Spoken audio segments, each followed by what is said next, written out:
You have Ginny Kavanaugh's final call. Cook that up for me when you get a chance. And oh, baby, oh, baby, oh, baby. It's hump day. It's Wednesday. It's my grandfather's birthday. Happy birthday, Papa Shasky. Shout out to our friends at Flowing Water Plumbing and Drain. Shout out to Papa Shasky.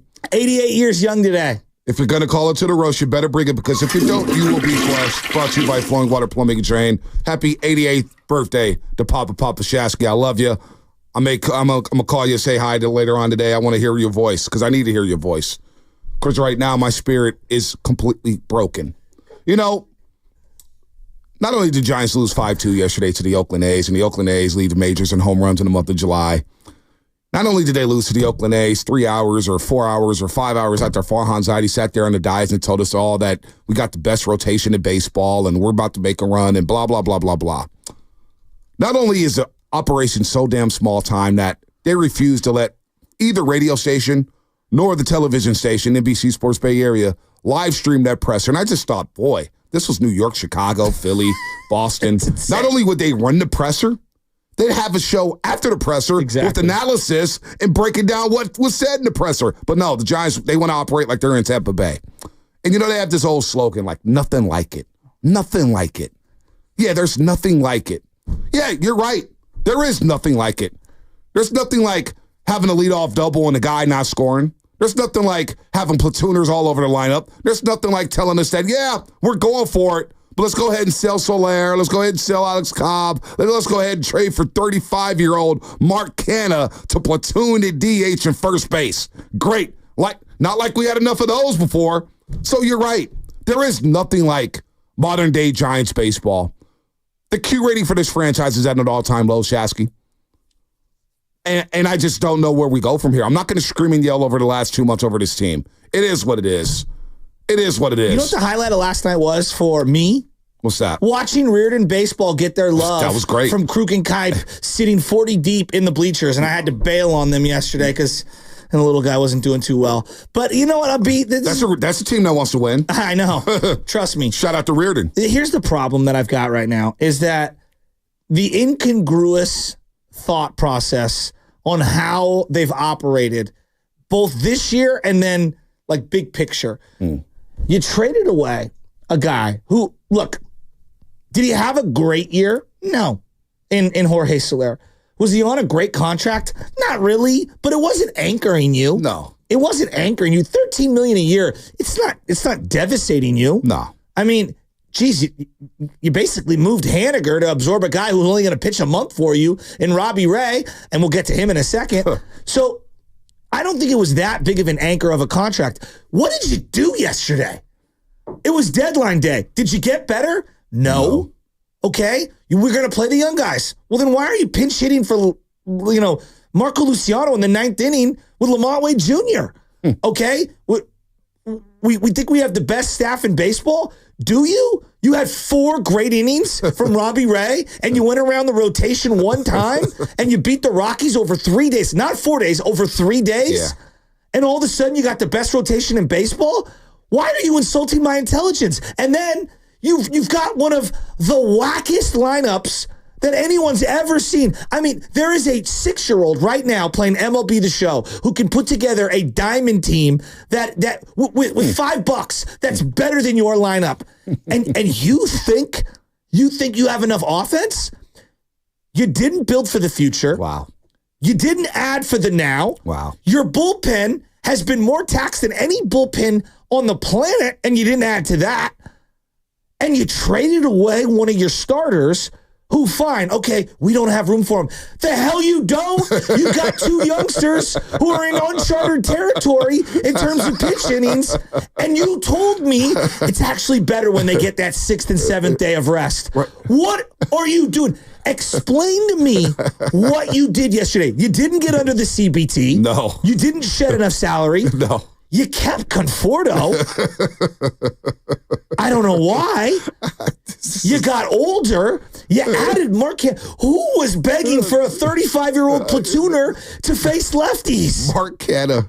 And God bless Mark Canha. He's a local guy. I know. He hit a moonshot against the Giants a couple of years ago. I don't have that much of ill will toward him. I don't, yeah. But Farhan said it, and we're going to bring this up. Yeah. Bob Melvin grabbed the wheels to the car. I know. We're going to get to all that. We're going to get to all that. What? He threw him under the bus for all those guys. We threw him under the bus for all those guys. The door can't hit Farhan fast enough on his way out. Let's get to Farhan for a second, because the game was a microcosm of everything that's gone wrong during the Farhan era, and we all laughed about it, and we all felt it, Chasky. And the Giants themselves, they knew they could not lose that game last night after the way that deadline went. You could not lose that game last night, and it is 4-0 before. Like, wow, they were getting they're one not hit coming through back. 5. by JP Sears, who's got a 4.53 ERA. Look like Mark Mulder. I was switched over to the A's broadcast to hear Judy Cavnar, Shooty Babbitt. They're like, oh, if you see the A's on the schedule, people used to circle us. Not anymore. And they were stunting on the broadcast on NBC Sports California. I was like, damn.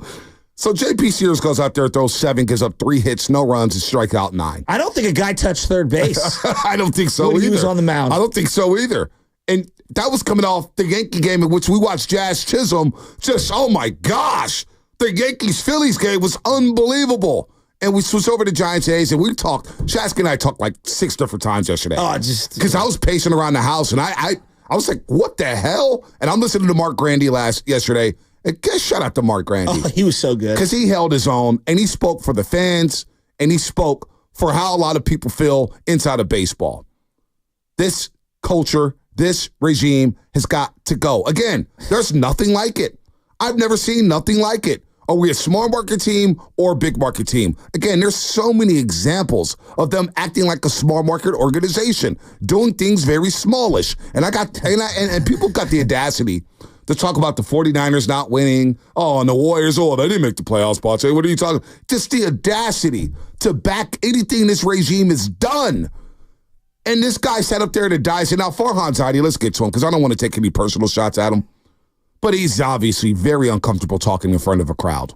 He's all fidgety. He's got the nervous smiles. And it's been 6 years, and I get it. Like when Joe Lacob first started speaking publicly as an owner of the Warriors, it was a little uncomfortable. He's gotten better and better and better. Jade York has gotten better and better and better. Yeah. Kyle Shanahan has gotten better and better and better. Bob Myers got better and better and better. Farhan Zaidi gets worse and worse and worse every time I hear him speak. Every time I hear him speak, and I'm thinking, that's the president of baseball operations for a top 5 market? Dude, you don't belong here. You belong in Kansas City. You belong in Cleveland. You belong, and not even Kansas City. They're winning. I'm talking about the small market. I know, but Cleveland's a better run team. They are. Kansas City's a better run team. I mean, the Angels, I don't know. The Angels, like this guy does not belong here. And when you watch him, and I'm thinking to myself, first of all, it really bothered me it wasn't live. That really bothered me because I've been in other cities. On the real, you've been covering sports in this market at the highest level for a long time. When was the last time a GM of a team in the Bay Area, not named the Sharks, for example, because we don't take their, and I'm not trying to diss the Sharks. It's just we don't take their press conferences live.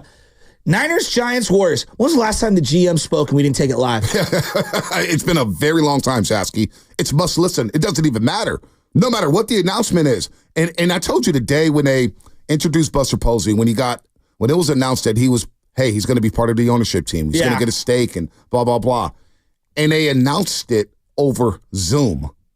Over a grainy Zoom. And I remember listening to that. I was like, this is so choppy and disorganized. This is Buster Posey. Our great Buster Posey, 3-time World Series champ, former MVP, Rookie of the Year, Comeback Player of the Year. He's going to have a statue one day. If he can't make it that day, Buster, let us know when you can come to the Bay Area. We're going to roll out the red carpet. We'll get all the reporters out here. We got to sell this as a big-time move. I agree. Instead, you did that with a Zoom conference.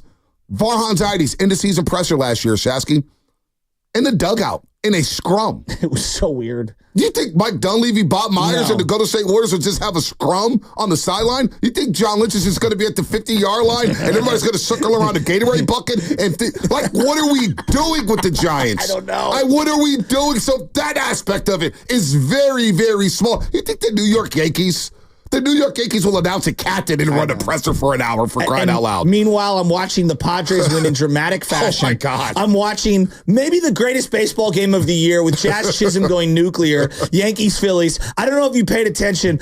Cardinals won last night. Yeah. Oh, The wow. Pirates have won 3 in a row, and the wow. Diamondbacks have won 2 in a row. Wow. And so you just look up and you're like, the Giants are 5 games out. No, they're forever out. They're done. Just put done. a fork in them, dude. They're done. When you look at the September They're schedule, done. just think about this lineup They're done. that we got to roll with for the next 2 months. Even the Reds have won 2 in a row. I know, but that's going to be a tough series this weekend. Better believe it. You know, in the words of Eminem, that's the final curtain call. You know, I was talking to Bay Shaw last night. He goes, Bonte, this team was done the minute Nick Ahmed hit the home run at Dodger Stadium. And I didn't want to believe that. But to your point, Monday I'm coming in here, I want to buy. You want to sell. Yeah. They didn't do either or. No, that's the biggest problem. But here's the thing. Like, this is the part where I'm so flummoxed as to what the hell they're doing. And I don't think they know what they're doing. I don't either. I'm convinced because if you wanted to shed salary and you wanted to get under the CBT, everyone's like, well, saving the billionaires. Look, there is an argument to be made that I will listen to. Yeah. We need to get under the CBT because it makes it more difficult in years coming to field the team. You get less money, you get penalized, your draft capital, and in terms of the money you can spend for each slot becomes lessened, the international pool money. All right, I'll listen to that. But you didn't do that. You didn't get under the CBT. You literally just got off of a bad contract in Soler, who, I don't know, was better than, at minimum, 3 of the garbage players you were playing last night. Look, I like David VR. 2 years ago, you were selling me as the third baseman of the future, okay? The guy, I mean, he got a big hit late in the game. Big hit, whatever. But, like, come on. You're starting David VR, some guy Hill who's got like 100 career at-bats, and Casey Schmidt. No, I'm one of the bigger kids. That's fine. Jorge Soler in a down year is infinitely better than all 3 of those guys. So you did not upgrade your roster. Nope. Okay, you didn't shed salary.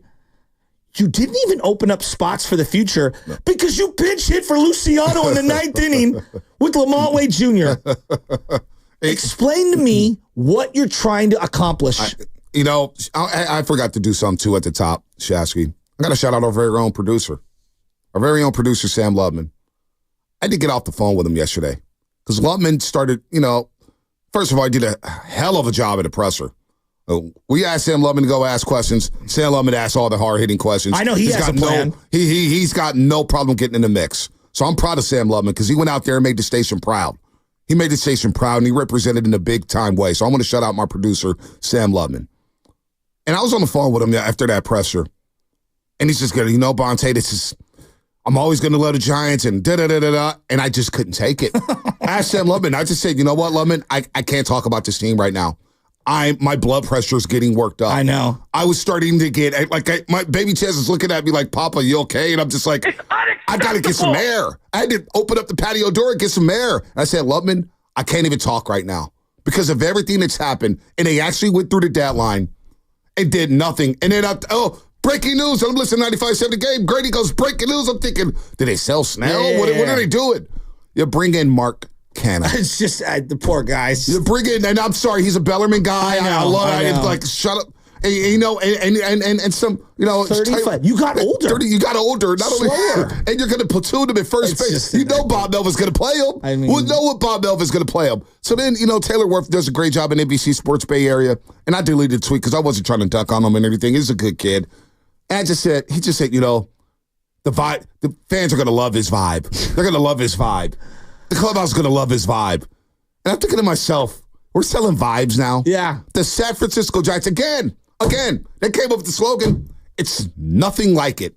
It's nothing like it. There's nothing like it. And Farhan, when you talk, and I was thinking about this yesterday because we go back and forth about presentations at podiums. Yeah. How you look at a podium. I know, you think I'm a weirdo. No. There's a way that you have to look. Well, especially a GM. If a quarterback goes to wear a hat to, I got no problem with Lamar Jackson wearing chains or whatever. I don't. But these Lamar players are also different. wears the sweatshirt work harder. No one cares. You know I what I'm love saying? that. But Farhan Zaidi has always got these wrinkled substitute teacher button-up shirts from Ross, right? And I'm thinking to myself, boy, it just looks like he's just chilling. Like, he looks like me in high school. He looked like the King of Queens meme, where the guy's hands in the shoulder. What's his name? I don't know. What's that guy's name? What's the King of Queens guy? Kevin James. Kevin James. Yeah, he's been in a lot of good movies. Yeah, but he looked like the meme. Did he not? He did look like the meme. He was wearing a flannel like he was going to go to a kegger. And he's chuckling, and he's doing this, and he's throwing Mel under the bus here. Oh my It's just, hey, where's this cut out, love it? Where he goes, Bob Melvin, he had to give him the keys, and blah, blah, blah, blah, blah. And, oh, my gosh. Well, we're going to get into all the sound. Let me get in there. We're just going to get into all the sound. That was as low as of day as I had of his Giants fan. But you know why? It's because they're directionless. And this goes back to where we've been for what feels like forever. And specifically this regime. Like, stop talking about what the other regime did. That was 10 years ago. They're celebrating the 10-year World Series thing. World Series. You're so far away from the World Series. But, like, my point is this. If you wanted to go in and make a playoff push, okay, I'll listen to that. If you truly believed it, why would you get rid of Alex Cobb when your pitching is as thin as can be? Oh, my God. You've got two young players who are in uncharted territory. You literally had to, like, wink, wink, nod, and say, Harrison, pretend you hurt yourself in the weight room. Hey, Birdsong, you're going to skip a day. Hey, like, Snell is just getting back to form, okay? Logan Webb, we all like him, but, like... He's struggling right now. Exactly. And then I look at the bullpen. You're telling me this bullpen couldn't use... Even if Alex Cobb for a week is in the bullpen, they couldn't use him? You rehabbed him all year. You told him he's coming back. You waited on him all year. Then you just flip him. It just didn't make sense to me to save $4 million. How much they save on that? $4 million. I mean, so then I look at the schedule, and then but if you wanted to go ahead. You want to go in? Fine. Add a bat, a legitimate bat. Add a legitimate outfielder or add a legitimate infielder. Fine, do that. You didn't do that, and then. Okay, so if you're not going to go in, well, then you sell because you do have assets. Right. All right, the Rogers brothers. Teams wanted relievers. I don't know if you paid attention yesterday. Blake Snell. He would have been the biggest player moved yesterday. And here's the crazy thing enough that this is the part that drives me nuts. Not one top 100 player in most people's prospect rankings was moved yesterday. You know what that tells me? That tells me you could have had a player like Vladimir Guerrero Jr. had you actually put one of your top 100 in there. And again, this goes back to the same thing. I see a GM with zero guts and zero plan and zero identity of what he wants to do. And the indecisiveness on deadline day was a microcosm of the last 6.5 years. There's no doubt about that. Well said, because, Vlad Jr. is probably unrealistic.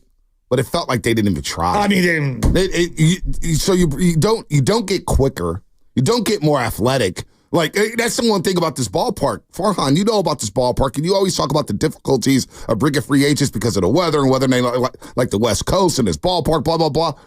At least built for your yard. We got no speed. We're the slowest team in the league. You don't hit home runs. What is your identity? What is your plan? So I saw a guy who was very nervous yesterday at the podium and looked desperate. And then now he's going to lead this young lineup. Guys like Elliot Ramos. Guys like Casey Schmidt. Guys like Tyler Fitzgerald. Guys like when Luis Matos comes back and Luciano. All these guys. They're going to have to go through September against Arizona, San Diego, Milwaukee, San Diego, Baltimore, Kansas City, Arizona, and St. Louis. And I'm looking ahead. I'm going to skip past August. I'm simulating past August. The journey these youngsters are about to go on, they've never been through it. Now, it may be good for them long term, or it could just sap all your confidence. But here's a great example. Like, and I listen to FP, and I'm not picking on FP, but he's like, they need to be in a pennant race and high leverage situations. Yesterday, what was the highest leverage situation? It was the ninth inning, right? The Giants were trying to fight back. And you literally took Luciano out of the game for Lamont Wade Jr. So now you're telling me, you brought up Matos. You're a 77-win team. Matos is going to get into that batter's box. He's going to get into that on-deck circle, and he's going to be looking into that dugout like, are you going to pinch hit for me? All day long. I mean, come on. What are we doing? Tyler Rosada be back, and, Brett Wisely Fitzgerald's going to start looking over their shoulders. Lamont Wade Jr., Wilmer Flores, all these guys are going to be looking over their shoulders. You didn't get better. You may have gotten worse. They didn't do anything other than dump Soler. That's the worst part. You either had to buy or sell. and these jokers didn't do anything. And then they sold us into pressure and told us that, yeah, we're gunning for it. No, we're gunning for it. Well, they insulted my intelligence and they said, not do we have we have the best rotation in baseball. Oh, well, we'll went around the rotation one time. We'll get to that. That's like your son, on training wheels going like 5 feet. I can ride a bike, Daddy. No, you can't. Not yet. What? Chesky, you know what that is? What? You know what that is? Unearned arrogance. It's just, unearned arrogance. And then Robbie Ray couldn't even get through 4 yesterday. Poor guy. There was so much pressure on him. He had 4 good innings against the Rockies. And we got the best rotation in baseball. Unearned arrogance. Again, folks, Giants baseball. There's nothing like it. There is nothing like it. 888-957-9570. Today's show is about you, the Giants fan. We'll get to the Niners. Trust me, I want to pivot the Niners so damn bad. I want to talk about a winning organization. I want to talk about an organization that's trying to win. That's doing everything. Going up against the cap, making trades, selling picks. They're doing whatever they got to do to win a damn Super Bowl. The Warriors are doing everything they got to do to go win some damn games and get back into the playoffs and win another one for Steph and Dre and this regime. This team, this organization, it's a laughingstock, folks. So I want to hear from the Giants fans. Are you happy? Are you pleased? Are you angry? What's your feeling this morning after a ho-hum deadline by your San Francisco Giants? 888-957-9570. Today's your day to speak on it. I've heard from a lot of Giants fans on the show over the last 2 days. I expect to hear from you again. This deadline, and we'll get into what Farhan had to say. We'll break all that down. Giants lose to the A's. They do nothing at the deadline. Now what? Now what? That's what's coming up on the game, brought to you by Fremont Bank, celebrating 60 years of full-service banking with no compromises. Alex Cobb!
Just sell and just fire everybody. Wah, wah, wah. Now, back to the morning roast with Bonte and Shasky. Hey, Bonte, ESPN put out their winners and losers. Winners and losers of the deadline.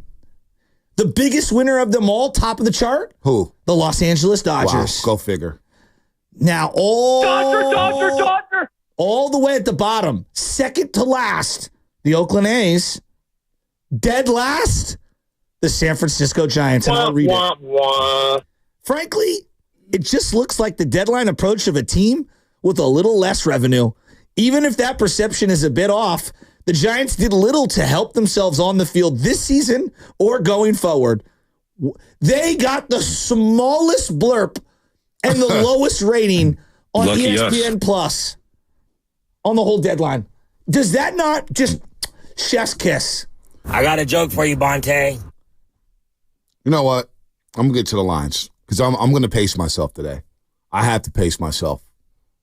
It took me a while to get out the house today because I was just thinking about the show.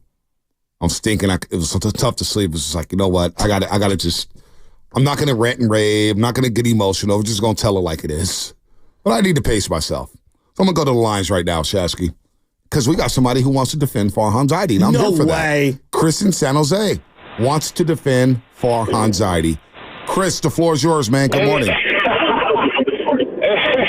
what's going on, fellas? I'm not going to go that far. I just told the guy on the phone maybe a little bit of optimism before he gets absolutely hammered for the next 3.5 hours. Morning, guys. Morning. Yeah, I was letting it sink in. You know, for me, I just love baseball. We're only a few games out. I know I called maybe a month ago or whatever and talking to Shafty about Hicks and, you know, I'm trying to put a positive spin on things and realize, hey, we're not out of it. We do have a good pitching staff. You know, he's finally let the young guys play. So, some of the excitement Chris, let me stop you. Chris, let me stop you. But he's not, though. Because last night, in the ninth inning, when the game was still on the balance, like we all want to see, does Luciano have it? Like that's what we want to see. And what did he do? They pinch hit with Lamont Wade Jr. Like that's not letting the kids play. No. I totally agree with you, and that kind of goes into the vein of me saying I'm letting it sink in, and I'm listening to you guys, and I'm like, yeah, you know, I'm getting swayed a little bit by you, Shasky. You're swaying me a little bit. I mean, so hang with me. Okay. I don't see the direction either. Because on one hand, you're like, all right, we're in it. We can, you know, we have a chance. So you want to keep the pitching staff together. I get it. Let the young guys play to an extent. I'd like to see them get the at-bats and the high leverage moments as well. But then when you talk about, hey, you're playing the young guys, okay, well, you could have got a lot for Snell.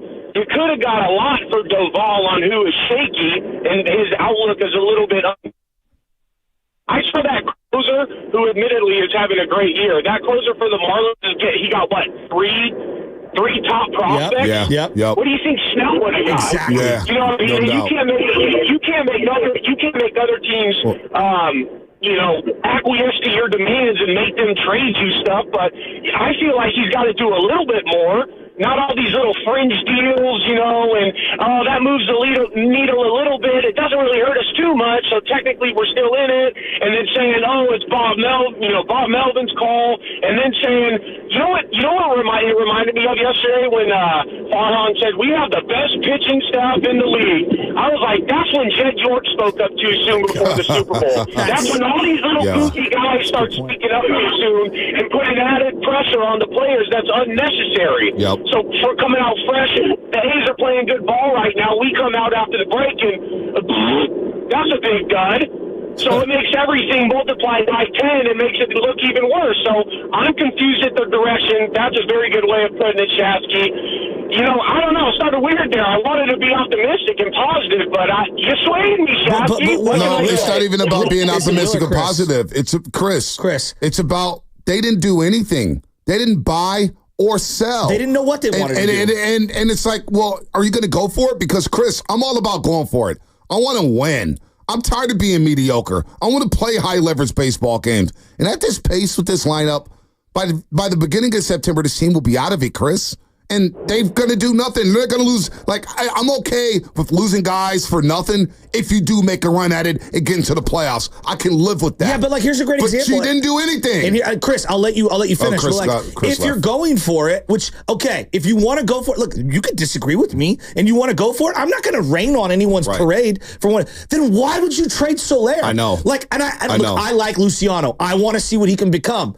But if you're pushing for it and you're going for it, ask yourself, who gives you a better at bat right now? Yeah, Soler or Luciano? Soler. And here's the deal. And look, the Giants, they may not have gotten a haul for Blake Snell. They may have. Other teams knew that he had an opt-out.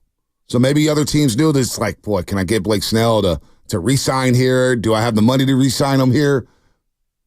Giants probably asked for so damn much, but here's the relationship part. You think Farhan Zaidi has relationships around this league? I don't. What it tells me is that people don't really respect Farhan, and the negotiation process that he goes through, I don't think he's good at it.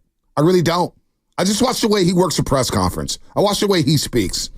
Imagine him calling GMs and trying to get to deals and trying to talk prospects or whatever. It's just not good enough.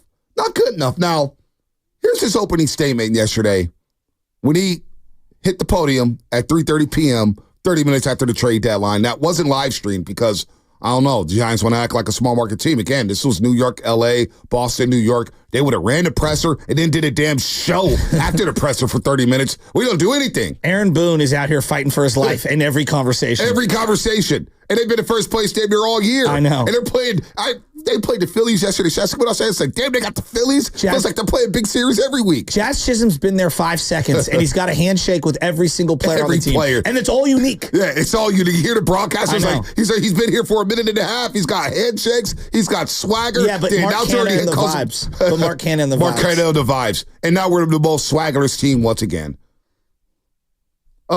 Love it. Pot up the soundboard for me, buddy. Pot up the soundboard.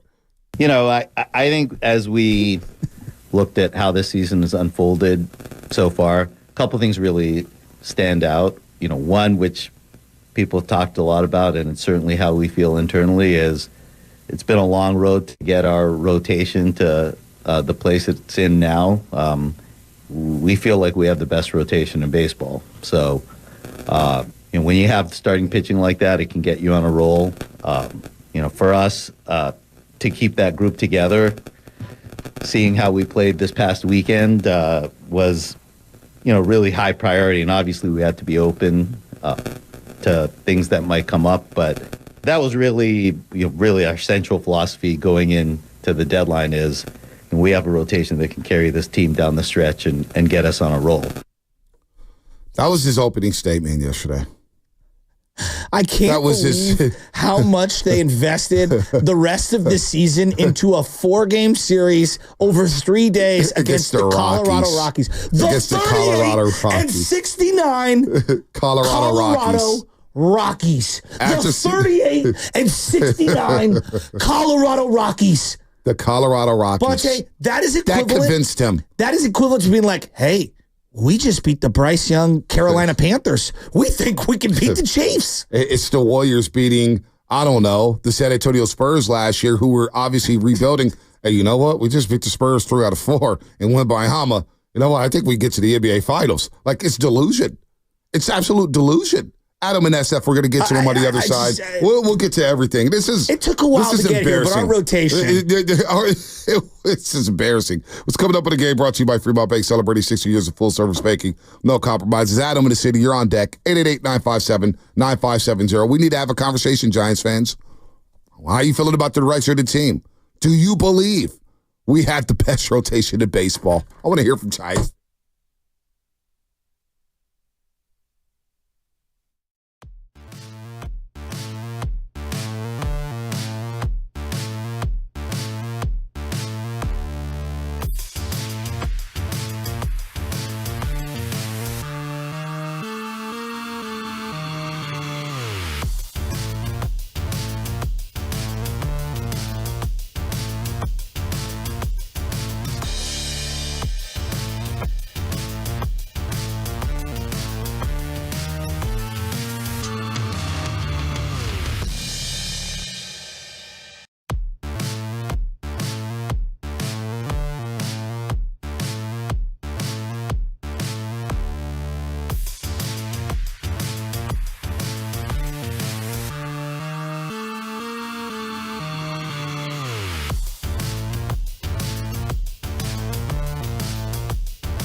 a hold of the car keys and brought in another one of his guys. So, Mark Hanna's just like a perfect fit for this roster with, his versatility, ability to play the corners, play first base, start, come off the bench.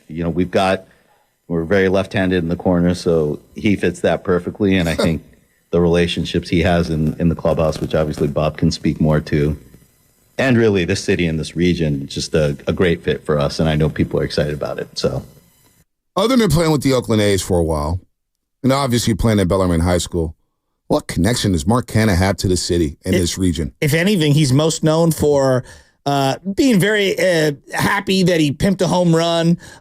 A's, Giants, I think it was a Friday night on the fog. He mashed it. Right. And Giants fans were mad at him. Whatever. I wasn't mad at him then. I'm not mad at him now. If anything, a lot of Giants fans didn't like him. Yeah. He's the perfect fit, and I think fans will love him. Well, Farhan, why don't you pop on Instagram? Why don't you pop on Twitter? Why don't you listen to the phone lines? Why don't you walk the city streets? You think people are excited about this? No, we're not. We're not at all. We're not at all. We just got another Austin Slater. Let's face it. That's what we're doing here. We just got another version of Austin Slater.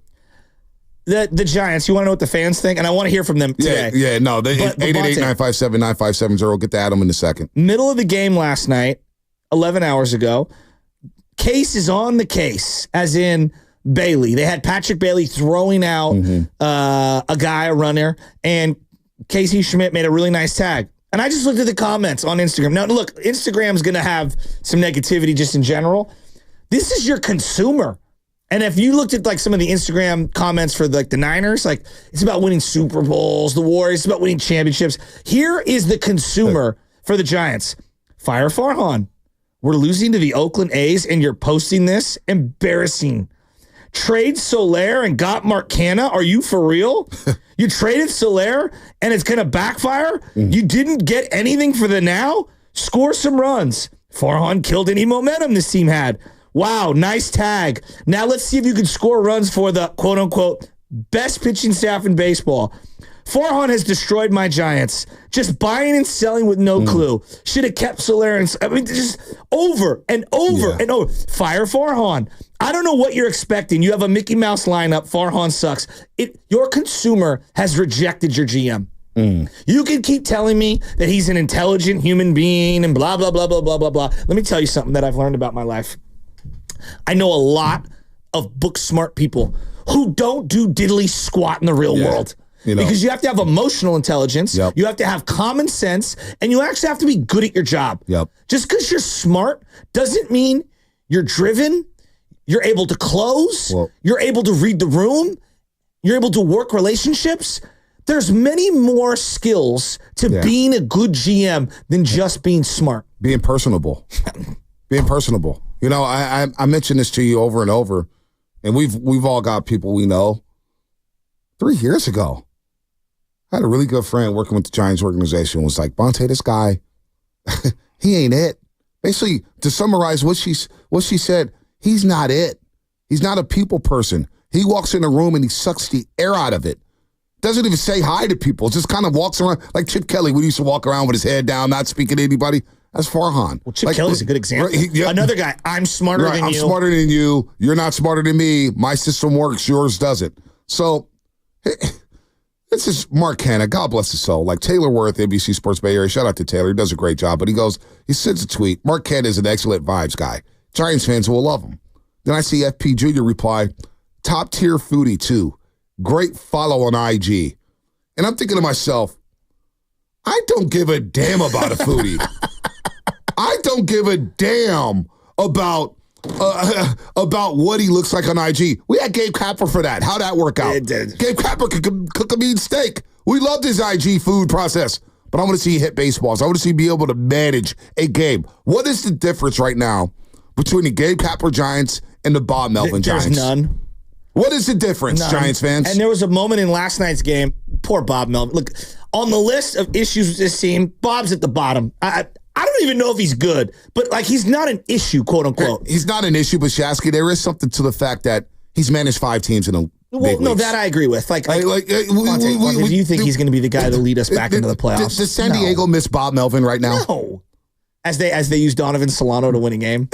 And come back against the Dodgers. Yeah, but like, and they made moves. You see their bullpen right now? Oh, my God. But Elliot Ramos gets, rung up and then thrown out of the game. And Bob Melvin, it was like a fake I care, goes trotting out there to argue with the umpire. Hey, man, at least if you're going to go argue with the umpire, pretend like you care. Yeah. I mean, it was just fire. It was a microcosm of everything that I've felt about the Giants. It's all fake. Nothing feels authentic. No. Guys aren't even angry. Everybody's worried about their next job, not this job. I look in the dugout. Again, I'm watching Phillies-Yankees on Max. God. And I'm looking into the dugout. Yankees are fighting for their lives. And there's so much swagger in there. Every at-bat, there's a catcher who struck out. He almost broke the bat. Who was it? He batted right in front of Jazz Chisholm. Who was batting in front of Jazz Chisholm yesterday? He was irate. It was like strike two, and he got pissed off. I was like, wow, this is baseball. It looked like playoff baseball. I look in the Giants dugout. It looks like I'm getting a book from the library. I mean, what are we doing here? I mean, seriously. And look, again, I'm not trying to rip Bob or rip, but it's just like, what? Your eyeballs tell you everything that you need to know. Your eyeballs. And right now, clearly, the A's have way more connectivity, chemistry as a team. They look like a team that wants to win, and they look like a team that's fighting for their baseball lives. I look over at the Giants, and I'm like, none of these guys has any feel of wanting to be here, and I don't blame them, wanting to be here. Did you see the swagger from the A's yesterday? Brett Rooker, if you wanted a roster moving forward, Giants or A's, you're taking the A's roster. You're taking the A's roster. And it's not even close. I'm not even being hyperbolic here. You're taking the A's roster. And they're playing for Marcase. They're playing their asses off. Totally agree. And they are. They really are. They went to Philadelphia, did damage, and they've got some confidence out there. But you see that reliever, he comes in, Austin Adams, and he's chirping off the mound. I know. Chirping hard. And he was giving it to Tyler Fitzgerald. Giving it to him. That's right, boy. Sit down. He's talking. Punking the Giants in their own yard. And I'm watching Austin Wells with the Yankees. He strikes out, but it's like strike two, and he's talking to himself, and you can feel the urgency. You see the eye black on these guys at the New York Yankees. We're talking, and then Jazz Chisholm a 1-2 count, smokes one to right field, and it's like, wow, look at the Yankees. And we got a glimpse of the Yankees, got a little cup of coffee of what they are all. I saw firsthand what it was all about with the New York Yankees, and I'm a fan of how they operate. I'm a fan of that. When the Judge went out there and went 2 home runs and they took over that stadium, I said, wow, look at the swagger in this dugout. You got Stroman on the top of the step doing high fives. You got Juan Soto. You got Gleyber Torres is feeling good right now. Volpe running the bases. Him and Jazz Chisholm on the left side of the infield with so much swagger. And I turn the A's, Giants, and we're down 4-0 in a blink of an eye. And I got people trying to sell me on Mark Canha, including the manager of the Giants, Bob Melvin. Here's what he said about Mark Canha. Yeah, I think it's more than just kind of looking at his numbers. He's a pretty tenacious player. He's the kind of guy that you don't particularly care for on the other side, and you love him when he's on your team. And he's so excited about coming back to the Bay Area. He went to high school here. He went to college here. He played for the A's. There's just a lot to like about him and, how he feels about the Bay Area. So I know he's ecstatic about coming back. Sometimes those things inspire you a little bit, too. I mean, his numbers maybe recently haven't looked great. Maybe we target him to play a little bit more against left-handed pitching where he's done really well. But when you're inspired, sometimes things can pick up, and he's got some, not only guys on the coaching staff, this is embarrassing. Chapman he played with. And so honestly, I just cut it off. This is embarrassing. We're talking about inspiration for a $200 million payroll. This is embarrassing. Hey, Ramos needs Mark Canha to run up to him and inspire him. Is it Mark Canha? What the hell are we talking about? Isn't Mark Canha the same guy who tried to show up Shohei Ohtani? I don't know, and I don't care. Who the hell is Mark Canha? Didn't he try to show up Shohei Ohtani? Wait, he's inspired now because he's back in the Bay Area? The Tigers are 52 and 57. They got a scrappy team. You're not inspired to play with the Tigers? You're not inspired just to play baseball? Wait, your numbers are... So I remember Mike Brown, when I was working with Steiny and Guru. We're at Media Day, Shasky. And I asked Mike Brown, I said, what's the expectations here? Wins, losses, blah, blah, blah. And Mike Brown goes, he was assistant at the time with the Warriors. He goes, with this team right now, we're not going to look at wins or losses. We're going to look at the process. And afterwards, I looked at Steiny and I was like, oh, this is going to be a long year. It's going to be a long. Whenever you hear coaches talk like that, we know it's not about wins and losses, right? We don't talk like that in pro sports. That's code for it's going to be a long year, and we're going to rebuild, and we're going to see where the thing is at in December. Bob Melvin, right away, I know he's having a down year, but it's not really about the numbers. He's a tenacious player. You don't like him if he's in the other clubhouse. You love him in your own clubhouse. Really? Mark Canna's going to come in here for 2 months and tell these guys how to play? It's like saying Brad Wanamaker is going to inspire the Warriors. How is Elliot Ramos? Am I wrong? Bowling ball, Brad. I mean, come on. Elliot Ramos and Matos, when he comes back, and Luciano and all the Wilmer Flores, how are they going to respect Mark Canna when their boy Jorge Soler got basically thrown under the bus yesterday by Farhan Zaidi? And then hearing Elliot Ramos, I'm shocked he's gone. Shocked he's gone. I don't. Shocked for $13 million a year. Soler's going to hit about 20 to 25 home runs. That's completely worth it for $13 million a year. I mean, Jock Peterson, what did he hit last year for 20? I don't even think he got to 20 home runs last year. Bonte, I wanted them to acquire Tommy Pham just to slap some sense into the actual team. No, I'm dead serious. You want to talk about inspiration? If you're going to go get somebody to inspire everyone, why don't you bring him in and just slap some sense into the entire team? They're sleepwalking. Here's the other thing. Like, it made sense when you were yo-yoing Mac Williamson back in the day, right? Mac Williamson's not that good. You were a championship team. Like, I get it. What's the excuse for yo-yoing Luis Matos? For Michael Conforto? For Michael Conforto. And if I watch it, look, and I know you're going to say, Joe, he's had a decent year and all that. If I watch another 2 months of Mike Yastrzemski, my eyes are going to start bleeding. What? We're going to watch him. They're going to start bleeding. Okay, Giants fan. The guy has a good 8-day stretch, and it salvages him for another 2 months. I can't watch. If Mike's name was Mike Smith, he'd have been gone years ago. But because he's got the Yastrzemski last name, he just hangs around and hangs around. He's a fourth outfielder. He is. I mean, what are we doing? And he's blocking young players. So this is my point. They're like, we're going to play the young guys. But Luis Matos, when it becomes the 9th inning, we're going to go to Lamont Wade Jr. because he might draw a walk. No, Shasky. We're going to play the young guys. But we brought in 35-year-old Mark Canna, can really hit lefties. And he's going to play. And he's going to inspire everybody. And he's going to platoon at the quarter outfields. And he's going to hit the quarter outfield spots. And he's going to play first base. And he's going to inspire the team. And he's really tenacious. So that's code for, he's going to play. They've been stuck in neutral, hitting the gas pedal while also slamming the brake. And they don't even know what direction they want to go in. They really don't. This is embarrassing. That was an embarrassing press conference. That was probably the most embarrassing press conference we've seen here in the Bay Area, or we've heard about, since Jay York got to firing Jim Harbaugh. Oh, wow. Or it could be the Jim Tom Sula one. I mean, it's as bad as it Bob was. Melvin signing up for that, and Farhan subtly throwing him under the bus by saying, he's got to have his guys here. He's got to have his guys.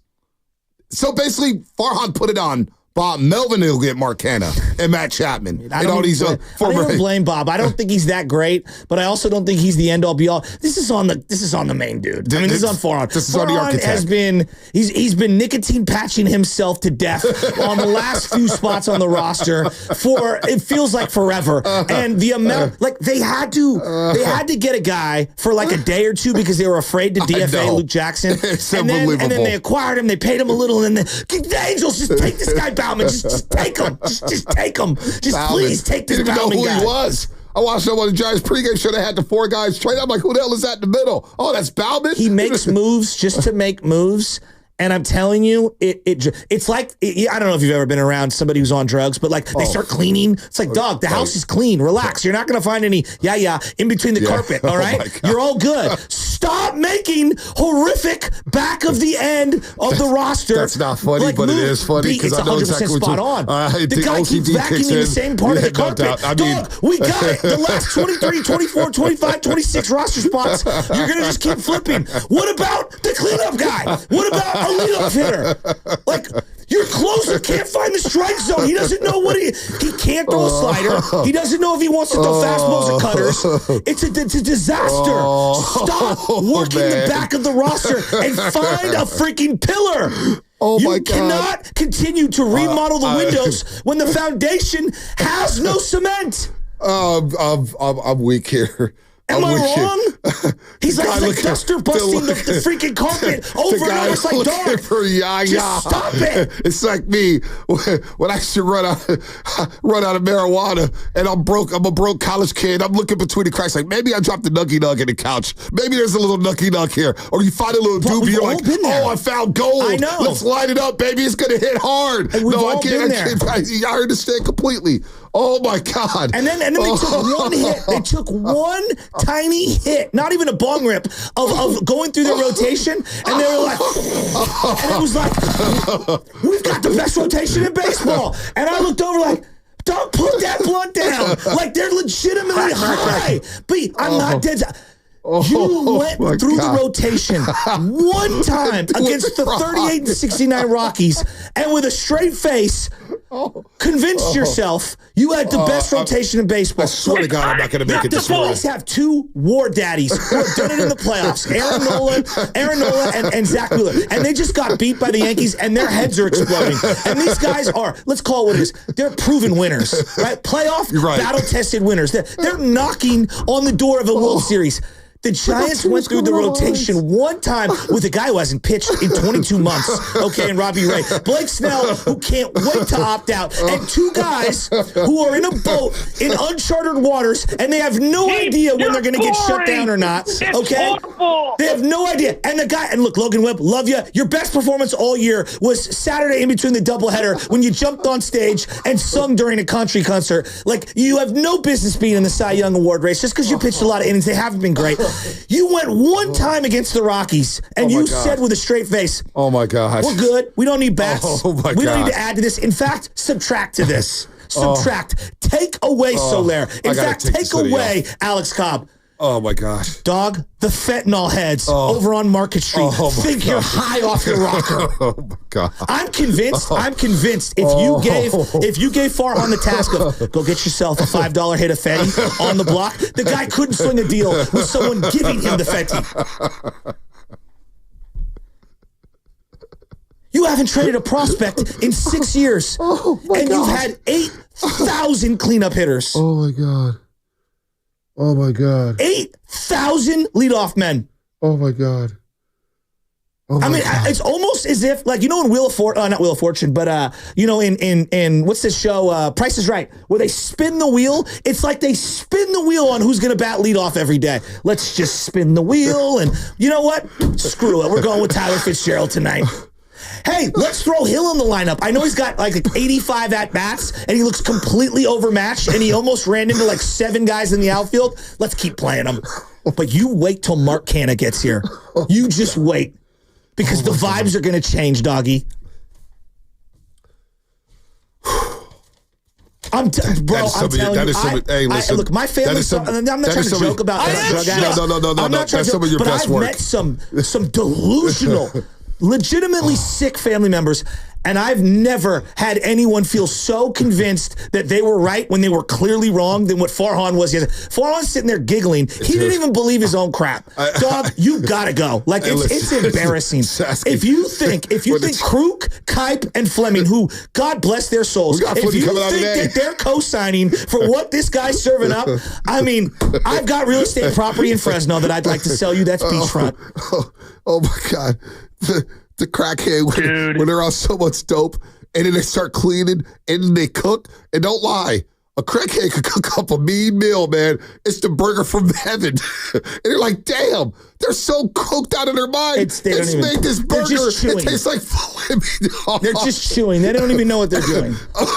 I mean, honest to God, you know, like I joke around about the fentanyl fold. The Giants fans have completely folded, okay? We're done. Like, Giants fans are so done with your consumer base has said, I don't care how many 82-win teams you can produce. We are done watching this crap. We're done being light years away from the Dodgers. We're done being lapped by the Arizona Diamondbacks. We're done being out-entertained by the San Diego Padres. If I hear one more Giants fan, one of these Farhanites, try to say, well, the Padres haven't won anything. Yeah, you know what? I'm at least tuning in September because the vibes there are significantly better than the library that you put together in the dugout over here. The most fun thing I've seen all year is glancing at Matt Williams at third base, coaching third. The most fun. That's the most fun most Giants fans in their 40s have had. Like, wow, look at number 9. Look at the Marine. Look at the Marine. Oh, my God. This is amazing. You're listening to in the year that Willie Mays passed away, you've trotted out a team that is so pathetic. You don't deserve to have the 24 patch on it. It's what about Orlando disgusting, Cepeda? quite honestly. What about Orlando Cepeda? I mean, B. You know what makes me sick? Real Is quick. that these Giants, like on the real, Giants fans get labeled their bandwagon. Giants fans are so loyal. They're so loyal. And look, I get it. Not every one of them is this way, but like we're so fed up. I know so many people that are diehard baseball fans, and you know what they all? Well, at least we're not the A's. Did you watch the A's last night? Yeah. I would die to be the A's right now. Oh my God. Not as a business. I'm talking about the team they're fielding. Yeah, no doubt. You're listening to 95.7 The Game, KGMC FM in issue San Francisco, in Odyssey Sports Station, always live on free Odyssey app. Boy, that was one of your all-time rants, brother. That was one of your all-timers. That was one of your all-time. I got tears in my eyes. I got tears in my eyes right now. Unlike the two youngsters who probably won't make it to the finish line, I am ready to go 50 hours on this because you know why? This guy has ruined my favorite team. Like, I had a connection through my dad, as today's my grandfather's birthday, through my grandfather. Like, the Giants, unlike a lot of the other teams, they chose to be here. And they gave us some of the highest of highs. Even during the Bonds era, I was like, that's my guy. That's my guy. That's Bonds. He's from here. He cares about here. You have put together a team of a bunch of Scooby-Doos where I take the mask off. It's Marcana.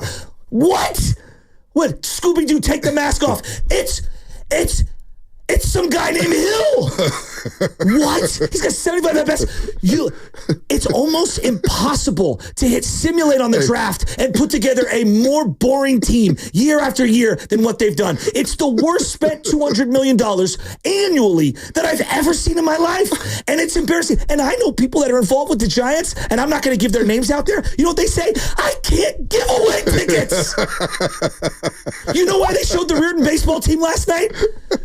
Because no one wants to go watch this guy's team. It's embarrassing.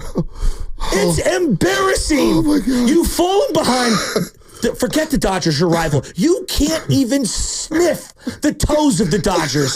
I'm so upset. You're looking up at the Arizona Diamondbacks, for crying out loud, and the San Diego Padres.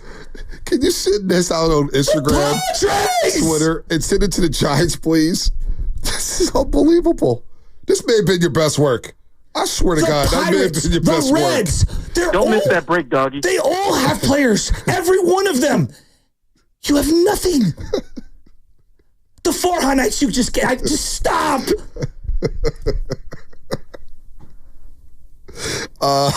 What's coming up on the game? Brought to you by Fremont Bank. Celebrating 60 years of full-service banking with no compromises. I'm glad I don't get paid by the word. I didn't have to do a damn thing in that segment. That was great. It was all time. More coming up on the Morning Roast.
Oh, my Lord. What an epic rant. Shout out to Adam in the city. That's JVD Kavnar on NBC Sports California. Giants don't even deserve. I don't even feel right playing Crooked Kipe right now. I don't want to play them being depressed. They got to sit up there in the booth and fake it. We're going to talk to Dave Fleming at 8:30, voice of the Giants as well. I know he's not happy. But, hey, the expectation is they have to make the playoffs. I want to read a couple texts, man. 707 Xfinity Mobile text line. My buddy had 2 Giants tickets laid on the dashboard of his parked car last night. Somebody broke in and left 2 more. Dun, dun, dun. I saw David Hernandez on YouTube. I've had season tickets for 3 years. I've been to 1 game. So I found out, our buddy Bram, Warriors Huddle podcast. We got to get Bram on the show. I've been ducking him for a minute. Bram, we got to get him on the show. Love you, buddy. So I found out, Bram hits me up last week. He's like, dude, I got these 4 tickets to Rockies game. You want them? And I'm like, damn, I guess I'll take them. Why not? Then I find out, I see Guru yesterday. He goes, dog, man, you had some good seats. I had to say no to some Giants tickets for Bram. I was like, what? Those are the seats I had. Find out. Guru had offered the tickets to Willard, and Willard was like, yeah, I'm good. Mark Willard didn't even want the free tickets. Whoa. So, and these are seats behind, 3 rows behind. What, breaking news? No, I'm saying, whoa, Mark Willard didn't want them. Oh, I thought the way you guys looked at it. So I was like, what, Brendan Ayuk signed a new contract? I was like, Brendan Ayuk no, just technical producer stuff. Nothing exciting. Brendan Ayuk's going to be on the practice field and hopefully save Brock Purdy for throwing interceptions. Well, actually, breaking news. Mark Canha's flight has just landed, guys. The vibes have arrived. No, the vibes have arrived. I'm joking. But yeah. Vibes have arrived. No, but honestly, and I know I did the rant and the other, and I'm not trying to make fun of it. I have legitimate friends and family that have had some serious problems. We all have. And exactly. And it's wild when you are so out of your norm, so out of being a normal person, you will see dude, why are you vacuuming that carpet over and over and over and over again like an addict? Like you're tripping. The roof is caving in. Like the oven doesn't work. When they wash the dishes and they're going over the same spot over and over, and they look at the dish, and they dry it. They're like, you know what? There's still a spot there. Let me wash it again. Oh, trust me, unfortunately it's not a funny. The reason why I'm laughing because it's so real. True. Because we all have been around, in our families. We've had them. My mom, fortunately, has been 24 years clean and sober. Yeah. I'm so damn proud of her. But I know what you're talking about. And I'm not trying to laugh, but I've seen it. I've seen it in real time. Like my dad, and my mom's come a long way. Family members have come a long way. But I've seen it where people are, whether they're off ecstasy or whatever they're on, and they're just moving so fast. And it's like, can we have a conversation? And they're just they're not even there. So, for example, and I know you're referencing your mom. My dad is very open about it when he was alive. He would tweak every now and then. And, Dad, you don't need to clean the garage again for the 800th time. Moving one thing an inch over. There are bigger issues going on in this house than cleaning of the garage at 3 a.m. Mm-hmm. You know what I mean? And so I look at Farhan. He is addicted to fringe moves that do nothing to help the overall organization. Nothing. Dog. The roof is caving in. We have no foundation. Well, you know what? Listen, this could be a win-win. Now, I'm going to get into Tim Kawakami's article because he said some things in that article, or he wrote some things in that article that I disagree with. I think these are the last 2 months of Farhan Zaidi's career with the Giants. So there is a light at the end of the tunnel, but who the hell knows with this organization? Now I don't even know. Now I don't even know if I trust my source. No, I do, but it's just this guy. Honestly, if they cannot bring this guy back, I don't care what they do this season. It's got to be over now. SF Bay Drummer, our buddy from Houston. Yeah. By the way, to serve the city, of course. Spend $5. Thanks for the $5. Time to start flying planes with mean messages in front of Oracle Park. I mean, it worked for the 49ers. Wow. And you know what? Maybe that's here on the morning roast. Bad idea. We start that. We have all our roasters, including us, donate to this cause, and we start to fly banners. Honestly, I remember back in the 90s in Denver, Colorado, Bob Costas was interviewing this guy. This guy in Denver, Colorado, the Broncos were struggling. They lost so many games. This guy stayed and lived on a billboard in Denver until they won a freaking football game. Little things like that. Banners over Candlestick Park, telling the Jay York to sell or whatnot. And I think we should put money together, and we should figure this out. And it's time to start flying banners saying "Get Farhan out of here." We just want our team back. I just want to love my team again. I want to feel excited about turning on the TV at 6:45 p.m. saying, all right, let's go. First pitch, let's go. And last night when I started watching the game, I said, boy, they have to. This is they have to win this game tonight. They cannot lose this game after holding that presser and getting through that deadline by acquiring Mark Canha. They look and so some prospects lifeless. that nobody knows about. All right? And don't sell me on prospects anymore. I'm done with that. I'm done with that. But if you believe in the prospects, bat him in the ninth inning. Like you want it, like, and I'm listening to all these different people who have connections to the Giants, and Right. and I'll use FP. I'm listening to him and Granny, and he's like, well, you got to get the, and I'm not ripping FP. I'm just saying, like, I get his point. You got to get these young guys, these big time reps, and these big time moments. Is the ninth inning not an opportunity for Marco Luciano to prove himself? But no, what are you doing? You're back to going to the matchups and going to an old guy who's a retread. Jazz Chisholm has hit more home runs in one weekend than Lamont Wade Jr. has all year. All year. He's got 4 home runs in 3 games with the Yankees. Lamont Wade Jr. has 4 home runs on the season at first base. And that's why when the other day you're like, what do you want? I said, well, I would love a power hitting first baseman. We all would. I mean, come on, man. Let's go. We grew up watching Will Clark and NJT Snow. Those guys lived in the 20s when it came to home run power. You know what I'm saying? They lived in the 20s. And it's a must-win game. And, okay, if it's a must-win game, why is David Villar and I like David Villar, nice guy, but, like, why is he at first? Why? Why is he at Why? first? If you're going to – see, that's the problem. If you're going to go young, go young.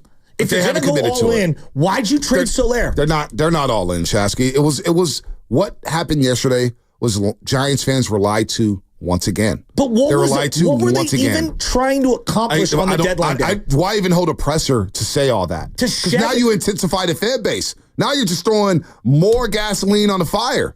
And you're getting more people mad by saying things like they said yesterday. Honestly, I thought about just running the whole presser, thinking to myself, what the hell was he talking about yesterday? Now, Lemon, you said you had a sound bite here. What was the sound bite?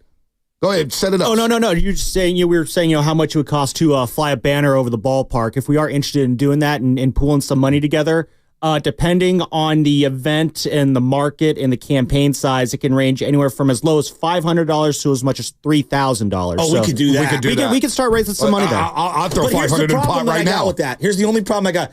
That $3,000 could go to youth sports, or I know, like, it's the only issue that I have. Like, you know how I am with the kids. Yeah, no, I get all that. It might be worth it. I donate to a lot. I donate to Junior Giants every single year. I'm anonymous, but I donate to Junior Giants every single year.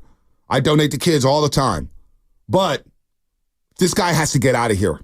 He has to go. This isn't Tampa Bay. No. We're not a small market organization. We're not a small market organization. We're not in the small market region. And these are the San Francisco Giants.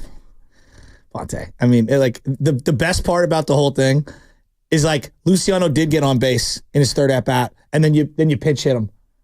Like, this is exactly like what happened with Joey Bart. Joey Bart hit a monster screamer. We're going to pinch hit for him in the 8th inning. You didn't even give him a shot. I mean, but this is like, I keep going back to, like, okay, you look overmatched in your first couple at-bats. Well, in your third one, you get a hit. And then what happens for your 4th at-bat? We're going to Lamont Wade, 9th inning. Got to go to the vet. Let's get some calls in here. Let's get some calls. I want to hear from Giants. I just don't understand what we're doing. Yeah, nobody knows. That's the problem. We weren't, with the Soler deal, we're all confused. Well, are they selling or are they buying? Or are they just trying to save some money? Or are they trying to get under the CBT? You didn't even do that. But all of a sudden, you look at yesterday and you're saying, well, they didn't buy or sell. You did nothing. And then you sat up there and scratched your belly and said, well, we believe we have the best rotation in baseball. But then you're going to limit the Birdsong and Harrison in September anyway. So how long is the best rotation in baseball even going to be? How long are they going to be together? How was Robbie Ray's start yesterday? It was awful. Again, it was awful. And I'm not even mad at him. He's coming back off of Tommy John. But so you put so much pressure on Robbie Ray to be electric. No. The best rotation in baseball. Not even just electric. No, he said best rotation in baseball. Robbie Ray has to be a part of the best rotation in baseball. Now, let me ask you this. As they said that, like, we all like Logan Webb. Has he been his best the last couple of months? He hasn't been his best over the last month. And I really like him. I'm not trading him. I'm not getting rid of him. I really like him. He's not been his best. He's been up and down. I mean, this is embarrassing. If you're a season ticket holder, I want to hear from the season ticket holders. How are you feeling? I know a lot of people who have season tickets in the past. They've given those tickets up so quickly. They say, yeah, we're not renewing. I'm sorry, we're not renewing. I'm wondering about the Borgeses, George and Izzy. Oh. What are they thinking right now? You know what George is thinking?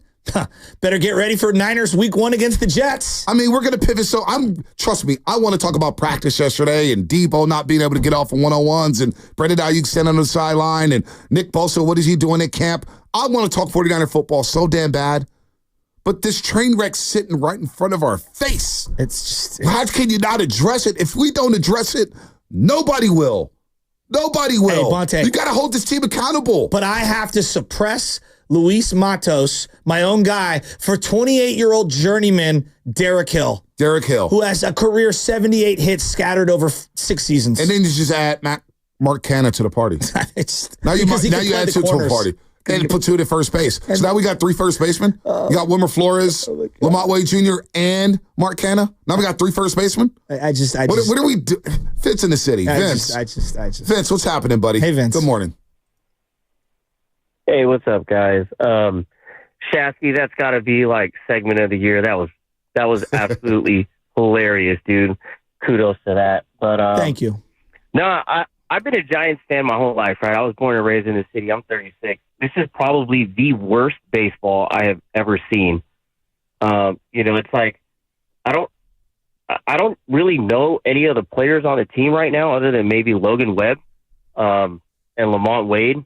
I really liked Soler, and then he got hurt. Then he came back, and it seemed like he was starting to pick it back up, and then you get rid of him. I don't know what Farhan's been doing the last 3 years. I don't understand how we can go from like 100-plus win season to falling off the face of the earth. It seems to me like Farhan's the guy who lied on his resume and then accidentally got the job. And now he's like, well, let's just see. I like that name and I like that name. I don't like this name, so let's get rid of that guy. It's like, go call Bob Myers. I don't know. The dude's a basketball guy, but he'd probably put a better roster together than this guy. This team sucks. There's nothing. Why would anybody want to pay? You got $5 tickets and nobody's even trying to go.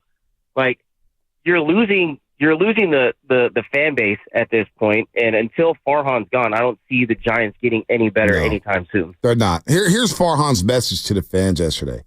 His message. I think, Lubman, you asked this question, right? You asked this question yesterday. I think you said you asked him about his message to the fans, and I'm looking here on my big board.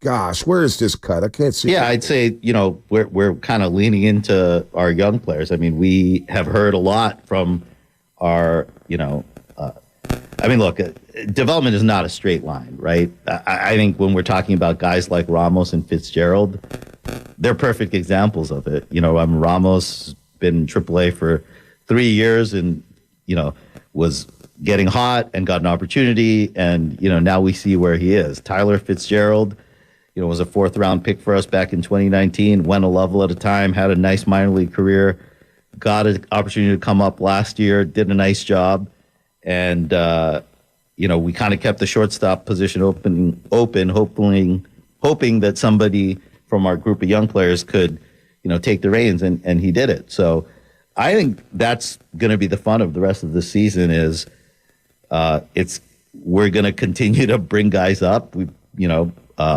Marco Luciano's here today. We want to see him get the DH at bats and see if he can run with those.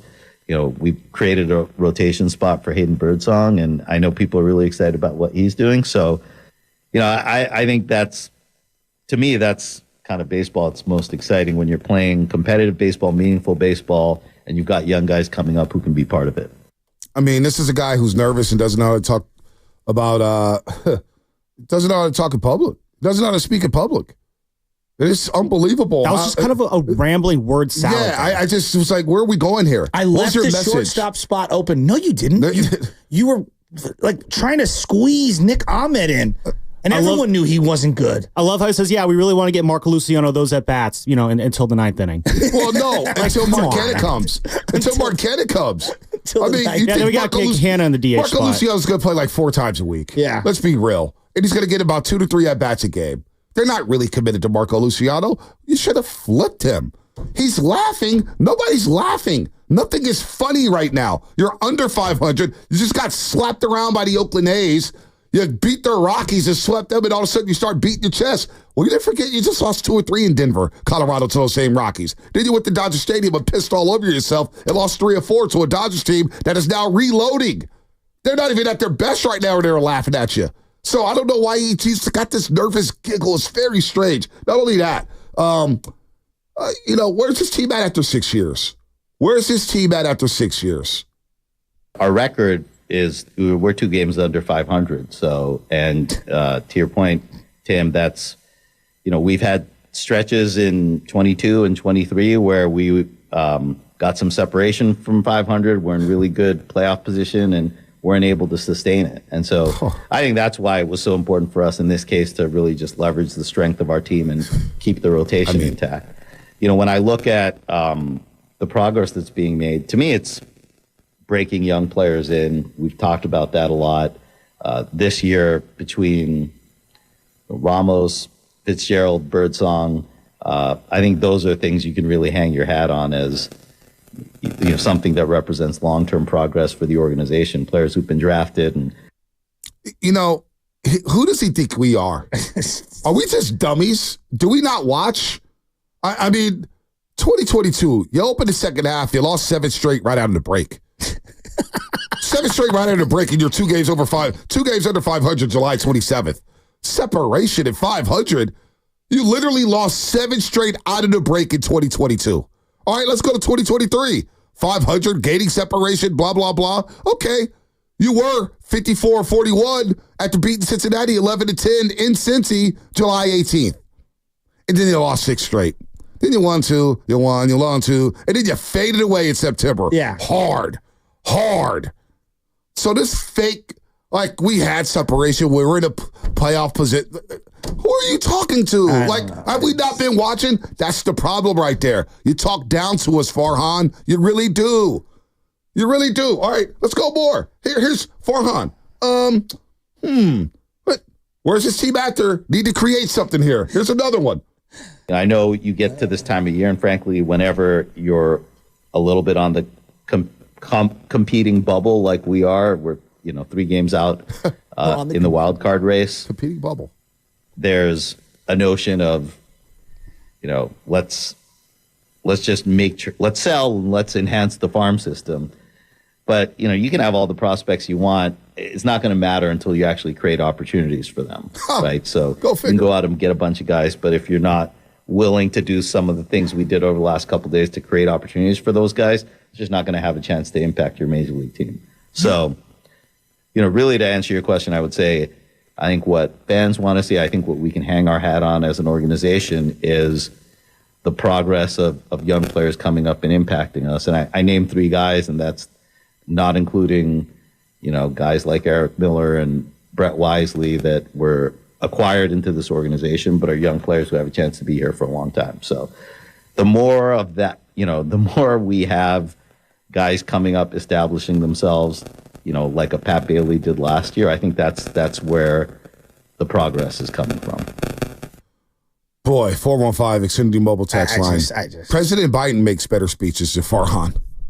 Certified G. I mean, it's just Minnesota. Look, you did not create opportunities, okay? Because you had Conforto, Jung-Hoo Lee, and Mike Yastrzemski in the outfield with Austin Slater. All right, that was to start the year with Tyler Fitzgerald to start the year. As the season progressed, guys went down, and Conforto turned into exactly what we thought he would be. All right, and then you were forced to call guys up, Luis Matos and Ramos. Ramos stuck on his own accord. Now you get credit for pivoting and all that, but then you kept adding to that outfield. Now you've got Canna, and you got this guy Hill, who no one's ever heard of, Derek Hill, 28 years old. It's out of nowhere. It's just creating opportunities. What? Tyler Fitzgerald, what'd they do with him? They put him down in the minors, and then he had to come back up, all right? And then you faded Estrada, who, if we had the same conversation 3 months ago, you'd have been hyping up Estrada. Then Wisely came out of nowhere. He had a couple of nice weeks, some really nice weeks, in fact. And then you DFA Ahmed and put Wisely at shortstop. And Wisely's not a shortstop. And I don't even know if he's a second baseman. We'll see.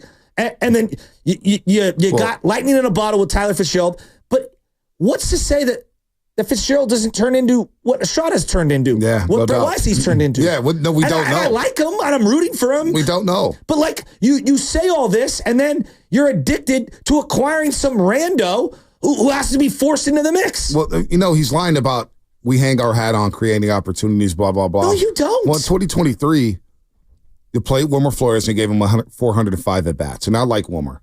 But you gave Jock Peterson $20 million and 358 at-bats, and he had 15 home runs last year. Mike Yastrzemski played 106 games, had some hamstring injuries, but you played him a lot. You played Blake Sable in 110 games last season. All right? Casey Schmidt, you gave up on in a heartbeat. Mitch Haniger couldn't stay healthy, but you gave him a big money deal. You gave him a contract. You never really gave Joey Bart a shot, and Joey Bart may not even be good. But you didn't give him a shot. Remember Paul DeYoung? They had him for a second, cup of coffee. Remember that? Remember that? Darren Ruff. How can I keep up with all of the crap that they brought in? AJ Pollock, they had him for a week. Remember that? Matt Beattie. Oh, we did him for Yankee Stadium. Open the season. Let's go trade for Matt Beattie. I mean, seriously. This guy is literally lying to us like we don't follow the damn team every day. It's He's crazy. lying to the fans. Fans, I am here to help you. This is your show today. You're being lied to and duped, and you've been duped for 6 years. Can I ask you this? Because you have used Alex Cobb out of the pen last night. Oh, my God. Could do that. You're gonna need Alex Cobb in September. Could you have used Jorge Soler in any role last night? You're going to need Jorge Soler for the dog days. These youngsters ain't been through the dog days in August. I mean, that's around the corner. That's around the corner, Sasky. I just don't understand what we're doing. You're going to put these youngsters through this stuff, through this. I get it, experience and playing in high leverage situations. But by the time September comes around, you're going to be out of it. I know. There's going to be no high leverage situations. And guess what? Again, I go over the schedule again, Giants fans. This is what's coming up for the Giants. And it's a scary proposition. And I feel bad for Giants fans who are riding with this team through the thick and thin. We all do. But I'm going to be casually watching. But look at Shasky, look at the schedule. Look at the schedule. All right? You got Seattle for 3 in late August. Then you go to Milwaukee for 3. Then you've got hopefully you got a series against Miami where you can sweep them, but who knows? You never play well against the Marlins anyway. Gate Capital Revenge Series. Oh, yeah, they just got to. They have to replace like 9 of their players that they traded They're going to be done. They're taking, but then you play Arizona for 3. Arizona's looking like they got some swagger back. They're trying to get back in the playoffs. They're rolling right now. Then you got the Padres for 3. Then you got the Brewers for another 3. Then you got the Padres for another 3. Then you got you got to go to Baltimore and play the Orioles in September. Then you got to go to Kansas City. They're playing for something. You see those kids? Oh my God, Bobby Wood Jr. and company are playing hard. They feel like they got a shot. And then you go to Arizona, and then you play St. Louis to end the season. Fonte. So are we really going to be playing in high-leverage situations in September? I don't think they make it to September. Let me ask this sincere question. Had they gone 2-2 against the Rockies, is there any question whether they're selling or not? Shasky, think of just the fact that a Rockies series. Do you know who the second worst team in baseball is? What's the litmus hit? The Rockies. The Rockies. We all know the Rockies. And guess what? The Rockies aren't on the schedule anymore. We don't play them until May 1st of 2025. They're the second worst team in baseball. So let's just do the exercise. The Yankees sweep the White Sox. Does anyone that's the World Series team? No, they're ticked. They're saying you should sweep the White Sox. Come on. You should sweep the White Sox. You swept the Rockies. No. You swept the Rockies and literally thought you had a chance. It's honestly, it's insane. Barely swept the Rockies, too. Shasky and I were down so bad yesterday. I'm so depressed. We were on the phone, and we were both watching Yankees and Phillies. I just happened to have it on. I'm like, wow, look how electric it looks at Citizen Bank Park. I'm actually going to be in Philly when the Braves take on the Phillies. I may go to one of those games to feel what playoff baseball is like. Because God knows we ain't getting that around here. But Shasky goes, I'm kind of rooting for the Yankees. And I said, hell, I've thought about getting a pinstripe jersey for the last 3 months just to get one. They're fun. I mean, Jazz Chisholm. He goes there, and he's like, I'm in baseball heaven. He was just in Miami. Alex Verdugo is fun. And he's not even one of the top 6 guys you name on the Yanks. At least when I see their manager, I know he cares. Dude, they lost 2 straight to the Tampa Bay Rays, and Boone is getting grilled. I want. If they fire him, I'll take Boone in a heartbeat. He's stressing chewing his gum at the top of the step, cursing out umpires left and right. And you hear when they hit home runs, they can't beat the Mets. And that's how it was.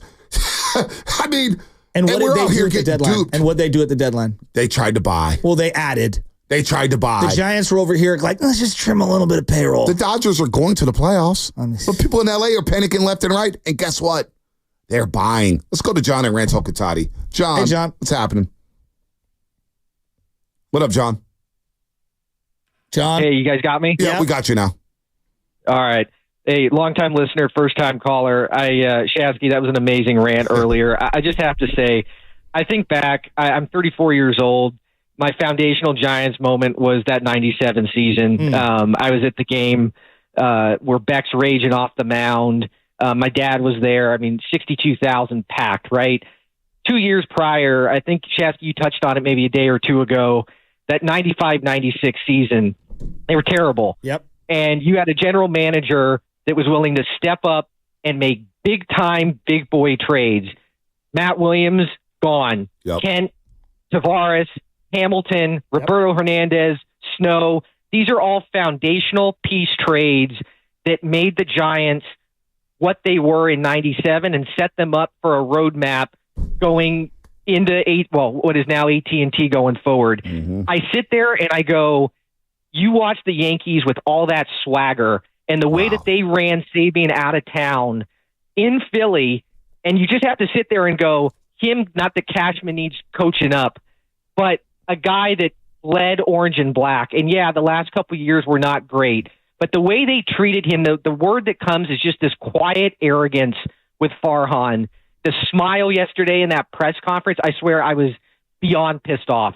It's a slap in the face. I was at the game Sunday against the Rockies. I was torn about this idea that you're going to have a 4-game sweep, and then what are you going to do at the deadline? You're going to watch them not move Snell because his job's on the line, just like you didn't get anything Rodon, just like you didn't sign Gaussman. Enough is enough. I was at the last game at Candlestick. I had Chris Berman with my dad there. Berman's a big Giants fan, handed me Candlestick dirt. It runs through my blood. And seeing this team the way it is, I can't take it anymore, fellas. I really can't. I feel your pain, that's a great and call, that's a John. great call. That's a great call. He spoke on Sabian for a second. And this organization has become so small time, it's become sickening. And this is what I'm talking about, with Buster Posey's Zoom and the end of season presser. How you do things matter. Absolutely. Presentation. I've learned that in my life. The Warriors, they present. The Niners, they present well. Well, that is what I was told. I'd rather be the best dressed person than the worst dressed person in the room. And it's for the optics. The optics. The optics were bad yesterday because you're not live streaming the presser, whatever. But he brought up Sabian. John and Rancho Cotati brought up Sabian. I'm thinking about the Bay Area Sports Hall of Fame, where it took this long to get Brian Sabian into the Sports Hall of Fame. Bay Area Sports Hall of Fame. And I know he didn't even want to come. I know that. He didn't want to come. And you know who presented him? You know who's his presenter? Chris Berman. Wow. ESPN. Chris Berman was his presenter. And I'm watching Sabian move around, and then I'm watching Farhan in the same room move around. I'm watching all the former players just flock to Sabian. And I'm watching Farhan just feel so uncomfortable. And I've seen him at the Positive Coaches Alliance. I've seen him at the Bay Area Sports Hall of Fame 2 years ago. I told you the story yesterday. Guy in the bathroom's like, hey, man, good win against the Brewers, blah, blah, blah. And he's like, hey, he just like chuckles like, didn't even, like, give the guy 15 seconds. But like, hey, man, thanks. I appreciate that, man. We're trying to play some good ball. Yeah. I see Bob Myers like, man, that's a tough loss. Yeah, Bonte, blah, blah, blah, blah, blah, blah. Grace personified. Just all that stuff. Yeah. First class. And there's a regalness to both those guys. And to think that this organization hasn't even put Brian Sabian on the Wall of Fame yet. Yeah, that's a little surprising. Think about the architect. Think about what John and Rancho Cotati said when he made that trade. And Matt Williams is one of my favorite players of all time. Everyone's. And I'm thinking, damn, they traded Matt Williams for a guy. Jeff Kent, who the hell is that? He played at Cal, whatever. I don't know who he is. Daryl Hamilton. You bring in Daryl Hamilton. JT Snow, Al Watson. One of the great trades One of the great trades ever. One of the great trades ever. Jose Vizcaíno comes over. And they go on a roll from 97 to 03. And I know they didn't win a World Series. But at that time, that was the highlight. Yes. And Sabian tried. Yes. And then he reinvents himself, and they go pitching. And they win 3-5. 3 World Series in 5 years. And Brian Sabian has been disrespected by this organization, and he's not even on the Wall of Fame. And I got people out here trying to discredit Brian Sabian to defend Farhan Zaidi. it does make my stomach turn. It does make my blood boil. And I hear this guy at the podium compared to Sabian had the guts. Yeah. To sit there with Ralph Barbieri and take his hard-hitting questions and clap back at him. Every week. Every week. Bob Myers had the guts to come on his station every single week. Hell, we're going to get Joe Lacob in the studio one day, whether it's on this show, Steiny Go, whoever. Joe Lacob comes in the studio and comes and talks all the time. And this guy, Farhan Zaidi, is running my team into the ground, and people want to disrespect Brian Sabian, who had the guts to make big boys. And you know what's funny about the Yankee thing, the whole 1990? Cashman brought up Brian Sabian multiple times. Well, he was one of the architects theirs. Sabian wanted Jeter. One of the architects for Bernie Williams and Jeter and Posada in the core four. Yeah. And guess what? Guess where Sabian is now? Back with the Yankees. Of course. They scooped him up so damn fast.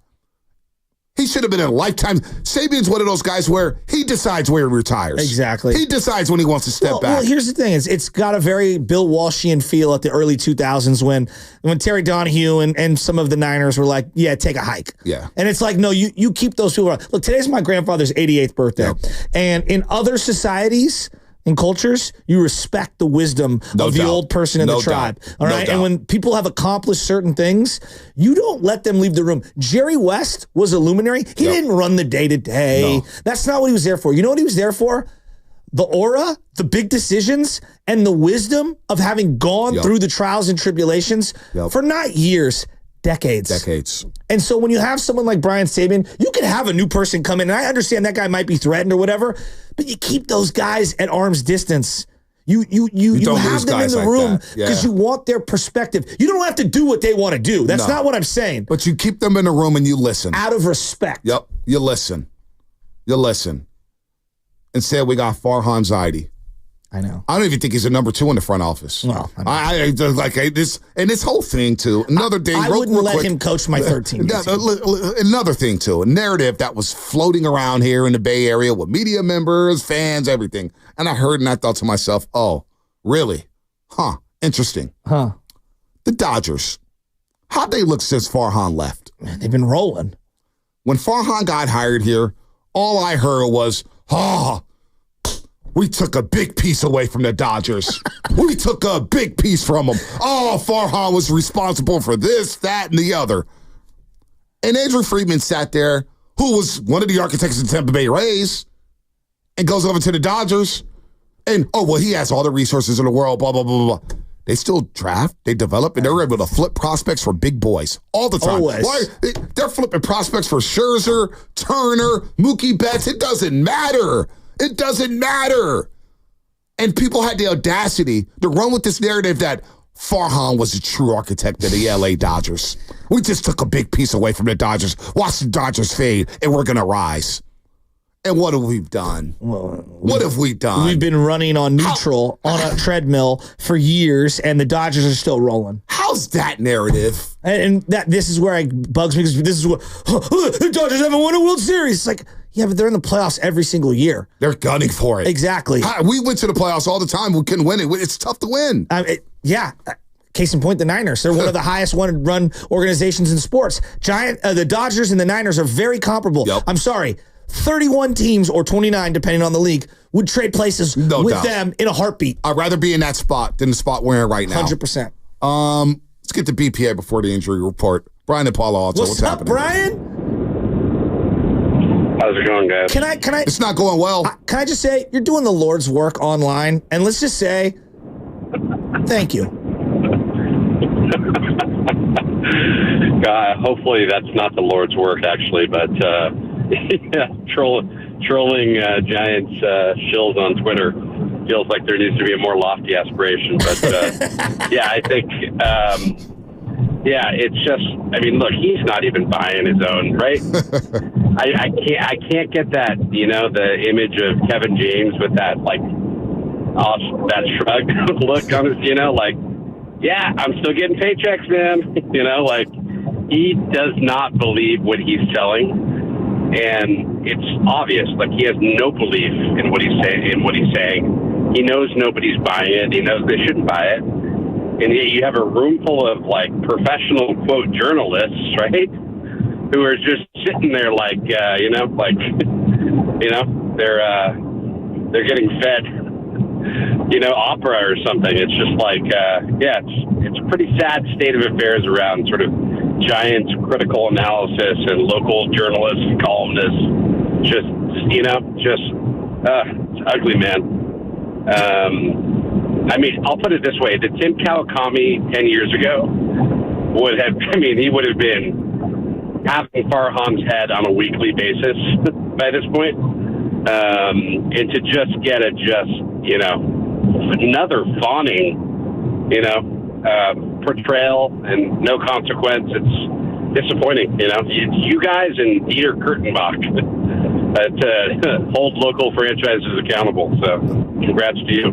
Yeah, well, we're just doing our job. And look, I was a little I had to pick up baby Chess from a little summer camp at 3 o'clock.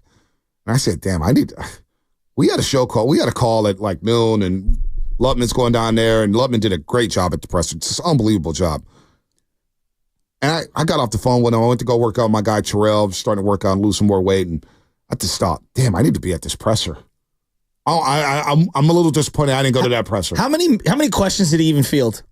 It was there for 20 minutes. We went about 20 minutes, 25-ish minutes. Yeah, 20, 25 minutes. You asked some great questions, Lutman. Thank you. He did I was a really great proud job. of you. Now, put a lot of work into them. You brought up Kawakami. Kawakami wrote a piece yesterday, and I respect Kawakami.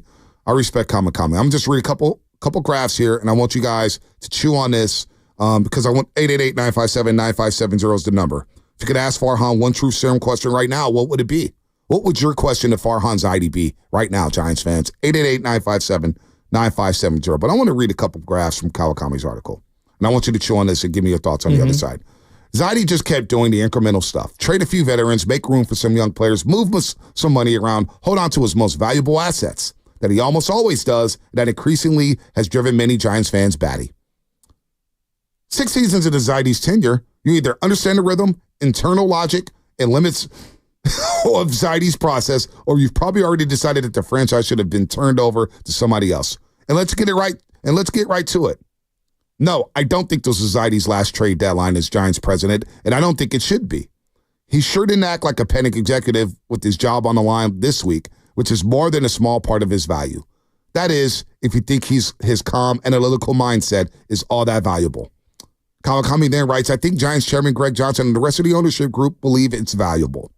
I think they would love to see more victories than the Giants have produced over the last 3 seasons, and they wish Zaidi was more popular with the fan base than he is right now.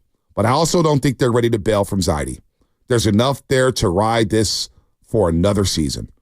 Maybe barely enough, but enough. He ruined your zone.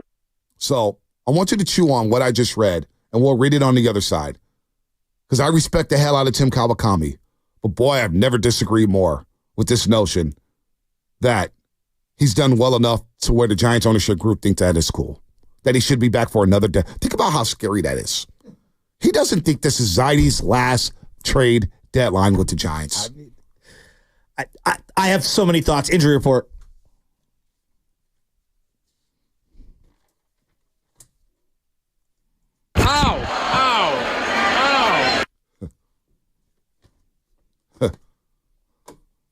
Farhan, you're a loser. I saw Backerly tweeting about Grisham yesterday. Oh, maybe Grisham's a guy the Giants can go after. He's batting like 180. He's batting 199. And he's playing terrible defense. Batting 9th. And Backerly's out there. Watch the games. Backerly's out there talking about Grisham could be a good piece for the Giants. Are you out of your mind? Good news. Ricky Pearsall's in pads. He's been practicing down in training camp. And you know what Big Dog City told me when he's at practice yesterday? Y'all may have something to Ricky Pearsall. He looks like a dude. He was held out of practice last week due to a hamstring injury he suffered while away from the team during the summer. But he's been a full go at practice, and he is working with the team. He's been in team drills, working with the twos right now. Ricky Pearsall, that is. The injury report brought to you by Boxing Girls in Northern California's premier workers' compensation law firm, helping get your workers get their lives back for over 40 years. What's coming up in the game? Brought to you by Fremont Bank, celebrating 60 years of full-service banking with no compromises. All of your phone calls. 888-957-9570. If you had a question for Farhan Zaidi, what would it be? What would that question be? And how the hell do you feel about the deadline, Giants fans? 888-957-9570 is the number. That's what's coming up here on the Morning Roast.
1-2.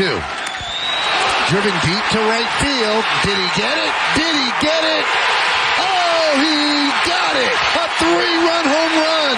Jazz has done it again, and the Yankees take the lead, 5-4. Crashing for Jazz Chisholm Jr.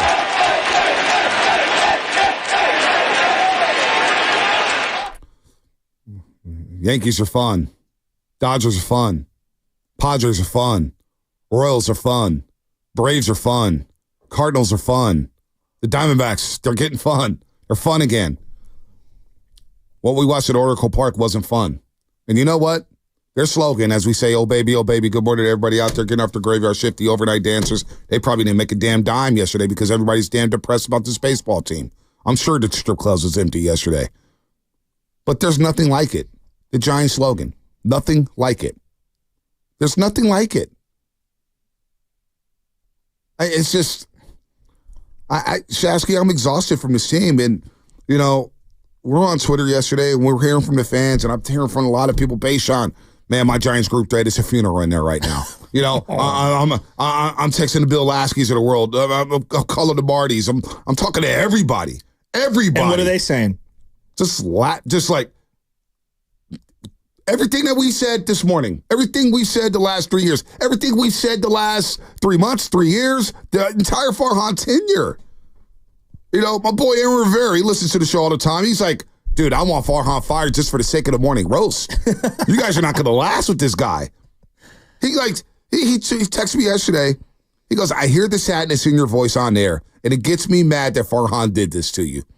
Like, damn, I lived through the McCourt ownership, and even those teams were more entertaining than what the Giants are rolling out right now. We've gotten multiple texts this morning from Dodger fans. This sucks. I actually wish the Giants were a little better. I want them to be better. Dodger fans. My boy Jason Jones, you know Jason Jones. Jason Jones, he's a big Dodger fan, and he's just laughing. He goes, dog, I'm laughing at you guys. He goes, you ready to root for the Sacramento A's? I said, no, I'm going to be a Yankee fan before that. Well, here's like, and it's serious. It's sad. But why are we? I'm asking silly. Why are we, you and me, and a handful of other people? Why are we the only ones that are critical of? And let's call it what it is: underwhelming mediocrity. I don't know. Well, you know what? Listening to Mark Grandy yesterday from 2 to 6, and he was with FP, and he was with Dibs, and they're pros. But I thought Mark Grandy held his own and did a fabulous job yesterday from 2 to 6. He was speaking to my soul. This is not acceptable. This is young Grandy, man. I know. Gets whipped behind the ear. You know what I'm saying? Guy just went through puberty. Now he's hosting a show for Mark Willard, and my guy is out there cooking. And, you know, I love FP. He's a good dude. I love Dibs. Good dude. But FP is like, man, you're like the most negative guy in the room. And I'm hearing Dibs saying, well, what did you want? And Grandy's like, are you guys not listening to me? This is not acceptable. You didn't buy and you didn't sell. You didn't tell us what you were doing. You don't even know what you're doing. So, again, there's nothing like it. The slogan actually fits what the organization is about right now. There's nothing like it. We don't have a plan. Wait, we're opening up spots for youngsters, but we're bringing in a 35-year-old and he's going to platoon the corner outfield spots and he's going to play first base? What the hell is going on here? I'm coming in Monday saying, you know what? And my Monday rant, because I think a lot of people got confused. Maybe Tim Kamakami's right. Maybe he does have job security. Maybe he will be back. And maybe I'll be back at the end of Citizen Press saying, why do you deserve to be back? What is your grade? Because I will be at that one. Believe that. Believe that. If he's coming back, I will be at that presser. I promise you that. I promise that. But I'm saying bye because, hey, you know what? Go all in. Why not? Everybody's healthy. Fine. Just pick a direction for crying out loud. Okay, so in this thing, if you made the argument that you wanted to buy, and the whole point is we're going to push for it, you're never moving Soler. No. Right? Like, no. As limited as he might be as only a DH. You're building around Soler and Chapman. Well, and you're trying to woo Blake Snell to stay. You're trying to woo Chapman to stay. You're trying to woo Robbie Ray to stay. Instead, you traded the only real legitimate bopper outside of Wilmer Flores on the team, and then you bought nothing else. You didn't add to the bullpen. You didn't add to the bats. You didn't add to the starting rotation. In fact, you lost an arm in the rotation. Yep. So to me, like, you didn't buy at all. Didn't do you anything. didn't get under the CBT. No. Okay, which there are reasons on like team building reasons, moving forward. It makes sense, get under the CBT, but you didn't do that. And then simultaneously, because you didn't buy, all right, are you going to sell? No, you didn't. In a seller's market with 1,000 teams selling, you didn't sell. And I want to make sure this is very clear because I'm stealing this from the Tim Kawakami article in the comment section. At the 2002 deadline, and this is from J.O., Farhan stayed the course instead of trading Carlos Rodon. We were told there were no suitors. That same year, Cincinnati acted decisively and moved Luis Castillo to the Mariners and got Mahle from the Twins to package, and they have yielded them, after a couple of other trades, Marte, Encarnacion Strand, and Spencer Steer. That's a team that knew the direction that they were going in, had an asset in a seller's market with a lot of buyers, and made the most of it. And now you look up and you're like, would the Cincinnati Reds trade their current and future for the Giants? No, they would not. And I look at the Rodon situation as a litmus test for what they should have done this year. All right, you made a mistake. You didn't move Rodon. You got a qualifying offer, blah, blah, blah, blah, blah. You had the most coveted left-handed pitcher. So you didn't buy. You didn't buy. You didn't get under the CBT. You didn't buy. And then you didn't sell your number one asset. I'm going to go something real quick. Oh, my gosh. I just saw something because I'm with you here, Shasky. Glanced up at the TV, and they had the Padres rankings, their player rankings in the farm system up. The Padres have literally traded like 7 of their top 10 prospects and try to win now. They're not afraid to trade prospects. So my point is, when you buy, you got these prospects. I don't know what they could do at the major league level. I've been waiting on Marco Luciano for 3 years, for crying out loud. I've been waiting on Hunter Bishop for 3 years. I've been waiting on all these prospects. The Padres are saying, we're not waiting. We're trying to win something we've never won in our franchise history. Exactly. We're trying to win. We got the park sold out. We got Machado. We got Tatis. We had Soto. We understood he wasn't going to sign back here, so we flipped them. And they flipped all these prospects, and they are going for it. Now, if you're going to sell, because I trust me, I understand the argument for selling. But you have to do one of the two. If you're going to sell, ain't no halfway step into selling. That's what I'm saying. You're selling Ray. Yes. You're selling Snell. Conforto. You're selling Conforto. You're selling Yaz. You're selling Matt Chapman could even go. Hell, if they're going to sell everything, then Casey Smith can play short. He can play third. Tyler Fitzgerald can play shortstop. You play Wisely at second, or Luciano, and you play some youngster at first base. And you flip. If you're going to sell, you sell. But the fact that they stayed stagnant and how the audacity to sit up there yesterday and say, Mark Buchanan's going to bring good vibes here. He's tenacious. And we got the best rotation in baseball. But Bonte, we got the best rotation in baseball. This is the problem, though. The Giants, whether it's Farhan, the front office, I don't know. They think there's nobility in fielding an expensive roster that's average. And the Giants fans have told you, we don't really like that product. We don't. Am I wrong? Yeah, no, you're right. No, you're not wrong. The product you're trying to sell me is there's nobility in trying to pretend to compete. Yep. Whereas Giants fans are saying, you know what?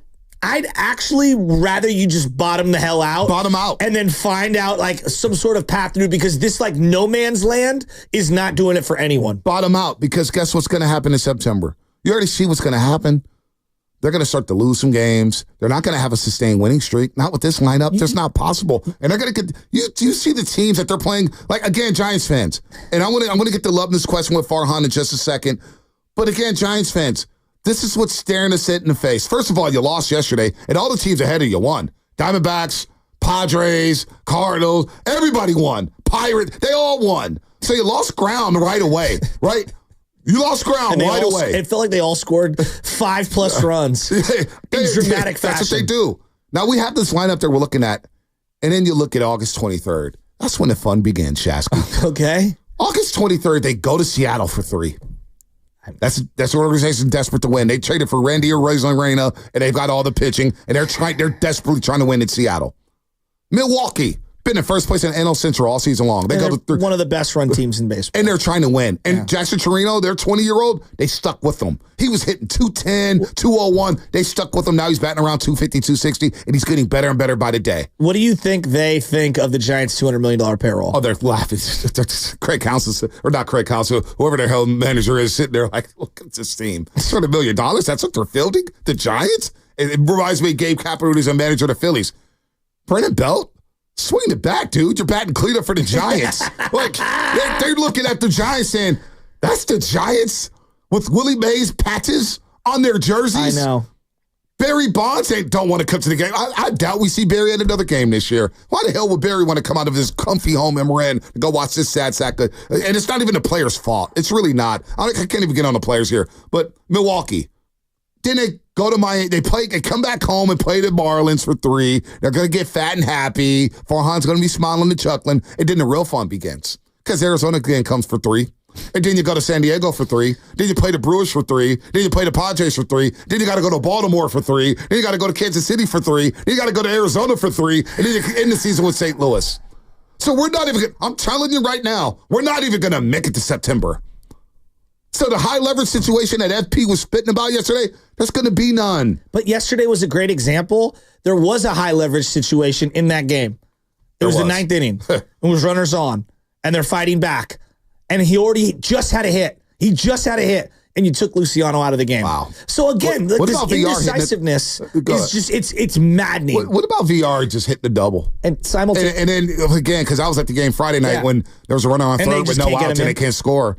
Yesterday, same thing. I mean, same thing. But Bonte, like, I'm watching you Churio for Milwaukee. Jackson Merrill has played center field for the Padres all year long. And he didn't get off to a great start at the beginning of the year. He's been like up and down, and I know he made the All-Star game, but like he's a guy that has been up and down offensively and defensively. I mean, he's been more good than bad. But when you choose to go with a young player, you ride it out for a couple of weeks. You just have to. You owe it to yourself. You owe it to the kid. You couldn't even get through a 9-inning game with Luciano after calling him up and clearing the way for him to play.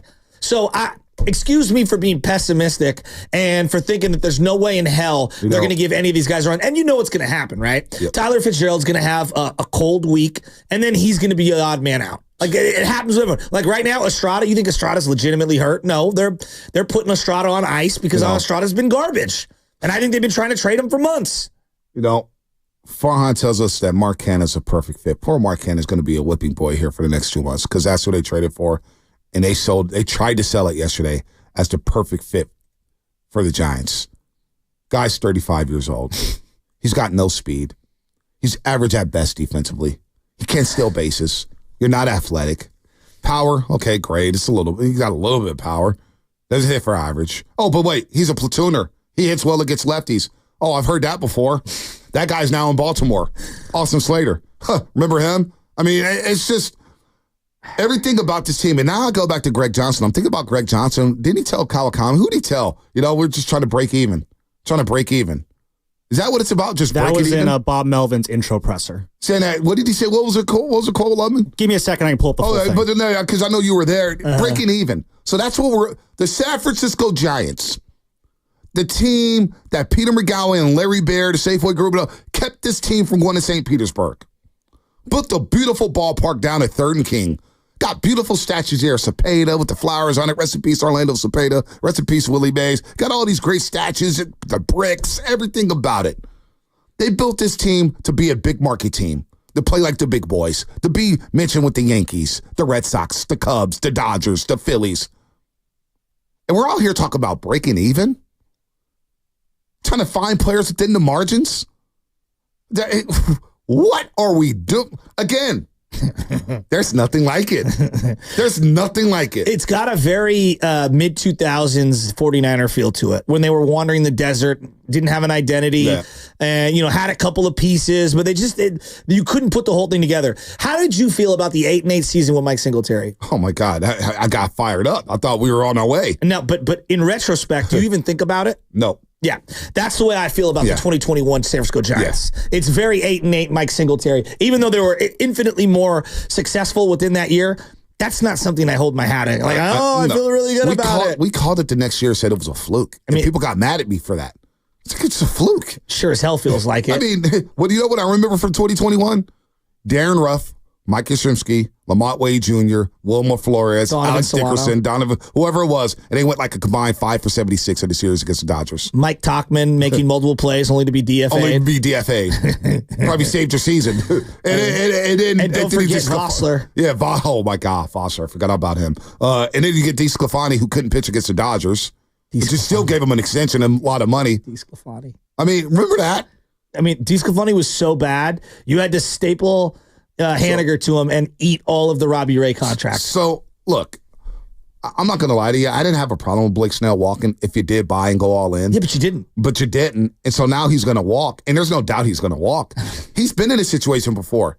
He played for the Tampa Bay Rays. I know. He knows what a small market team is. He got a cup of coffee in San Diego. It's like, whoa, this is fun. And they were trying to trade for him again. Yeah, they were. They know what time it is. They know what time it is. Bonte, so this guy's doing? not qualified. So now we get to Tim Kawakami's article, because you just read a comment from there, and I read a graph. And Kawakami, this is what really stuck me. He goes, let's get right to it. No, I don't think this was Zaidi's last trade deadline as Giants president. And I don't think it. And he goes, I don't think it should be. He shouldn't act like a panic executive, which I disagree with. He looked panicky. He did. He looked panicky and fidgety and didn't know what to say. He was just rambling. And we'll get to his ramble in a second with Lubman. With his job on the line, which is more than a small part of his value. This is, if you think his calm, analytical mindset is all that valuable. And Kawakami writes, I think Giants chairman Greg Johnson and the rest of the leadership group believe it's valuable. I think they would love to see more victories than the Giants have produced over the last 3 seasons, and they wish Zaidi was more popular with the fan base than he is right now. But I also don't think they're ready to bail from Zaidi. I don't see any Larry Bear in this article, but knowing Larry Bear and the Larry Bear we watched grow up, I don't think Larry Bear's cool with this. I don't think Larry Bear can sell this team right now when he's out there in the marketing for the Giants or whatnot. I don't think he's happy this morning. Monte. Come on, man. There's Kawakami. Like, Tim writes this. He don't think it should be Farhan Zaidi's last trade deadline? Can you imagine if this is Trent Baalke 2.0? At least Trent Baalke had good draft picks. Monte. This is Trent Baalke all over again. Monte. This is where they finished in the NL West, not in the entire NL, the NL West since the guy took over. Look, 2019, I'll give you a pass. You finished third, okay? 2020, a short year. You finished third in the NL West. 2021, you won it. It's a huge outlier. Back to 2022, third in the NL West. Last year, fourth. Where are you currently? Fourth. Are we trending up or are we trending down? Trending down. We're descending, not ascending. We're descending. In the NL West. All right? And so, look, man, Tim, I respect your work and your resume and everything you've done. Dog, read the room. We're done with them. Do you understand business? I know you understand clicks, okay? And so we all do. Like, we all know what generates. We all know the algorithm, what hits. This Giants roster doesn't hit. It doesn't hit. All right? If this were Amazon Prime, it would be delisted. Would it not? Yeah. You would remove it. Am I wrong? Am I wrong? Like, it's just straight up. And I look at it and I'm saying to myself, and I'm dead, and I'll say this to Tim's face. Tim, are you more worried about access to having a conversation with Greg Johnson, or are you really like going to think outside the box? Are you going to be like your own independent thinker? Because I agree that the guy isn't the worst in the league. It's not good enough. And the overall body of work, the resume of what the team has been fielded over the last couple of years is below water mark in its own division. It is. All right? Forget comparing yourself to the Dodgers. That's a fool's errand. They're the best run team in all of baseball in terms of, money and stars and operating skills. You aren't even on the level of the Padres or the Diamondbacks. And I'm glad you brought up the Padres, because we just hired the manager who managed the Padres last year, and they disappointed everybody. Well, A.J. Preller looks like a genius right now. It sounds like everybody in San Diego is happy with A.J. Preller right now, right? I mean, they're rolling. They got their players. They're happy. Again, I don't know. We hired Bob Melvin when it was like... So Kawakami is up writing this, too. With their pitching lined up, this team does have that outside shot too, said, go on a 10-2, 14-3 run and jump a bunch of teams ahead of them. As a Tuesday afternoon, Fangraphs gave the Giants just a 17.5% chance to make the playoffs, but that was a big jump from just a few days ago when they swept the Rockies. So Zaidi goes, I think what our playoff odds are telling us is we've got to have a big run in us. And if we do, we'll be there. And if we don't, we won't. When you look at the starting pitching matchups, almost every game the rest of the season, and we're going to look at it and believe we have an advantage there. It's a pretty good place to start any baseball game. Well, then 3 hours later, you take on the Oakland A's, and J.P. Sears went 7 innings of shutout ball and struck out 9 guys. Bonte, forget the World Series teams. Just forget the World Series teams. The 2016 playoff team. I'm just going to use that one. Listen to the amount of games started from the starting rotation. Now, Robbie Ray pitched 4 good innings, and they declared this the best rotation in baseball. Bumgarner had 34 starts. Johnny Cueto had 32 starts. Jeff Samardzija had 32 starts. Jake Peavy had 21 starts. Kane had hurt himself, but he had 17 starts up into that point. Albert Suarez had 12 starts, and then they traded for Matt Moore at the deadline, and he had 12 starts. Eric Miller, your high-leverage lefty, has more starts. The same Eric Miller showing up outfielders? Blake Snell!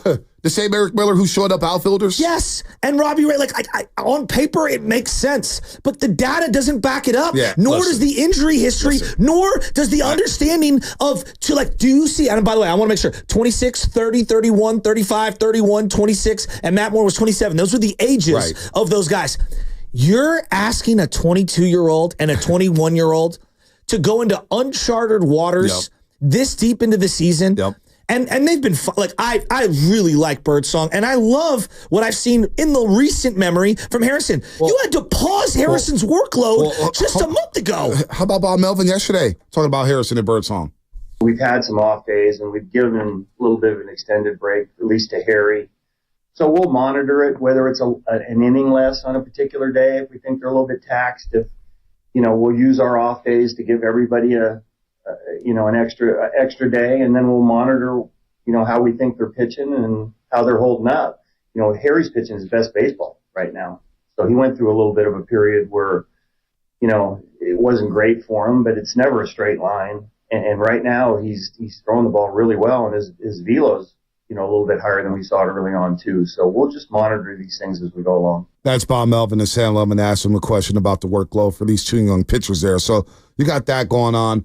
Do we have time to play your question to Farhan Ludman? No? We got Dave Fleming coming up here in just a second. Shayna Rumor from the Chronicle is going to join us at 9:25. Got my girl Sabrina Ellison from the Warriors dance team. She's going to join us at 9:20. I'm a little mad I didn't get to judge that competition. Maybe I'll be a little happier here. But everything they've done have worked backwards. And the team and the organization that this core group is built, we're breaking even. We've become the Tampa Bay Rays of the NL West. And that's just not acceptable with this fan base. And so again, 888-957-9570. If you could ask Farhan one true serum question, what would it be? And I'll throw another one out there for everybody. What would your message to Farhan Zaidi and the ownership group be right now? What would your message to Farhan and the ownership group be right now? What's your message, Giants fans? Seriously. How happy? Are you happy? Is anybody pleased right now? Are we the only ones angry? Nah, I know we're not the only ones angry. But who's happy out there with what they've done? I would love to hear from you. Convince me that they did well at the deadline. Was standing pat the best situation? I don't think so. Shasky doesn't think so. What a disappointing day in Giants. We're never going to forget yesterday. We're never going to forget yesterday. What a joke. Let's talk to Fleming. Maybe he can explain. Maybe he could exude some positivity into the show today. Giants do nothing. They lose to the A's 5-2. Robbie Ray gets lit up. Best rotation in baseball, my ass. That's what's coming up, brought to you by Life Source Water Systems.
Now, back to the morning roast with Bonte and Shasky.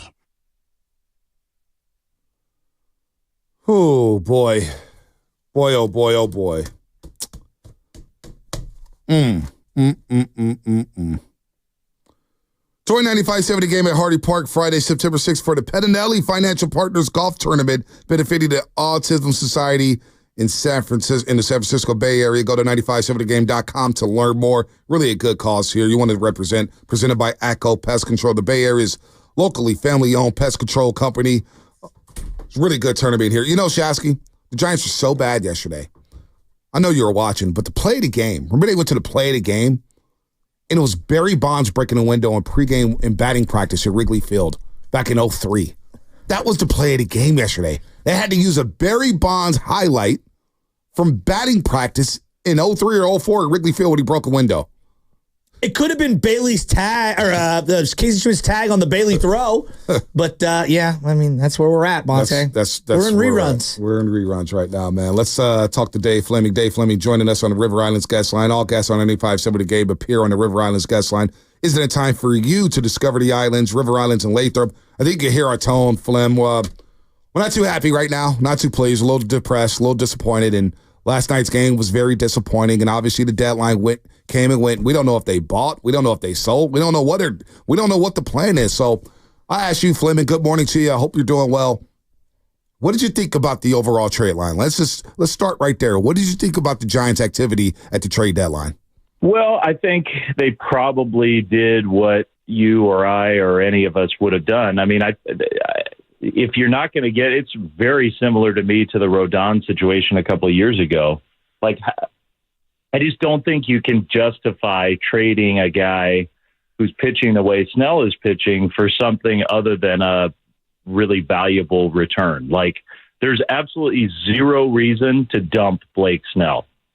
And so even if you think your playoff chances are 1 in 5 or whatever you think they are, to me, it's better to hold on to a guy who's as good as he is right now and take your chances with those longer odds than just to give him up because you tell yourself we don't have a great chance to make the playoffs, so this is what we're supposed to do. So I don't know why teams right now are so shy. I mean, I'm gonna watch the Orioles very carefully this year, and when they've got Cade Povich starting Game 3 of a playoff series instead of Blake Snell, I'm going to think to myself, just like I did with I did the World Series 2 years ago and watched Noah Syndergaard start a World Series game for the Phillies instead of Carlos Rodon.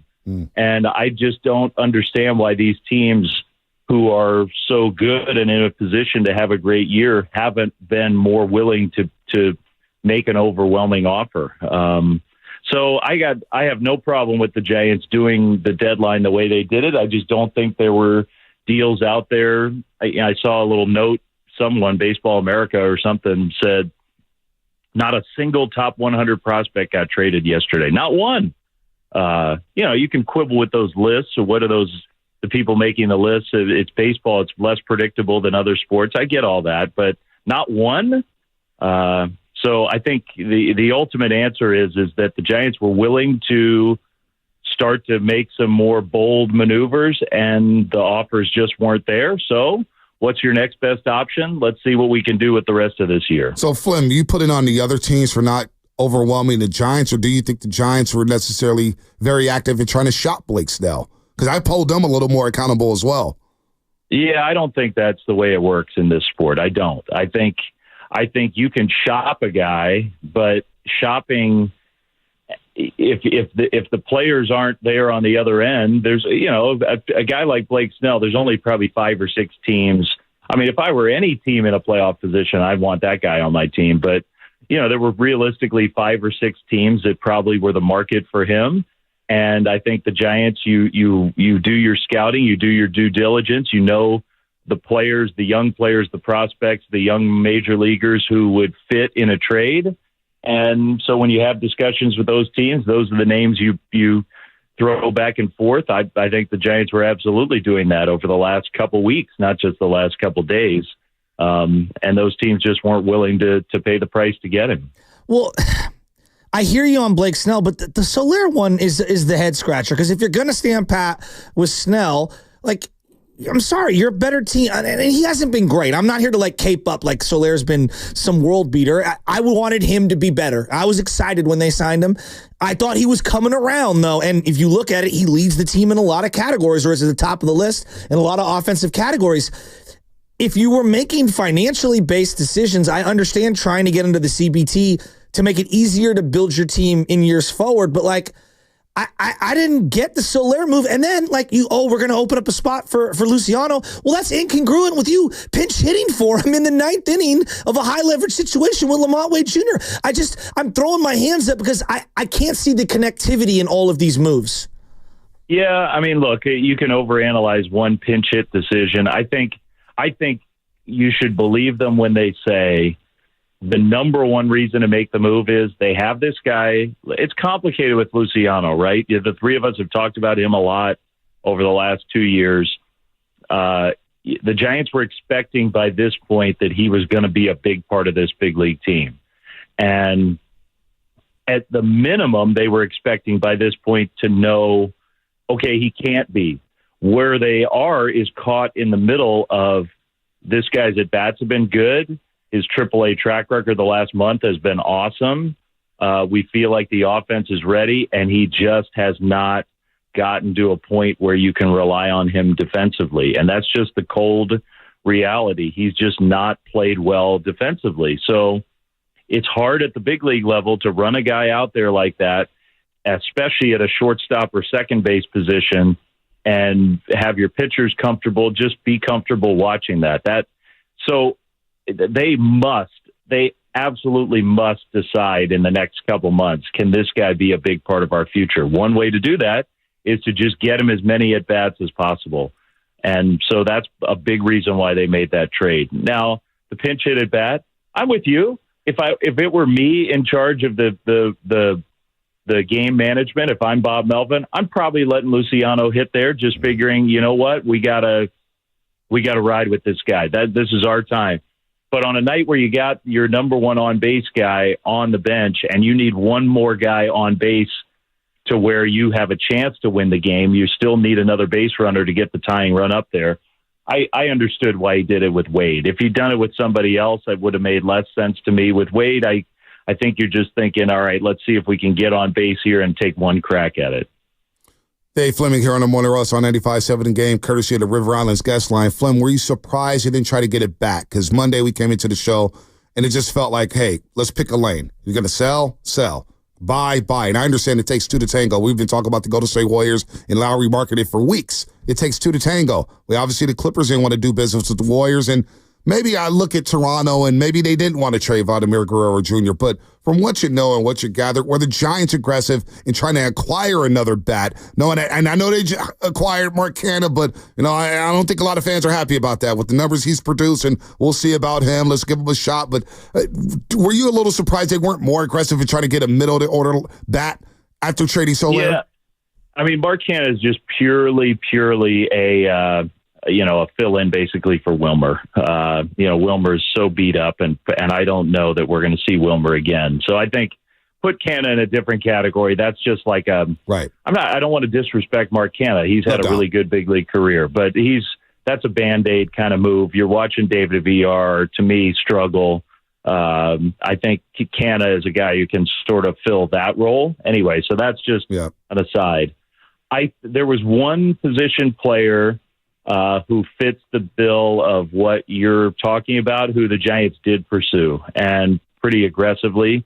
And the other team just, in the end, wasn't willing to move off. They're a team kind of in a similar position to the Giants. Like, are we in? Are we out? Trying to figure, and they just weren't willing to do it. I could see that coming back up in the offseason. So to answer your question about, am I surprised? I'm not surprised. I do think it's obvious the Giants are lacking a middle-of-the-order presence. Those are the kind of bats that are really hard to get at the deadline. And Vlad Jr. might have been one of those, but I think in the end the Blue Jays said we are absolutely not trading him. I think they would have traded the other guy, Bichette, with the right offer. I don't know about you. I'm not on Bichette. I mean, he's got a track record. This year, he has been literally the worst hitter in the American League. Dave, I'm with you. Yeah. His defense isn't that good either. Sorry to interrupt. His defense is no. His defense isn't great. That would scare me to make a big deal for him. Yeah, I'm with you. I'm not saying maybe. And I've heard you guys the last 2 days. I understand your frustration. Oh boy, I feel sorry for you, Flip. Sorry. Wait, hold on, real quick. I'm sorry. Let's laugh a little bit. Were you apologizing to your kids? Like, listen to these psychopaths right now in the morning. How do they? His kid already knows I'm crazy. Yeah, one of my daughters was with me yesterday morning, and she turned to me and goes, "Dad, do you feel that way?" Oh my God. I feel embarrassed right now. Don't answer that. Dave, like, so then you know where I stand. Like, I'm really frustrated. And so let me just, Joe, let me just say just because I think, like, the point I was trying to make is maybe you guys do have a good argument that the time is now to take a big swing on a guy like Bichette, just to risk. You could fall on your face, but maybe we strike gold and get a guy who's unhappy and he turns back into the player that he was. I mean, I do think that the search for impact outside talent has been so frustrating over the last few years. Maybe you're going to need to take a risk on something like that. So anyway, go ahead. No, I hear you in terms of, like, theoretically. I just don't really love Bichette as a player. That's just me personally, but that's whatever. I totally agree with you. I take Bichette in a package with Vlad as an afterthought, but that was my focus with the Blue Jays. First base power, Vlad's on fire. And to your point, Fleming, something I was saying the last 2 days, it's obvious they can't sign a star in the open market. Maybe you have to trade for one. Maybe that's your avenue to trade for one and getting that star back. Go ahead, Joe. And I agree with you on that. Now, the other thing that's complicating this, and this is really dangerous to do in baseball, because baseball is just unlike any other sport. But they do have a kid in A-ball right now who's only 19 years old. His position is first base.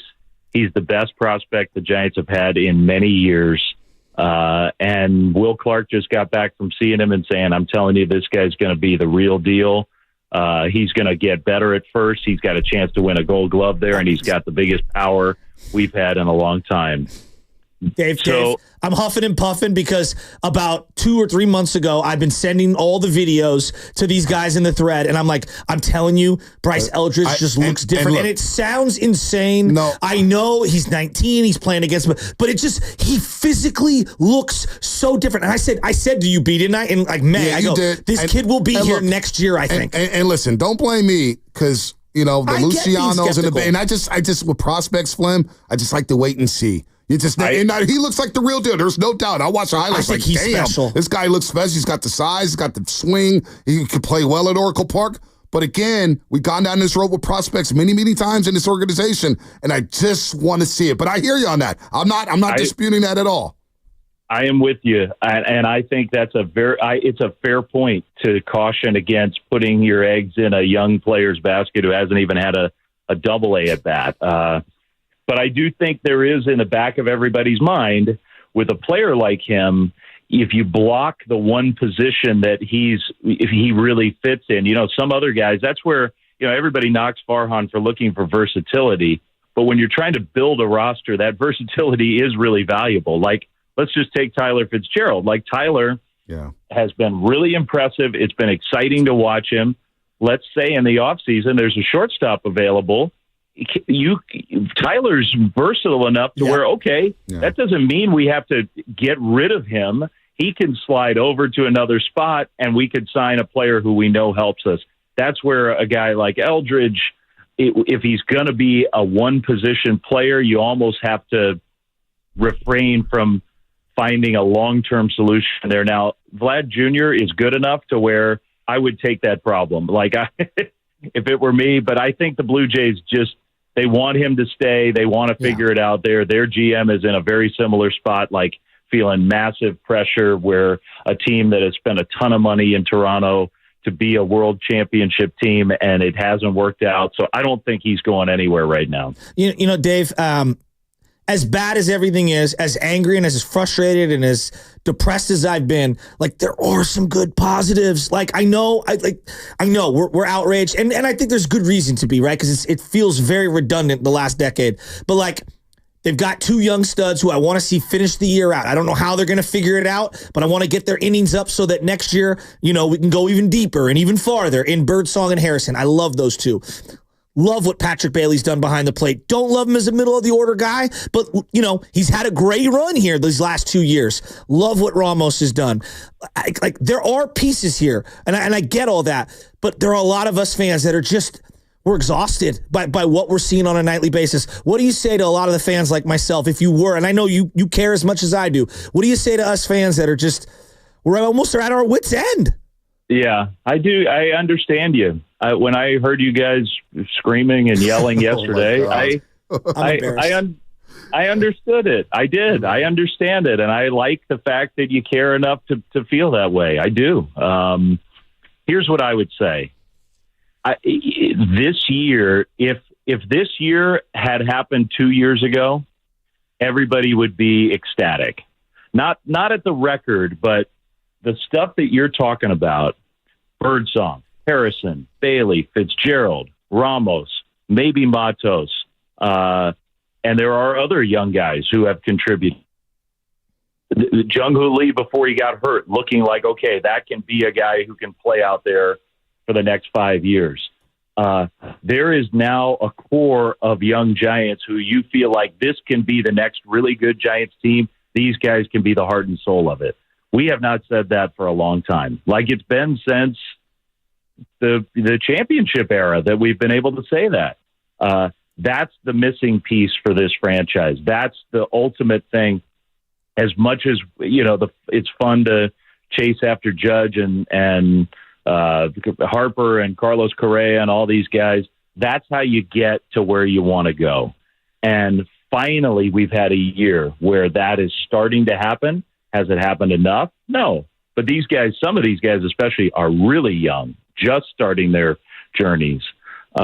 This would be a year. It's just frustrating that it's taken so long to get here. And so I think if you can trick your brain and feel like, okay, this is the year we've been waiting for, now you start the clock from here and say, okay, the pressure is on now. Now you've identified those young guys that you just rattled off. How do we augment that? How do we put a better team around those guys? And if you can't do it in the next 2 years, then you have the right to be really, really frustrated. And you have the right to be frustrated now, because I am too. Yeah. This is the San Francisco Giants. Thank you. This is our ballpark, our franchise, our fan base, the franchise of Bonds and Mays and McCovey and Posey. Like, this is not some second-rate operation. Like, the fact that the Giants have been in the playoffs one time in 8 years is embarrassing. Like, that should not happen. We as a franchise, we are better than this. But if you can remove yourself from that and say, look at all the good things that have happened this year, you can get excited about where this thing can go. It's tough, though, Flem. I'm not going to lie to you. You heard us scream it. It's tough to see it as we're talking to Dave Fleming here on the River Islands guest line. And I don't expect you to answer it this way, but we were playing a cut with Alex Pavlovich, and he's saying, hey, there's some people in the front office who need to make the playoffs, And I'm not going to ask you about job statuses for anybody like that. But I just want to ask you, what have your thoughts about the job Farhan has done over 6 years? You talk about the youngsters, and there's some positives here. And we talk about the expectations. We always reference you. Hey, the expectation is playoffs. We heard from Greg Johnson. It's mandatory. Farhan's told Susan Slusser, hey, the stakes are high. Are those stakes still high despite having this youth movement here with the lineup? Are they still high enough to say, hey, it's mandatory to go to the playoffs this year? I mean, I don't know. I mean, to me, the season is going to end in disappointment if they're not in the playoffs. I will be very disappointed if they're not in. Does that mean what you're implying? I don't know. Yeah. I don't know. They're in a weird spot right now. They are. Mm-hmm. And it's, all of this, I've said this to you guys before, all of this is also framed by what's happening in LA. Yep. It's like, it's really hard to stomach. And we were just down there again. And I can't tell you how frustrating it is to be down there and to watch the whole thing. It just is. It's just a bad contrast right now. And one thing that I would like to see from the Giants, all of us, everybody, is to start taking that a little more personally, to start being a little more pissed off at what's happened down there. And the fact that year after year, they're sustaining that level of success. And we're trying our best to catch up, but the best so far hasn't been good enough. I would like to see some more fire from everybody. And there's fire in that clubhouse. Those players take it personally, but even just a flip of the switch in terms of the language coming out of everybody. Like, I want to hear championship aspirations, not forget what I said about playoffs or, I'll be disappointed chasing a wild card. Can you get the third wild card? I want this franchise to be aiming as high as possible. And, I think we need to start hearing that from everybody. All the way around. And even San Diego to that point, too. Yeah, San Diego, they haven't won anything, but damn, they're even trying, too. Like, the Padres have lapped us a little bit here, Flem. I'm jealous of them. Go ahead, Shaq. The Nick Ahmed home run almost broke me last week. I was driving through the Russian River. It did break us. If you listen to us the last 2 days, Flem, we are Tony goes broken. yard immediately after. I'm like, you got to be kidding me. But you know what? Forget that, because I'm going to lose my mind. Dave, I have a suggestion for you. And I know that they sell well, and I know it does well. The City Connects. Can you tell whoever is there? I'm not even going to bash on the City Connects. This is what I want to say. When are we going to see the 1980 Hum Babies? When are we going to see those uniforms on the field? I want to see them. Next year, Everybody right? wants them. I think we're going to see them next year. Are we going to see those? We'll Let's see them end it next on a year. good note. I don't know. I know new City Connects are coming next year. Really? The Giants have a total refresh of City Connects next season coming. And it's a very different look, I'm told. I haven't seen them, but so that's going to be something new for next year. The 1980s style, I don't know. It is a good look. I'm with you. I like those. Those are good. They're cool looking. I love them. Flip, I got to go back to your daughter in the car as we're screaming I'm left so and right. embarrassed. And you probably are like, did you tell her, like, I go home with these guys every single week? One of them's on TV. One of them goes youth baseball. And they sound like idiots at 6 in the morning. I feel bad for you. Now I'm embarrassed. I'm so embarrassed.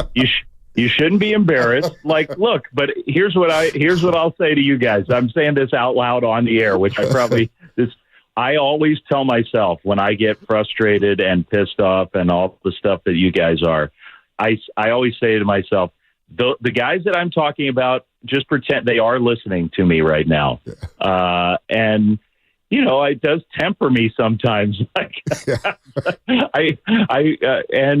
But I'll say this. I'll end on this. I appreciate you guys and how much you care about it. And there are a lot of Giants fans who feel this way. If it were easy, it would already be done. This stuff is not easy. Yep. It isn't easy to do any of this. And I think if we can try to focus on the good stuff that has happened this year, there has been a lot of good stuff.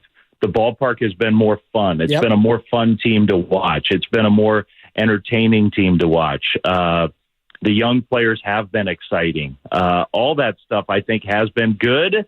And if you try to build on that, it's an easier path forward than just starting to be defeated. I just don't want us to get to a point where all of us are thinking, well, it just is never going to happen, because that's not true. It's going to happen. No doubt. Flem, I appreciate you dealing with Thanks, this, pal. man. No, I can't get that image. Tell your son I'm sorry. You feel like this. Oh, Tell boy. your daughter we're sorry. so Jeez sorry. Louise. And everybody out there on the roadway is probably wrecking listening to us talk like madmen, speak like madmen. Flem, have a good call tonight, Have a man. great Hopefully, day. we got to salvage one against the A's. Can't let them come in here and sweep us. Last Babe Ruth series at the Oracle. A's thing, if the Dodgers thing is a gut punch, the A's coming in here and hitting 4 home runs. That's it's a low blow. No good. No good. It's a low It's the blow. cherry on top. I'm not going to lie. I can't even talk.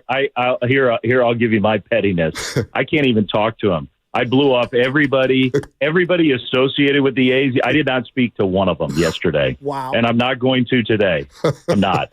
I don't want to hear, we've got a special thing. I don't want to hear that. Shut up. You're 20 games under 500. I don't want to hear like something special is brewing. Stop it. Stop. Love you, pal. All right, Flip. All right, Flip joining us on the River Islands guest line. Flip's listening to He's the the last best. He's the His best. daughter, Dad, do you feel like that?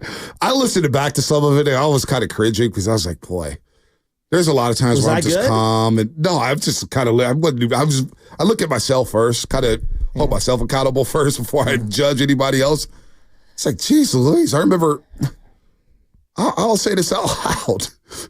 I was working with Marty and Papa calls me, I get the contract, and come over to 95-70 game and Papa's like, I just love your calmness. You're just always cool. You never, you don't get too high, you don't get too low. And here we are 8 years later, and I'm listening to yesterday's show and I'm listening to Monday's show, and I'm like, damn, what the hell happened to me? I'll tell you what happened. I started working with you. Absolutely. And we became the voice of the fans. Oh my gosh, no.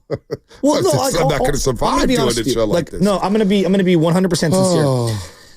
What has happened in Oakland is a travesty. And it's happened for generations slowly, right? And more rapidly in the last couple of years. And a lot of the stuff for the A's it's so redundant and has been for so long. Apathy set in a long time ago. Mm-hmm. The Giants themselves, I'm talking about the ownership, everybody, should be thanking their lucky stars that people care this much. Yeah. Because No doubt. if we were apathetic and we didn't care, there wouldn't be anything there. And I think about just like the modern era of just entertainment and consumer products and all that stuff. The number one currency is time. We're all running out of it, and you don't know how much you got. Well said. Amazon Prime is killing it because they will get it to you in the quickest amount of time as possible. HBO, Netflix, all the different streaming things are available because you could do it on your time. You can click on your time, all right? YouTube TV or Xfinity on the go. You can do it on your time, on the phone. The fact that we invest this much time into the Giants tells you we care, number one. We want to win. We all want the same thing. Whether it's Dave Fleming, whether it's Farhan, whether it's Giants ownership, the fans, the guys sitting in the bleachers, the kids that are going to games that I see in the front rows that Krug and Kuiper talking about. We all want the same thing. We want this team to be good. We want them to be relevant. And we're just losing our minds by how slow it's been. And we're losing our minds at what we're watching because going back to the redundancy thing, it feels very redundant. And when I see Derek Hill out in left field, it's like another Derek Hill guy. Platooner. And it's not even on Derek Hill. It's the 82 guys before him who have done the exact same thing. Like Mark Canha. We even said, Mark Canha's probably a great guy. Yeah. I've been Mark Canha to death with all the paper cuts over the last few years of specific platooning against specific guys that they have to sit on the roster. Like, it's exhausting. It is, but you know what Flynn did say? We're probably not going to see Wilmer Flores again. And Canha's just a piece. Now, I know Bob Melvin will be tempted to play Mark Canha, but the fact that we're not going to see much of Wilmer anymore, we may not see him again in the Giants uniform. It's like, wow, okay. That opens up at bats for others, for the youngsters. Yeah, but I like Wilmer, and at the end of last year, I was saying you can't bring Wilmer back, and they did, no doubt. But and he's a redundant player as well. Flynn did say though, going down to L.A. and just saying look, our guys are trying, but there needs to be a little more. And that to me is Flynn saying, aren't you tired of being kicked in the teeth by this team? Aren't you tired of being laughed at by your rivals? Aren't you tired of they went in there with 60% of their roster and kicked your ass in 3 out of 4 days? Aren't you tired of that? Aren't you? And the fact that Flippy said, look, trust me, if they don't make the playoffs, there's going to be major disappointment. And look, and I want to defend Fleming because I know the position he's in. And it's kind of the position FP's in. It's kind of the position I'm in with the Warriors at times. What's that? When you're a play-by-play announcer for a team, you're not going to just bash your employer left and right. They're giving you checks. You're working for them. You're not going to just go out and rip and say, fire this guy and fire that guy. So Flynn, people say, hey, he's a homer. Well, we love Crooked Kite. They're homers too. When people say Fitz is a homer, well, Crooked Kite's homers too. You're not going to go out there and rip teams. You're going to present another side of things. And to his point, stepping back, Yeah, seeing Ramos pop has been fun. Fitzgerald going on the streak, he's probably not going to get player of the month, but he's going to be in the conversation. It was disappointing he didn't get player of the week. It's been fun. You know, Patrick Bailey popping and looking like a leader in his clubhouse in just year 2 of his tenure with the big league club. That's a positive. Yeah. Birdsong's been a positive. You know, it's just not enough, though. It's not enough. Kyle Harrison coming around here. Let's see what he does. Let's see what these guys do. But all these guys are homers. So I'm gonna defend Fleming hard. I'm gonna defend Fitz because they got a job to do. They're not gonna go out there. You can't have these announcers coming out here just bashing the team. But they're not gonna have a job. These are their dream jobs. So of course they're not gonna rip guys left and right. They'll be critical when they need to be critical. So I'm gonna defend Fleming in that sense. But you can hear it in his voice. Yeah, you can hear it in his voice. Yes, definitely. He's not happy with the way things have gone. No, he wants to win. And now, going long view. It made me feel so good that he sees and is hearing what I'm seeing and hearing. If Will Clark is saying Bryce Eldridge can be a Gold Glove first baseman and that the power is not just great, it's unbelievable, that to me is like, and I know I sound crazy. No, he's it's not. 19, No. Everybody's hyped up on him. We did the same thing with Luciano, and I get it. Everybody's on him, but I pushed back and I said, Flem, I hear all that, fair. and I hear from you. Marco Luciano, they used to post videos. I know. It just sounds different coming off his bat. I know. And then his first game, he bats ninth. I know. And then he's at the bottom. And so I want to wait. I just want to wait on prospects. I've seen too many prospects flame out. Now, this kid may be the real deal. I hope. And he may. And trust me, I hope too. The fact we need a homegrown guy in the worst way. The fact that they sent Will Clark to go work with him just warms my heart. That's fun. That's great. Doesn't it? That's great. Because that's the seal of approval, is it not? What's his stats, though? What's Eldridge done lately? He hits tanks, dog. I get it. All fields, too. I get it. Joey Gallo once hit tanks, too. No. This guy physically looks complete. Joey Gallo is a beast, don't get me wrong. Yeah, he hit tanks. This guy, I don't even want to throw names, but he looks like a left-handed Aaron Judge at first base. The way he's 6'7", and he's just effortlessly going to left center. He has an unbelievable bat. It's just the power translates. He looks quick. He doesn't look physically like anything they've ever drafted. So he's 20 years old, correct? Just turned it. Or no, he's going to be 20 October 20th. Oh, see, I thought he just turned. Okay. Yeah, October 12th. Well, he could be born in 2004. Maybe my math is wrong. 11 home runs this year, 58 RBIs, 2 stolen bases. 265 average, OPS 787. Not bad. Not bad at all. Not bad. He's 19 years old. 6'7", 223. So he's 19 years old. Last year he hit 6 home runs. This year he hit 11. He only so played like a month and a half. No, he's fine. He's fine. He got a long way to go. But hopefully he is the guy. We need a guy. We need hope. And the fact is, like, forget Bo Bichette. What we're talking about, it was you go get Vlad because you failed to sign big boys. Yeah. So your only avenue, like for a long time, the Warriors had to go try to trade for guys. They would have never signed Baron Davis on the open market. They had to go trade for him. David Lee. You know what I'm saying? Big overpay. Right. The Niners at one point, they were signing fringe pro players. But at some point, he's like, dude, we got to draft to develop in the worst way. We got to go find some blue chip players here. We can't, the guys don't want to come here. So that's where the Giants are at, where they're going to have to trade for a big boy. Now, I am excited to see these youngsters play, and it's going to be a daunting challenge. My frustration, though, is with the architect of the team and the stuff he's selling. We're just not buying right now. No. We need more action and less talk. You know what I'm saying? I'm with you. So let's, we're going to get to Dave in Fremont in just a second as you're listening to 95.7 The Game, KGMZ, FM and AC1 San Francisco, and Odyssey Sports Station, always live on the free Odyssey app. Let's go to Dave in Fremont. Dave on hold here. Let's go, Dave. What's going on? Good morning. Good morning, fellas. Good morning. I just wanted to call in. You guys are speaking for all of us right now. I think the biggest issue with the trade deadline is it's great to sit here and say, hey, we want to bring in this guy, we want to bring in this guy. And believe me, I'm just sick to my stomach with bringing in Austin Slater's older brother, Mark Canha.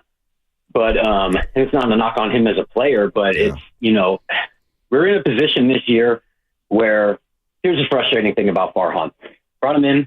First initial thought in my mind was, awesome. We're going to retool and get some pieces in the farm system. All right. Well, here we are 6 years later, and we're still talking about, well, let's go trade. But we have nothing to trade. The guys that we've been hearing for years are finally up. to where we could watch them. And there are only trade assets. We don't have anything in AA, AAA, single A to go out and get some of these guys.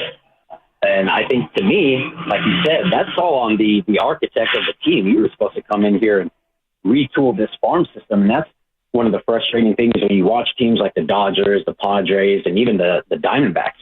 One person goes down, they got 3 guys ready to come right back up and take his spot. And we don't have that. And it's increasingly frustrating when you get to these points where you're not sure if you're a seller or a buyer. You have some, valuable assets that you could probably move for prospects, but you're in that 500 range. So you got to ask yourself, well, are we going to compete for a wild card or a championship? And so I'm as frustrated as everybody else. I just wanted to let you guys know you guys are nailing it this morning. Thank you. And have a good rest of your day. Thank you. Before we get to our girl Sabrina Ellison, Director of Entertainment Teams with the Golden State Warriors, and then we got Shannon Rumba from Chronicle, who covers the Giants. We're going to go back to back with them. I do want to finally get the Loveman's question to Farhan Zaidi. We got enough time to squeeze that in here. Loveman, I want you to set it up. Set it up for me, brother.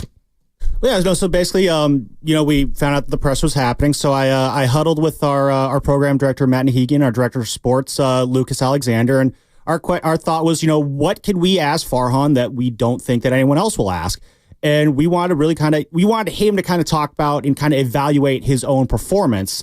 So that's why I kind of asked him, the first question obviously is what would be your message to the fans who are frustrated, because I do feel like there is sometimes a disconnect between the higher ups in this front office and the fan base. And also, I kind of wanted to put him on the spot. What do you think you're doing well at? And so that's why my second question was, we played this cut yesterday. In your intro presser, he said we should be the best at everything. So 6 years in, what are you guys the best at? So you want me to play, or you want to play it, Ponte, on your end? Go ahead, play it. All right. So, yeah. At our radio station, we take a lot of calls from fans who are kind of, I guess they're frustrated over what they perceive to be as a lack of direction with this team. What would you say to those fans who are feeling frustrated and who have maybe kind of lost hope to kind of get them excited about the future of this organization? Yeah, I'd say, we're kind of leaning into our young players. I mean, we have heard a lot from our, look, development is not a straight line, right? I think when we're talking about guys like Ramos and Fitzgerald, they're perfect examples of it. Ramos been AAA for 3 years and, was getting hot and got an opportunity. And, now we see where he is. Tyler Fitzgerald, was a 4th round pick for us back in 2019, went a level at a time, had a nice minor league career, got an opportunity to come up last year, did a nice job. And, we kind of kept the shortstop position open, hoping that somebody from our group of young players could, take the reins, and he did it. So I think that's going to be the fun of the rest of the season is we're going to continue to bring guys up. Marco Luciano's here today. We want to see him get the DH at bats and see if he can run with those. We created a rotation spot for Hayden Birdsong, and I know people are really excited about what he's doing. So, I think that's kind of baseball. It's most exciting when you're playing competitive baseball, meaningful baseball, and you've got young guys coming up who can be part of it. And then you said back in your intro presser that you believe that the Giants should be the best at everything. I'm curious, in your 6 years here, what do you think, you and this organization have been the best at during that time? Yeah, look, we don't have the best record. So I think to your point, anything I say is not,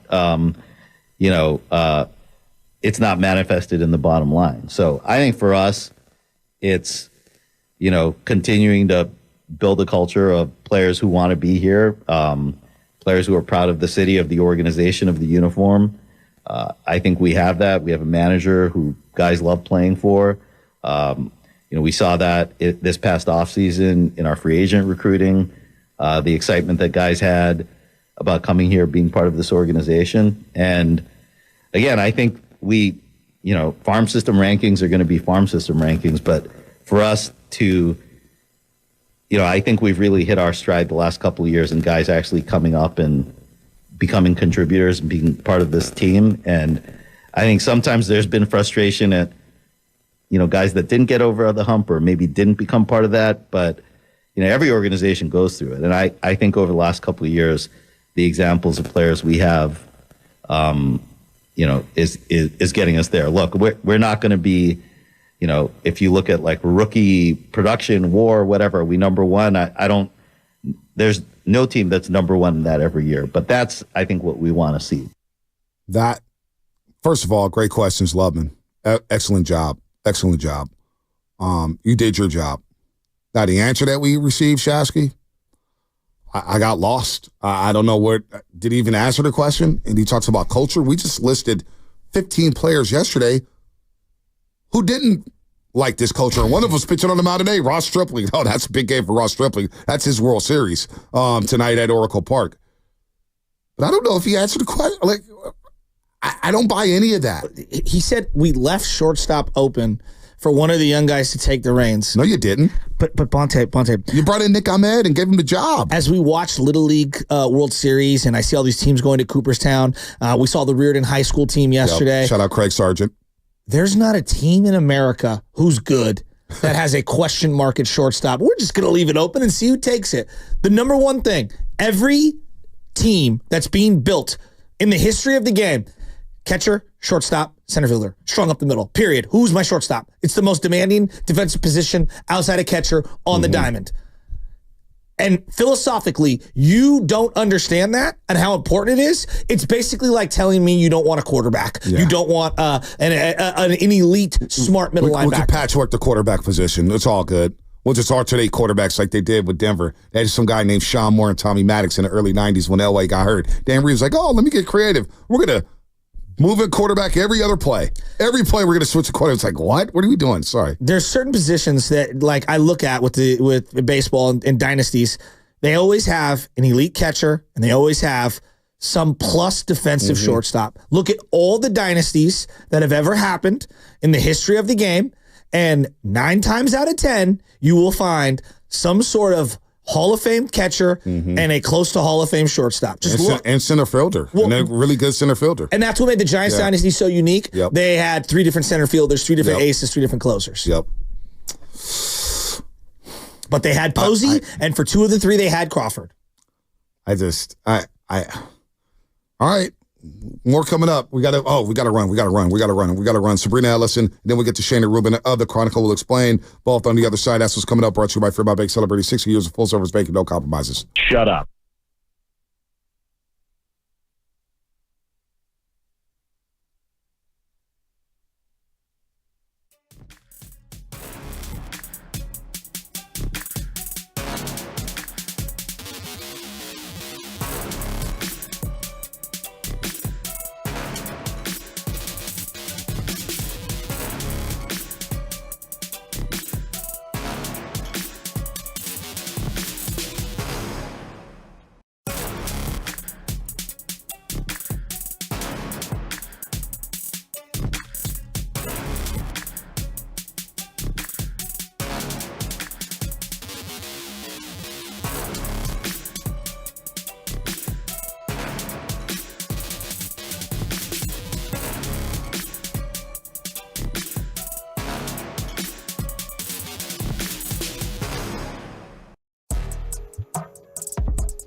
Now, back to the morning roast with Bonte and Shasky. All right, download the free Odyssey app and listen to 95.7 The Game wherever you go. Catch all the live games on the app along with all the music and news the Bay Area needs. Catch amazing interviews, too, like the one we're about to have right now. My girl Sabrina Ellison, Director of Entertainment Teams with the Golden State Warriors. And we got some big announcements coming. Director of Entertainment with the Golden State Warriors, of course, Sabrina Ellison. And we got a big reveal with the dance team coming up. We're going to find out when and what and how to direct the fans to see this reveal, because we all love our dance team. I mean, look, you got to have a good basketball team on the court, but you better have a good dance team. And the Warriors usually have one of the best dance teams in all the NBA. I always see them working out or whatnot. Sabrina, good morning to you. Welcome to the Morning Roast. Joe Saskin, the Butcher, and of course, Bonte Hill. What's up, Sabrina?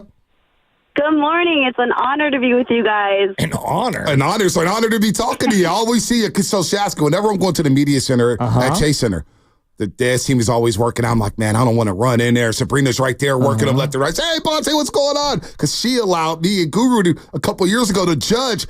I'm a little disappointed we weren't allowed to judge this time around, Sabrina. So tell us, what's going on with the new dance team here? Oh, my man. You can come and judge anytime. But very excited. It's been a long month. We went through a 1 month process with our 4 dance teams in July. We had over 500, 600 dancers that applied, and our final team will be a team of 94. We did a live audition this past Sunday there at Thrive City Plaza, right at Chase Center. Had some amazing judges like Rita Moreno, who's literally a Hollywood legend, and just some great people on our panel to help us select the final teams for the Golden State Warriors. And I'm pumped. They are going to be an electric performance squad this season. Shasky, I now understand why we weren't invited. They got Hollywood stars now. Well, what makes a candidate? What makes a great candidate for the dance team? Yeah, that's a great question. We have 4 different teams. So we have a kids team, a women's traditional team, a blue crew, like swagger hip hop squad, and then we have our beloved senior dance team, which is the Hardwood Classic. So what's beautiful about the Golden State Warriors is we have dancers from ages 9 all the way to 79 years old. What? So obviously, I know it's pretty magical, honestly. So dance, of course, DNA, because we're looking for ambassadors for our organization. And so really looking for someone that can perform, electrify our fan base, and then someone that can be just a positive influence in the community for our brand. If we did Who Got Served, me versus Bonte, who do you think will win? Ooh, well, I have a personal relationship with Bonte, so I'm going to pick him. Oh, you're going to be wrong there. No, you know what, Sabrina? You know what? I got to say, you're picking the right guy. So cute, so you have to pick you. Not only that, I'll send you the video of Shasky and I on stage with the 49er cheer dance team in Las Vegas for the Super Bowl. Your boys getting out there, Sabrina. I mean, that move would have lasted on the 79-year-old team. I don't know what you were doing. Well, I'm no Festus Ezeli. Festus Ezeli got the dance last year. Remember that, Sabrina? Yes, he did. He cut a rug. That was super fun. And, man, the Hardwood Classics enjoyed their time dancing with him. No, the Hardwood Classic team is all great. They're all very, very nice. So, again, how do the fans direct us to the website for the reveal? When will it get revealed, the new dance team here? What website can we check out? Because we're excited about this. Yeah, so are the dancers. I'm sure they've been clicking the website for days now. But today is the actual reveal at 4 o'clock, 4 p.m. Pacific Standard Time. We'll be showcasing it on Warriors.com, our website, and then on the dance team's Instagram at GSW Dance Team. So check them out. 4 o'clock today is the big reveal. 4 o'clock today. And Sabrina, how long have you been with the Warriors? Because you're one of those people behind the scenes that make this organization so great. Getting to meet you a few years ago, Anna loves you. You hooked her up with some seats one time. And just how long have you been with the Warriors and doing this? Yeah, I've been with the Warriors since 2011, and I've loved every minute of it.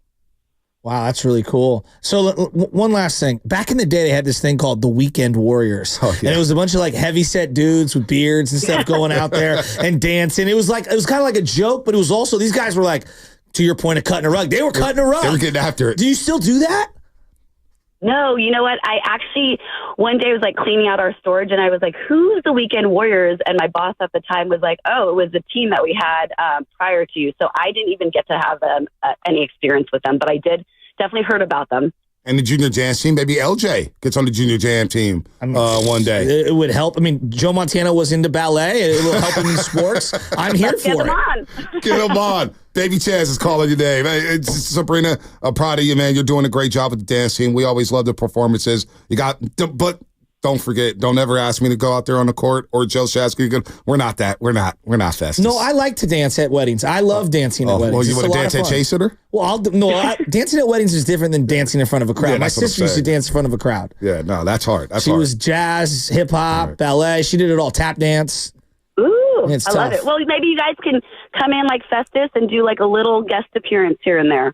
I'll let Shasky do that. I got to get ready for the post-game show, Sabrina. I got work to do. If you get me on that floor, I might do it. Oh, he will do it. I love it. Director of Entertainment for the Golden State Warriors, Sabrina Ellison. Sabrina, good work. We'll be tapped in at 4 o'clock. We'll be tapped in at 4 o'clock. And we want to judge next year. Do not forget about us next year, Sabrina. I won't. I will let my PR team to make sure that they tap you and get you guys on that panel. Sounds good. There it is. Sabrina, have a good day. We'll be waiting at 4 o'clock.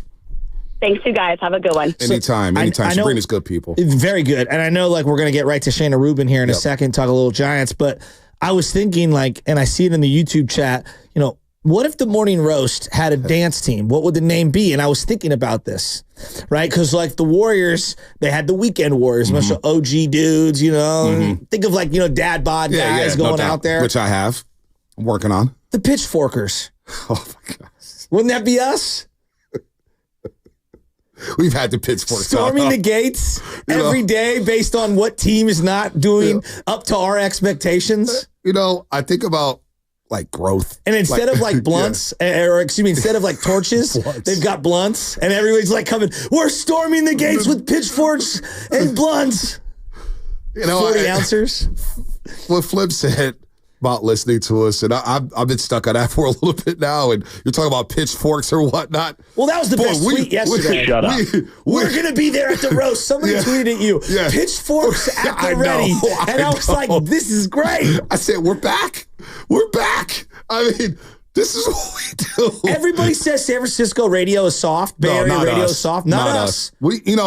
Somebody said, I was talking about the Yankee swagger, the club. I was like, man, they got swagger, man. We give us a layer, but anything, he got swagger. The earring, the Jesus piece, and the pockets out of the pants, Jordans. Custom J's. I mean, that's swagger. And so I said, why don't you go root for the Yankees, go do radio on the East Coast? And I was like, well, you fit right in with the East Coast. I know for sure we'd make it out there. Because whenever we go out there, when we went to Boston, WEEI, we sat in on that show.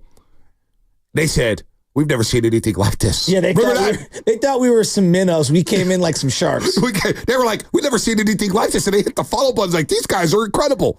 Then we go to Philadelphia. And even the Philly guys was like, well, these dudes are different. Angelique Cotandi said, you guys did something to the city I've never seen done ever. And we've had simulcasts with people at Crosstalk. And they thought they were sharks, and we told them we were orca whales.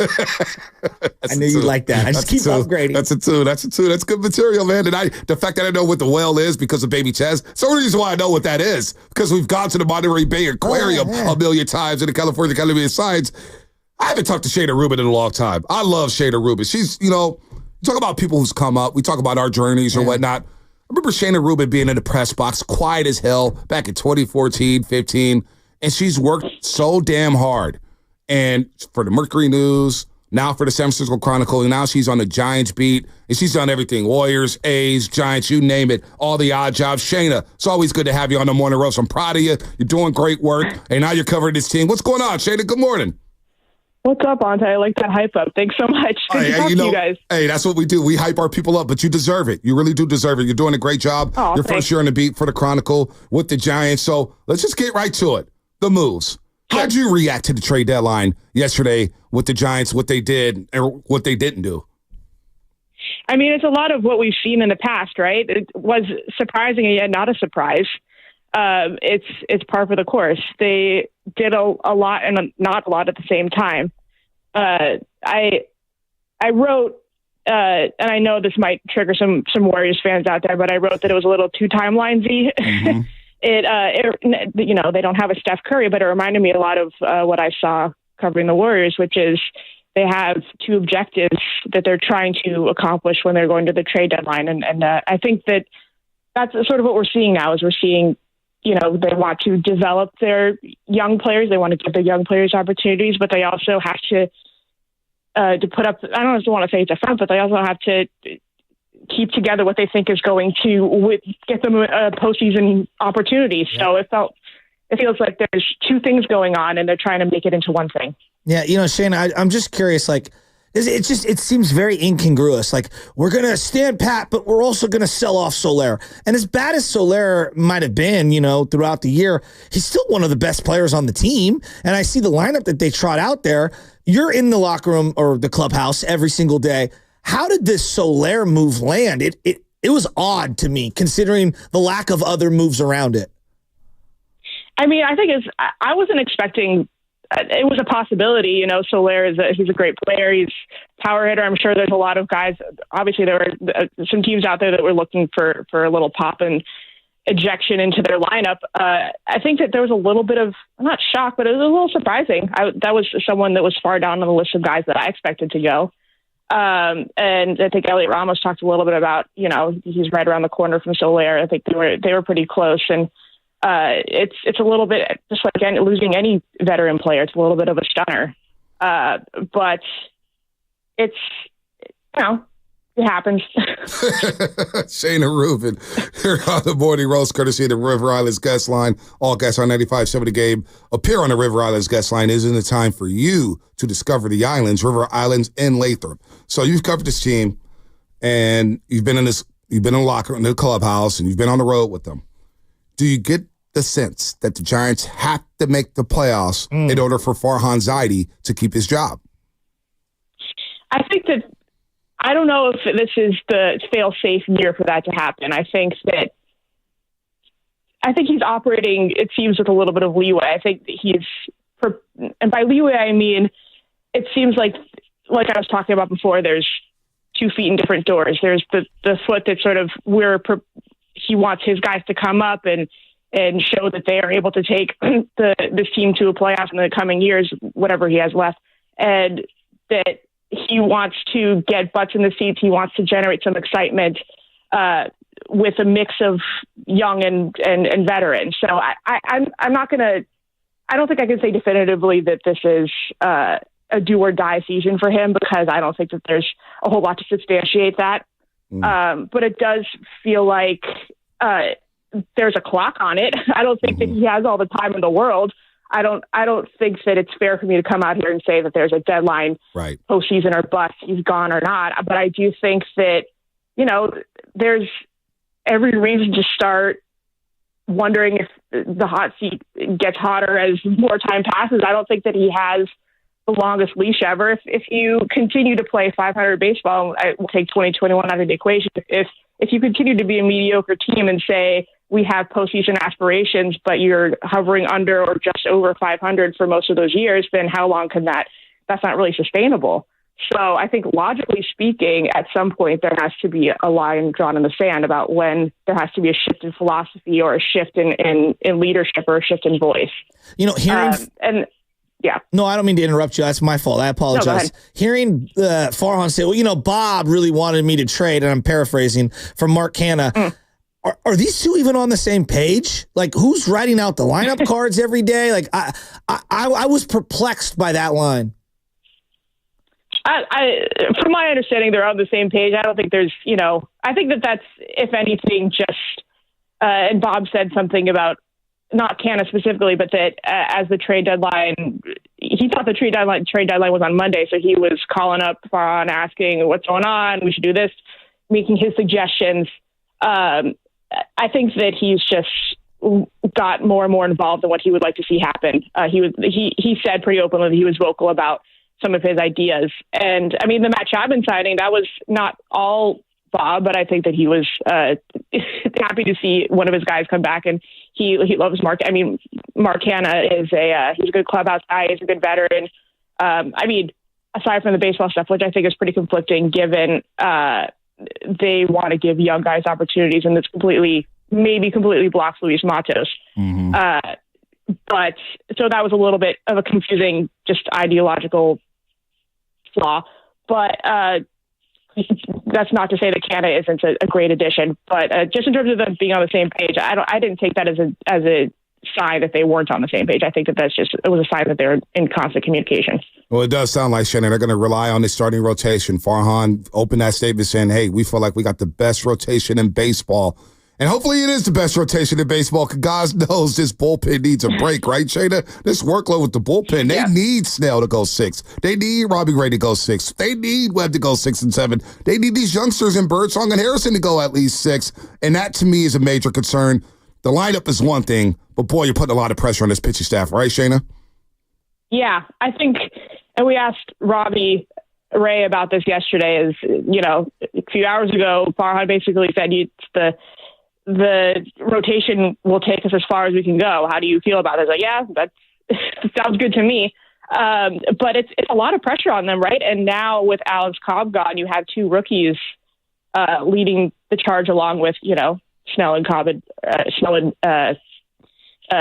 Logan Webb and Robbie, but it's a lot on Hayden Birdsong, who is fresh in the league, but it's also what they've been saying since the start is this rotation. That they weren't saying this rotation is the best in baseball, which is something that Farhan said, but from the start they've said we're going to lean on our pitching to get us as far as we think we can go, and now they're leaning even more in that. Now that it seems to be one of the only distinguishing factors they have from the other wild card contenders. And it's a lot of pressure because with Robbie, I mean, he's just fresh off of Tommy John. He's still sort of landing back into the league. And we saw yesterday, the first game was impressive. There was a lot of adrenaline pumping when he was his first game back, but now a reality hit a little bit where it's like it's going to be a little bit of an adjustment, and there's not a whole lot of runway for him to make mistakes. And with Blake Snell, I mean, I think we've got a good taste of what we all expected to see from him, which is dominance. And then Logan Webb, he's been quite a little bit inconsistent over his last few starts. And I'm not saying I'm concerned about him, but just pointing out that there's a very slim margin for error with the rotation, and a lot of expectation that they're going to lift them above 500, and they've just not been able to get there otherwise. So, and yes, the bullpen's been sort of carrying them a lot of the way, but now we have to see something that was promised at the beginning of the year, which is this rotation is better than this rotation is better than most others. And we'll see. There's only a few weeks left. So we'll see if that's possible.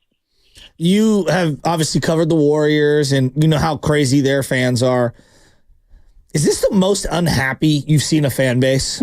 The Giants. I'm sure you hear online, in person, a lot of negativity. I'm just curious. Warriors, Niners, all that stuff. Yeah, is this? Because I feel like this was a tipping point this last 72 hours for Giants fans. I mean, I can't take the justifiably unhappy trophy from the Oakland A's, who are getting everything taken from them. Yeah, that's true. That's a good point. So take them off the table. That's a good point. Respective people. But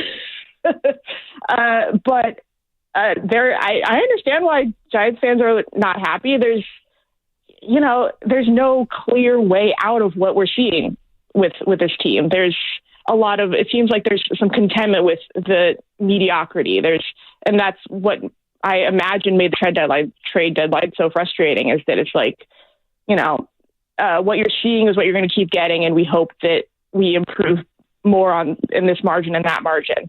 And I understand why fans might be annoyed that there doesn't seem to be a clear direction.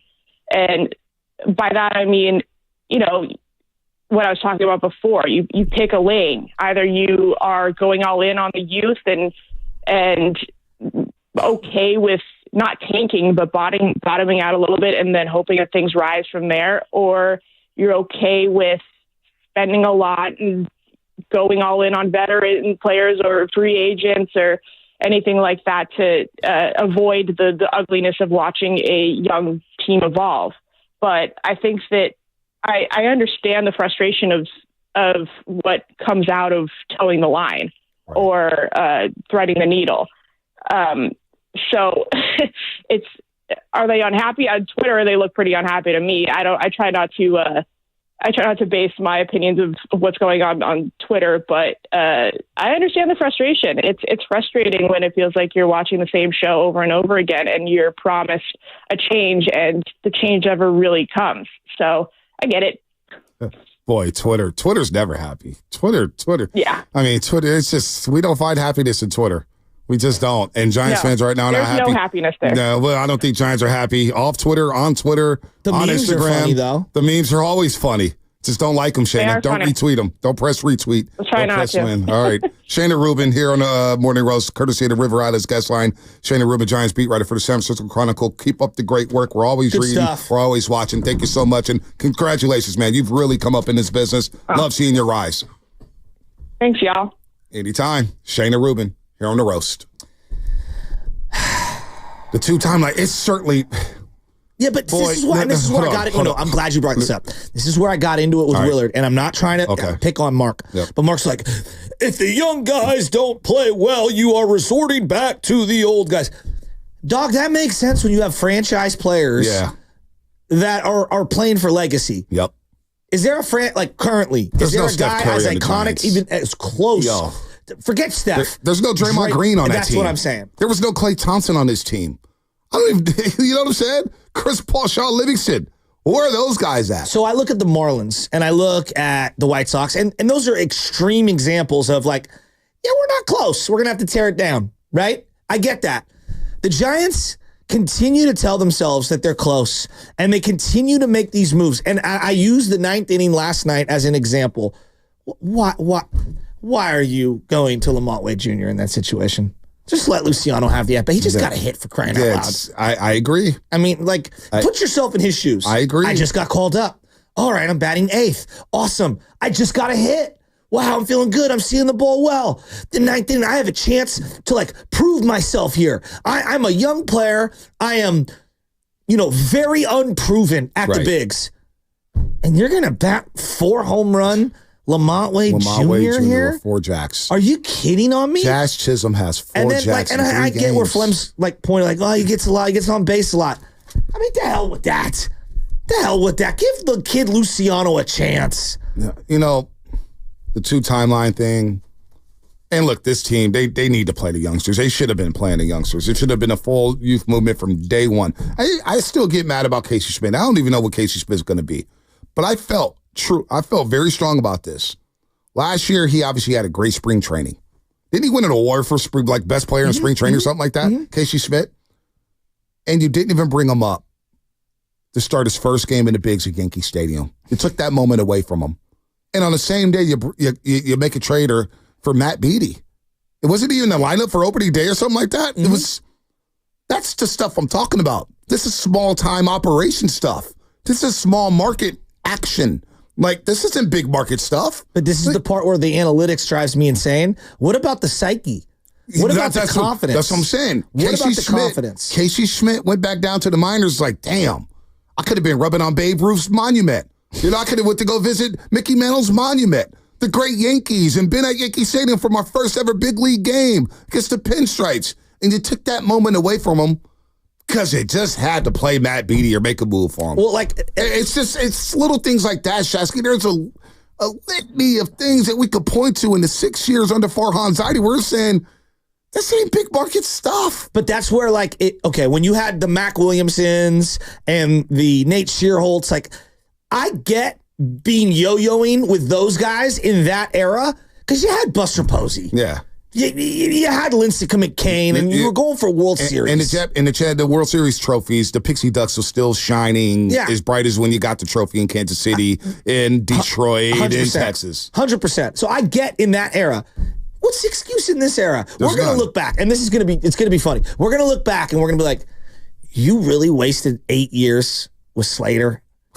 You really played Yaz for 7 years in right field? And I know I defend Yaz, but it's not even his fault. And no, but that's what I'm saying. It's not even his fault. It's you did waste 8 years with these guys. That's what I'm saying. You couldn't find nothing else. And those are nice guys. We've interviewed Yaz. Yaz is a professional. And I give credit to Yaz. He's playing his ass off. He's batting 7th and 8th, and he's playing solid defense. But I get why fans will get frustrated. I get why he's the poster child, or Austin Slater's the poster child. But then you move off Austin Slater finally, and you're like, oh, wow, you are making a youth movement. And then you trade Soler and you bring in 35-year-old Mark Canna. And look, I know Flem said, and I'm eager to see this one. I'm eager to see how this plays out. Because Flem, I trust Flem. When he told us about road, Flem lays it out for us, and we play it out, and I'm like, oh, wow, Flem did have a point there. You mentioned that Wilmer Flores, we may not see him again. Okay, cool. That opens up at-bats for a youngster or whatnot. We'll see. But Mark Canna, with the way Bob Melvin spoke yesterday about Mark Canna, and the way Farhan Zaidi yesterday spoke about Mark Canna, I do believe he's going to play more than we all think. Of course. You know what I'm saying? I don't think he's just here just to be here. Yeah, situational at-bats against lefties, sure. He's going to play some games. He's going to take some at-bats from somebody. And so that's where we're at. We're like, did we really have to go out and get Mark Canna? Why not just go get Luis Matos to get some speed, and hopefully he feels a little confident over these last 2 months. Here's the way I would describe it. For all 49er fans out there, the analogy is the Giants are addicted to the Jeff Wilson Jr. types. Oh, my God. What? Like a solid guy. Well, you know what, though? Like a solid player. You could never take away that 3-touchdown game on the road against the Patriots. That's my point. like he's addicted to the Jeff Wilson Jr. type. Am I wrong? No, you're not. It's a great analogy, no? You're not. I mean, like, it's just the whole team can't be a bunch of, like, Otto Porter Juniors. Like, you just can't. You can have one of those guys, but, like, come on. Like, you need a star. I mean, you need a star. We're still missing that star. But, I was talking, I told you this yesterday. I was doing my investigating and my reporting, and I'm trying to figure out what the hell's going on with the Giants. What are they going to do? And I got tipped off, and I was like, they don't make the playoffs. Farhan's going to be gone in the next 2 days. And now I'm starting to even doubt that because I read Kawakami's article. It's not coming from anywhere. Kawakami, say what you want about him. He's tacked in. So he doesn't believe this is his last deadline. Shayna Rubin saying, I don't know if it's playoffs or bust for Farhan. We just don't know. There's a chance. There's a chance that Farhan Zaidi is running this team in 2025. And there's a bigger chance that they're going to alienate. This is the way I would tell front office. If the front office is out there, and I know some of you do listen, you trying to tempt fate and pray that this thing gets turned around, you're playing a very dangerous game of tightrope with your fan base. And every day that you allow this guy to have control of the wheel, every single day, more and more people are jumping off that bandwagon. No doubt. And you are losing fans' engagement with every waking hour. You're so right, because we saw this with the 49ers. They held on to Trent Baalke over Jim Harbaugh, and kept Trent Baalke for not one coaching hire, but 2 coaching hires. They kept the coaching hire when he hired Jim Tomsula and promoted him from D-line coach to head coach. And then when you fired him after a season and hired Chip Kelly. The Niners learned their lesson. Because let me tell you, those Chip Kelly days, there was me and maybe 6 other media members in that large press box at Levi Stadium. Nobody was going to those games. Tickets for $20 in the lower bowl at Levi Stadium. You can't even, $20, don't even get your Coca-Cola no more at Levi Stadium. You know what I'm saying? So we've seen it firsthand with the 49ers just this last decade. When they bottomed out and they kept Baalke along for the ride, fans said, we're not coming to the game. We're not buying jerseys, and we're not going to support you. And everything went down the drain for the 49ers. The equivalent of the Giants' current lineup over the last, let's just say, average 4 years would be like fielding an offense of this would be like Tim Rattay, Vance McDonald, Arnaz Battle, Tevin Coleman. Who's the running back? Juju with the dreads. Remember him? Oh yeah. We had Sean Drones. But like Jimmy Curley, Pierre Garçon.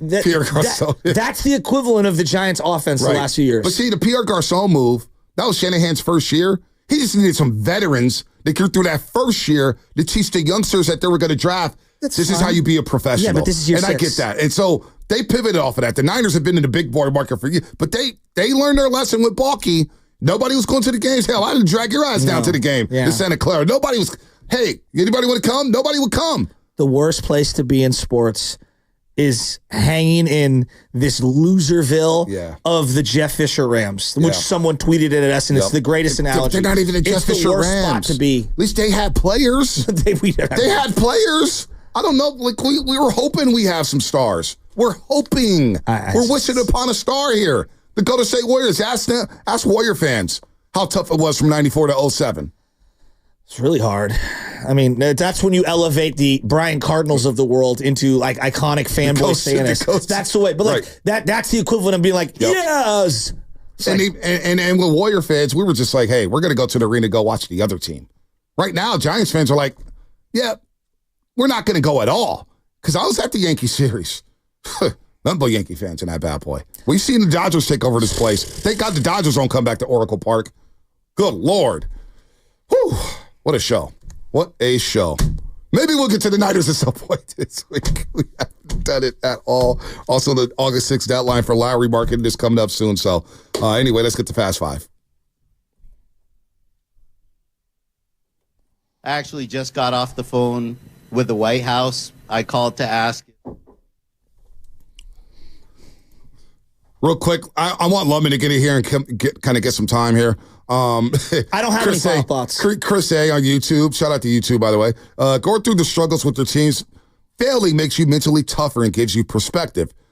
But it also breaks you down and depresses you and kills your spirit. And it takes a lot to get up off the mat.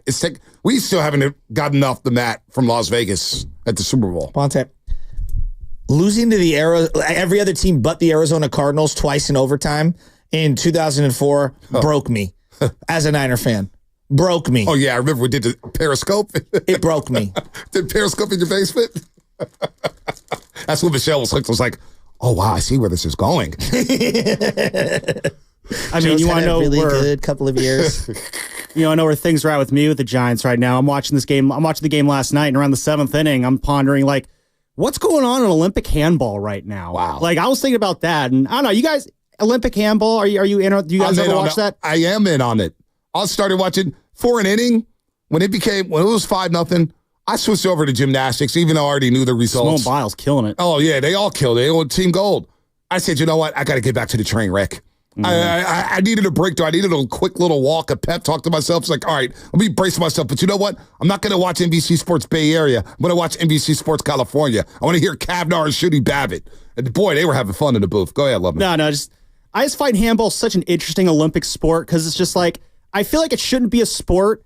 If an Olympic sport, if I could walk around this office and get 8 guys and go play it right now, like, I don't know, that's just my thing on handball. Some of these Olympic sports are just so bizarre and out there for me, but handball's it's one of the weirder ones. My boy Scotty would take big umbrage with you ripping handball. Is he a handball guy? In, bro. It's a workout. By the way, the 3-on-3 team, both men's and women's for the USA, lost yesterday in 3-on-3. Jibber Fredette and Kenyon Barry, our boy. They're playing on the 3-on-3 team. They lost yesterday. Jimmer's still playing? Jimmer's playing at 3-on-3 for the Olympics. Somewhere the Kings are. Yeah. Jimmer Fredette was like a 10-year vet. He was still playing his summer league. That's a name I've not heard in a long time. Zach Wilson or Jimmer Fredette? Oh, my gosh. Zach Wilson still has some hope. He's going to play for Denver this year. Zach Wilson's played in a regular season game. It was a big deal when Jimmer got into a preseason game. Hey, thank God for the Kings because Clay slipped to the Warriors. Thank the heavens. All right. That's it for us. We're exhausted. Are you exhausted, Giants fans? Evan and Guru. Lucky us. They'll talk about the Giants. By the way, Klay Thompson hanging out with Fezzi in Africa. They're having the time of their life. Also, Fast Five brought to you by Xfinity at home or on the go. You get the fastest internet to all of your devices. Thank you to Shayna Rubin. Thank you to Dave Fleming. Thank you to Sabrina Allison. Dance team revealed at 4 p.m. Shask, we're going to be judges next year. We're going to be judging. Shut up.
goodbye. Brett Rooker continues his resume here in July to be the player of the month. Sometimes a lot can happen in 24 hours. And you called that. Take the victory lap. You said Rooker. Rooker is a dude. And right now the Giants are devoid of dudes. And Butler, who made that park look like Wrigley. They both went deep. That was Jenny Kavner, by the way, NBC Sports Bay Area on the call. Evan Giddings in for Matt Steinmetz or Daryl the Guru Johnson. Today is a day to get some stuff off your chest. Today is a day to tell us how you feel. And not just about the game, because it was the game within the game. It was the press conference before, and we're going to play plenty of sound. I'm sure you heard it on the Morning Roast with Bonte and Butch, but Farhan Zaidi spoke before the A's came in, hit 4 home runs, 4 solos actually, took Robbie Ray to the woodshed, and pretty much just embarrassed you in your house.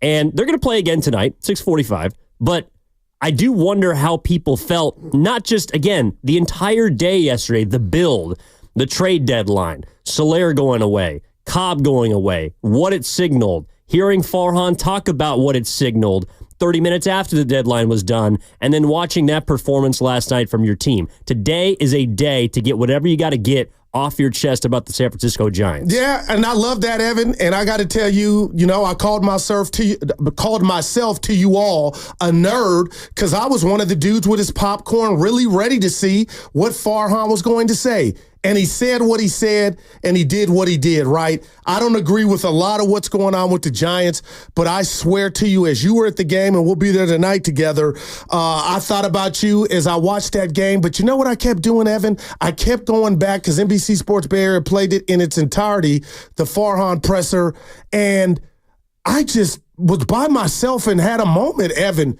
And the moment consisted of, hey, hold on, bud. You got the audacity, Farhan. First, can we play the sound, Evan? I don't know if we have it, but you let me know before I just go on my little rant. I want to just let you know as hours and minutes went by how I thought about the audacity of Farhan to sit here and make a comment that he made about his team that was 2 games under 500. 4 games out of the wild card, now 5. You need offense. You're hemorrhaging, i.e. the game last night is the A's, 20 games under, come across the bridge, fast track, and just hit 4 home runs, and you couldn't even muster up a run. So, I'm done. I am done sitting here talking about a damn team that still has action or the math is still there, Evan, and they're not holding up their end of the bargain. The one guy that had power, the PG&E guy in your lineup, and it hadn't manifested was Soler, and you basically give him away for nothing. Okay, and I still gave you a pass in my world of you still can overcome 4 games and get in. But to watch the A's just come and slap you around last night, Evan, that pissed me off.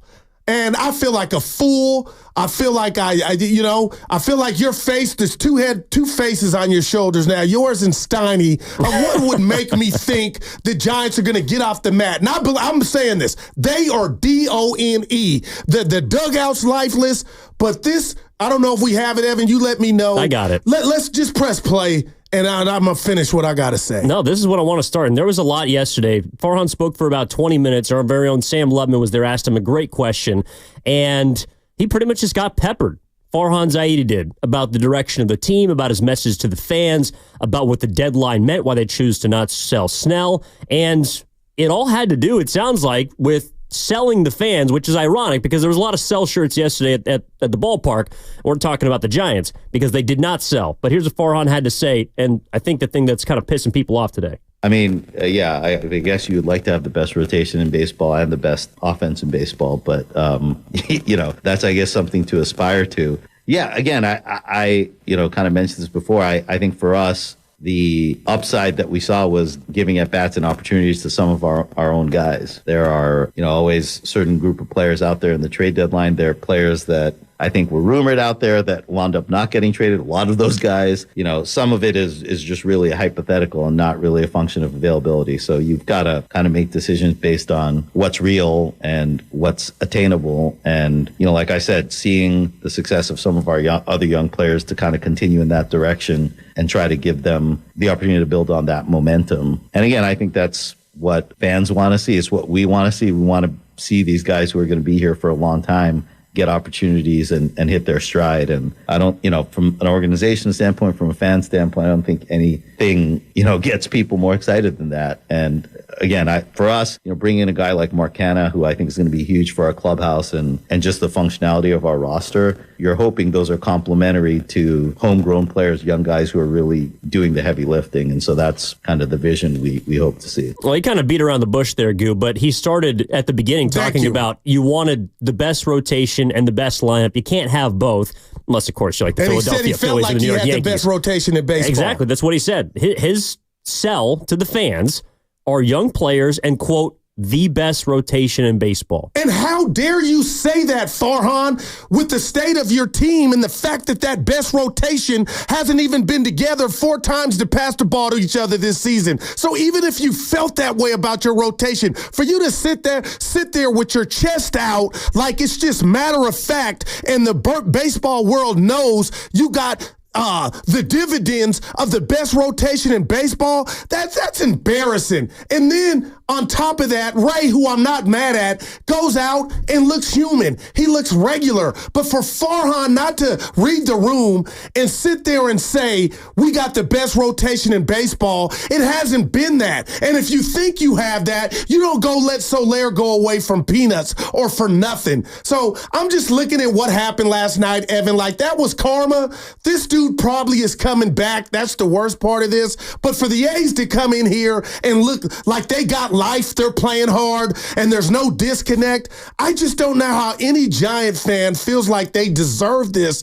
And I don't know when it's going to stop. But Evan, last night was the cherry on top for me. I called myself a fool, like to think this team is going to handle their business. Oh, they play the Rockies. They play the A's. They got the weakest schedule, and they lose to those teams. 2 or 3 to Colorado after the break and let the A's come. What did I ask you about J.P. Smith? Can he pitch? And he was just painting the black all night. And that offense is anemic and impotent. Evan, this is bad. This is bad, but what set me off like Latifah last night was, did this dude really tell the world to start his presser, this is the best rotation in baseball? How dare you? Well, it's wrong. Like it's unequivocally, objectively wrong. It is not the best pitching staff in baseball. And when I heard that, I heard a disconnect. I heard a disconnect between the locker room and the front office. I heard Farhan Zaidi speaking about what he sees on his spreadsheet. Well, I'll give you my spreadsheet. If you really want to go into numbers, if you really want to talk about stats, which is all that Zaidi appears to care about, which has really been guiding this franchise through 6 years of mediocrity outside of one season, the Giants are a bottom 5 pitching staff. Wow. Now, their starting rotation might be decent. It might have potential, and it might have a lot of big names. But so far this season, if you look at wins above replacement, I see the Phillies at the top.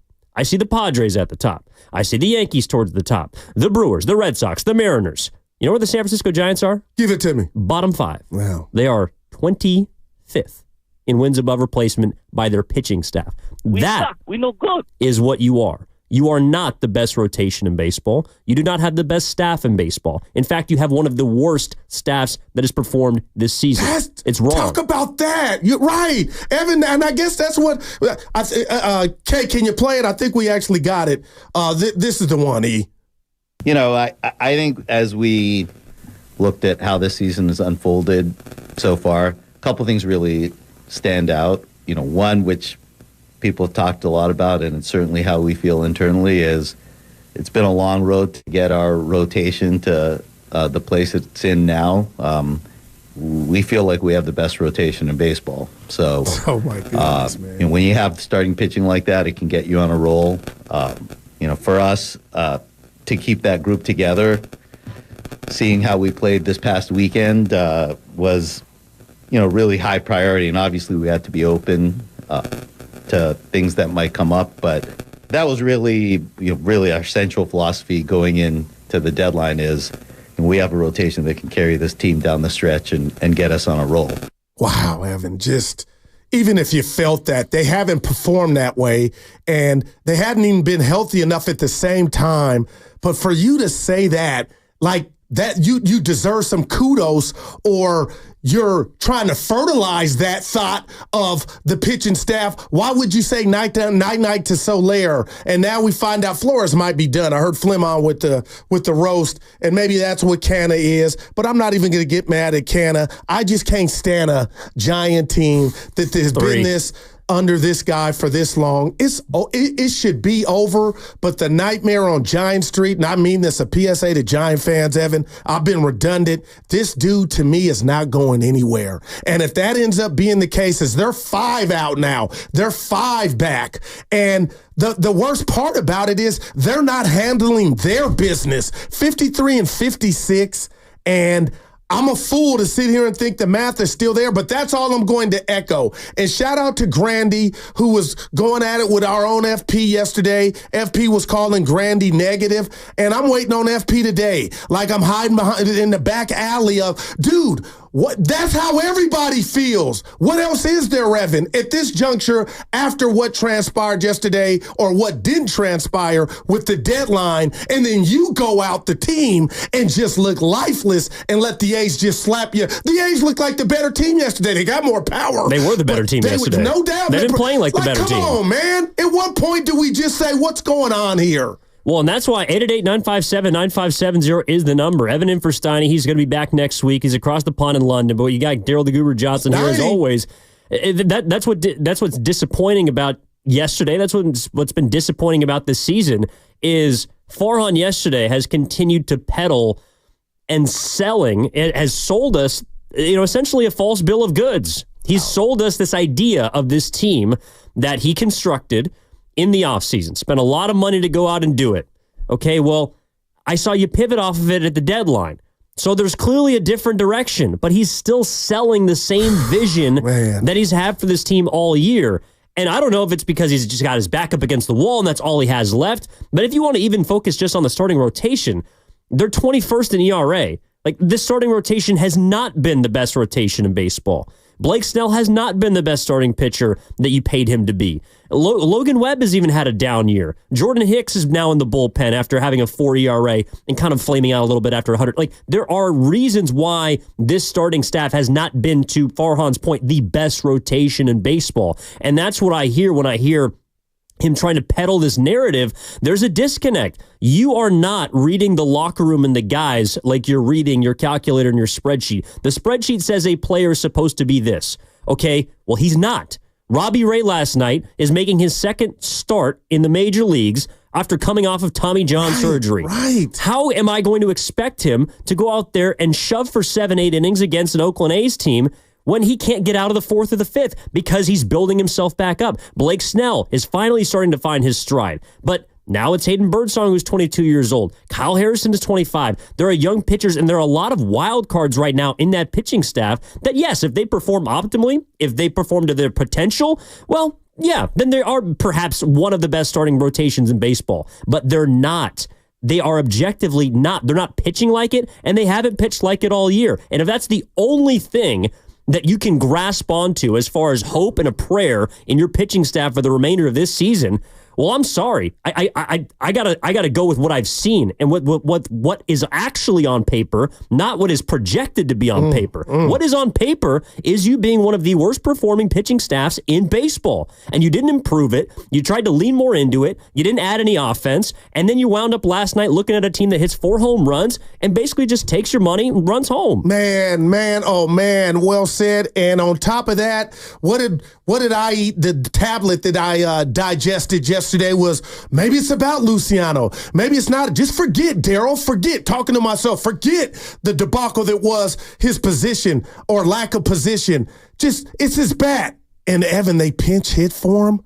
They pinch hit for him for Lamont Wade Jr., Luciano at the end of the game. Like, what sense does that make? And don't tell me it's on base percentage or whatnot. How can you rob the youngster of that moment? I just have so many questions, and this is what's so unfair. And I don't even want to call it unfair, Evan. I asked you this in the green room. Kay wasn't around. Where are you at on Melvin? Because I don't know what I think of Bob Melvin now. That's how bad this thing is. Was that his decision to tell Luciano sit down when we got rid of Soler, one of the only dudes that, if being proactive, if everything's going well, can hit the ball over the fence? But to tell Luciano to sit down after you call him back up for him to go through his puberty or whatnot, why would you rob him of that moment? It just didn't make sense. I'm questioning everything. And Evan, I'm asking you because I want to hear about Bob Melvin. I'm looking at that A's dugout and I watch the A's. Even when they're down, Evan, I just feel like there's a pulse. Guys and maybe they're playing for their jobs because they're doubted. But the Giants clubhouse, after the series where they went back east against the Pirates and Mets that weekend, that week where it was incredible and they were pulling stuff out of there, you know what? I just don't see anything. It's just like dead men walking, and I feel like said manager, there's a part of that's your job description. You got to do something. And maybe you're going to tell me, because I'm interested to hear, Melvin's not that type of guy, but I feel like I don't know if he's the guy to lead whatever this is, if it's going to be led by the youngsters. Well, I don't know if you or I or Ken or Matt Nahigan could lead this team right now to the postseason. I mean, seriously, I don't think that Bob Melvin has done a fantastic job this season, but it isn't as if he hasn't kicked over. Like we've seen him get pissed. We've seen him call out his team. He's done it multiple times this year. And in fact, if it gets a little bit worse, he might do it again. But you can only do it so many times. That's why you can't flip the spread every night. You can only do it so many times. And to his credit, when he's done it, the team has responded. But at the end of the day, I think a manager is there to amplify their team. What on the San Francisco Giants is there to amplify? Seriously. Like, the starting rotation has been injured.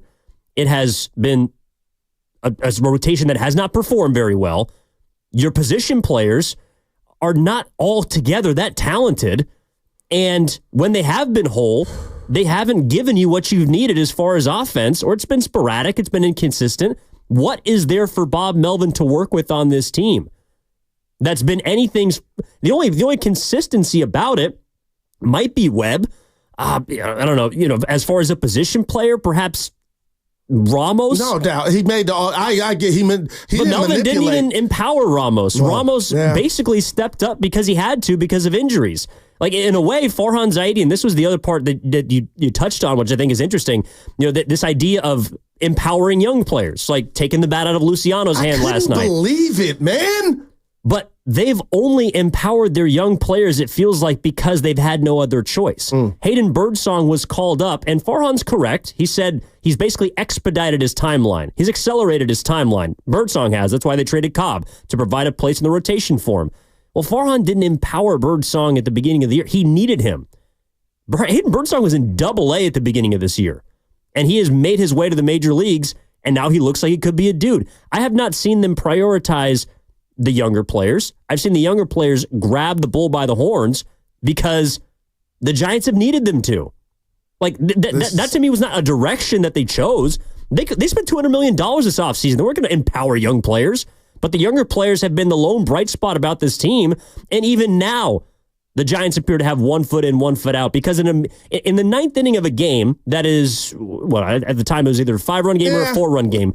But a 3-run blast, whoever we got action, or you keep it moving. Yeah, but you take the bat out of Luciano's hands. I was shocked, man. It just, there doesn't appear to be any clarity. Like, I don't really understand what is going on. And that's why if that was Bob Melvin's choice, well, then that's, I don't know, maybe that's on Bob. But I don't know who to look at and say, well, that's Farhan's hand there. That's Bob's hand here. This is where ownership is. I don't really know how to read the San Francisco Giants right now. And that's probably why they're below 500, because I don't think they even know what to expect out of themselves on a given night. Yeah. Oh, Evan, you're on fire, man. And it's just frustrating. And again, we'll find out that it'll all show itself and rear its head once the final out of the season is recorded. But, Evan, we're a long way from that. So this thing could get ugly, or they could get off the mat tonight and win a game. But to have the A's, and I'm not throwing rocks at the A's, but I'm just watching everything that Farhan has said and done. And now I left yesterday's show thinking about you in regard to Snell. Evan, I'm sorry, man. You got to do it or get off the pot.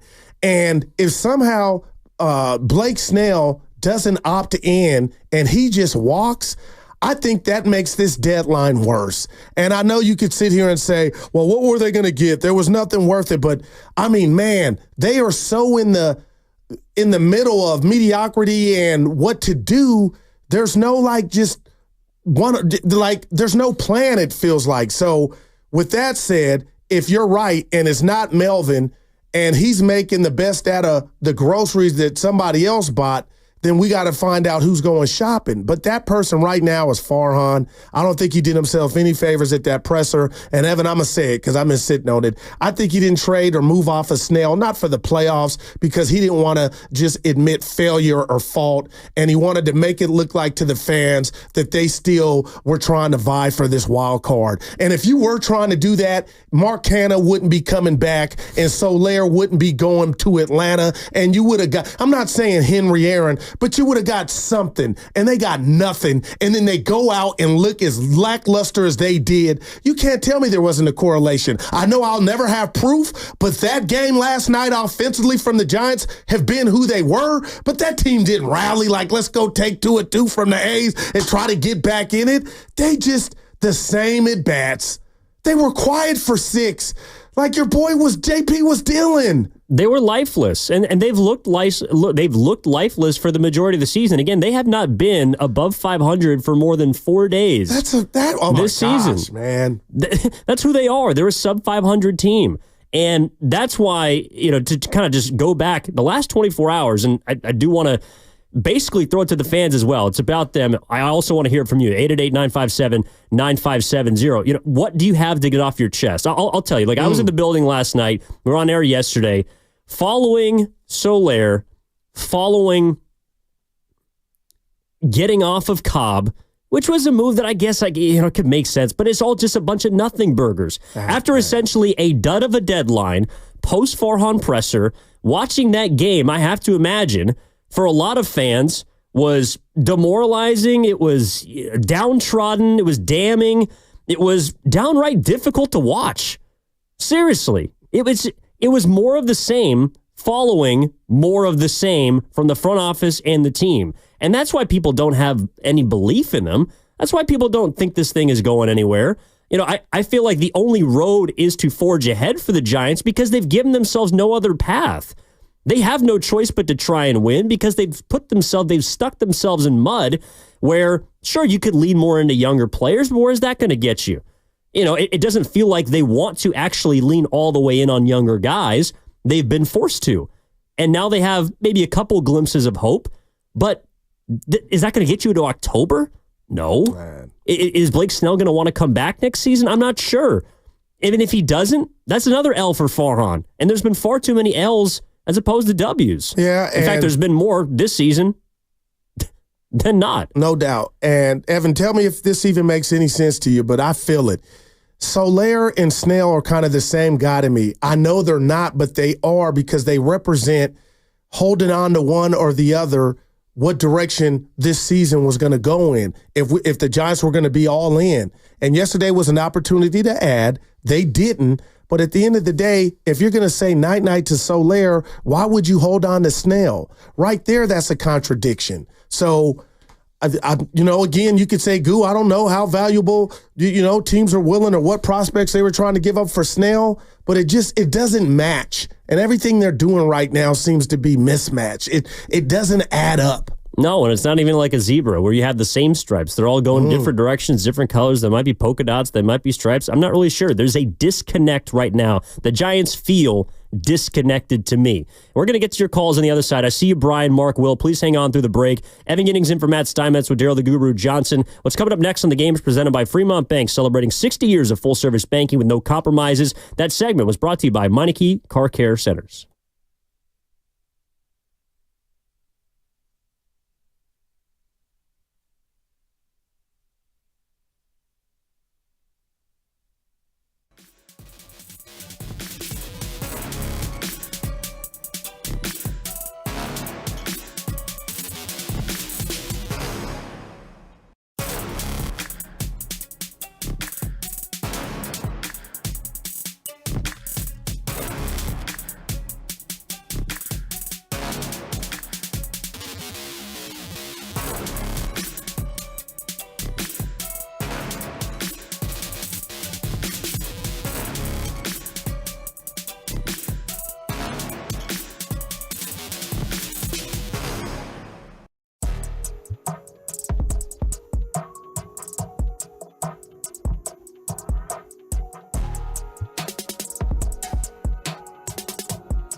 Somebody make up a joke about Wilkes Booth.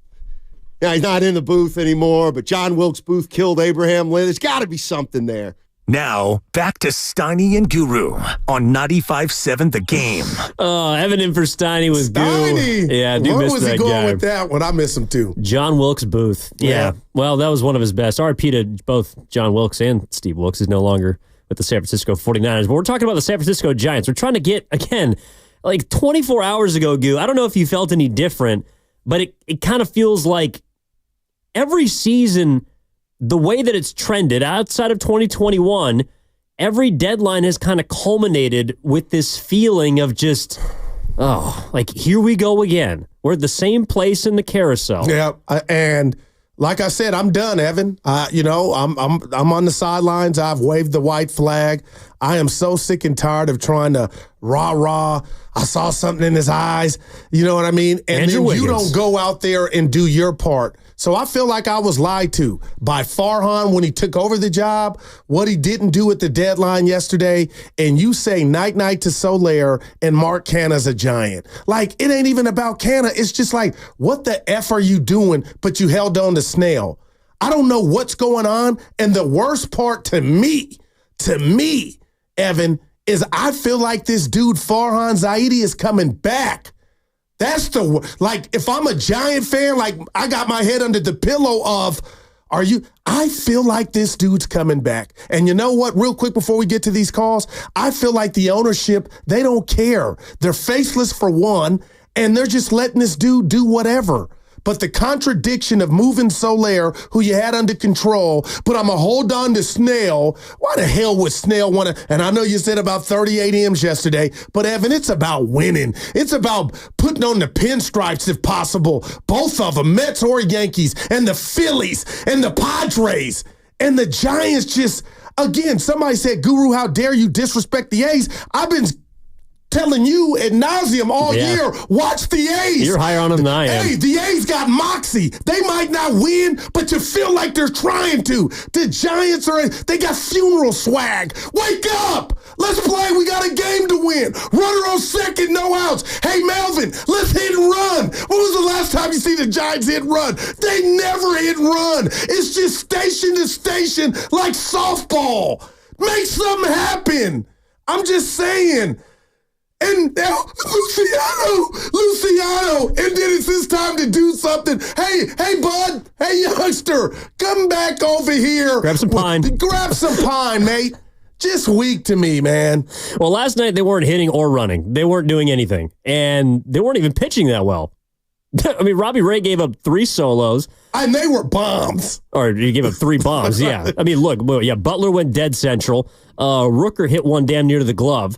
And then, Daz Cameron turned on one early in the game. He crushed that. Daz Cameron picked off the scrap heap. Mike Cameron's son, right? Yes. Oh, yeah. Mike Cameron's a legend. 17 years in the show. All-Star, Gold Glover, all the rest. Man. But that's kind of what we're resigned to at this point, is watching other teams use basically a Giants value-based approach. I mean, that's what the A's do. Oh my that's God. what the A's that are built sounds like on. Happy Meal to me when you say value-based approach. It is. It's Yuck. cheap. It's cheap. It is trying to save money to produce the best results possible, and those results might just be good enough to beat the Giants, even if you're an A's team that is playing well. They're 19 games below 500. That's not a good baseball club if you take a look at the totality of things. All right, join 95.7 The Game at Harding Park Friday, September 6th for the Pettinelli Financial Partners Golf Tournament benefiting the Autism Society San Francisco Bay Area. Go to 957thegame.com to learn more. Presented by Atco Pest Control, the Bay Area's locally family-owned pest control company. Evan in for Steiny with Goo. Let's get out to the phone lines. 888-957-9570 is the number. Start with Brian in the city. Brian, how you feeling today?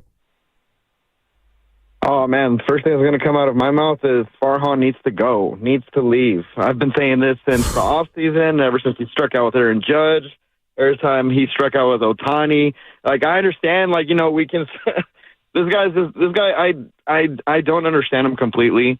Farhan, I have not liked him. I have never liked him. I feel like he is the biggest issue in the entire clubhouse.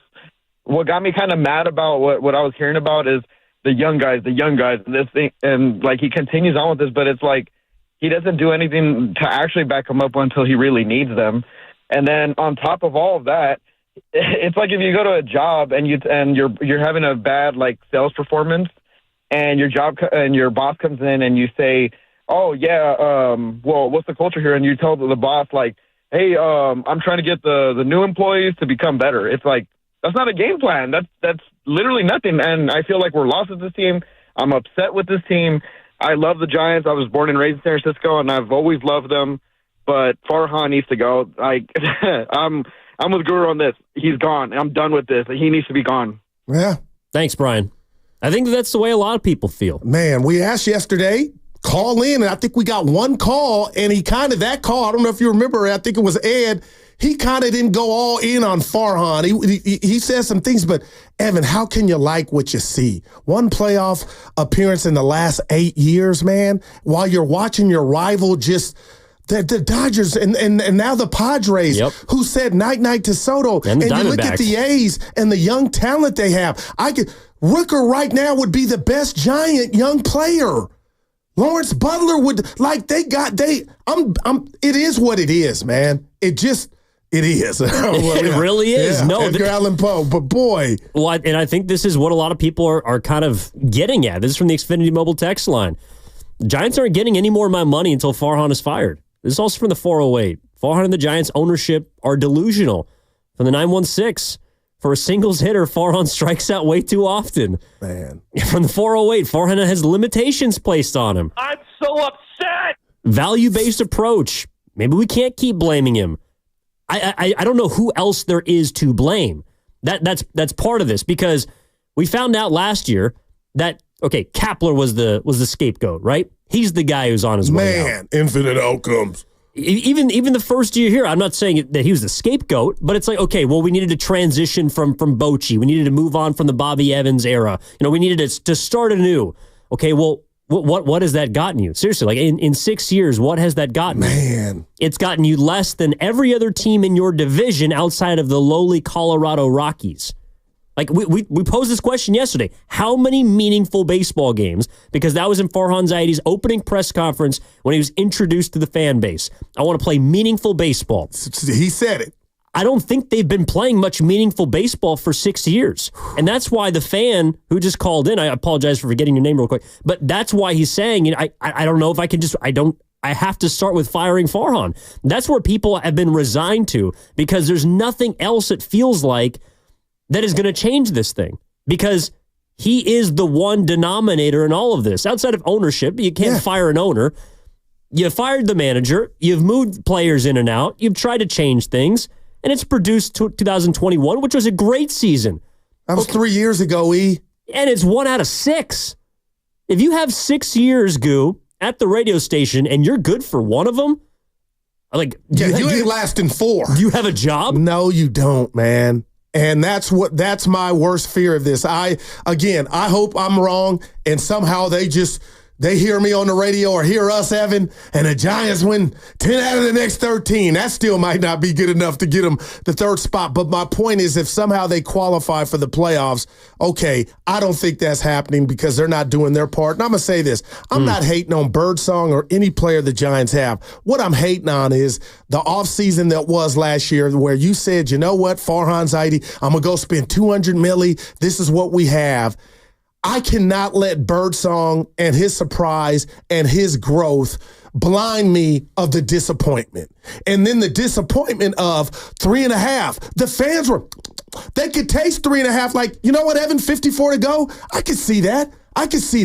Let's go. And then Solaire's Jetson. So there's nothing on the field tangible in a positive, under the positive category for me, that's going to supersede this disappointment from. And I'm putting Melvin in there because, Evan, something's going on to where the light switch or the furnace of passion from the Giant players is not on display. Look at that dugout, man.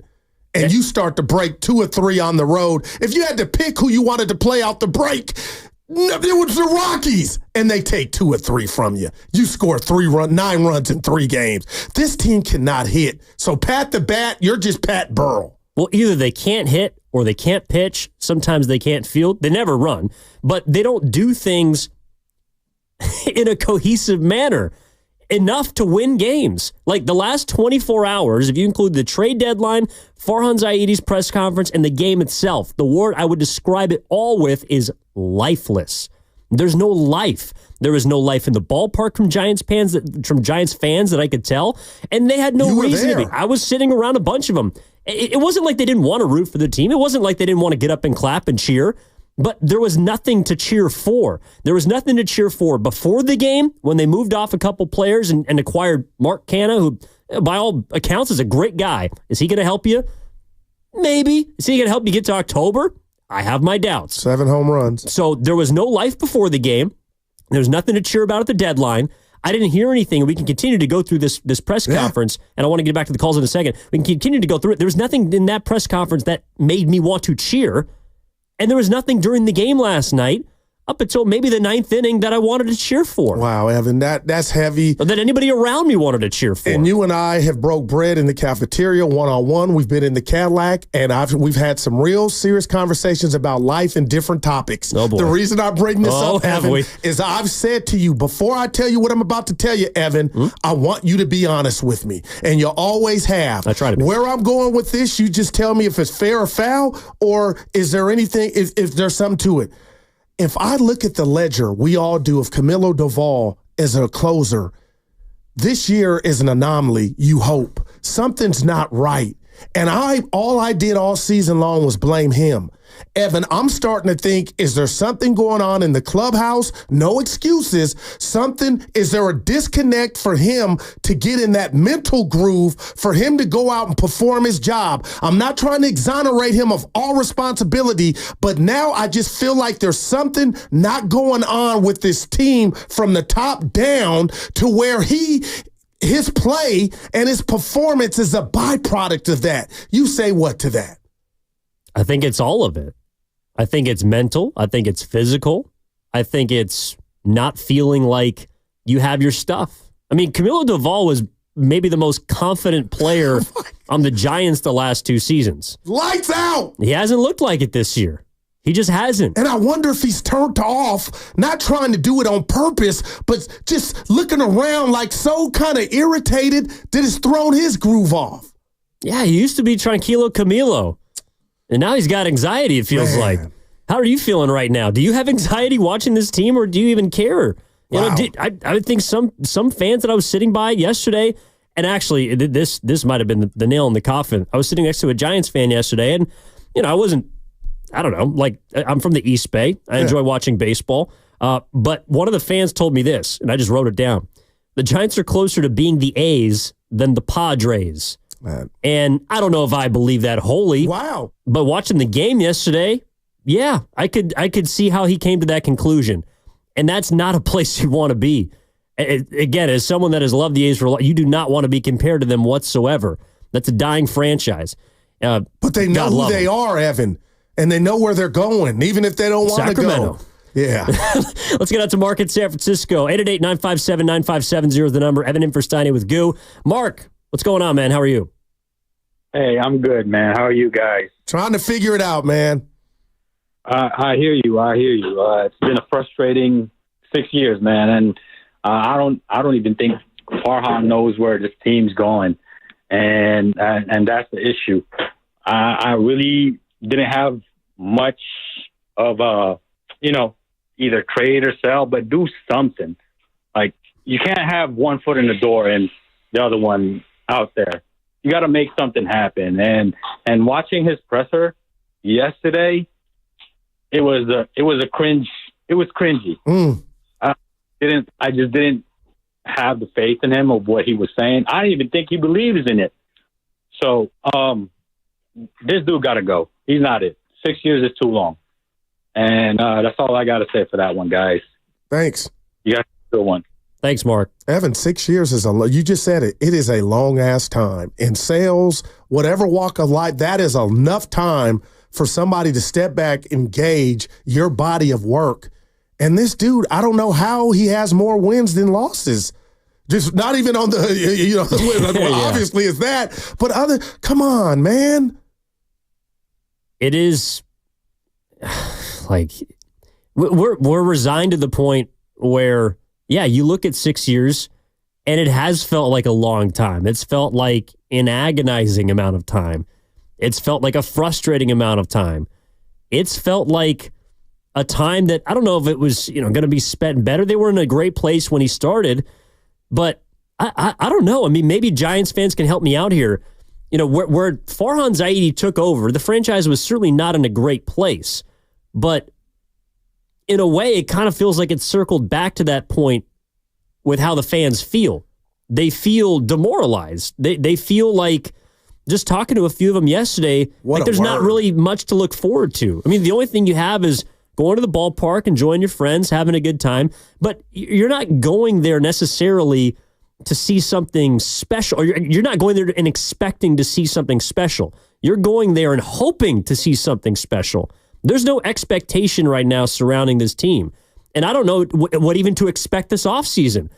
Like, seriously, it would not shock me if Farhan Zaidi does not get fired this offseason, and we continue to do this dance for another 365 days until we get to another trade deadline, and we probably end up with another nothing burger. Oh, man, and just think about that. I mean, that in itself is just frightening. Evan, can I ask you, and I'm going to, and the listeners, I felt like Farhan came over here from the Dodgers with the credit of building the Dodgers. I'm looking at the Dodgers, and life without Farhan's been just fine. So, again, you could say, Goo, and you're looking at me right now like that's not going to get us anywhere. But the bottom line is, I mean, when has he been on top of the hill? If I were with the Dodgers, I would look good at my job because they're that damn good collectively. And I'm wondering why the Giant ownership bit that pill of he is the reason. He is the one that built this Dodger monster. Bring him over here and he'll work his magic. The more I think about it, it's like all he had was, to me, he worked for the right team. But when you get down and dirty with it, what has he really done? Because he ain't done diddly squat here in the time he's been here. Well, I can't give him credit for building the Dodgers. That is a group effort. But I think that's why the Giants hired him, is because they want a piece of it.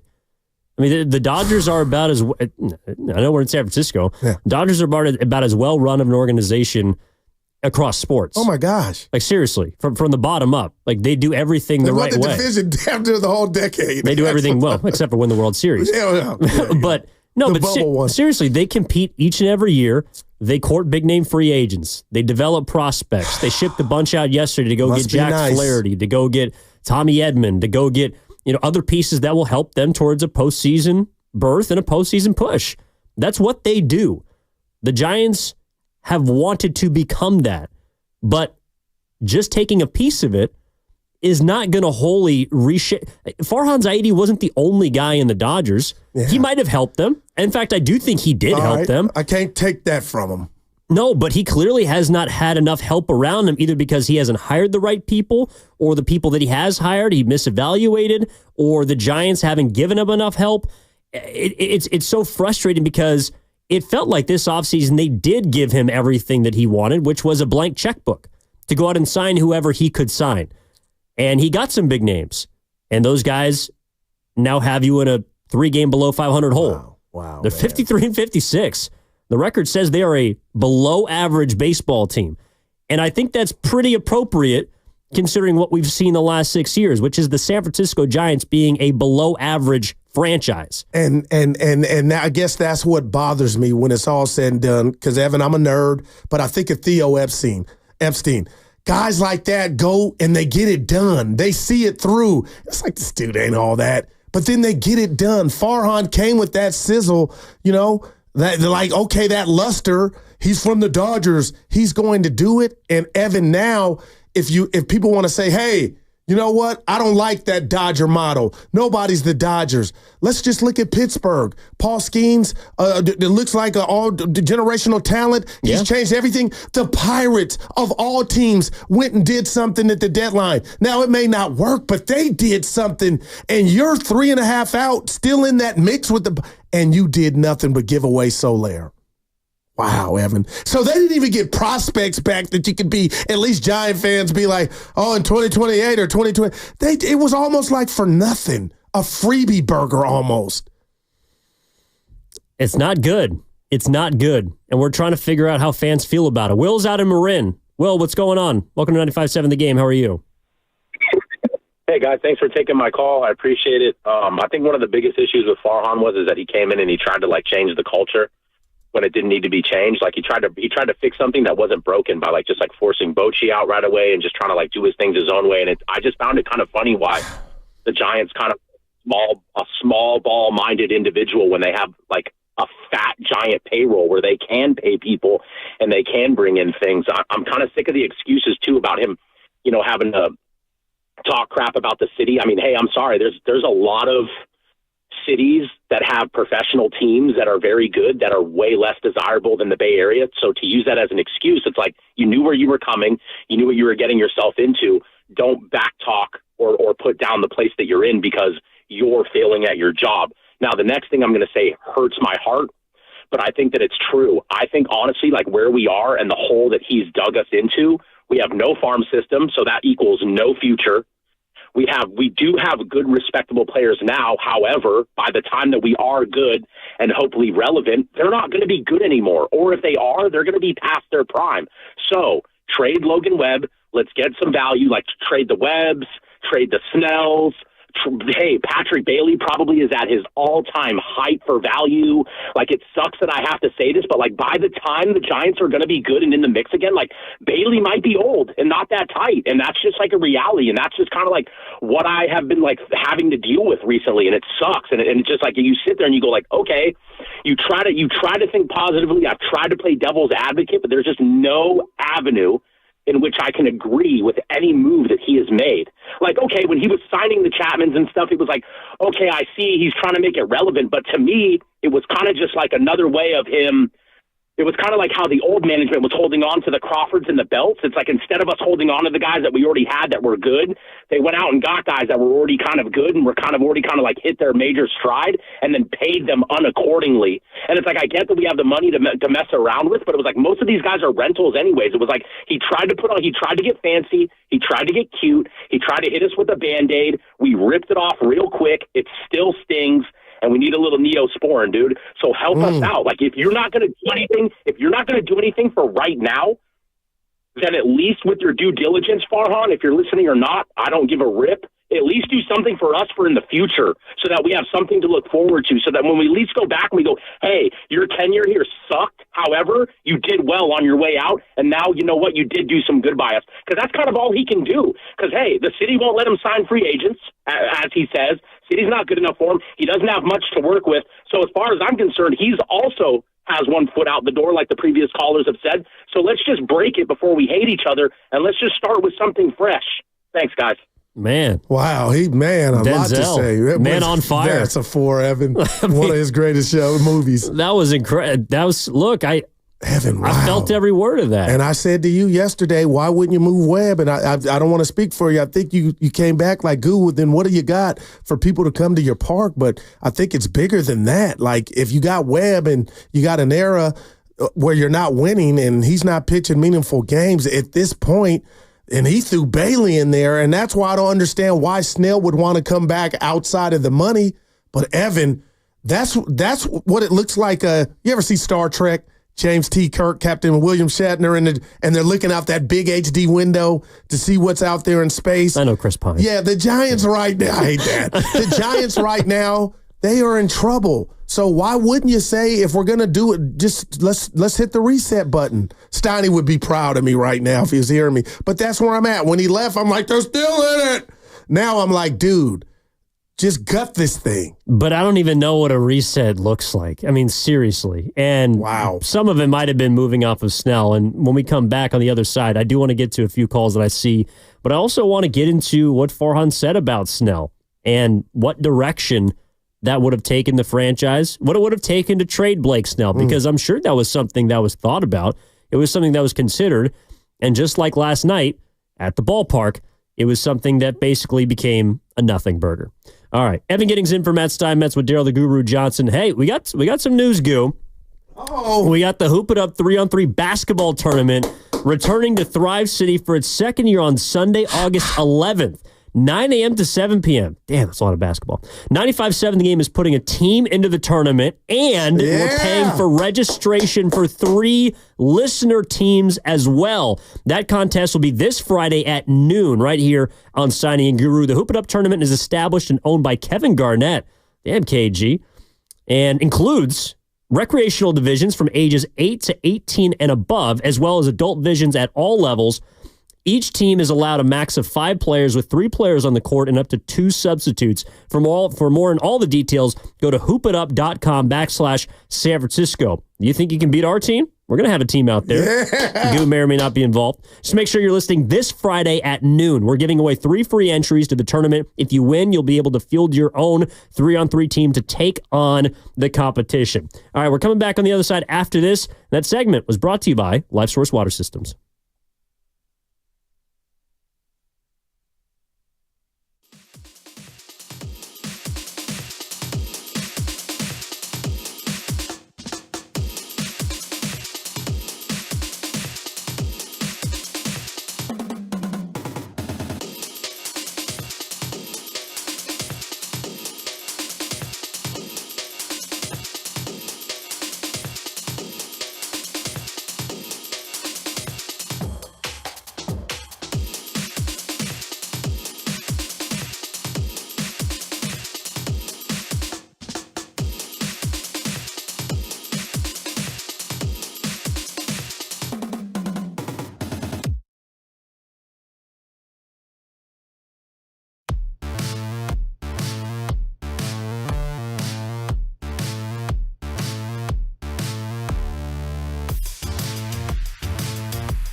It's the Guru Steiny Guru Steiny Guru Steiny show. Let's go.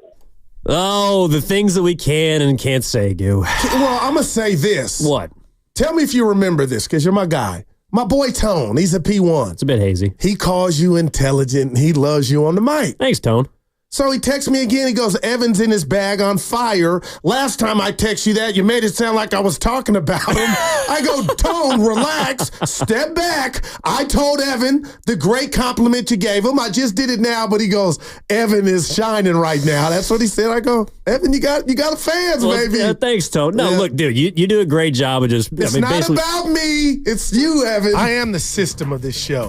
Boy. No, but you're Rod Strickland. I mean, you give me passes, right in the pocket. Dude, I saw highlights of him. He was special. How soon we forget seen highlights of him. Strickland was a bad boy. There's a lot of great guards that have gotten lost in history. Kenny Anderson. One of my favorites when I was young. This is an aside. We'll get back to baseball in a minute. We got time. Far on. Now, Ray Alston. Love Skip to my Lou. Love Skip to my Lou. That guy was a beast.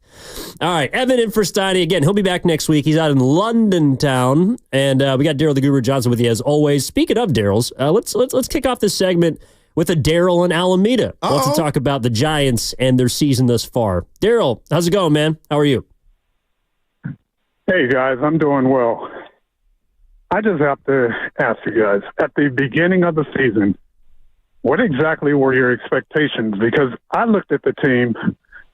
There was literally no speed on the team. Speed kills in sports, all around any sport. No one was bringing in a hot or a 300 average or anything like that. And then you keep focusing about Soleil. How do we know and his agent didn't ask to be released, or not released, but traded during the deadline? I mean, why would you want to stay? And when you talk about Duvall looks totally disinterested in the team. Man, he does. I mean, who exactly is he bonding with on the team? Wow. It's like you just put together a bunch of guys, middle-aged guys, and said, hey, make it happen. And you got I hate to say, but an average manager, and you're asking him to make something out of nothing. I mean, my expectations were not high when I saw what they were rolling out, period. I appreciate the call, but I'll say this to his call, Evan. I think everybody was pretty optimistic. And Farhan, we were all throwing bricks and rocks at him, like, what's going on? Nobody will dance with you. And then a flurry of moves came, and this is Norm Johnson. Evan, never mistake activity for achievement. But I did that with the Giants because Farhan got somebody to say, I'll come. Now, we'll talk about Chapman and Snell only because of the relationship they had with Melvin. But whatever, it worked. But what this caller, and he knows baseball, I do have to take issue with a little bit. Speed, you can look around the game. The ball's going out the park. That's where it's at. Yeah. But I love me some speed. And average is not where it's at. It's the ball going out of the park, but I love me some average. So if you could catch my drift, Evan, and to the caller's point, the Giants on paper had a guy, Soler, that could hit 35 home runs. The point you make about Duvall, I'm with you, but he had been stellar here the last couple years, so who was to say that was going to evaporate? But the bottom line is, I got excited because Farhan was able to put together some moves and got a hefty payroll, and I bit hook, line, and sinker. Well, that's why I wasn't as high on the Giants as maybe some around the station. Like, I heard people throwing around 90 wins and I don't think I the that. automatic playoff berth. No, but could this team? I think their over/under was 83.5. I thought that was pretty accurate. Like 84 wins is just about right for that team for me. And right now, it doesn't look like they're going to get there. 84 wins is not something you should strive to achieve, but coming off a season in which you had 79 wins, that's a 5-win improvement. That's a little bit better. And 84 wins is what the Diamondbacks had last year, got them into the World Series. So that's where I was at with this team. But I did expect them to make the postseason, to at least be involved in the mix. And I guess technically they're not out of it. But every other team in front of them won yesterday. Right now, I think, sit 5 back from the wild card. Evan? And it doesn't look like things are getting any better because, again, talking about how to improve the team, your chance to improve the team was yesterday. And you can't hit. This thing is ongoing, but I got to bring this up because a caller alluded to it. Do you think that Soler, forget the audacity from Farhan when we got the best rotation in baseball, the way Soler was playing, do you think he even went to his agent or would, I don't know if you would have did it, but when I'm not at my best, I'm damn sure not playing the card to get me out of here. He brought that up, but I don't think that happened with Soler at all. No, but there were too many signings that were, there was risk involved, honestly, in all of it. Like, if you really want me to start poking holes in every single signing, I can do it. Chapman was coming off of I think a hip injury last year. Finger issue early, but only 17 home runs last year, 16. Hasn't been a great hitter at the plate with power in a few seasons. You look at Blake Snell. Well, he's a guy that he always starts slow, especially if he doesn't have a spring training. You can't expect a pitcher to all of a sudden just dominate out of the gates in April and May. Him getting hurt was unfortunate, but that also has happened throughout his career. I don't think he's ever thrown more than 180 innings in a season. So Blake Snell is not a guy that's going to give you a bulk. Jung-Hoo Lee, I mean, it sucks that he got hurt because I would love to see him. That was the biggest roll of the dice, right? Well, it was also a 6-year investment, and that's a player who's played in Korea before. You don't know how he's going to face against Major League Baseball players. Jorge Soler, yes, every season that he's remained healthy, he's actually the most perplexing one because when he's been healthy, oh my gosh, man, he has produced. This is the first season in which he's been healthy for the majority of the season thus far and has not done diddly squat. So that one also had some holes because he's kind of an injury-prone player. He's only played 4 full seasons in 10. So you can go down the list. Robbie Ray, you made it. You went out and acquired him. He's coming off of Tommy John surgery. I don't know how he's going to respond. Man. You knew that Alex Cobb was coming off of injury. You were expecting him to be back, but when? Jordan Hicks, okay, you signed him for 4 years, but was it as a reliever? Was it to become a starter? How are you going to make that transition? Because his arm looks like it might fall off. Yeah. I'm not so sure. There are all these different moves that they made that in an ideal situation could produce a playoff team, but there were too many, trap doors, quite honestly, built into all of these players. And I think that's why they were able to get them in the first place. But trying to cobble together a lot of wild cards means that, you might hit a flush, you might hit a straight, but you also might just end up with a bunch of 7-2 offsuits and be forced to go right back to reshuffling the deck, which is what they're doing right now, it appears. No doubt. No doubt. You cannot paint a picture or get on any microphone or podcast or phone or talk to a friend and have a conversation about the Giants got better at the deadline by letting Soler, who was struggling, but, it looked like he was coming on, letting him walk. Can I read this to you, Evan? Because kind of hit me. Oh, go for it. Melvin has made a living out of making something out of nothing, not the other way around. I like that, but here, Evan, come on now. Well, he's also made something out of something. 2 years ago, he was in the NLCS with the Padres team that beat 2 100-win teams in the National League. Last year, they fell flat on their face.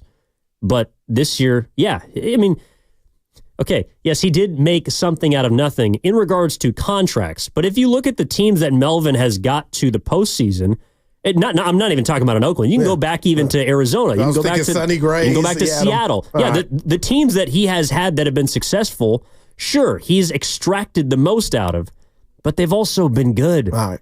They've also had players, and players that might not be compensated, but you can see the talent, you can see the skill.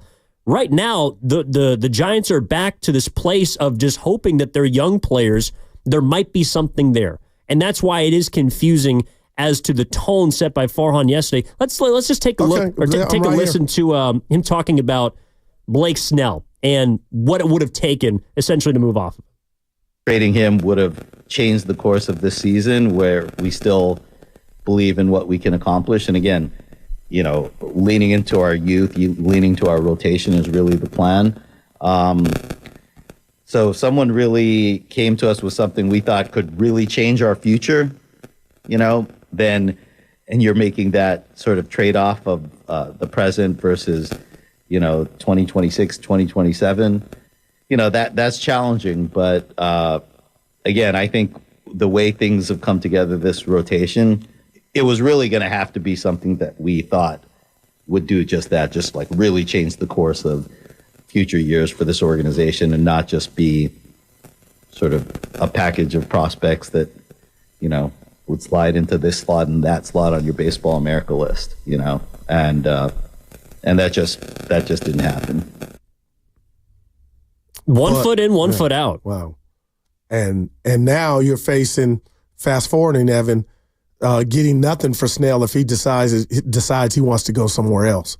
So I would take something for, you know, something's better than nothing. But if that were to present itself, that would just be ugly. If he decides he doesn't want to be here, and then you say the reason you didn't move him is you weren't overwhelmed. But man, if you could have got something, if that ends up being the truth, he walks for nothing. How bad does that look? It does look bad. That's why the body language doesn't match the messaging. Because if you are to clear space for your young players, right? That's why they traded Cobb to provide a runway for Birdsong. And they got rid of Soler to save some money, but to provide a runway for Luciano. Okay, that tells me that you have some belief in your young players. That's a direction. Okay, so why then are you expecting these two relatively unknown players that have talent to not just replace the production, but elevate it? And then you're going to keep Snell because you want to make a push to the postseason, but you're not willing to move off of him for a package of prospects, but you're actually promoting your prospects from within and you're trying to empower your prospects. I don't really know what they're trying to accomplish. Man. It feels like they want to have their cake and eat it too, but the cake is actually more of like a yogurt. Like it's not what you think it is. Parfait. I wish. That was actually pretty good. But like you know what I'm saying? It feels like he's talking out of both sides of his mouth. And I'm not really sure I heard much of anything on why they chose to not trade Blake Snell. If you tell me that there wasn't a package out there that you thought was good enough for him, that makes sense. What I want to hear, because I don't know, this was my takeaway yesterday. It feels like they're looking towards 2025. So if your reason for keeping Snell is you believe that you can get him back in the fold next year, well then, if I look at the rotation next season and I see a healthy Ray, I see a healthy Snell, I see Webb, I see Birdsong, I see Harrison, maybe Hicks, I'm not sure, but that's a rotation I can envision being one of the best in baseball. But you still got to score. But even currently, that rotation is not where you need it to be because Snell has been hurt a lot this season. He's come out of it now, but I don't know, he might regress a little bit. Robbie Ray's working his way back from Tommy John surgery. He's not going to be the best version of himself this season. Birdsong, who's 22 years old, is probably not going to be the best version of himself this season. Harrison, you could say the same. Those guys are getting to their innings limit. Like, this is not a team that, in my opinion, is built based on what he's telling us to lean all the way in and have the rotation carry them, because there are issues with each and every one of their pitchers. So if that's the strength of your team, like, I'm sorry, I don't see it. And that's why I believe that there's a disconnect between the front office and the locker room. And the Giants right now as a franchise just feel disconnected. And that's why I brought up, well said, that's why I brought up Doval, you know, and again, you got to take accountability for one's action and what you do and what you bring to the yard every day.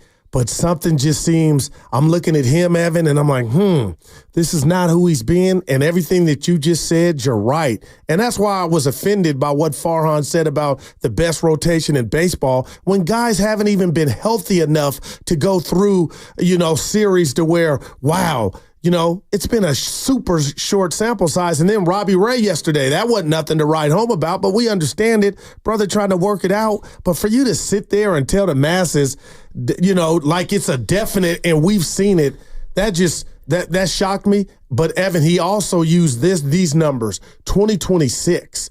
Like right now, boy.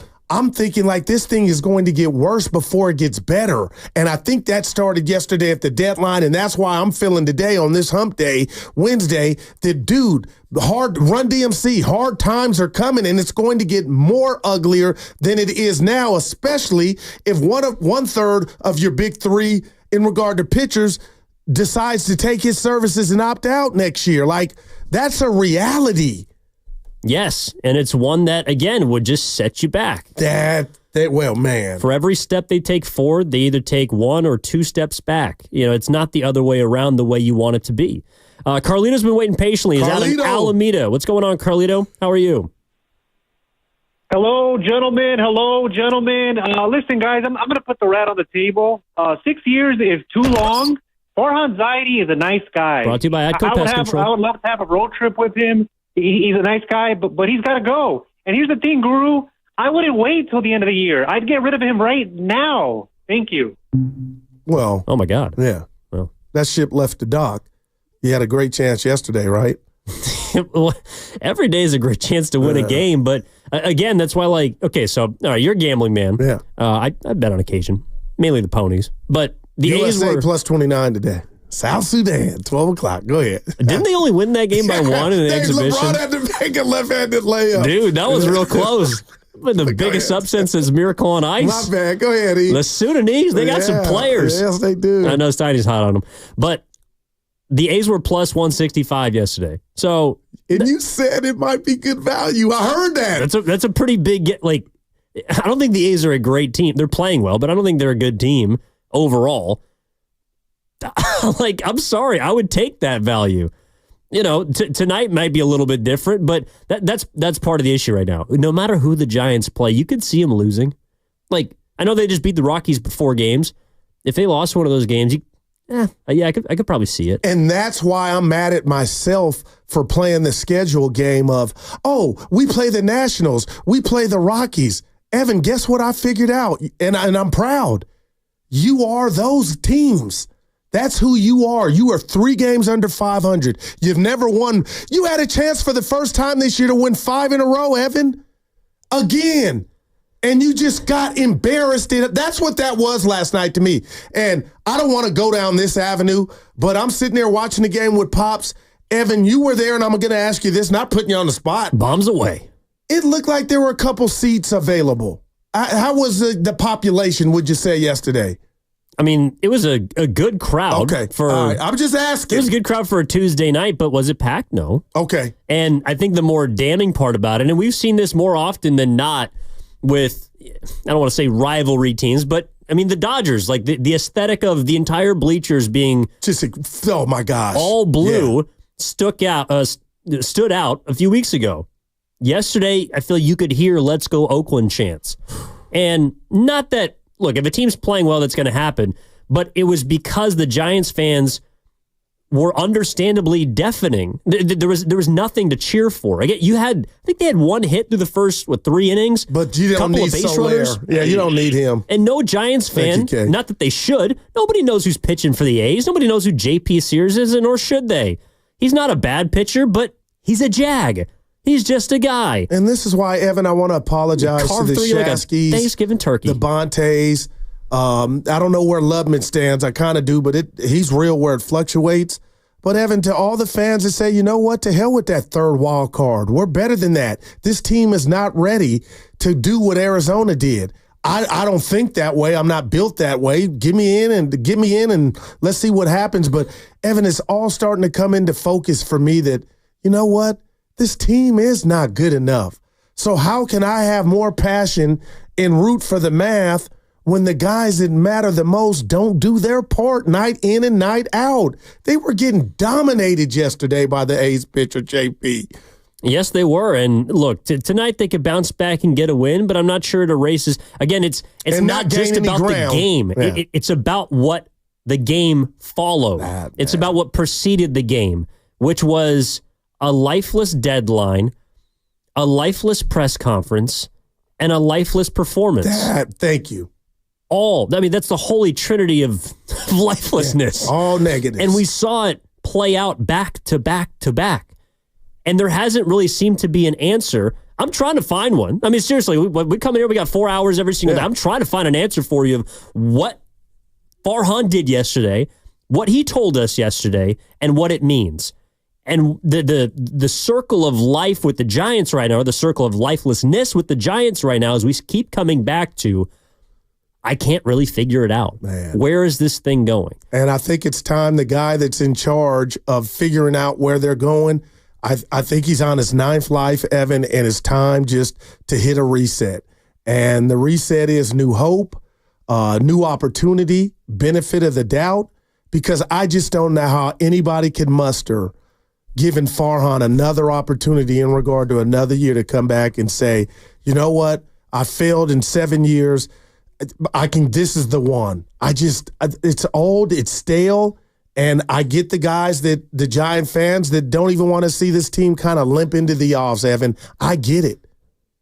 It was a deadline that left a lot to be desired. Let's wrap. Let's get one more call in. Heartbreak Dizzy's out in Hayward. What's going on, Heartbreak? How are you? Hey, what's up, fellas? Thank you for taking my call. Appreciate y'all, man. Hey. Yes, sir. Hey, just want to throw a couple things out. I'm an A's fan, so, I mean, you already know how I feel. But as far as the Giants, I just feel like there's no kind of connection in the locker room, anything. And to me, they're just boring to watch. And, I mean, that sucks because I'm from the Bay Area, but I can't sit there and watch a Giants game because it's just boring as hell to me. And then one last thing I want to throw out there for Guru, I actually went to Los Galos restaurant in Union City, or borderline Hayward, Union City, Fairway Park, bro. Okay. They put cheese on my tacos. There you go, baby. Cash me out one time. There you go. Yeah, that's great, Kate. That's a win for the Goo. No doubt about it. Thanks, Heartbreak. No, but he actually brings something up that you were talking about. Clubhouse, man. Yeah, the clubhouse. But I'm going to ask FP today, and I know he can't say a lot, but I'm starting to think something's up. But you were comparing the A's and the Giants in the green room, and I thought it was a really good point, is that at the very least, the A's, there's some sort of grit. There's some sort of fight. It comes through the TV. It's tangible. Man. Now, I think it's because they're kind of in a against the world? Yeah. Okay, and it started us from versus day one. the ownership versus front office. They've set us up to fail, so we only have one choice to dig ourselves out of it. It doesn't mean, though, Evan, the Giants can't show their own version of just – they don't seem like they're on the same page. And remember that day I told you against the Yankees that Sunday where Soto hit that bomb? I know we're up against it. Oh, my God. Off Doval. Has and it I landed? said Matt Chapman was looking at Doval and I sent the video to Willard and Dibbs. They were on the air and they looked at it kind of gooey. But I'm telling you, Evan, I saw something and now I firmly believe there's something not going on in that clubhouse.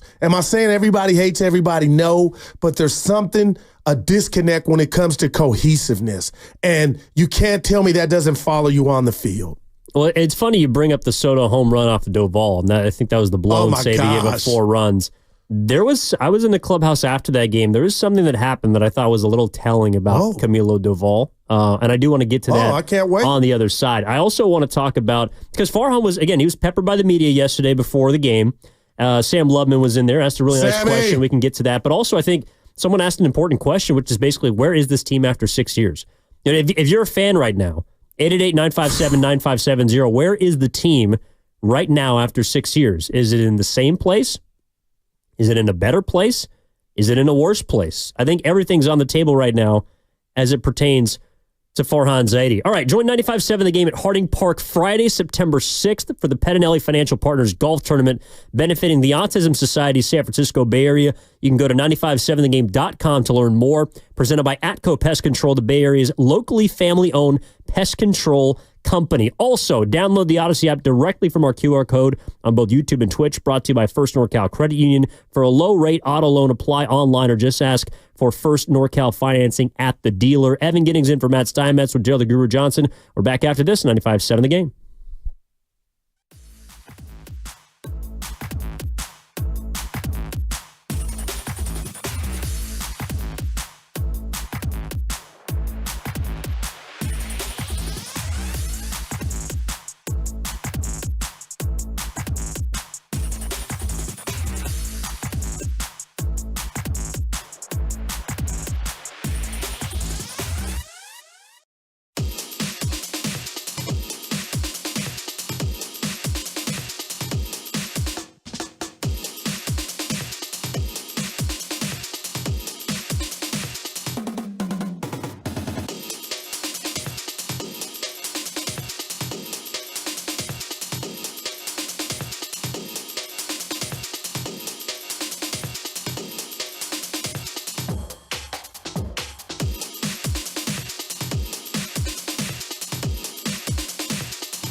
Oh, hey, Stain. I listen to you a lot, except when my wife's in the car, then it's music.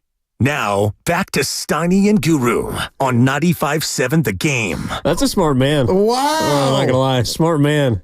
I got a neighbor, took plus 29 South Sudan. A neighbor? Not me, a neighbor. South Sudan plus 29. His last name end with Tay. They almost won last time. Huh? They almost won last time. Yeah, I know, which is why I think they're going to get obliterated this time. Play Jason Tatum, Kerr. The world is so mad. You know what? I don't even care. Forget Jason Tatum. But you did keep it real yesterday. I said, if you were Tatum, would that have bothered you? No, I'd be pissed. But you really? Yeah, of course. I want to get in I didn't come to Paris just to sightsee. And you're playing my teammate who I like. I'm not Tyrese Halliburton. But you forgot about me? I'm sorry. Did I just win an NBA championship? Yeah, did I just get the richest contract in the history of basketball just to get a DMP coach's decision? Check. I don't think so. Absolutely not. No, America's going to whack Sudan. Yeah. We hope. Put that in the cap. Yeah. All right. Evan Giddings in for Matt Steinmetz. Again, he's out in London. He'll be back next week. Daryl the Guru Johnson with you all week, as always, here on 95.7 The Game. And, again, it's kind of just following the Giants, in my opinion, lifeless trade deadline, really lifeless July 30th.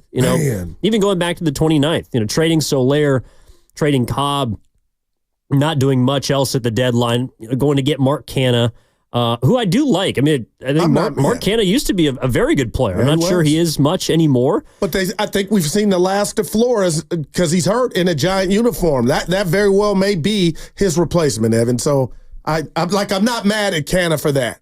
And I do want to get to this sound in a moment. And your payoff tease about Doval. what you saw. Yeah, that's true. Speaking of Doval, starts with a D. I think that's the grade that I would give their trade deadline, the San Francisco Giants. I wouldn't give them an F. Because technically they did accomplish a couple of things. We'll see if that ends up paying off. But I would give it a D. I mean, here's basically what they did yesterday, the Giants, in addition to losing 5-2 and giving up 4 home runs to the Oakland Athletics. They minimized their future financial commitments. They didn't hurt, but they also didn't help their postseason chances.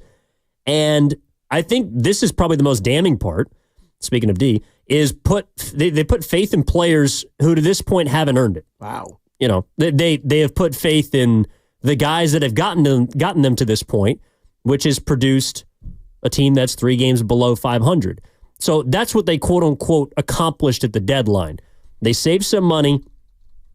They didn't hurt their postseason chances, or they didn't change them drastically one way or the other, and they basically doubled down on players that have gotten them to this point. To Farhan's point, the players will dictate the rest of the season for us.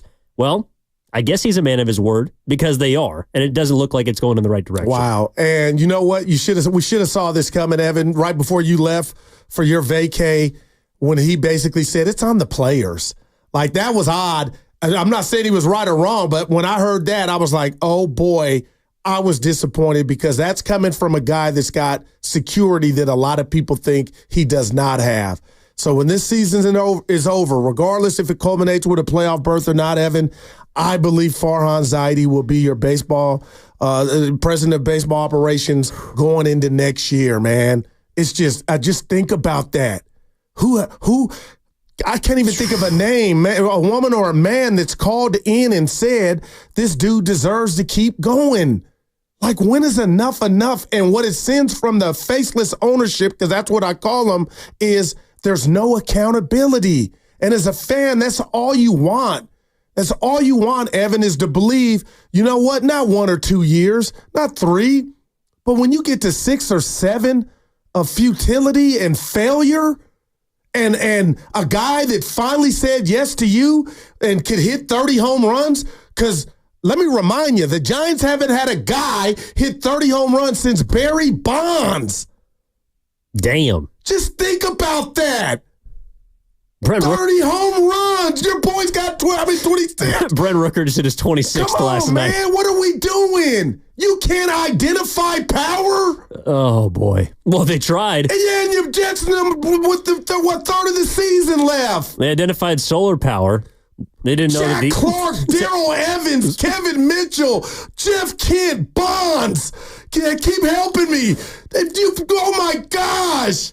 And you can't get a dude in here with 30 jacks? No. And that ain't just a Farhan problem either. I mean, no one's been able to do it since a guy who has hit the most home runs in the history of baseball. Chili Davis. Are you serious? He's the last homegrown that's hit it, that's done it. Yeah, exactly. Look, they went out to get solar power this summer. That's or this I've never offseason. heard Well, that yeah, one. they ended up with an LED light. Like, seriously. I mean, they got nothing How out did of come up with it? They got nothing from Solar Jorge. power. They tried to find it, but it wasn't there. Or the sun wasn't very big. But that's why, again, we're talking about sort of the redundancy of irrelevancy for Farhan Zaidi, right? And that's why I think some of these questions from his press conference yesterday, I mean, you could just recycle them, whether it was last year or next year. Okay, so, hey, Farhan, where is this team after 6 years? I know you get to this time of year, and frankly, whenever you're a little bit on the competing bubble like we are, we're 3 games out in the wild card race. Bubble. There's a notion of, let's just let's sell and let's enhance the farm system.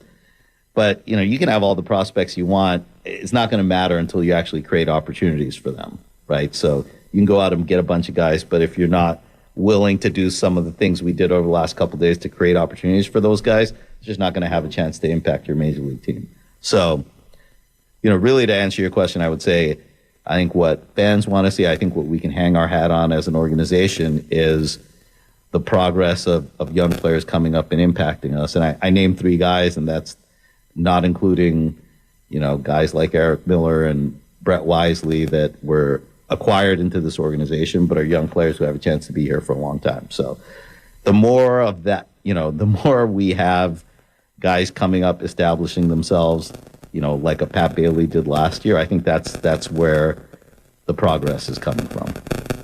But isn't that all about, okay, if I can just kind of parse his words a bit. So he said that they want to hang their hat on the young players. And let's just leave the best rotation in baseball out of it. From that statement, he said, Zaidi did, they hang their hat on their young players, right? Mm-hmm. Bailey's a success. Ramos is obviously a success. I think Harrison, though he hasn't been, to the level of those other 2 players, he's been good. I mean, Kyle Harrison has made 18 starts this year. He's got a sub-4 ERA. He's been good this year. Birdsong, I would consider a win for them in the youth department. Like, yes. But he also said that we're not going to just sell to grab a horde of prospects because you need opportunity, right? You need a pathway for those prospects. But then a few sentences later, he said that our priority is clearing a pathway. So he's going in circles. At least that's what I hear. They want to prioritize younger players, but they don't want to acquire more of them because there's a stopgap in some places, but not in others. But I don't really know how you're going to find out if you have any potential in these young players unless you empower them. Yeah, man. Evan, I agree, but also what's confusing and baffling about that is, hey, Farhan, don't you dare act like you set out from spring training, we're just going to run with the young guys. Then that makes sense. But why that sounds like mumbo jumbo is the fact that you went and got OGs to you went and spent $200 million on older players. And that's where the disconnect is. He's talking from a premise of we're just going to run the youngsters out there and watch them grow, and that's who the 2024 Giants are going to be. Nah, bud, that's part of it. Talk about the other failures and guys that you just got out of here, including Soler, pulling the plug on him before a full year. So it doesn't match, Evan. He's just mumbo jumbo. Soler's hitting leadoff, by the way, for the Braves. Well, I do think that's kind of funny. That's just watch him just go on a binge. Well, but that also tells me that it wasn't Melvin's choice. It might not have been even Farhan's. It means like Soler wanted to hit leadoff. That's why the Braves brought him in, apparently. 888-957-9570 is the number. Evan in for Steiny with Goo.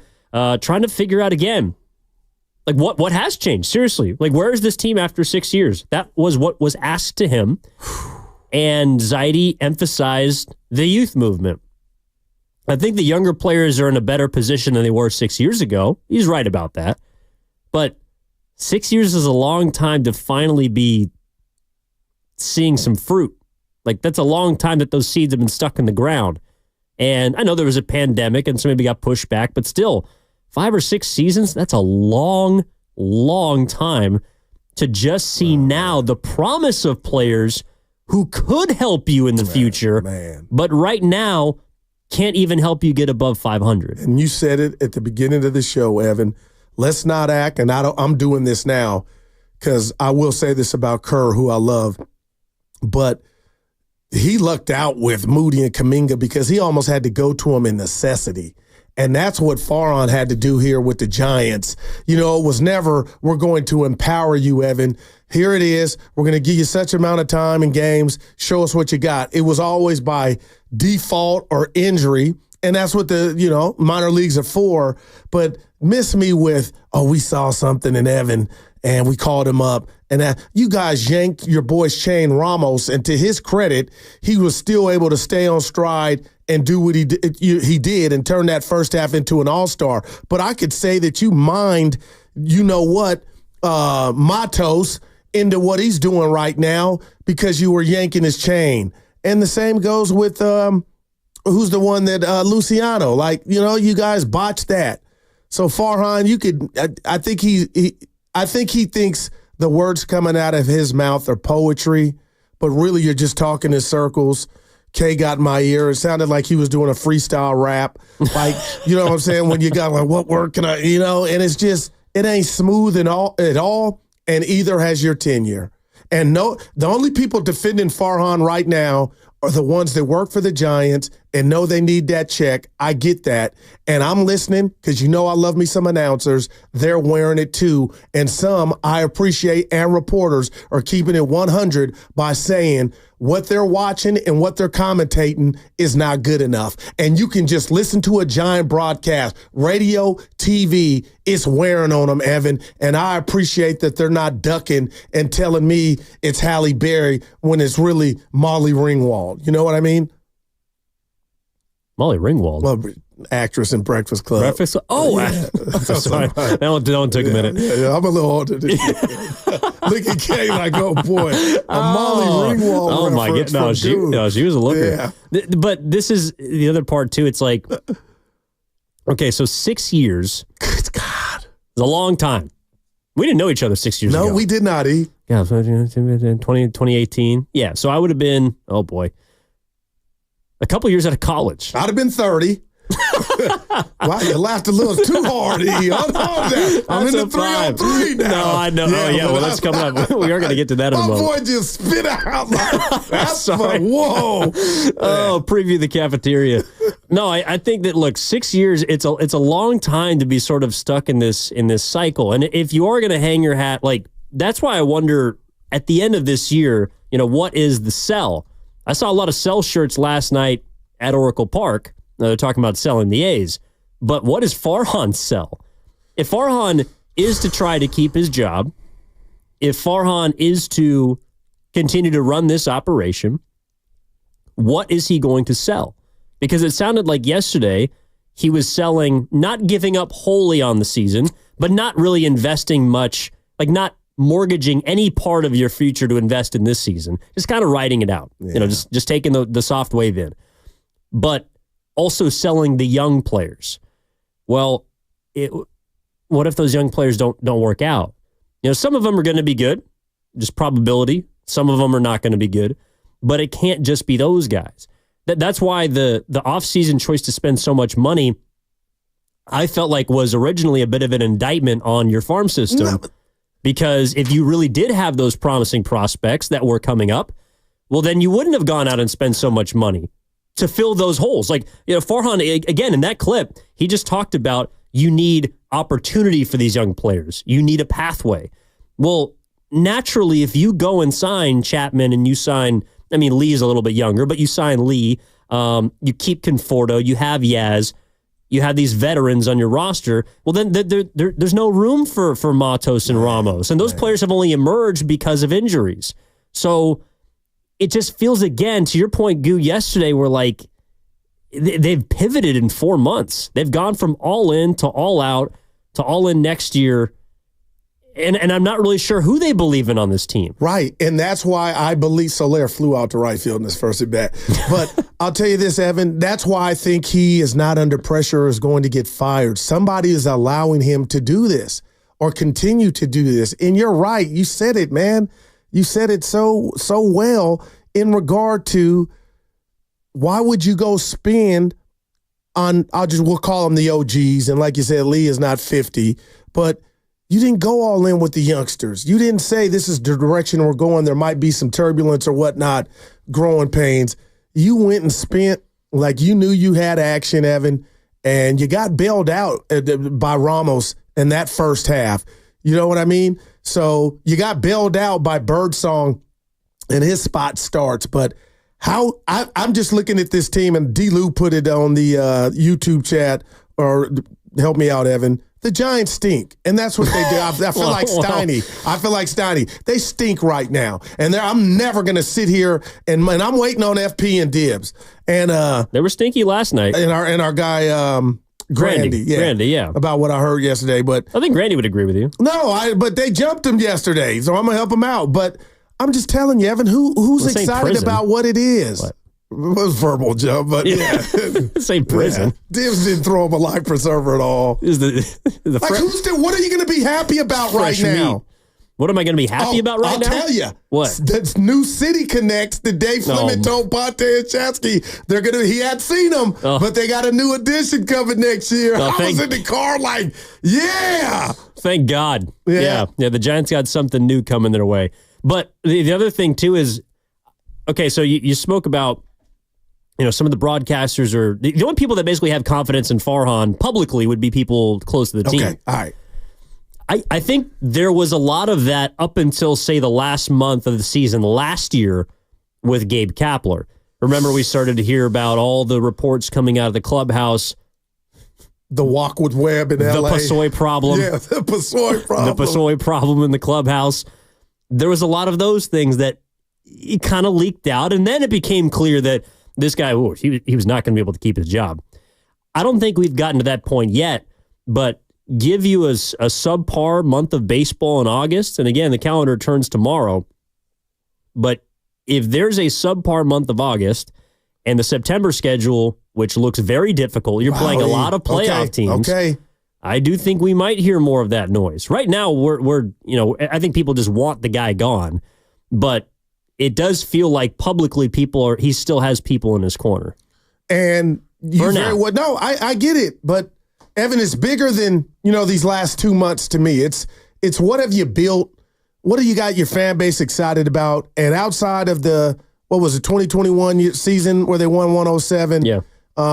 It's been nothing there. So I'll leave that there. But I do wonder, I really do, when I think about the Giants, where does Melvin fit in all this? I'm not saying he deserves to be fired. I know he got, he left San Diego and he got a gig. I get that.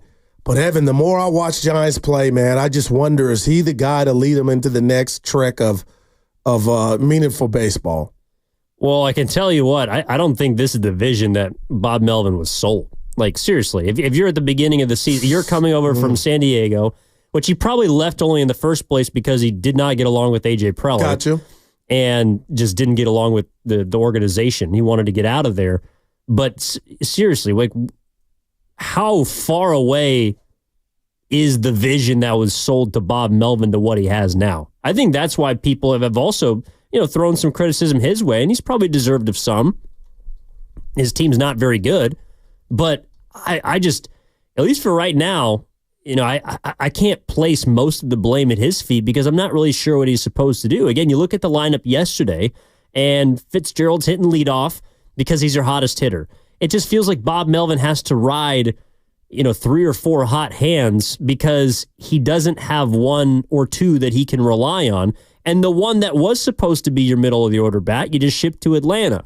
So I think he's out of options when it comes to trying to get the most out of his offense. And that's my biggest concern for the rest of the season. You can ride your starting pitching as long, the starting pitching could be great the rest of the way. Final 2 months, they could be awesome. If a Giants opponent scores the number we saw last night, number 5, I don't think they're going to win very many games. And that's a boy. You can't score 5 runs. You're done. You can't win consistently. Tell him, LeBron. And Evan, tell me if I'm doing too much. I'm honing in on the play last night. So do you think that was Melvin's gut? Because when I hear the word gut, well, don't think about me. Bruce Bochy, who was so well, one of the best to ever do it, he managed with his gut. Do you think the computer, or was that Melvin saying, hey, Lamont Wade Jr., he hadn't had a bat all night. Go up there and hit.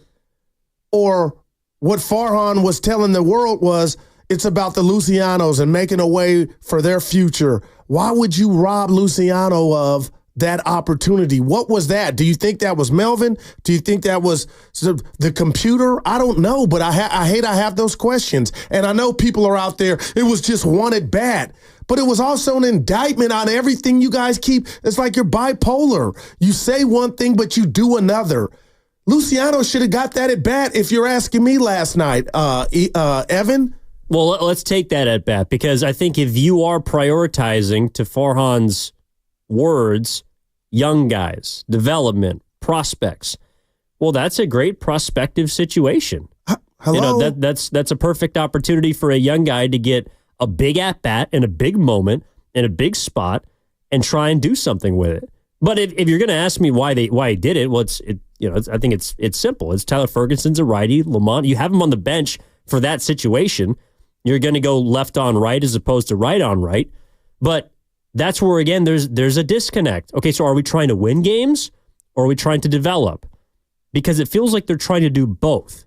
And in trying to do both, as we've seen, they've gotten nowhere. Right. And if Luciano's a top prospect and you're telling me early on, I got to sit him if a lefty or righty is out there, that's already an indictment. I thought his bat was his bat, Evan. That's already telling me, okay, brother got to work it out. Like, he should have went up there and been empowered. Go be you. Take advantage of the situation in the trade that we made where we gave away somebody that had way more power than you has done it, and we cleared the way for you. Oh, but because there's a righty or lefty on the bump, you got to come back? That is weak. That just sounds weak. A little bit. I'll tell you what's not weak, though. This 3-on-3 tournament we got coming up, too. I can't wait. Although I haven't picked up a basketball in like months, dude. I swear to God. If I'm going to get out on this court, I got to go get some. You got handles, E? I'm trying to picture you out there. Shasky got handled. Sure.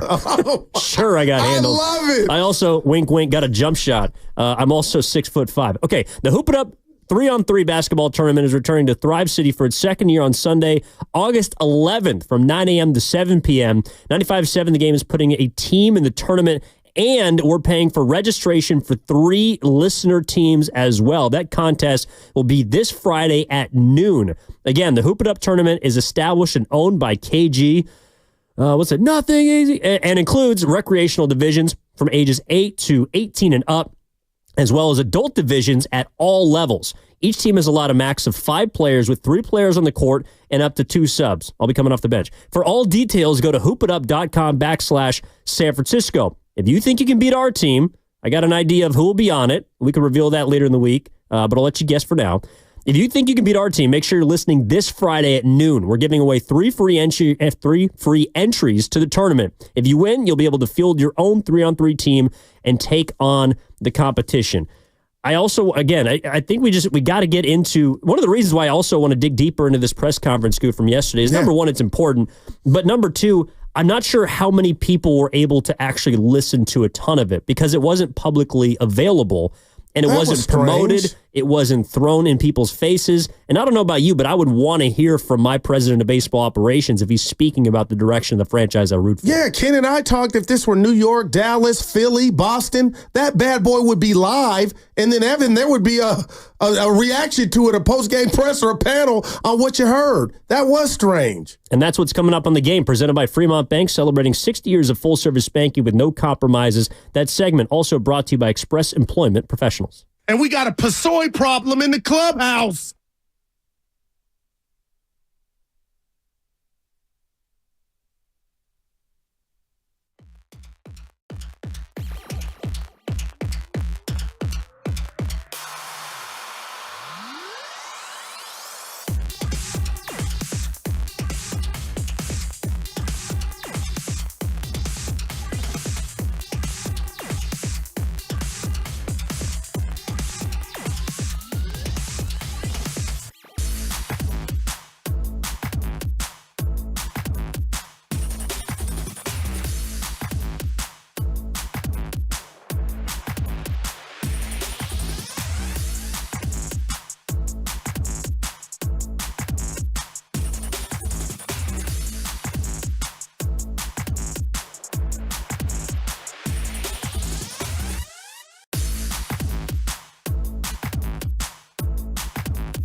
Happy hump day, people. Happy hump day. Now, back to Steiny and Guru on 95.7 The Game. Who was that, Evan? Some things I'm not allowed to touch. Like some of the things we discussed during the commercial break. Oh, I'd be fired. Yeah, I know, but I would literally be sent off immediately. We just can't touch those things. No As for doubt. hump day, I think wasn't that from a commercial with like a camel? The Geico commercial? Yeah, Geico commercial. Hump day? Not gonna lie, I laughed so hard at that when I was 13 years old. Just had it on loop. Look, he said on loop. It was so funny. Jason Tatum starting for the USA. Way to go, Kerr. Yeah, he's basically Jonathan Kuminga. That's a 4. He gets a DNP, gets pissed off. Well, he didn't complain. He was a good soldier. Kerr calls himself an idiot. Everybody else did it for him. And I'm next like, everybody game, chill. He's in the starting lineup. Yeah. Oh, my goodness. Deep breath. Why? We got other pressing issues in our world than Jason Tatum not starting on the USA or not playing. Yeah, I don't really felt give a bad damn for too him a much. little bit. Yeah. Why? He just won. He got the biggest contract. He's a big boy. He won the title. Yeah. And his teammate, Derek White, plays before him. That's what really made it bad. Like, have you watched the Celtics play? Tatum's a bad boy. Come on. But there's also something to like, okay, so you're admitting fault by moving a play. Like, all right, so, you're on the bench. You don't play this game. You don't make us think about it. But the boss says, well, I probably should have had Goo on that day. And then the next day you're in. Oh, I'm all good. All right, I'm all good. Well, it's all good, or it's like, well, is it because I made a stink about it? Why should I have to fight or for myself in the first place? Making a stink about him not being on the team at all, and him and Jaylen Brown and Grant Hill. That thing happened. I don't know. But what if you're off the air tomorrow? Then it's like, okay, you're starting today, but you're not starting tomorrow, and then my coach lied if he said he just truly, honestly, and I believe Kerr forgot about him. But you can't play everyone. It's like an all-star game. You can't get everybody. I'm Jason Tatum. I'm long. I can do it all. It's like the San Francisco 49ers offense. But I should You're not never going to be able to get 100 yards for everybody. Evan. I'm Jason Tatum. You look at me. You see me ball. I should never not be out there. Wow. That's what Kerr said. Yeah. Like Spoelstra, can you say, hey, what about JT? You might want to play him. Yeah, Tatum, if you take a few less step back, pump fake, terrible shots. Stephen A. almost had an aneurysm. He was so mad. I was like, are you really that mad? What is something that you... Don't be disrespectful. I won't, Stevie. Well, no, but what is something you've been fake mad about? Now, that bothers me. The idea there of is being no fake mad. Well, in relationships, I'm like, this chicken's the worst. I'm going to my buddies. Just so I can go to my buddies. This chicken is cold. Yeah. No. But I don't know what fake. I don't do that, Evan. You don't do fake mad? I don't do fake mad. Well, I think everyone does. I've been in radio since 2012, different, Sunday nights, 1 hour. But hey, you say things for emphasis. But no fake mad. Like, I don't think people are fake mad at Farhan Zaidi. Oh, no, that is big I think people are big mad. I think people are really mad. That's why Grandy was in his bag yesterday. Well, but I can get fake mad at Grandy, coming up on the crossover. But would he know? Maybe. But we have that kind of relationship. Why fake anything? There's a lot of people that fake stuff. Boy, yeah. I'm married. Oh, boy, yeah. No, you fake things for emphasis. Like, you're not being a phony. I wouldn't consider that being, like disingenuous. Like if Guru Gripes, people found out he wasn't really mad at it. You're a fraud. That person's a fraud. Do you have something you want to admit? No, that's what I'm saying. Was the last gripe? Please. From a place Everything is, come on, it's real. It's authentic. Like cheese on tacos. Yeah. Well, actually, it depends on the kind of cheese. No, I mean, there's been a few things I've been fake mad about. Mad. Yeah, radio mad. I get mad at. I like that. I think I came up with that. Well, maybe radio fake. It's kind of a synonym. But like. Give it to me. I'm trying to. Fake mad. What would I get fake mad about? Because you're not really mad. No, I mean, I'd be fake mad at, say, the Warriors for, how they, quote unquote, treated Klay Thompson, but they're not really mad, Now, that's different. That's subtle. You're mad, but it ain't for you. Really, there's something to that. I believe you feel that way. But fake mad is when you just go off on something and you don't even feel that way. Like, I feel bad for people that have to do that. Well, I do think we have gotten to the point, take the San Francisco Giants, for example, not that people are fake mad, but because this level of anger and frustration has been just kind of embedded, it feels like, in this franchise, or the fan base, I should say, for the last 5 or 6 years. It's not that you're fake mad, but you're kind of doing the same dance. Like you are. What are you mad at? Well, you're mad at Farhan, or you're mad at ownership, or last year was Kapler. There's just not many people to be mad at that are left. And so if I can get on top of the Salesforce tower and scream at the clouds about Farhan Zaidi, but at the end of the day, I do have to now watch the final 53 games and figure out if this team is actually going to do something or go anywhere, or if they're going to go in the opposite direction. The one place that they seem to be stuck, which is probably the most frustrating place, is right in the middle. And I think that's also, to your point from the previous segment, frustrating for guys in the locker room. Man. Because some days you have it, some days you don't, and it just becomes so aggravating when you can't summon that level of production consistently. Like if I think I'm good at my job, I like to think I'm good at my job. If I'm good at my job, and I can't consistently be good on the mic, that would be frustrating. Why can't I do this? And there's a price to pay because there's somebody else's set of ears that if you can't bring it every day, that's going to let you know just how frustrating that. You can say it's frustrating, Evan, but my point is you got to go talk with the boss. And you trying to get consistency, you might say, okay, I can do it this way. He might give you a whole different plan of you better stay. You know what I mean? Like there's a price to pay if you don't deliver or get that or find that consistency. But I think that's where you can also get in trouble. And not, the boss is very smart. He gives you great advice. But sometimes you take it and interpret it and channel it the wrong way. Like you're not actually as far away from being yourself as you think. Okay. So like on the field, I think oftentimes a lot of hitters, there's a prolonged slump because they're trying to tinker too much. When in reality, they don't need to do much at all. Maybe it's just a slight movement in where your hand placement is. Maybe it's your load. If you're picking up your leg a little bit earlier, doing all these kinds of things, staying a little more inside the ball. Doing one of those things can help you break out of your slump. But when you're in a rut, and when you're stuck in the middle and you can't go up or down like the Giants are, well, then you try to do all three of those things at the same time. And that's where I think listening to Farhan yesterday, they're trying to do too many things at the same time. And that's why as a fan, I'm not really sure what they're trying to do at all. Because every time I see them say, well, we want to empower young players, or we hang our hat on our youth movement. Man. Well, that is reversing course from what you did this past offseason. But if you're telling me also we're going to keep Snell, I can see the logic behind that because we want to make a push towards the postseason. But you didn't, in my opinion, improve your ability. You didn't improve your probability to make the postseason. So in a weird way, you're not doing anything at all. You're making a bunch of these little moves. You're tinkering with your swing, but the results are just going to be the same.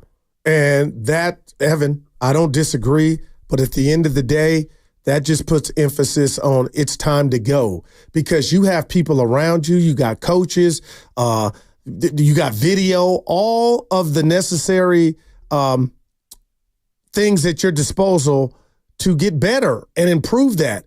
And what I got from yesterday or what I didn't get, and I didn't run this by UK and Carter, he didn't sound confident. He did not sound like a confident man. And I think that irks me too. And I would have appreciated, just me, my 2 cents, Evan, if he would have doubled down on, hey, I went and spent $200 million. These dudes aren't getting it done, rather than the same song and dance that you speak of from 6 years ago when we all, Helen Keller, Ray, we can all see that, you know what, you haven't grown in that area. The farm system still is bare. And the things that we thought were, the nice fruit, are not the nice fruit. Looking at Luciano. Now, Matos has popped. Ramos has popped, but Matos is still just floundering. I wish I would have gotten a Farhan that I felt like his energy, he was pissed off. And I just felt like I was listening to a guy that wasn't sure of himself and basically the same song and dance, Evan.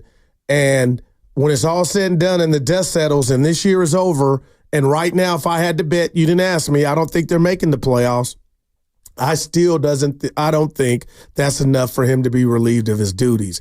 And from a fan base perspective, not all, because I can't speak for him, but I got to believe 97% of the fan base will be offended if this man is not relieved of his duties if they do not make the playoffs. But I think a lot of people also felt that way last year. Let's just take a listen. Okay, so he spoke to the media yesterday, Farhan Zaidi did. And here's was his message to the fan base. There's a great question asked by our own Sam Lubman of the Morning Roast. Here's what Farhan Zaidi had to say to frustrated fans. Yeah, I'd say, we're kind of leaning into our young players. I mean, we have heard a lot from our, look, development is not a straight line, right? I think when we're talking about guys like Ramos and Fitzgerald, they're perfect examples of it. Ramos been in AAA for 3 years and, was getting hot and got an opportunity. And, now we see where he is. Tyler Fitzgerald, was a 4th round pick for us back in 2019, went a level at a time, had a nice minor league career, got an opportunity to come up last year, did a nice job. And, we kind of kept the shortstop position open, hoping that somebody from our group of young players could, take the reins, and he did it. So, I think that's going to be the fun of the rest of the season is we're going to continue to bring guys up. Marco Luciano's here today. We want to see him get the DH at bats and see if he can run with those. We created a rotation spot for Hayden Birdsong, and I know people are really excited about what he's doing. So, I think that's kind of baseball. It's most exciting when you're playing competitive baseball, meaningful baseball, and you've got young guys coming up who can be part of it. Meaningful baseball. And my question would be, why are you leaning into the young guys? I think it's because you have nothing left to hang your hat on. Man. Like, I think that's also default. This isn't just about the Giants. I think it's something that's consistent across sports. You often hear a lot of front office personnel talk about how excited they are about young players when the players on the team aren't very good. Oh, man. I think the fans do the same thing. They clamor. We want to see the young guys. Why? Because they're tired of seeing the other guys. Because they're tired of seeing the veterans, or even maybe some of the other younger players that haven't produced, not do very well. And so they just want to see change. That's what you're trying to push to your fan base, is something they haven't seen before. Because there might be something behind the curtain. It's like, you're not the Wizard of Oz. Yeah. Like, come on. I'll tell you what, Evan, 5 games back, 100 teams in front of them, and you got a game tonight with the A's, and, anything's possible now. Regardless of who the opponent is that the Giants are playing, I now feel like they're playing themselves. I don't feel like the morale is up. I feel like it's down. I'm going to die on that hill, not trying to get Camilo Doval off the hook, but I think something's going on, and they can't figure it out inside that clubhouse. They had a Pasoy problem last year. Mm-hmm. It cost Gabe Kapler his job. He's gone. Enter Bob Melvin, and you still got the same bad product on the field. And now we don't hear about stuff in the clubhouse, but I still wonder, and we heard this, with the Warriors last year, Evan, connectivity. I just wonder how connected the Giants are. And I do think it matters. Yeah, like off the field. Because that was a piss poor effort last night in regard to emotion. What word am I looking for? Energy. There was no, but I saw it with the team in the gray uniforms. It said Oakland on them, but I just have not seen it consistently with the Giants outside. And you're going to call me crazy. The Pirates and the Mets series, when they went on the road and Chapman won them a few games with the glove, they came back from 5 runs. That's when I was like, oh my goodness. And that was way back when, like, this team they might have something. And now they just look like, when's the season over? We have tickets for Cabo or whatnot. That's what I'm getting from the Giants. I also really haven't heard them address the fans directly, the ones that are frustrated. I mean, Farhan was asked a question about the fans, but I'm not sure either he spoke to them and I'm just not hearing it, or he knows really how to address the fans. I mean, maybe he just doesn't care. I'm not sure. Like, to me, and you brought up his confidence Yeah, I don't hear much of it either, but to be honest, that doesn't mean much. Like, if you're a confident speaker, you can also be a BSer. I mean, you could just be really good in a room. Oh, come on now. Yeah, if you're at the podium, you can get people to follow you. But it is about results, and that's what has always been promised under Farhan Zaidi, and all but 1 year has failed to deliver results. So I don't care if you're not confident. I don't care if you're a bad public speaker. I don't care how you look. I don't care how you sound. I don't care how you dress. If I'm rooting for this baseball team, it's because I want them to win. And if I don't believe that the person in charge is the best person to do that, well, then there might need to be a reevaluation at the end of the year. And the thing right now with Farhan is whether he sounds confident or not, is that I don't feel like anybody that I've talked to has confidence inspired by him. Like no Giants fan feels confident about their team. Man, just look around. And it's not because he doesn't have the tone or the tenor. It's because his product has been stale.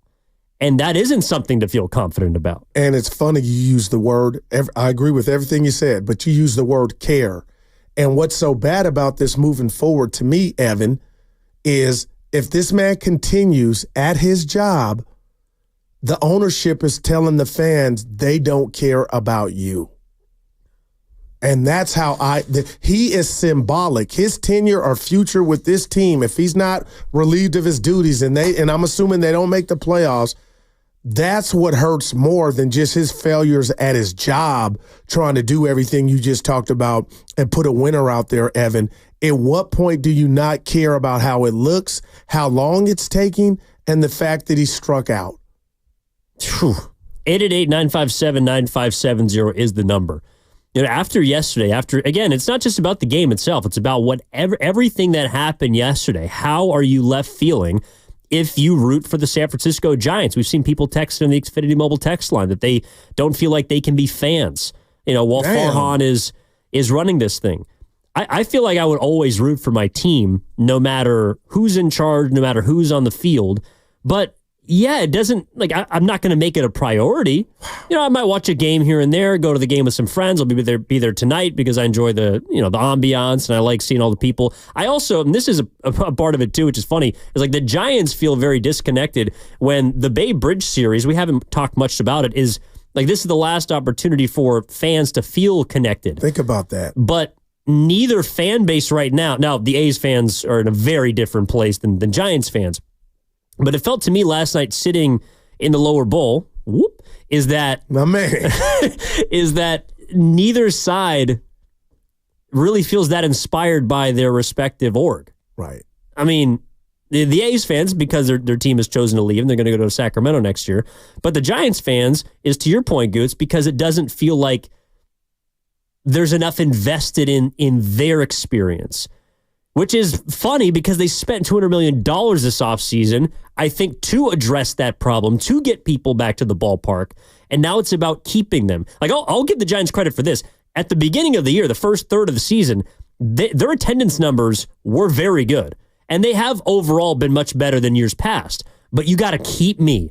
You can't just get me to the ballpark and expect me to stay. Yeah. You have to do something to keep me. And I don't know what they've done throughout this season that makes me want to go back and stay and come back next year and the year after and the year after, because we've seen 6 years of you selling me this idea that you have to come and you have to see. What am I going to see? I don't know what I'm going to see. I don't know if it's going to be a win. I don't know if it's going to be a loss. I don't think it's going to be that exciting. I don't think there's something outside of literally just me and my friends sitting in a ballpark that I'm going to have fun doing there. Yeah, and it goes back to why am I here? I'm here, and why am I watching, Evan? Because I love the game. I love baseball. And at the end of the day, all fans may not agree with this, but it comes down to trust. And you pay your money to go watch baseball, and you hope it's good baseball. And it's been that for a lot of times here for Giant fans, 3 and 5. But since then, I mean, this thing is not good, and I don't have any confidence in the guy that's responsible for making the situation better.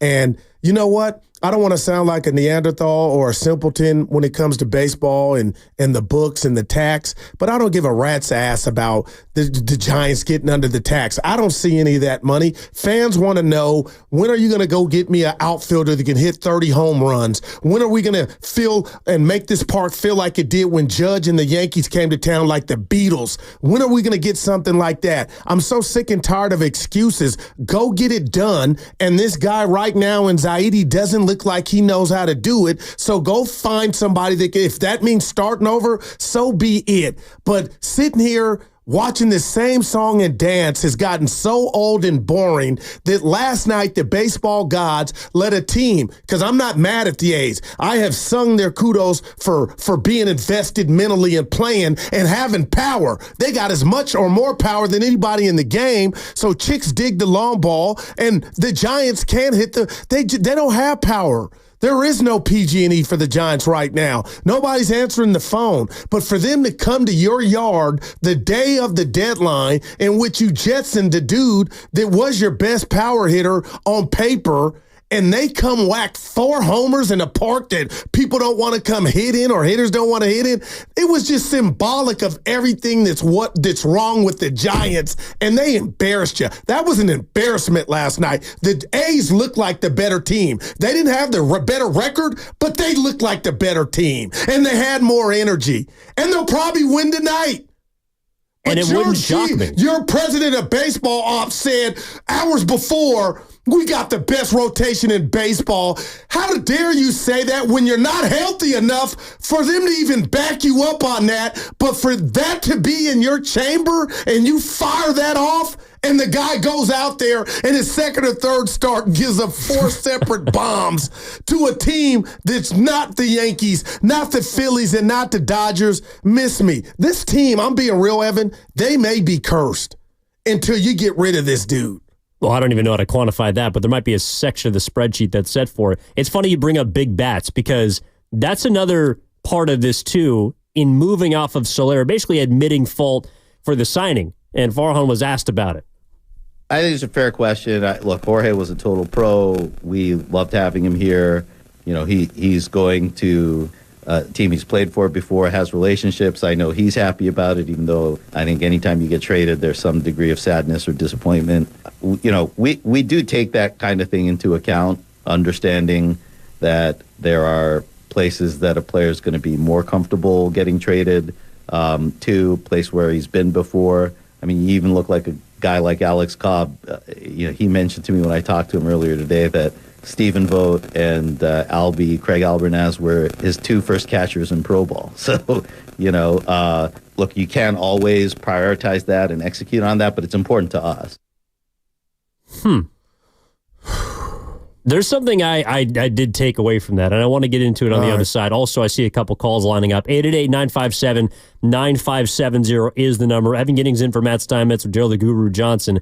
This idea of what Soler's absence now means, I think it does mean something significant, because his signing, although he's not a big-name player, he's not Judge, he's certainly not Stanton, he's certainly not Harper, but he does represent something that the Giants have not had, that they could not get before this offseason, and I'm not so sure that him being traded signals that it's going to come back anytime soon. Again, we're taking your calls at 888-957-9570. Make sure to join 95.7 The Game at Harding Park Friday, September 6th for the Pettinelli Financial Partners Golf Tournament, benefiting the Autism Society San Francisco Bay Area. Go to 957thegame.com to learn more. Presented by Atco Pest Control, the Bay Area's locally family-owned pest control company. All right, what's coming up next on The Game is presented by Fremont Bank, celebrating 60 years of full-service banking with no compromises. Also an opportunity to remind you, Good, that our Hoop It Up 3-on-3 basketball tournament is returning to Thrive City. That's right outside Chase Center. It's a beautiful area.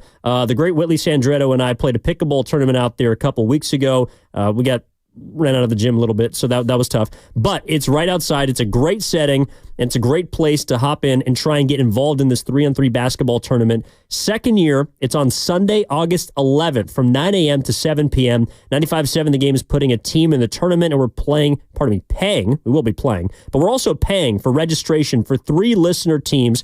That contest will be at Friday at 12 o'clock. Friday, high noon. The Hoop It Up tournament is established and owned by Kevin Garnett and includes recreational divisions from ages 8 to 18 plus, as well as adult divisions at all levels. So each team is allowed a max of 5 players, 3 players on the court, 2 subs. You know how it goes. All details. If you need more, go to hoopitup.com/San Francisco. If you think you can beat our team, we will be out there. We might even have more than 5. I'm not sure. Everybody's trying to get on the court at the same time. It's kind of like the Team USA situation. I might be Jason Tatum. I might be in one game, might be out the other. But make sure you're listening this Friday at noon. We're giving away 3 free entries to the tournament. If you win, you'll be able to field your own 3-on-3 team to take on the competition. Evan and Goo back after this, 95.7 The Game.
30. Now, back to Steiny and Guru on 95.7 The Game. Shout out Steph Curry.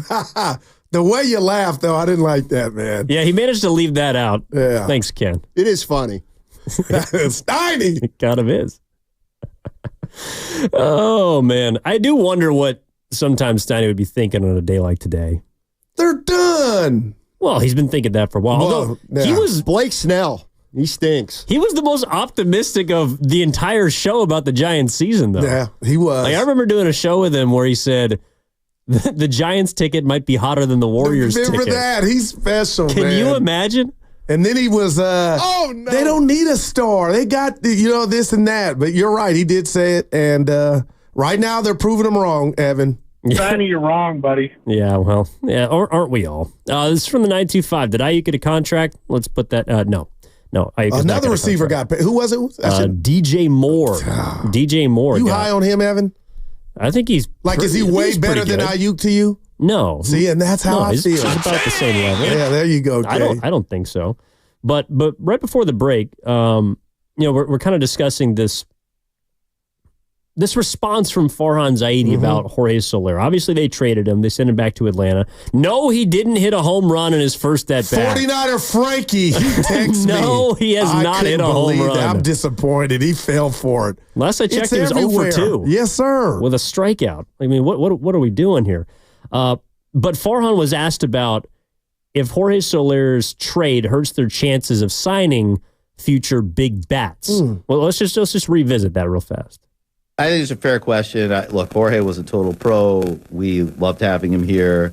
He's going to a team he's played for before, has relationships. I know he's happy about it, even though I think anytime you get traded, there's some degree of sadness or disappointment.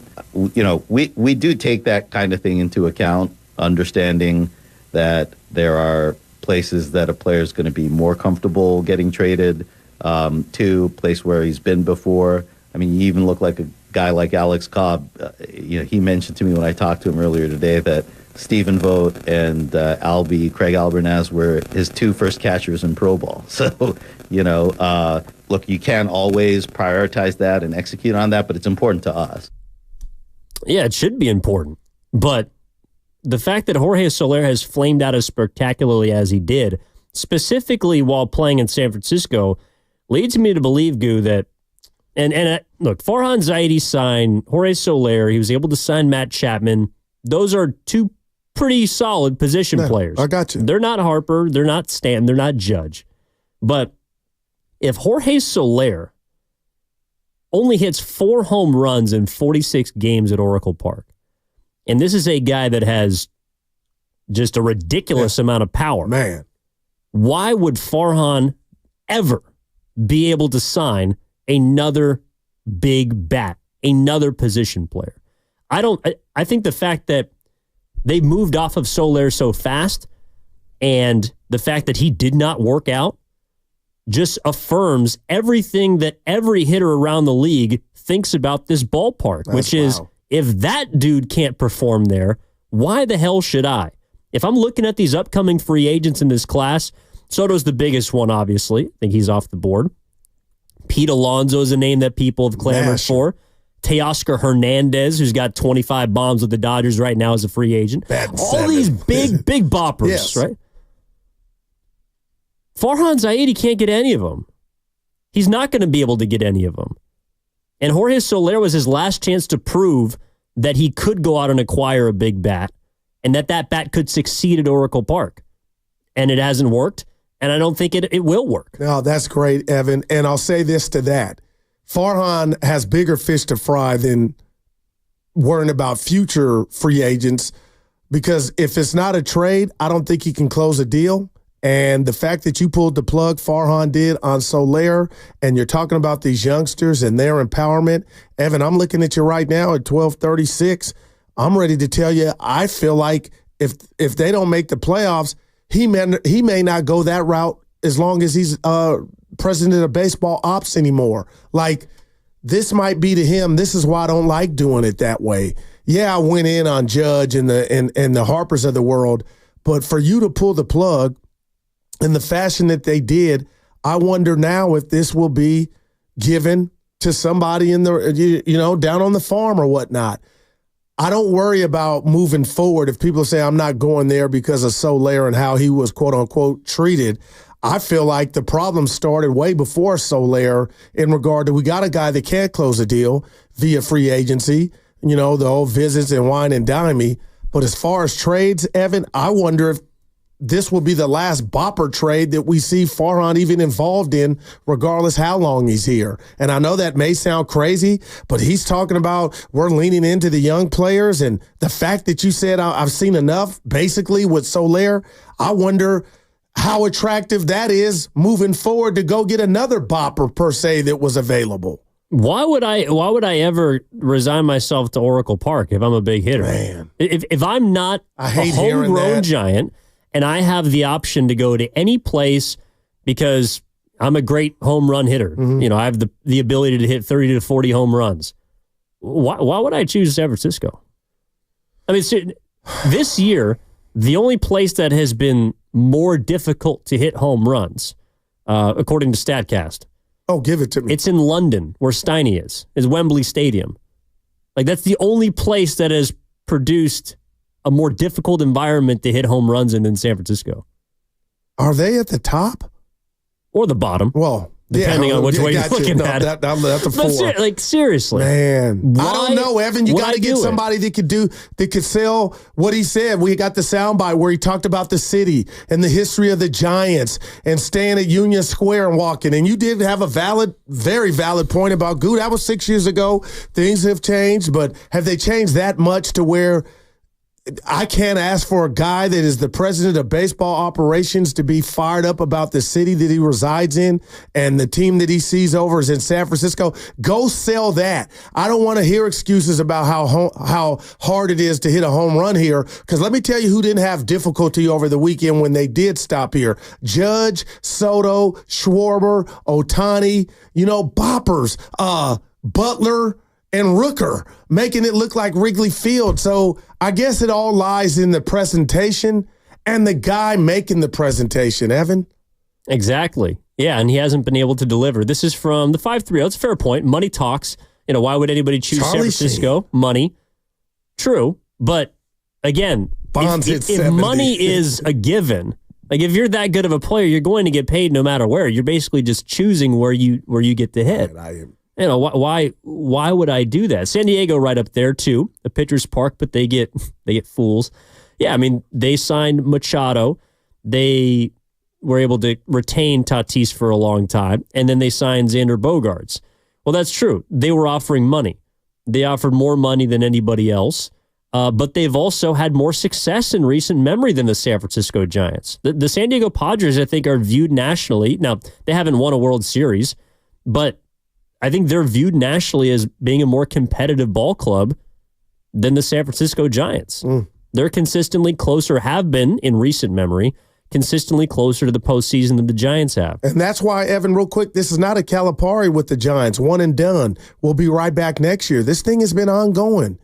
One playoff appearance in the last 8 years. Fleming was on with the roast. And again, Fleming's one of the most, logical, not get, yeah, Fleming's awesome. Blow it out of like reserve dudes I know, and man, this is not good enough. And there's one man's job who oversees this as long as he's been on the job, and right now it's just been a lot of failure outside of the 107. Well, he's the consistent part. He's the denominator. There's a lot of people that contribute to success. It's not necessarily all Farhan's fault, but when you look at the combination of people that are either there to help him or the players themselves or the coaching staff that he has handpicked, it hasn't produced enough results. You've gotten one great season. I don't want to take 2021 away. It's hard to win 107 games. Yeah. Hell, it's hard to win 90 games as we're finding out this season. With the cast of characters they had. Exactly. So you can't take that away from him, but there hasn't been nearly enough of that magic throughout the other 5 seasons, at least in my opinion. Let's go down to San Jose. Talk to Austin. Austin, what's going on? You're on with Evan and Goo. How are you? Hey, what's up, guys? I'm listening to this conversation, Goo, and I can't understand why you guys are so worked up. For me, just as a casual, I look at it from a business standpoint. I mean, listen, first of all, Farhan is really probably doing with his bosses. He reports to the owners, man. I mean, the fans are one piece of it, but, if people keep going through the turnstiles and paying for the tickets and overpriced food and booze, I mean, why? This dude is doing what as long as he can keep people coming through the turnstiles, he's going to be fine, man. I mean, so this notion that he's going to go away because fans are upset, I think that's kind of crazy. I don't think that's the way the real world works. I think that's one thing. The other thing I wanted to say was it's not Farhan's fault that guys aren't performing, Guru. I mean, you can get a guy out there, and if he's not doing, I mean, Soler wasn't hitting the ball. I mean, so what's But Farhan Austin, supposed to do they about haven't that? been. I hear Austin, they haven't been performing since he's been here. We can go down all the different rosters. I feel what you're saying about the turnstile, but they have not been performing since he's been here. And if you're going to sell me on the GM, hey, people are coming in to buy a ticket, people in the Bay, I think it's an insult. They love baseball. But to sit here and say this dude has not been negligent at his job, I think that's like, you have to understand that, Austin. And I do agree with you on this one. He's not going anywhere, and that's what makes this worse. But to sit here and say, and I'm not saying you are, you cannot defend what he's done and what the Giants are, because right now, Austin, they're a laughingstock. Well, number three, I would say too that maybe your feelings or your hopes for the Giants are way too high. I mean, I don't think that. I think people go through the Giants games not expecting they're going to be on the same level with the Dodgers or any of these other good teams. I think people go to the ballpark just to enjoy the game. Frankly, that's why I would go. I wouldn't go to say, oh, the Giants can compete with those guys. I don't think their lineup is. I don't think they're good enough, guys. I mean, at some point you have to realize they're just not good enough. Yeah, Austin. Okay, real quick. I know. Good. $200 million payroll, you better be good enough. That's negligence in itself. I agree, but why is your payroll over $200 million? Because you're making the wrong decisions on the wrong people, or you're operating from a point of desperation because you can't get anybody to come here. Oh, sorry, I think you dropped. Okay. No, look, you took the words right out of my mouth. I was just going to say, I hear Austin. Look, yeah, it's not all Farhan's fault. Maybe some of this could be from the ownership, and we're going to find out eventually how much the owner actually cares about winning. Because I agree that if they do care about winning, and this season doesn't result in enough winning, then you probably should make a move. You should do something. Wow. There has to be action taken to make sure that this doesn't continue to repeat itself. Because I'm with you, Goo. If you spend the amount of money that they spent this offseason, that is money spent to win. That's not money just to bring people back into seats. You can do that with a beautiful ballpark. It's an Acropolis. It's one of the best places in the country to watch a sporting event. That money was spent to win inside that ballpark, and they have not done that enough. And they haven't done it on the road. They haven't done it nearly enough for me to consider this season anything but a failure if you don't make the postseason. There's 7 spots. There's 7 opportunities out of 15 teams. Damn near half the NL makes the postseason, and you couldn't be one of them after spending more money where you finally got the green light, you got a blank check to go out there and do something. You did it, and it turned into pixie dust. Wow. That is a failure, no matter how you slice it. I love it, and to Austin, I will never give Farhan credit for Bay Area residents going to a Giant game. They're going to the game. Obviously, you want to watch something special, but I'm not putting that at the doorstep or in the win column for Farhan that people are coming to your yard. No. I'm looking at what you're spending. I'm looking at the Dodgers. I'm looking at what's around you and why this team can't qualify. Did you see what Carter sent us? I know it's random. What he sent? He sent a picture from 49ers practice. Ayuk went to the middle of the field and dapped up Lynch and Shanahan. It's on video. In pads? Not in pads. Oh. But I'm wondering, is that a trade or is that a deal coming? How would you, I mean, he wouldn't dap both of them up. Is that a deal that would probably be announced, or is that a trade? Well, remember, I think it's August 1st was the day that Deebo Samuel signed his extension in 2022. So that's like, I think the date that everybody has circled. So he's got 24 hours if he wants to make that happen.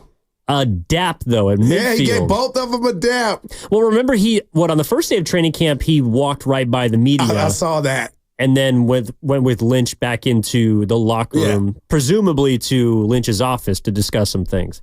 I don't know. Think he go get his chicken.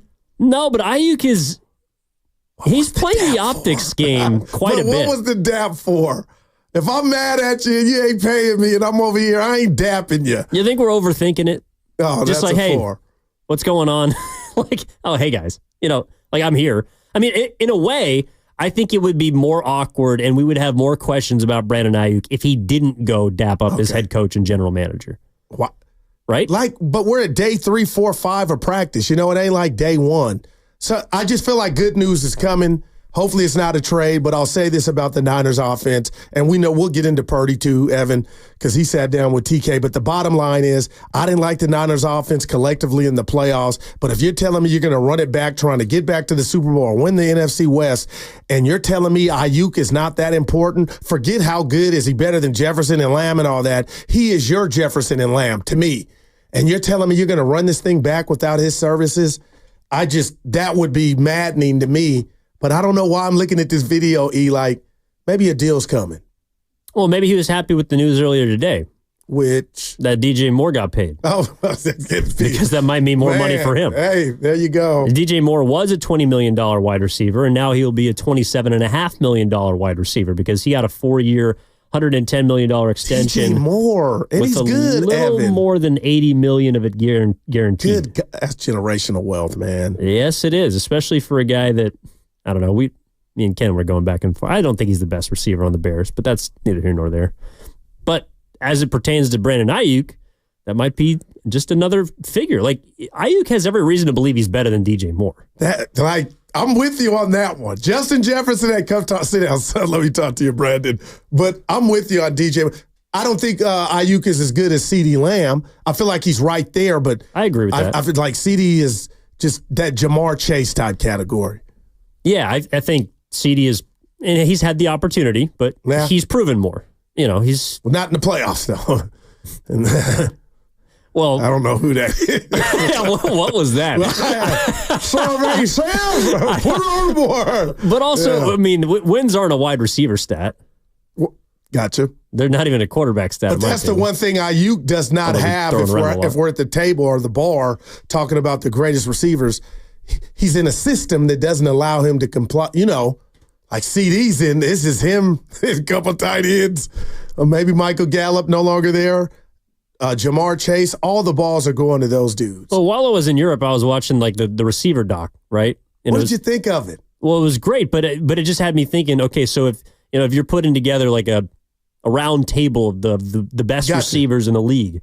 You know, like Devontae Adams is probably at the table. He turned me off. We'll get to that. You don't like Yeah, I didn't like how he did a couple of his teammates. But how would I understood how he did Jimmy Garoppolo? Boy. But I don't know if Devontae Adams is saying, "Hey, Ayuk, come over to the table."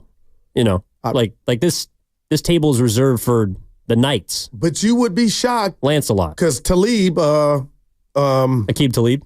Thank you. He was on some podcast. We played the sound while you were gone. Mm-hmm. And he was saying Ayuk is a top 3 receiver. And if he had a real quarterback, he would put up numbers. The guys had him on, and he clarified real quarterback. It wasn't a shot at Purdy, but basically being where it's just you're the system, and he would get the targets. I just think Brandon's a above average receiver, and I hope he gets paid. Well, he's certainly above average. Yeah, he was a top 5 statistically receiver last year. But does his team think that way in regard to whatever he's asking for? I think what they're trying to figure out is how valuable Ayuk is versus basically the amount of money they're going to have to kind of dive into to keep him, which means they're going to lose other pieces in the future. You know, how valuable is Ayuk versus how valuable is, say, you know, a defensive lineman? One thing that also is kind of flown under the radar, I don't know if you guys talked about this much, but it isn't just Ayuk that they have to pay. Like around, you know, the same time, like Talanoa Hufanga is eligible.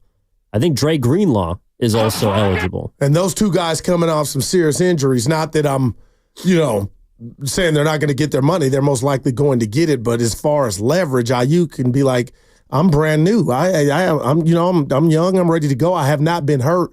Those two guys, and mainly Greenlaw, and you're right, they both had some serious injuries. No, that's true. And I'm not saying that it's one or the other, but if I pose this, like, Hufanga was first team All-Pro.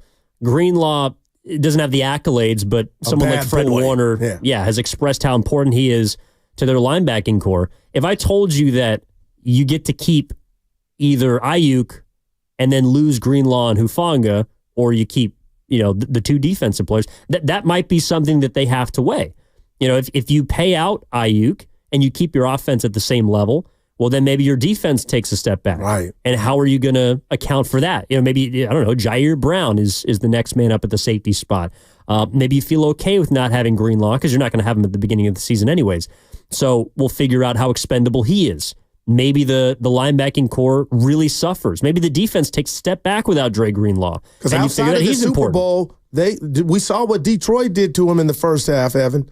And I know they won the game. The Niners did, and that was with Greenlaw. But, man, there's so many questions to be answered this year. It's not just Purdy with this 49er team, and they've had a great run, and now the disease of me or just the natural element of football and timing is I need to get paid, and we've been doing this at a high level. Now the Bucs got to stop on some of the people, and everybody's not going to be on the bus ride, Evan. Yeah, that's true. But if we're just looking at Ayuk, and the topical news of the day is DJ Moore getting paid by the Chicago Bears. So obviously they want Caleb Williams to have his guy for some time. I don't know if Keenan Allen's going to be in the near future, but he'll be there this season. CeeDee Lamb.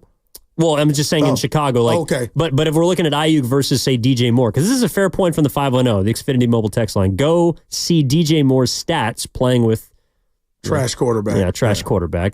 Well, he's now in Pittsburgh. But that's from E. Rich or Eric. I'm not sure. But this is the thing, though. It's like, if you're on a bad team, sometimes it is easier to put up gaudy numbers because oftentimes you're trailing. You have to throw the ball. There's softer coverages, and you might be open more as opposed to Ayuk, who is getting far less opportunities. Yeah. I think last year he was around 20th in total targets, and yet he was top 5 in receiving yards. So you're getting a lot when he does get the ball. No doubt about it. I mean, that's why I think that Ayuk would be better than DJ Moore. When do you think this thing ends? Or this video could be nothing, Evan. I think something's coming down the pipeline. He's not going to play on the 5th year. I mean, he's showing you that right now. But are you going to let this thing just go on? Like we hadn't talked about, I know it's 3 days, but at some point, you want your guy back. You want him to get healthy, especially after we saw Debo and Bosa. I know it was later on last year when he signed, but they kind of impacted their season. Well, and we can get into this more on the other side. I do think there is a couple of paths the 49ers can take with Ayuk, but one big thing needs to happen first, and that's Trent Williams. And I think that's going to delay whatever Ayuk wants. Yeah. Again, we're talking about this because earlier today at training camp, Ayuk walked over to John Lynch, walked over to Kyle Shanahan, gave him some dap. In the video that's out on social media, he looks very happy. Yeah, he did. He looks elated. He looks like someone who's glad that they're at camp, even if he's still holding in, so he doesn't get fined. There's also an interesting dynamic about that, too, which is the 49ers could forgive his fines. Like, if he held out. They can't forgive Trent Williams' we had fines. your boy Barrels on. You booked him for us, and he was telling us that. Well, yeah, there's no indication that that they would forgive his fines, but they could. They have the option to. They don't have the option to forgive Trent Williams' fines because he's not on his rookie deal. So Trent is picking up the 50 G's. Oh, wow. No matter what. He'll be happy if you give him some new guarantee, though. I think he'd be all right with it. Yeah, I mean, that's what he wants. He wants guaranteed money, especially as a future Hall of Fame left tackle. And he's probably like, I'll be there when I be there. Evan, he's an OG. I'll be there when I be there. Yeah, I'm just wondering if he's like this. Man, they know how much they need me, and they're making it look like they're at an impasse, but it's all good. I don't know if there's anybody that's really concerned about those two. And maybe I'll pick your brain on the other side. We got football tomorrow, Hall of Fame game. Yeah, I know. You've been telling me about it. If Lorenzo Neal's not in the Hall of Fame, I don't care. Now I'm right behind you. If Lo Neal, the greatest fullback to ever lace him up, is not in the Hall, he's not putting on a yellow jacket tomorrow, gold jacket, I don't give a rip. Why wouldn't they put him in the Hall? One of the most vicious positions in football. Just Google Lo Neal, and he treated men like kids. Yes, he did. He still can, honestly. He still can. No, I love Lo. But coming up next on the game, by the way, it's brought to you by Fremont Bank, celebrating 60 years of full-service banking with no compromises. Also, a reminder, download the Odyssey app directly from our QR code on both YouTube and Twitch. Brought to you by First NorCal Credit Union for a low-rate auto loan. Apply online or just ask for First NorCal financing at the dealer. Does the number 27.5, that's what DJ Moore got per year, does that do anything with Ayuk, Does the fact that he's very happy, apparently, at training camp indicate one way or another that he's feeling good about maybe 27, maybe 28, maybe about just being paid and being a San Francisco 49er? We'll dig into that and more as we move forward. Evan Giddings in for Matt Steinmetz with Gerald the Guru Johnson on 95.7 The Game.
Thanks, we got it done. You got me up out of here. Nah.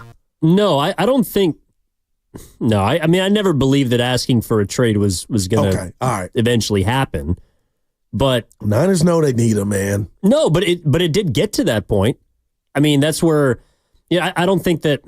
Look, Brandon Ayuk, in my opinion, is going to be a San Francisco 49er this year. Beyond this year, we'll see. Because they have some choices to make. I mean, who knows? Like, they also could trade him. The Kansas City Chiefs didn't trade Tyreek Hill before he still was making big money with them, but they were able to get a large haul and then repurpose their assets. I forget about him, but go ahead, Evan. I'm so #random. The Chiefs have won 2 Super Bowls without him. That's how great Mahomes is, who should be the highest paid athlete in sports. That's how great Mahomes is. He is, right? He's it's per year, no. Okay, but right. Overall, yeah, like a 10-year $1 billion contract. Because what's going on with the quarterbacks is Jordan Love, who I love in his future, should not be the highest paid quarterback. I'm not mad at him. It's just the system. NFL, get it right. But that's why someone like Trent Williams wants to have his contract restructured, because he's no longer the highest paid left tackle. In fact, I don't even think he's the second highest paid left tackle. But still all pro at his age, 36. Yeah, and he last 3 years. There's only a few years to get those final ducats, right? No doubt about it. And again, it's I don't know if you guys have discussed this, but there does seem to be a lot of me over we, more so than in the past with the Niners. And I don't know, I don't expect it to necessarily transfer to the field, but for a team that has been very close but has not won a Super Bowl, there are a lot of players wanting mine. Like, I want to get my money. And Brock Purdy's about to be in that we'll get to him, that category start next year. Yeah. And I think, there's been a lot of numbers floated about Brock Purdy and what he wants and how much he could get paid and how much the Niners should pay him. But you can't just keep giving everyone what they want. Oh, no doubt. That's why Brandon Ayuk, for a time, I felt like might actually not be a Niner. Not necessarily because they don't love him and he's not productive, but because they're just afraid of what else that's going to do. What other decisions or positions. Ramifications. Yeah, but what other positions are going to have to take a step back in? When you give, and actually, the guy that set the precedent for all this, for the me over we, tell me, is Nick Bosa. But can we really say that when he's as good as he is? He's like Trent Williams to me. Like, I don't even count your holdout. You're that badass. It's so clear cut. Evan, I almost don't hold that against him. And Trent Williams that way. Like, we said it, you and I a couple months ago, Trent might play this card, and he did, and I get it. But when you're that great, I guess, Evan, and you're so young and you're that great, and let's be honest, I didn't like him out in the Super Bowl getting oxygen. Bosa's like, get your ass in there. My boy from the Raiders is in on every play. What's 99's name from the Raider D-line? Crosby? Crosby, yeah. Mad Max. Yeah, Mad Max. So I just say that to say, like, why in my world, and I'm not saying I'm right, Evan, do I not hold Bosa in that light? Well, because he's a Niner. Or he's that great, though. No, don't get me wrong. Nick Bosa is a damn good player. Nick Bosa might be the best defensive edge rusher in the league, but I don't think it's clear cut. Yeah, he had a quiet playoff. I'll just leave that there. Yeah. Yeah, but I think someone could walk across this table and make the case for Myles Garrett. Oh, man. My guy Watt in Pittsburgh. My guy Watt in Pittsburgh. TJ Watt. Yeah, Micah. There's a lot of really good edge rushers. Yeah. But none of them make more than $30 million a year. And that's why, I'm not faulting a guy for getting as much money as he can. But the guy who set the precedent for taking every last penny is Nick Bosa. Let's just put the rat on the table, brought to you by Atco Pest Control. But Curry did that too. Steph Curry. Yeah, but Steph Curry is a 4-time champion and a back-to-back MVP. Steph Curry is the face of the Golden State Warriors. He's the reason why they're a multi-billion-dollar franchise. And I'm not saying you're insinuating this, Evan. You don't think Niner fans are hold that against Bosa. And I guess that's from afar. I'm just like, dude, you ain't Curry, but you're badass. You are our defense. It starts with you. I don't think one Niner fan would say he got one extra cent that he wasn't worth, Evan. No, I can't fault him for not getting every penny. But when you're resetting the market, there's a difference between taking a little more than the next guy and taking a wide margin between yourself and the next person. Nick Bosa makes annually $34 million a year. There's not a single other edge rusher or player in his position or of his caliber that makes more than 30. Until Micah gets paid. Yeah, because that could be what he's going for. Parsons. Yeah, and Parsons should go get that money. But if you are someone that is, again, because Nick Bosa asks for an extra, let's say, $3 million, that might be the $3 million difference between where Ayuk is right now and where the Niners are. I get your drift. So, yes, nobody's counting everyone's pockets, or like teammates, I should say. I mean, I'm counting Bosa's pockets, but no one is counting their money and saying, you know what, my teammates shouldn't have gotten that. Everybody's happy when they get their contract, except the guy who then doesn't get the contract. Which is Ayuk right now. Or the guy who has to restructure his contract, like Kyle Juszczyk. Or the guy that refuses to restructure his contract and is no longer a 49er, like Eric Armstead. So Nick Bosa has set the precedent of getting every single dollar you possibly can. And it all is because I think everyone wants to get it before Brock Purdy gets paid and there's, the well kind of dries up. But that's what Ayuk's trying to do. Yeah, but Evan, I'm not saying you're wrong, but it's also too predicated on leverage in regard to how valuable am I and how valuable does the team think I am? And that's where I think, I'm not telling you right now, and you wouldn't say it otherwise. I know you're not telling me Ayuk's a better football player than Bosa. So I guess what I'm just trying to harp in on is Bosa's that good, he's going to demand that money and get it more so than the guys like a Brandon Ayuk. We got to see what he has to do and resort to hopefully get his chicken. Yes, and look, all these players deserve to get paid, but you can only keep so many of them, and that's the choice that the Niners eventually are going to have to make, which is, do you want the player or the players? Yeah. And they have chosen the player more often than not, and they've been able to make it work and maneuver the cap and all the rest.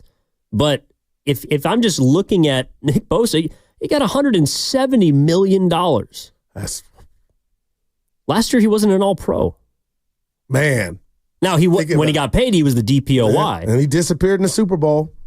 That's just me. The Lions ran right at him. Oh, my goodness. The Packers ran right at him or away from him. Either way, he didn't have much of an impact. And not enough for me. I'm with you. So if you're going to get paid, it's just interesting that we always look at the quarterback. Because, for example, once Brock Purdy gets paid, which I think he will by the 49ers, then there's going to be a different level of expectation, right? If you are a highly paid player, you gotta show up. But you're going to have to lose some of your talent because of what we paid you. No, but it also means you have to consistently perform at that level. Or you and I, as pundits, we get to criticize you. We get to say that you have not done what your contract is telling us that you do or you are supposed to do. Your production has not been as high. It's not worth what you're making. And in year one of his deal, again, Bosa's got, 4 more left. It was 5 for 170 or 3. Yeah. But the point is, the first year of his contract, I didn't see enough from Nick Bosa. Did you? But he's already won that contract. You're right. I hear you. Like, you got to live up to it. But once you put your John Hancock on there, Evan, you're a made man. And I totally get what you're saying. And Brock Purdy's about to do the same. And Steiny had brought this up while you were out on vacation. He was like, Kyle's so finicky in regard to quarterbacks. You tell me if you agree with this, because we went back and forth. The word arrogance, to where he feels like I can take Jimmy Garoppolo, get to a Super Bowl. I could take Mr. Irrelevant to a Super Bowl, and I'm one of his biggest fans for being able to do that. But Steiny's just like, slow down, Goo. I don't know if Kyle wants to give $60 million to Brock Purdy and take lesser or have to take lesser because we know the ramifications and might have to lose other players. And I go, Steiny, what are you saying? You would rather go back in the pool to go find love when you got somebody you know can do the job? Why wouldn't you give them 60 if that's what the market's saying? And his whole point, Steiny, his premise was if he could go get somebody else that wasn't that expensive, and because he's so brilliant with quarterbacks, maybe, he would go that route. And I was just like, no way in hell, Evan, that Kyle would not want to pay Brock 60 or 65 and would risk trying to find somebody else to continue his search for his first Super Bowl. No, actually, I kind of agree with Steiny. This is me doing my Steiny. I can see it both ways. Well, there you go. That's the three. The whole point is, I don't think Kyle Shanahan wants to pay Brock Purdy $60 or $65 million. Okay. Now, when you say it that way, I agree with you, but he will, right? Yes. Okay. Or he's going to be okay with it. If that's what the contract is, if that's what the market dictates, it is what it is. That's not that he's happy and laying in bed, I can't wait to pay him, but it is what it is. And I thought outside of marriage, husband and wife and husband, a quarterback and coach is everything. And if I found a dude, or if I've identified a dude in Brock Purdy to take me to a Super Bowl and NFC championship back-to-back, good God, Evan, that might be one of the checks where I'm kind of like, okay, Evan, this is what the market is. Because Jordan Love is not the best quarterback in the NFL, but the market dictates to him. He cashed in, timing. But when it comes to what I've done on the resume, Jordan Love, hold my beer. My name is Brock Purdy. I beat you. I beat golf, and I damn near knocked off Mahomes. So I just don't understand what would be the pause on giving Brock his money. And this is all predicated on him having a season like he did last year, and they lose a playoff game, but he looks stellar, Yeah, but you also said that you hate how the best quarterback is not the highest paid quarterback. Now, I love Brock Purdy. Okay. I think he's really good. He's not the best quarterback in the league, and I don't think that's a slight. Okay, but and I hear that, but your boy could not do this because he beat Dallas, lost to the Niners, and had a great season. Yeah. But if Brock Purdy's going to win me a Super Bowl or get close, then, Evan, it's different on, well, who has the strongest arm? Who's taller? It's not that. It's the fact that Brock Purdy demonstrated I can run this. Yeah, it's probably 90% team and 10% quarterback. I'm just throwing that out there. But I won us the game. I got us there and I won it. So, essentially, I am the best quarterback. Yeah, but he hasn't won a Super Bowl, though. Yeah, if he had or got you back to the NFC Championship game, I feel like going into he would get that 60 or whatever the number was. Well, he's already extremely accomplished. Like, Brock Purdy has more wins in it's incredible, 21 starts or 25 games that he's played. He's further than Dak, Lamar. He's got more wins than Peyton Manning did after 2 seasons. That's wow. So, and if we want to hate, I'm not calling it hate, Evan. If you want to say that's because of Kyle or whatever, the bottom line is the bottom line. On paper, Brock Purdy's record is what it is. It is. And you're going to have to pay him for what he's done. Man. The question that I have, and to bring it back to Bosa, is are you still paying him for what he's going to do? I think you better. You've no doubt about it. $122.5 million guaranteed. Man, oh boy. You better be able to put up some all-pro seasons. A lot, man. And this is, for the 669 Xfinity Mobile text line. To be fair, if the 10-sack season is a down year for Bosa, I think he'll be just fine. No, I hope it's a down season. But again, when you're the highest paid defensive player in the history of football, think about that. I'm sorry, there's a different level of expectation that I have for you. Reggie White type stuff, Evan. Last year, was Nick Bosa $6 million better than TJ Watt? No. Was he $6 million better than Myles Garrett? No. Then he did not live up to the first year of his contract. Nick Bosa is maybe a generational talent. But year in and year out, he will be judged based on the amount of money that he makes. And that's how it should be. And I think he's also fine with that. Like you don't get into this game to make that kind of money without scrutiny eventually coming your way. He was the best defensive player probably in high school. He certainly was the best defensive player in college. This is why the Niners took him second overall.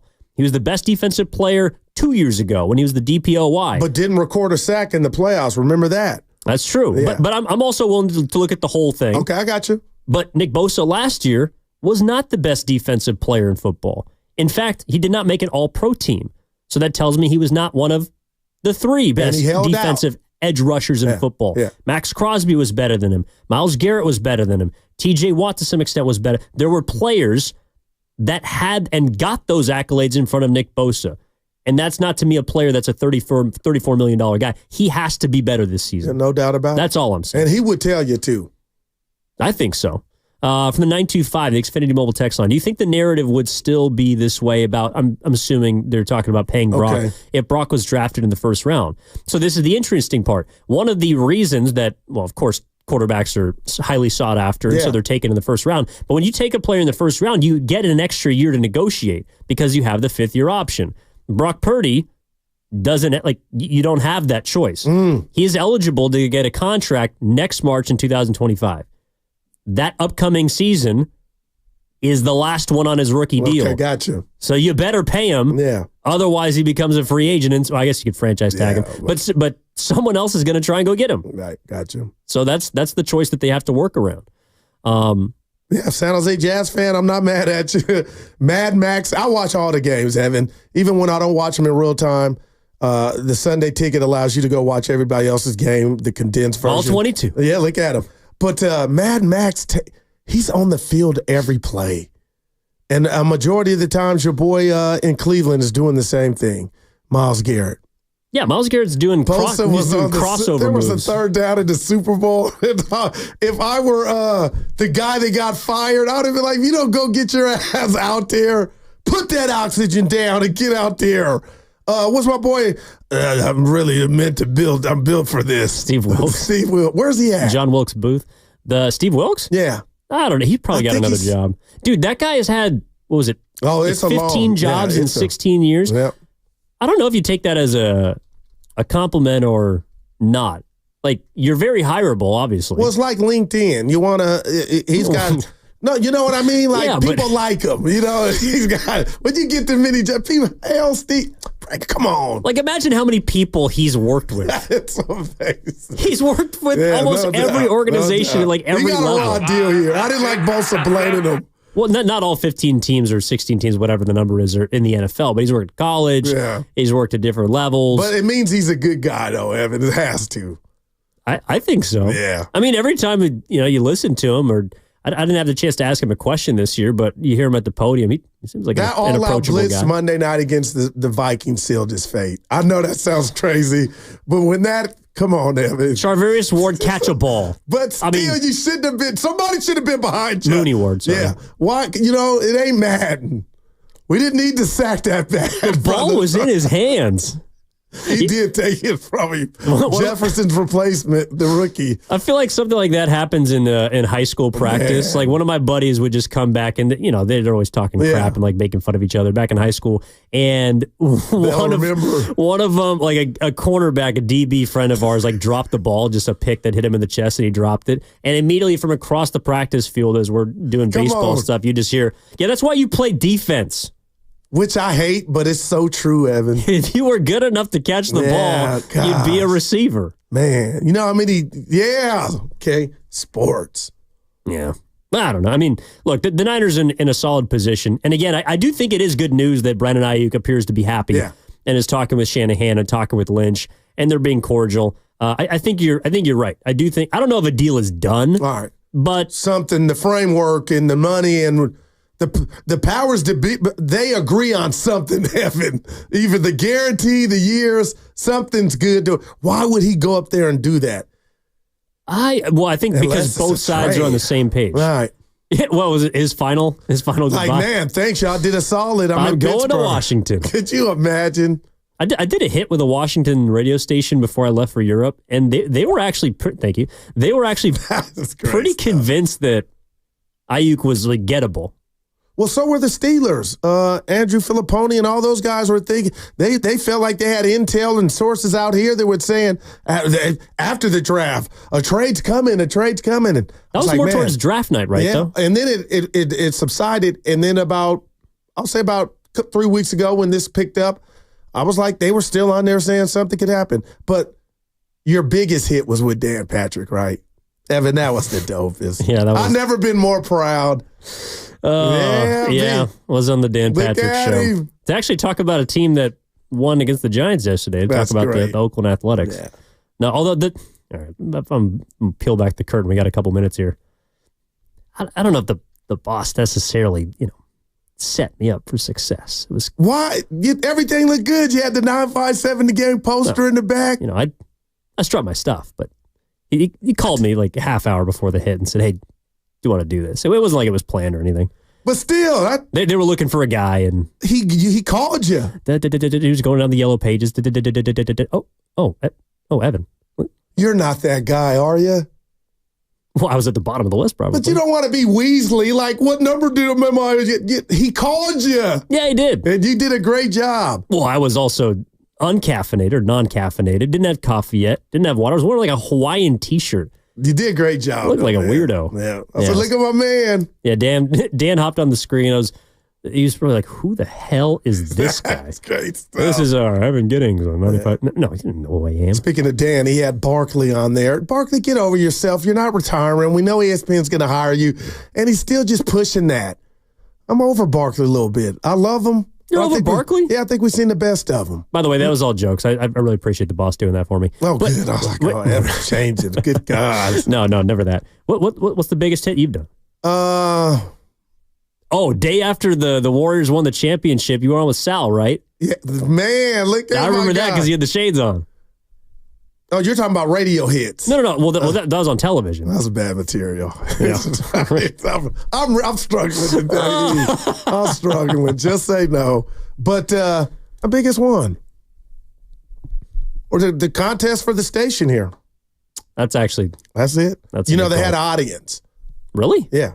Oh, so every time we did the auditions, there was an audience there, and I looked at them like if they were Beyonce or Halle Berry, and I had my suit on, and it gave me confidence. See, I know we got to go, but that's, to me, far more difficult than we do. Like I tell people all the time, when we're on the radio, it's just you and me in this room. You know, Ken's behind the glass, Carter's behind the glass, but we're just talking to each other. Like I don't have to perform for 100 people or how many are listening. I did, and they were like, first night, Sunday night, and then I go in there, nobody's in there. I'm like, oh my God, I'm done.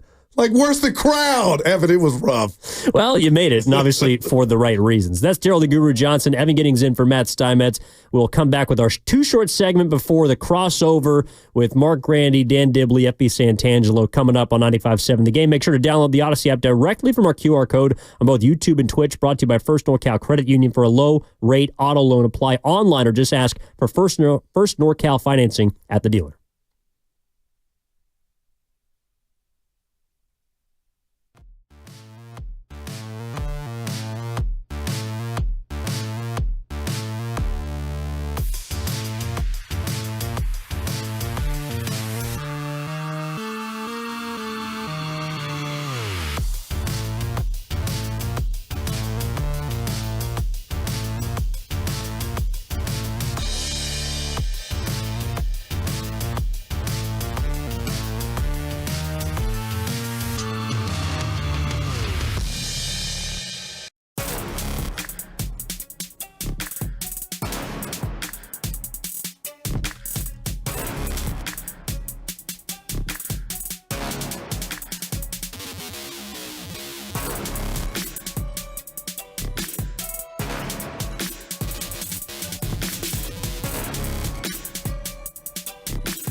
how do you pronounce his last name? Zaidi.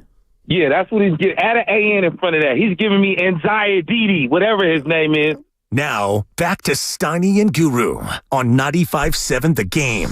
Anxiety. Hello, Mike. Anxiety disorder. Mm-hmm. Yeah, I think a lot of people got that right now. You see Mike's IG videos when he goes to his local supermarket or liquor store. It's pretty good. I'm not really that tapped in on IG as much. Like I look at the stuff you send me, I look at the stuff that friends send me. I really appreciate that because there's a lot that want off the list and I'm not taking them off. But go ahead. Yeah, well, I would never ask to be off the list. Well, some have. Well, but, okay, but I don't take it personally if you don't respond if I send you something. Now you always do, but I send you maybe one. Try to lighten your day, Evan. That's all with some funny. Yeah, most of them do. Although there's some other things that. A little more conspiracy theorists that we can, leave there. But speaking of conspiracy theories, this summer, the Warriors have been walking around Lauri Markkanen and trying to walk him down, actually, trying to trade for him. And I know that it I don't know, probably is not going to happen, but it could. And I think the Warriors are trying to make it happen. And it also sounds like, because earlier today, Mike Miller, former NBA player. 3-point specialist. Agent of Ja Morant now. He's in the player agency game. Yeah. He had this to say about what he thinks will happen with the Big Fin. I don't think Golden State can be done. I think if you're serious about winning, they have to make a big move. And they're trying to get Lauri Markkanen. They're going that West. I like that. They're trying to get Lauri Markkanen. He thinks the Warriors will get Lauri Markkanen. Yeah, I appreciate that, Evan. And it's real. And, Evan, you were gone just real quick here, or we can take our time.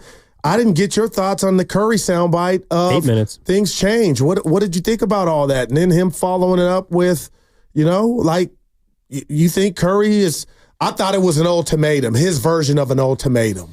Like, get me some effing help.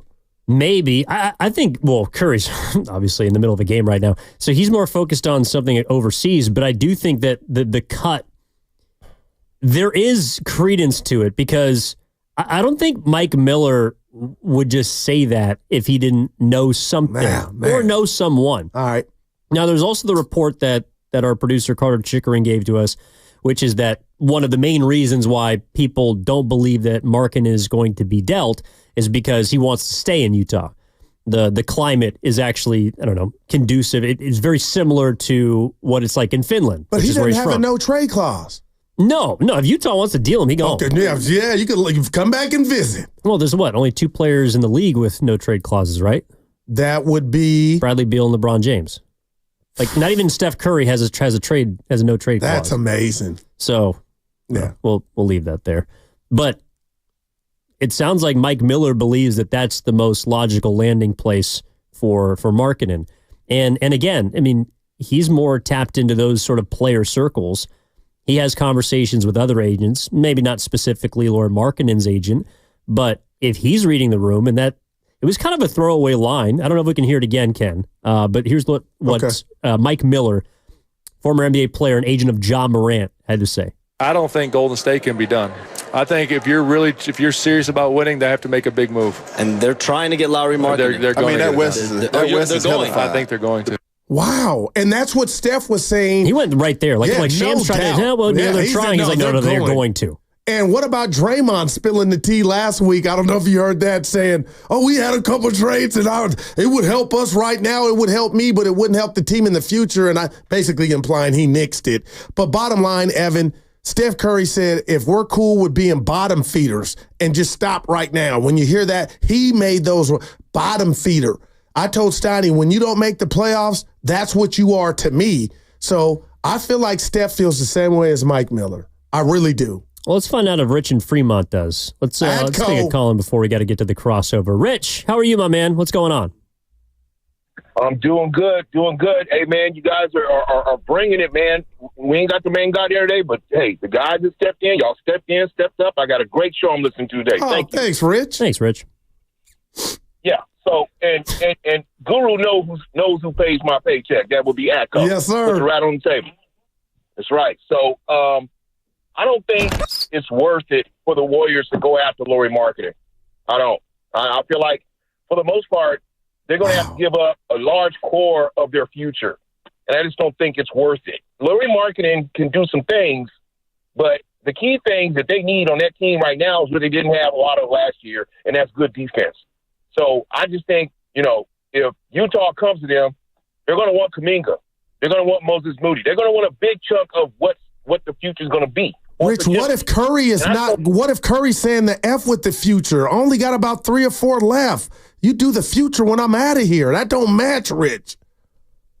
Okay, but this is the problem I got with that Guru and Curry thinking like that. The squad you got is not a bad squad. You put up 46 wins. Had you had Draymond there where he was supposed to be and Wiggins where he's supposed to be, they would have put up more wins. So I don't think giving up the core is going to change the outcome. If anything, you got everybody coming back. These guys all know each other. And you know as well as I do, Guru, in the NBA, if you ain't got no chemistry, you don't have no play. You don't have no way of success. Wow. So, in my opinion, you keep the core. You get back out there and play basketball, Mr. Curry, because nobody does it better than you. Thanks, fellas. Have a good day, Rich. Thanks, Rich. Well, I do think, I don't know, it might sound counterintuitive to some, but I don't think the chemistry as far as Curry is concerned has maybe improved because he lost his splash brother. But I think for the whole, for the betterment of the team. I get you. I do think the chemistry is better. I'm with you. Without Clay. But I'll say this too. It's almost funny. It's kind of 2 timelines. The Warriors timeline and Curry's timeline. And if you're telling me you're dependent and you're okay with it, and the Steph Curry is honestly not.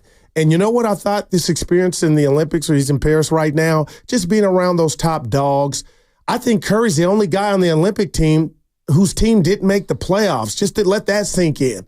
I was thinking, who didn't make the playoffs? And Curry's the only one. But my point being, he needs a Robin. He needs some help. And I don't think this experience is going to have him coming back like, oh, we'll just wait for everybody to go through their basketball puberty. We'll be fine. Man, I just look at Lauri Markkanen as he would play the most easiest and best basketball here. And this is something we can also dig into more tomorrow. I do wonder why Mike Miller is so firm. Like he thinks the Warriors are going to trade for Lauri Markkanen. Forget what he's worth. Forget what they're going to give up. He believes that they're going to get Markkanen. Can you give it to me one quick time, real quick? Do we have it one more time? Just one quick time, because you are right. I don't think Golden State can be done. I think if you're serious about winning, they have to make a big move. And they're trying to get Lauri Markkanen. They're going that to. West is going. I think they're going to. Well, the other insinuation is that if it sounds like he's saying if you don't get him, then you're not serious about winning. And that's what Curry's message was implying. If you're cool with being a bottom feeder, I'm out. But I don't think they are a bottom feeder. Well, when you don't make the playoffs, and I get... If Steiny was doing this, we went back and forth ping pong. But if you don't make the playoffs, I can't celebrate 46, Evan. You're the Black if it takes Steiny. 47, that's what that's it. Come on, E. He used those words, bottom feeder. He was not on TNT, ESPN at all, while all his peers, his lesser, were on TV, and he's at the house. Like, that can't happen. And I'm on the back 9 of it, and I'm putting up 26 a game. Give me some effing help. I mean, I don't think that, look, the bottom feeders to me would, those are, at least last year is Memphis. They'll be back this year, but, Portland's a bottom feeder, Washington, Charlotte. I guess, I'm asking, why can't everybody that did make the playoffs be bottom feeder? Just for the sake of this conversation. Because they were technically close enough to make the playoffs. So you think Steph would, I'm asking, you think Steph was happy with how this year ended? No, I don't think he was happy, but I don't think he would tell you that the team last year was a bottom feeder. I think in his eye, a bottom feeder is like 2020. It's the season where you have nothing to play for. That's interesting. And we can also dig into it more. Okay. Later tomorrow. on with the crossover, but also think tomorrow. Yeah. Because I got to get some guys for the crossover. Yes, Have we my do. back. One of them is FP Santangelo, Mark Grandy, Dan Dibley. That's what's coming up on the game, presented by Fremont Bank, celebrating 60 years of full-service banking with no compromises. That was also brought to you by Chilton Auto Body.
Met a lot of guys. Now, back to Steiny and Guru on 95.7 The Game. Just too much worrying in this room right now. I do miss the guy when he's too gone, much man. worrying There's in this only room. one Steiny and one Dibs and Grandy and FP. Yes. Yeah. Yeah, I'm we're, with you. we're running a 5-man, well, apparently 6-man. We have Lucas. What are you doing? Luke. Director of Sports. Yeah. Allegedly. That's a dope title, Dibs. You got to give him that. What's going on, guys? Director of Sports.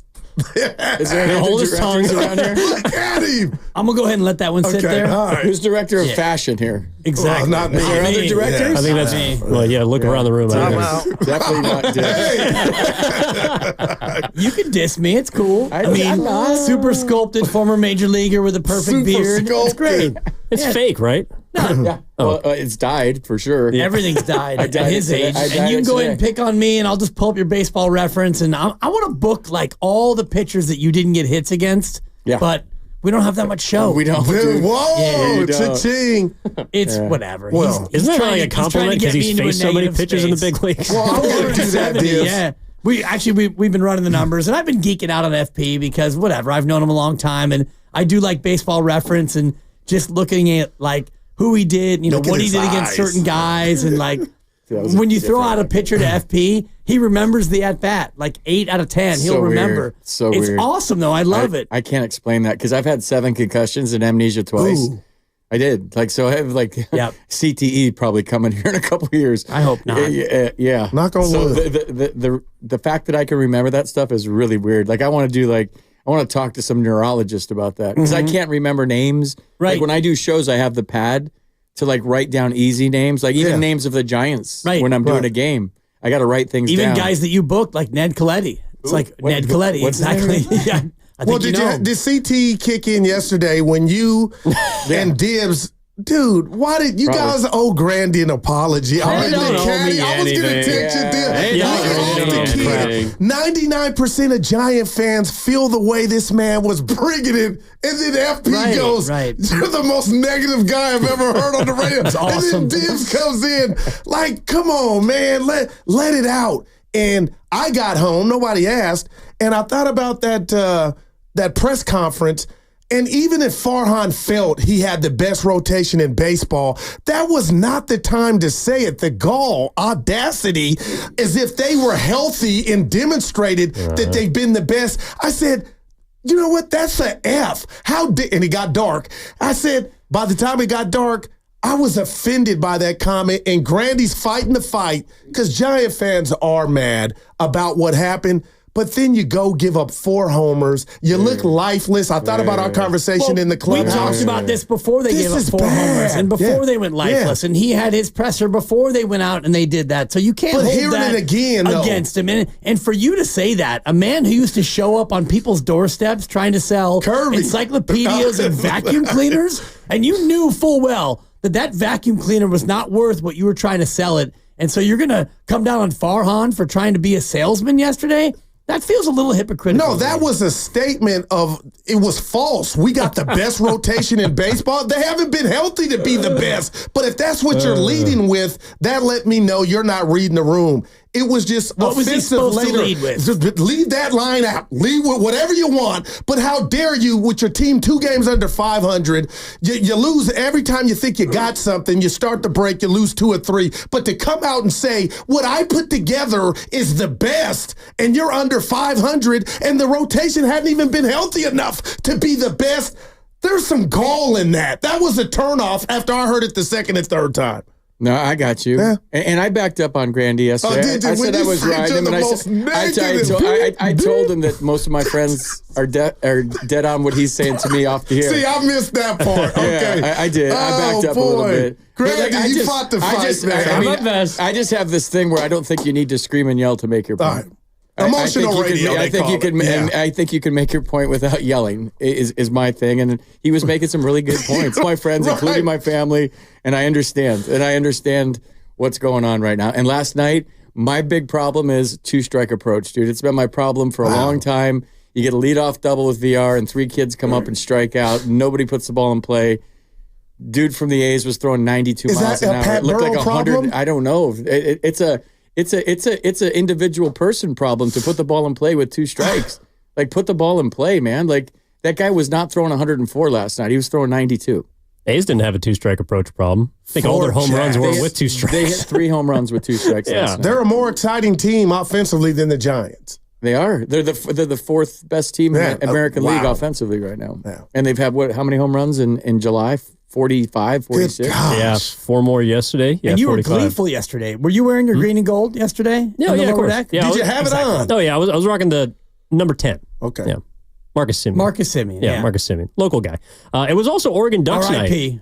I know. Yeah. Why would it be Oregon Ducks night? Yeah. They have like a bunch of random like local college nights, like Cal Poly night, like Sac State night, and then randomly there's an Oregon night. It was disrespectful of what it was. No, he didn't go. He didn't go. He's rocking it today. Yeah. But it was disrespectful because it had green and gold, of course, everywhere. Against the A's. With Giants logos on it. Like, can we at least find like something between the two? Were the cheerleaders there? It's tone deaf. It should have been. It should be Oregon State night always, orege and black. Get wild. Corvallis is superior anyways. Thank you. Oh, please. Whatever. Corvegas, sorry. Grandy, Oregon has the best cheerleaders, right? No comment. Yeah, any school. It used to be USC back in the day. Arizona State. Well, you went to Miami, right? Yeah, no. They don't. Oregon's number 1, right? I mean, for their program, of course, and the scholarships they offer. Grandy won't comment because he's They're a academics. journalist. And, he's very much like a between-the-lines guy, journalist. I'm trying to get him to scream about cheerleaders right now. he he's was mad at fire. You don't get that from me. And then they go out there and that was embarrassing. That was the low point to me of the Giants season. Well, not the low point. You sent a hitter Hardly the away. low You point. can't hit. So, and all I kept thinking about was Solaire. And you go out there and make a guy look like Sandy Koufax. It's obvious you need bats. You gave one away, and then the team, I said, they'll come together. And it was just crickets. I just want to know what bat they could have gotten. No, it's not about. I'll wait. It's the bat they take my could have kept. headphones off It's and not I'll about. wait. It's not. I get that. You got some validity to that. But the bat that they you were kept in no was not a position to bat. say night to a guy who arguably is your best power hitter with 54 games left. He's a jag. To use your terminology, What's he's that just mean? a guy. That's guru term. He's just a guy. Well, you He's wanted not me. the You guy. wanted me for 3 years. Yes, and we realized that we don't want you for 3. We had you for 4 months, and we realized we're good. We'd rather see Luciano. And you know what? The guy you pinch hitted for, the guy that you pinch we'd rather hitted have for. younger players come up and play. Okay, because whoever you're not, yells louder is right. I'm not trying to. Well, that's what we do here. On the handoff thing. That's how it Just goes. talk to me about the I get pinch hitting of criticized for stepping Luciano. aside, That so. was an embarrassment, Dibbs. It was supposed to be about clearing the way for Luciano.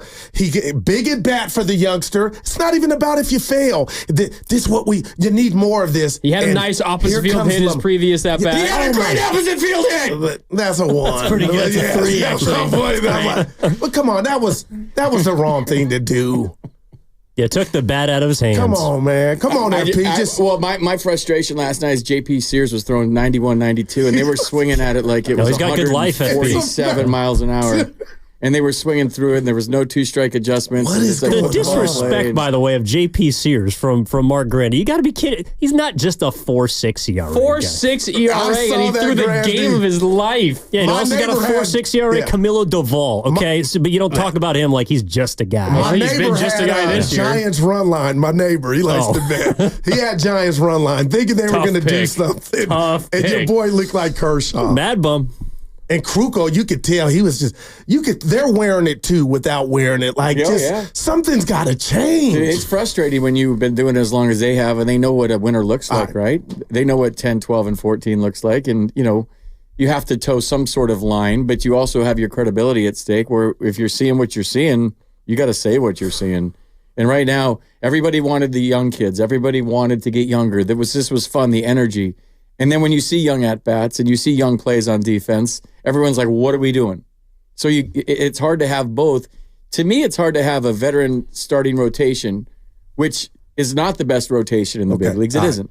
It has potential to be. The names, I feel like, are the best rotation. Like the names themselves and what they've accomplished in their career, really good names. But like when you say you have the best rotation in baseball, it's because you have a 2.5, you have a 2.2, you're leading the league in strikeouts at this point in the season. Then you say, we have the best rotation in baseball. Man. Potentially, they have a really good rotation.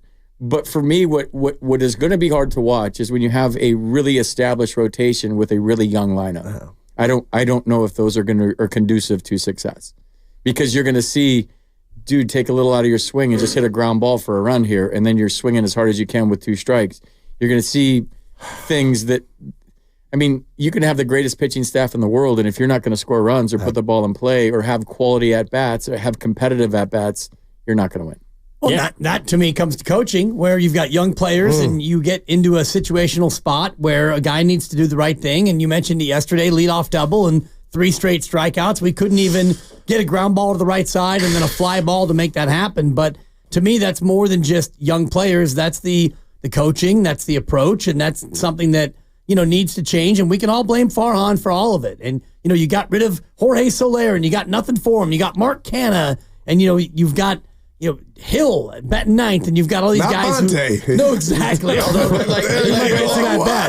he come from? To Grandy's point yesterday, like he wanted it to go one way or the other. Like either we're just going all young or we're like all in. And I think most Giants fans wanted to go all in. If you're going young, like let Matos play right field instead of Derek Hill. And just like sitting back watching the game last night, thinking about some of the things you said, Grandy, and some of the things that my friends have said, like. It would have been really nice to see somebody walk in that room with some resume and just be like, okay, let's go, boys. Giddy up. Here we go. Yeah. Like Jazz Chisholm for the Yankees. Like he is 4 homers. 4 homers. It's incredible. Every time we look up during the show. But even that, like when you watch the shots of the Yankees bench with Jazz Chisholm and they're all on the top step and like Soto's falling over Judge and they're laughing and they're pointing at him and they're slapping each other and they're like the energy that guy Jazz has like a handshake with everyone on that roster already. Just the energy and the life he's injected to the Yankees were scuffling, man. They were scuffling down, man. And now you got this kid that comes in there and and I said this before the trade deadline. This isn't revisionist history or hindsight is 2020. I think I said it with you guys. Yep. They need that. They need some electricity, energy, an injection of life. Somebody come in there and just go, let's go, boys. Giddy up. We're going to do this thing. We're going to have parade on Market Street. Let's go. Let's go. Let's go. Every night, let's go. And that's what they needed, in my opinion. Not a cheerleader, but somebody that did that, and then he goes out and walks the talk. And now you got this different vibe, different energy, different life. When you have a guy dominating you and you're not hitting, you're striking out a lot, it's going to look like you're lifeless. But last night, they looked like they were lifeless. One of my friends from the Union, former major leaguer Darren Lewis, giant ace center fielder. I saw him at Willie Mays. We had a long talk, and he said, you wouldn't understand the dynamics just from a race standpoint of a major league clubhouse. Like, there's a lot that goes into everybody being on the same page, being cordial or whatnot. And I'm not making excuses because I came at him yesterday the same time, Camilo Doval. But there's something eating at me to where I feel like in that clubhouse, even with the Pessoa issue last year under Kapler, FP something, we're not seeing that giddiness. And obviously they're not winning, but we did see it in Pittsburgh when they won those games and we're pulling them out against the Mets and the Pirates. But outside of that, something seems off to me. And I wonder if it's affecting guys like Doval, not giving him a pass on his performance, but what if something is not there for him and he's taking it out there and it's a mental thing of what? Well, then you're not professional. Well, if something is bothering you in the clubhouse, when you get between the lines, sorry, you got to get it. No, real quick. I'll give it right back to you. You're listening to 95.7 The Game, KGMZ FM and HD1 San Francisco, always live on the free Odyssey app, Twitch, and YouTube, powered by First NorCal Credit Union. Here's the proverbial baton back, FP. Is that fair, FP? I think you should scream that next time. Yeah. Is that fair, though, that I question that? Not, it's nobody's fault, but something. It's. Did you sense it with the Warriors after when Draymond hit Jordan Poole? You could sense something was off with that team, no right? doubt. And Jordan Poole, you could go right there. Something wasn't right. But then he left, and they said connectivity, and I was lied to because they didn't have it fixed. But you could see it how they played that year. Is my point, right? Right. I don't know what's going on in the Giants clubhouse. I'm in there a lot. I mean, most clubhouses now are guys on their phones looking at Instagram, and their heads are down. So I don't know that clubhouses are like they used to be when D. Lou played. Like we would all be getting on each other, playing music, laughing. They do that now, and maybe it's when the media leaves because you're only when the media's in there. But it's a lot of heads down on phones now in any clubhouse you go into. So that whole dynamic of clubhouse togetherness, I think, has shifted. It's still there. I know they celebrate when they win games. I know they have a good time when they win. But I'm not sure. I don't think there's any dissension. I think we're diving way too deep. Yeah, people say, "Oh, Guru, you love drama." I'm not pushing it. I'm just asking. I think these guys really like each other. I really do, and I really think that they can still compete. Jake Peavy was on the other station yesterday, and he had some really good things to say about the pitching staff, and in 14, it reminded him of 14, how they got in by the skin of their teeth in 14, and everybody counted them out, and they won the play-in game with Mad Bum in Pittsburgh, and they end up winning World Series. Grand Slam. So, yeah, so I don't know. If Jake Peavy thinks this team can do it with pitching, like he knows more in baseball than I'll ever know. Yeah, I mean, I think their pitching staff has the makeup to be very good the remainder of the season, the final 2 months. But the issue is, I think, what we saw last night, which is if a team scores 5 runs, I have a very hard time believing that the Giants are going to get 6 on a consistent enough basis to win games, to win series, agreed, and to dig themselves out of this hole. So your pitching staff could be the best in the league. To this point, the starting pitching ERA has been 21st in the league. So it has not been the best staff in baseball, and it doesn't look like it will be. But if it can be, I don't know, top 5 the rest of the way, assuming health, and this is the other part too, I guess, that kind of irked me a little bit is, so when you say the best staff in baseball, there's also an understanding that those pitchers are playing at their best level, at their most optimal level. And they're not. Well, but also, but yeah, how could I expect Robbie Ray, who's coming off Tommy John surgery and has just made his second start back in the bigs, 16 months at he hadn't optimal pitched. level? Yeah. Now, he's made 6 rehab starts, so he's pitched. But like that line for Robbie Ray last night is probably, if he's healthy, 6 innings and 4 runs. That looks a lot better than 4 runs in 4 innings when you're just getting tatered. So that isn't going to happen overnight. And I just feel like, on paper, yes, all those guys performing at their best can be the best staff in baseball. On paper, but it's unrealistic to expect that to just all of a sudden happen. It might take a few more weeks, and by then, the season might be done. Well, and your margin for error, not only in the standings, but in what you're talking about, like you're probably not going to win 6-5 very often. So you're going to win 3-2 or 4-3. So when you have a pitcher who gives up 4, now you're in trouble because you don't score more than 4 runs very often, because of the margin for error of what you have as a team and where you are in the standings. So even if you have Robbie Ray, and it was a little bit of a tough outing, that's fine, and you lose that one, well, it's not like you are the second wild card with a little bit of a cushion. Well, you've got no cushion, and your offense now is not producing. So now you're 5 back with 53 to play, and it gets to be a little bit tougher. And I know that ultimately, if this ends the way it looks like it's trending, that Farhan's going to pay the price, but I just don't know what could have been done between June and yesterday that they could have actually done that would have changed their fortunes any. Yeah, the guys doing what's on the back of their baseball cards. The that players, would help, yeah. That would help. Let me ask you guys this. Would you have rather the Giants lost 3 out of 4 to the Rockies than swept them? Do you think that would have been a better scenario for the future of the franchise? It would have been a cleaner deadline. I think it would have been easier for them to just say, all right, we're going to sell Snell and Chapman, Conforto. I think it would have been easier for them to be sellers, even though it didn't seem like there were a lot of big-time buyers. Like, what was the biggest player that got bought at the deadline? Is it Jazz Chisholm 4 days earlier? Well, based on the haul, it might have been Tanner Scott. Flaherty. Yeah. Randy Arozarena was a couple days Who's before on the fire, deadline. by the way. Yeah, these are not like Blake Snell should have been a bigger prize than that at the deadline, but I don't think that the buyers were willing to spend as much as what the Giants would have commanded for those players. FE, I've been waiting for them to play because they're not playing to the back of their baseball cards, the Giants. So to answer your question, no, I was excited. Like, okay, here we go. The 4 games. This could turn into 5. And that's been the theme all year. The game that you look at, like, here we go. I know. They just come in at home after the deadline. And I'm thinking maybe they band together and they got the A's, not throwing shade at the A's, and the A's just make you look like the Rockies. You know how big trades go? Like, I was privy to one back east, and it was Bryce Harper in the 2018 trade deadline. And they had 7 guys in a trade on the table, all the best prospects from the Houston Astros for Bryce Harper. And then the deal is done, and you go to ownership once the deal is done, and you say, hey, here it is. We're getting their best pitcher. We're getting this. I don't know the names, but I would imagine we know the names now, and they're probably pretty good players from the Astros. And ownership was no. And maybe even some of the players I heard recently said no. And they were green-lighted to trade Bryce because he was going to walk at the end of the year, a free agent.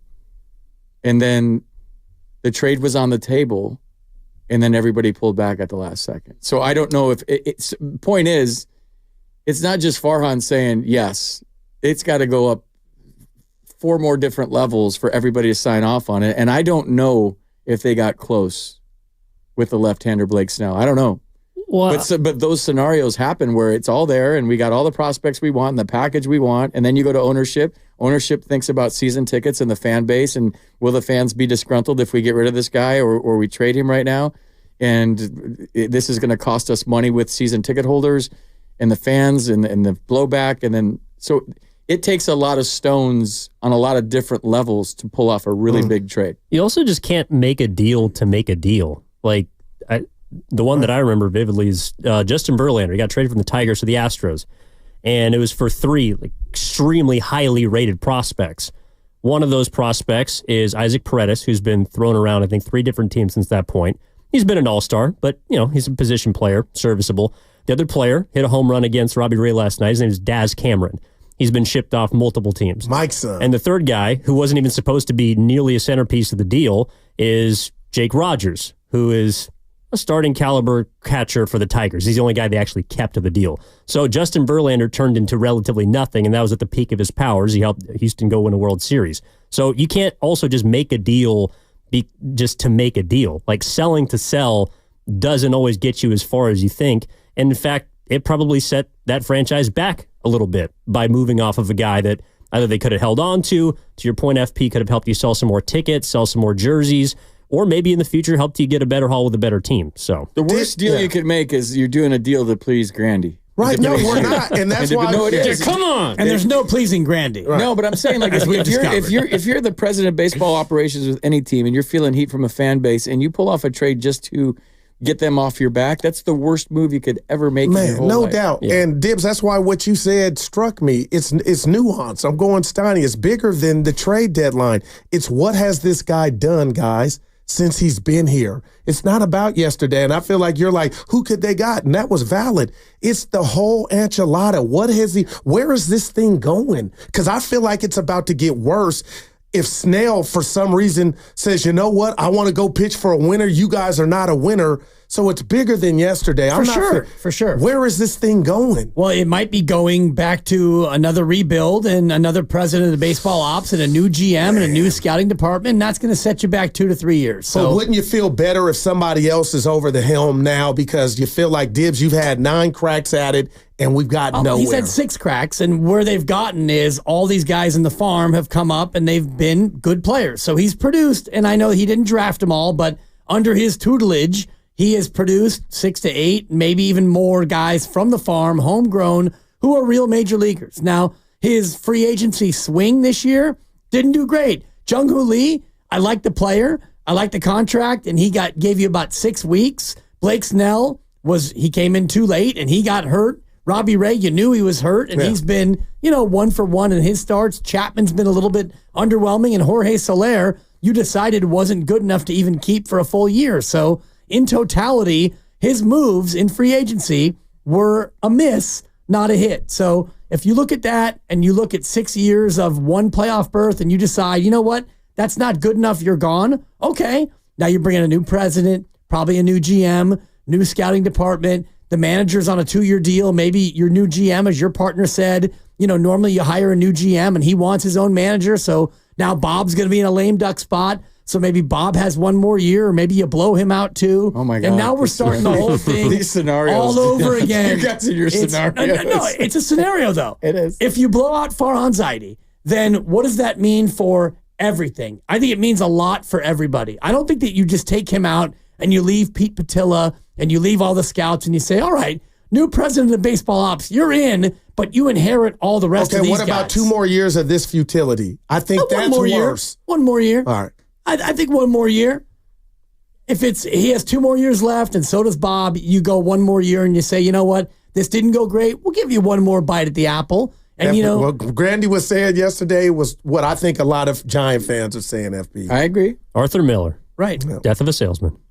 Yeah, and he was a salesman last year, and he sold his way into, hey, you guys get rid of Gabe Kapler and you keep me, and I'll make it work. And, well, it didn't work, and so now, death of a salesman, does he get another crack at it? And if not, What are you looking at? I know the fan base and Capitals are wheeling and dealing in Miami. I don't know if you see what the Marlins are doing. Follow them on IG. I'm following them. They're hot. Yeah, He's got time enough for thirst traps on top of it. Too. Exactly. So in his black suit. Perfectly cooked omelet. He's so hot. You were mad at the people yesterday, Greg. He's so dreamy. Yeah, and he was not in his bag. Okay, he was telling his truth. It is Duffy. I'm in the car like preaching. You guys, I used to love. I forgot what happened in Death of a Salesman. Oh. That used to be my favorite book back in high school, but that was a long time ago. Yeah, spoilers in the name. All right. Well, coming up. So you're telling me he died? Jeez. Yeah, that was a tough, lonely road on the road. You hate the ending. You really hate Did he to see sell it. vacuum cleaners like Guru? Wow. No, he was selling something like that, though. Was he? It was like encyclopedias or, something that no one wanted to buy. I remember. Anyway. Yeah, it sounds like Farhan Zaidi. All right, coming up next on Willard and Dibs, pardon me. That's Dan Dibley, FP Santangelo, and Mark Randy on 95.7 The Game.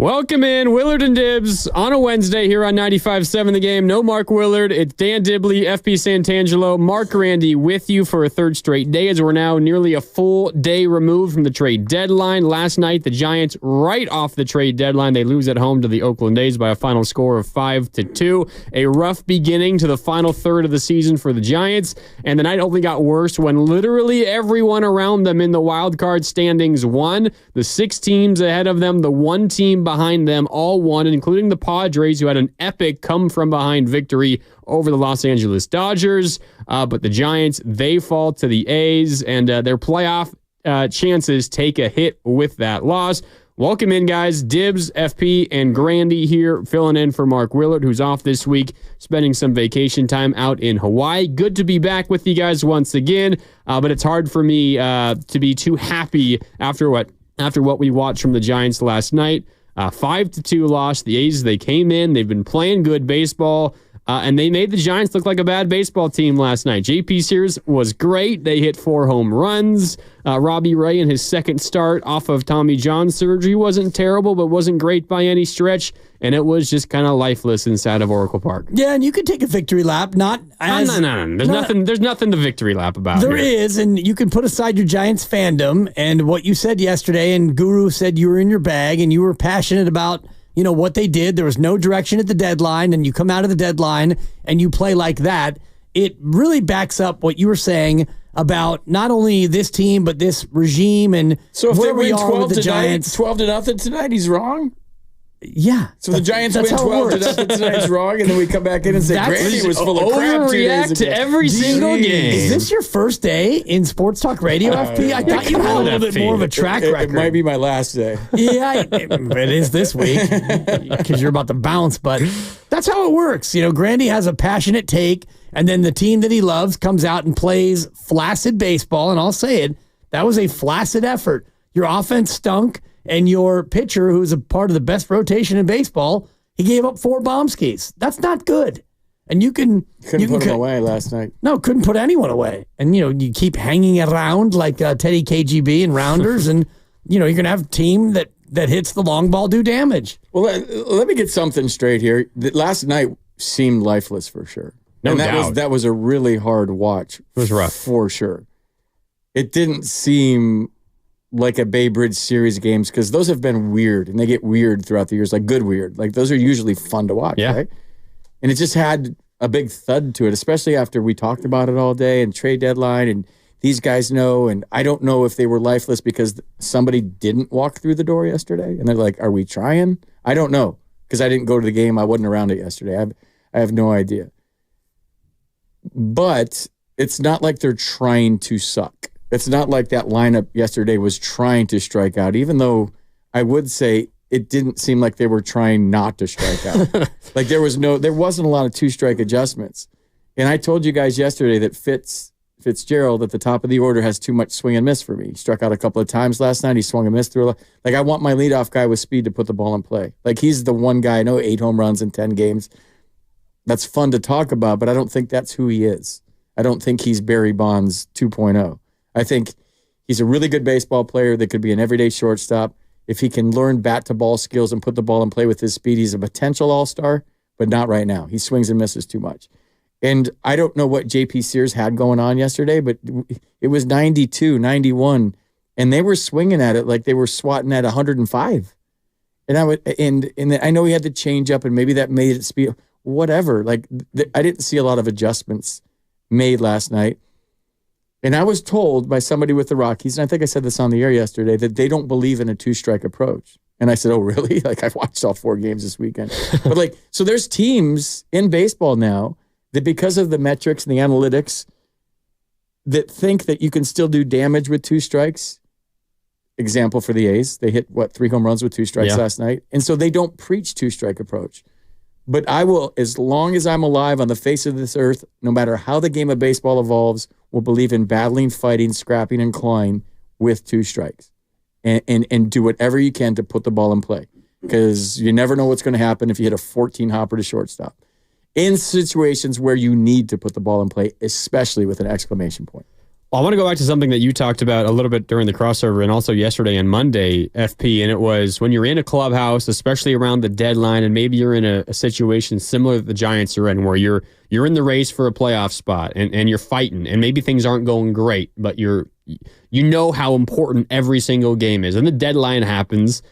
You ship someone off. Jorge Soler leaves, and I think Elliot Ramos last night was quoted as being surprised. He was shocked to see Jorge Soler leave. Whatever, whether the team, took a hit emotionally for that or whatever the case is. But you get through the deadline, and you have a chance to reset, deep breath. Okay, we know we're all here for the rest of the season. Our president of baseball operations just said we have the best pitching rotation in baseball, whether you believe that or not. He said it publicly. That's got to fire you up a little bit. You have another young guy coming up in Marco Luciano, who had some success with the bat when he was here earlier in the season. It's got to, kind of fire you up, get you going a little bit. You get out of the deadline. All right, here we go. Bay Bridge Series. This is important. We're in a race. We got to go out and start this final third of the season hot. And then you have a performance like that, as you were talking about, lifeless, and it was a struggle, and there wasn't that same environment and the intensity inside of Oracle Park. So what is it like in the clubhouse after a game like that, where you kind of, maybe you go into the game with a little extra emotion, and then you come out and you just kind of get that gut punch of falling 5-2 to a team that comes into your house, where you feel like this is go time, and you just can't quite get it done. I imagine that's a little bit more emotional than any other just normal loss throughout the course of a season. I mean, possibly, but I think we're assuming that there was all that stuff before the game. What if the opposite end of that true? It was bad from the beginning. Maybe devil's advocate, they were bummed about the lack of action during the trade. And that's a whole other problem. What then, if right? they were bummed that Jorge Soler got traded, and they're like, what are we doing? I thought we were going to get better, and we did really nothing, and now we're going to count on a guy that's unproven. What if that was the vibe, and that's what you saw last night?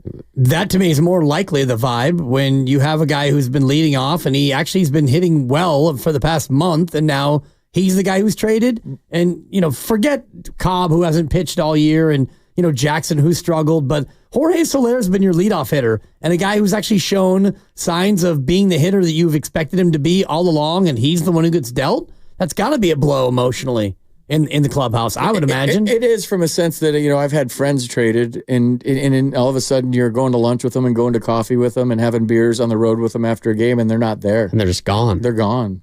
It's weird.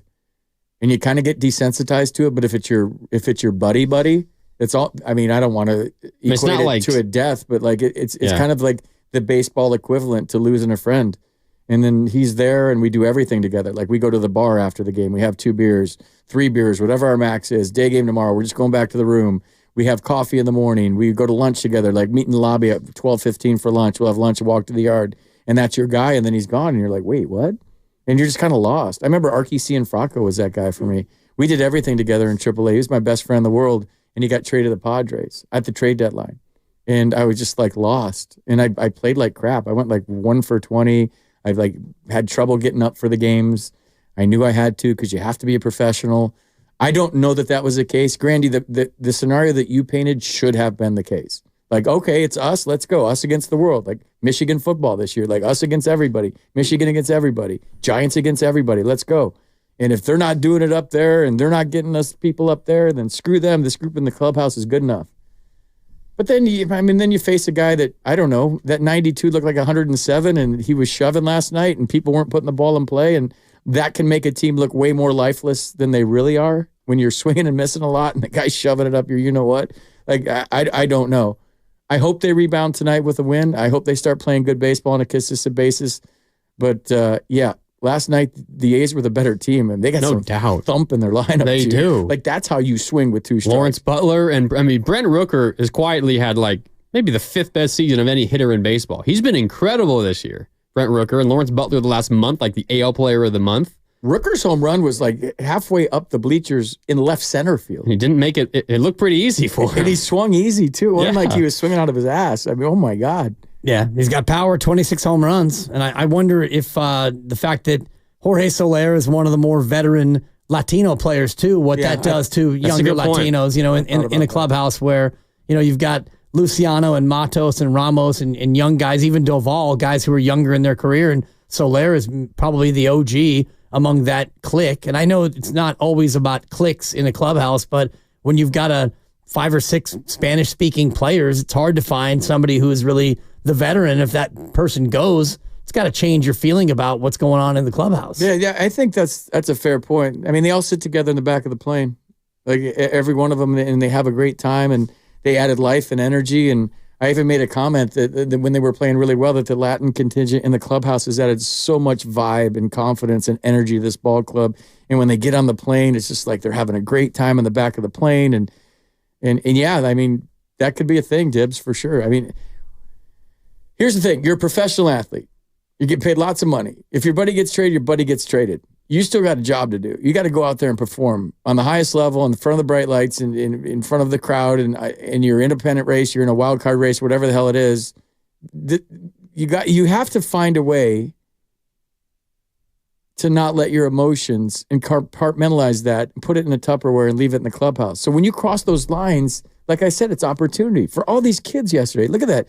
I mean, one of my friends said it was the Sacramento A's versus the Sacramento River Cats last night. I'm like, it was a big league game last night. So all those kids in the lineup, that's an opportunity. One at bat in the big leagues is an opportunity. You can't just be like, okay, well, it's our job now, and they traded away the old guys and they're going younger, and this is my job. You got to go out there and play like you're playing for your freaking life every single day, your baseball life every day. If you're a kid, to establish yourself. There's no jogging to first. There's no taking an at-bat off mentally. It's every at-bat's the last at-bat I'm ever going to have at the big leagues because I'm trying to establish myself here, and I'm trying to show the organization, if not this organization, another organization, that I'm an everyday freaking major league player. And if you have a game where you just like swing and miss, jog to first base, don't make a play, that can't happen. It's got to be every single day. There's 2 things you can control in baseball, your attitude and your effort. The rest you can't. You can't control the ball off your bat. You can't steer it once you make contact. Once you let go of the ball as a pitcher, you can't that's it. So you control what you can control in a game where there's so many uncontrollables. So for me to see a bunch of young guys kind of go out there last night, I know they're not overmatched. I've seen Tyler Fitzgerald hit 100. I've seen Casey Schmidt hit 100. So I don't know what was going on last night. I think Elliot Ramos had a decent game. He hit that ball up the middle. He had a 9-pitch at-bat end in a terrible call. Well, I don't know if it was a terrible call. It's a borderline. Maybe the second strike call was worse than the third strike call. I don't know what the magic word was that he said. It must have been something. There was one under his breath that he said, because you know how you know? It's because Bob didn't go nuts. I thought Bob Melvin was going too. And when Bob stayed in the game, whatever the answer he got was the right answer. What did he say to you? He said this. Oh, okay. I'll go back to the dugout I'm going to argue for a couple more minutes and go back to the dugout. I'll stand up for my player here for a sec, and then I'm going to head out. So I don't know. I don't know. I mean, to your point, we got to hit a break here in just a second, but there was a play. I don't know. It was a 6th inning or 7th inning. David Villar hit that fly ball down the right field line. I don't know if he's thinking it's going to go foul or if he thinks that maybe he got it and it was going to be a home run. He's just standing there halfway between home and first. Suddenly it drops in fair, and he barely gets into second base. There wasn't that energy. There wasn't that effort. There wasn't that my butt's on the line here. And I don't know if that's permeated through the entire clubhouse. I also don't want to overreact to just one game. I mean, it's an 162-game season and bad nights happen, but last night was certainly a bad night for the San Francisco Giants, and they're going to have to bounce back today if they want to get that taste out of their mouth. All right, time for a break here on Willard and Dibs. It's Dibs, FP, and Grandy with you. We got a whole lot more coming up. We're going to react more to what Farhan said before the game last night after the trade deadline, and we got a lot to get into with the San Francisco Giants. And if you haven't already, make sure to subscribe to Willard and Dibs on the free Odyssey app or wherever you find your favorite podcasts. And while you're there, check out how the Morning Roast reacted to the Giants' moves at the deadline and last night's uninspiring loss to the A's. That's all on the free Odyssey app. More Willard and Dibs next on 95.7 The Game.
Now, back to Dillard and Wibbs on 95.7 The Game. No Mark Willard this week. He's off on vacation in Hawaii, so it's Dan Dibley, FP Santangelo, Mark Randy with you on this Wednesday. The Giants fall yesterday to the Oakland A's 5-2 on deadline day after they make a handful of moves. Jorge Soler, Luke Jackson, Alex Cobb out, a couple of minor leaguers, an injured reliever in, along with Mark Canha, who's familiar with Matt Chapman, familiar with Bob Melvin, familiar with the Bay Area. He was an Oakland A. He's a San Jose guy, went to Cal Berkeley for his collegiate years. He was not available for the Giants last night. Bob Melvin did say last night he expects him to be in San Francisco tonight for this game. The final Bay Bridge series, Giants and Oakland A's. Giants need to bounce back after last night's frustrating loss. And let's talk about some of the things, guys, that Farhan said yesterday leading into the game, because I know we were all on the air when it happened, and we were listening to it all as it was happening live, and we were trying to react in the moment. But it kind of takes some time to let all these comments wash over you and really absorb the things that he was saying. And I think the guys earlier today, Bonte and Shasky and Evan and Guru, did a really good job of kind of recapping everything. A lot of it just didn't quite sit right with me. And I get you try to amp up your guys, and it's kind of like Dibs and FP that I was getting at in that first segment. You know, you're complimentary of your team, and you try to encourage them going into the final third, and you say you got the best pitching staff in the league. But then you look at what Robbie Ray did last night, and it's really not a knock on Robbie Ray. The guy just made his second big league start off Tommy John surgery. Him giving up 4 runs and 4+ innings, like that's not that crazy of an outcome, even for the best pitcher in the world coming off of Tommy John surgery. It's not going to be smooth sailing. So if we're going to focus on a part of what Farhan said, perhaps we focus on that comment about the best rotation in baseball. I think maybe in theory they could be, but in practice you've got so many bumps in the road for a number of these guys that it's going to be difficult for them to pitch up to that potential, because coming off of injury, dealing with pitch limits and all that, there's so many different things here. Birdsong in there as well. I just don't know what you guys expect him to go up there and say, because he's in a spot where he knows things have not gone as well as he would have liked, and he knows that his job is in at least some sort of a jeopardy. And so you go through the deadline, and he makes the moves that he makes, and what's he supposed to say? Well, really, I just wanted to get rid of some salary to show my ownership that, we're going to try to get below the tax because we're not very good. And I know we're not very good. And I messed it up. I mucked the whole thing up. And geez, you guys are right. I'm not very good. He's going to go out there and talk about opportunity. And I had somebody actually send me a text saying every time he used the word opportunity, I took a drink. And by the end of the press conference, my friend was hammered, absolutely hammered. But he's going to have to portray it in the most positive way, which is these moves were made to give opportunity. And boy, look at our pitching. We've got multiple Cy Young Award winners, and we got the guy who came in second last year, and we have 2 young guns. Our pitching is amazing. Watch all this happen. I don't know what he was supposed to say. The only thing he could do is go up there and do what he did. And he knows that if it doesn't go well, if Robbie Ray gives up 4 home runs and you lose to the A's, and maybe you lose again today, and then you go out and you lose 2 of the next 3, or you lose 5 of the next 7, whatever that happens, he knows how this ends. So I don't fault him for anything that he said, because what was he supposed to say? You can be complimentary without saying they're the best rotation in baseball, right? I mean, we got a pretty good staff. We hope that, they stay healthy and things go well. And if things work out that way, they break our way, we have a chance to make a run here. But I mean, you look at the Mariners, who are in Boston right now playing. You look at the Phillies. Those are pretty good staffs who have been great all season long. I have a hard time believing that this Giants rotation, that Farhan believes this Giants rotation is the best staff in baseball. Like I said, the names alone and the resume alone, you could make that argument, right? You got 2-time Cy Young Award winner, 1-time Cy Young Award winner, and runner-up. But that was then, this is now. So these guys have to go out and get the job done. And I think that was, I'm not sure. And I'm with you, Grandy. Like, we were real time, and we were arguing about crap yesterday on the air and having a good time doing sports talk radio. It was all in good fun. And when I went home and started to think about it, same. There was some awkwardness in it, right? Just a little bit of awkwardness, and it was almost like he was trying to convince us that what he did or didn't do, or whatever you want to call that trade deadline, was the right thing. I think he might be trying to convince himself too, honestly. Or other people. Or both. But that said, the young players that have been given the opportunity have taken advantage. And if that's kind of the way you're going, that's a huge gamble to try to get into the playoffs with unproven DH. Like, I don't. Can you look, Dibs, fact checker, how much Marco Luciano DH'd in AAA? I would imagine he didn't do a whole lot of it because he's got to work on his defense. If this is hard to explain, let me try to articulate this. DHing is hard if you've never done it because you walk up and hit, and then you sit down for a couple innings. You don't do anything, so you can only contribute to the game one way. So if I went 0 for 4 and I made a diving play, or maybe I walked my 4th time up, stole a base, scored a run, I was 0 for 3, and I made 2 good plays that save runs, like that's a good day in the big leagues. You feel like you contributed to the win. I helped to win. Yeah. So when you're in the minors, you got to put up your own numbers to get to the big leagues. When you're in the big leagues, you got to do something to help your team win every night. Whatever it is, you got to find a way to help your team win. So for a 22-year-old or however old he is, 22, 23, to like swing once, strike out, go think about that strikeout for 35 minutes, then come back up, strike out again, go think about that for 35 minutes. If you have a bad at-bat, there was an old saying, if I ain't hitting, you ain't hitting. So I'm going to steal hits from people. If I'm not hitting, I'm going out there and I'm going to play some defense. And you don't think about the bad at-bat. You can't think about the bad at-bat because if you take that out on defense with you, the ball's going to find you, you're going to make an error. So for a kid to DH, Dibs, how many? Only twice in the bigs, and I'm not seeing it in the minors so far. So, but this is something I didn't talk about yesterday that I did think about after. 4 games in Sacramento as a DH. It's an art to learn how to, from a mental standpoint, maybe even a physical standpoint, Grandy and Dibs, to like, do I hit the tee between at-bats? Do I go up and have a beer in the clubhouse between at-bats? Do I sit on the bench and root for my teammates between at-bats? When it gets 4 hitters away, do I take 5 hacks off the tee? I DH'd a handful of times in the minor leagues, and I could not stand it.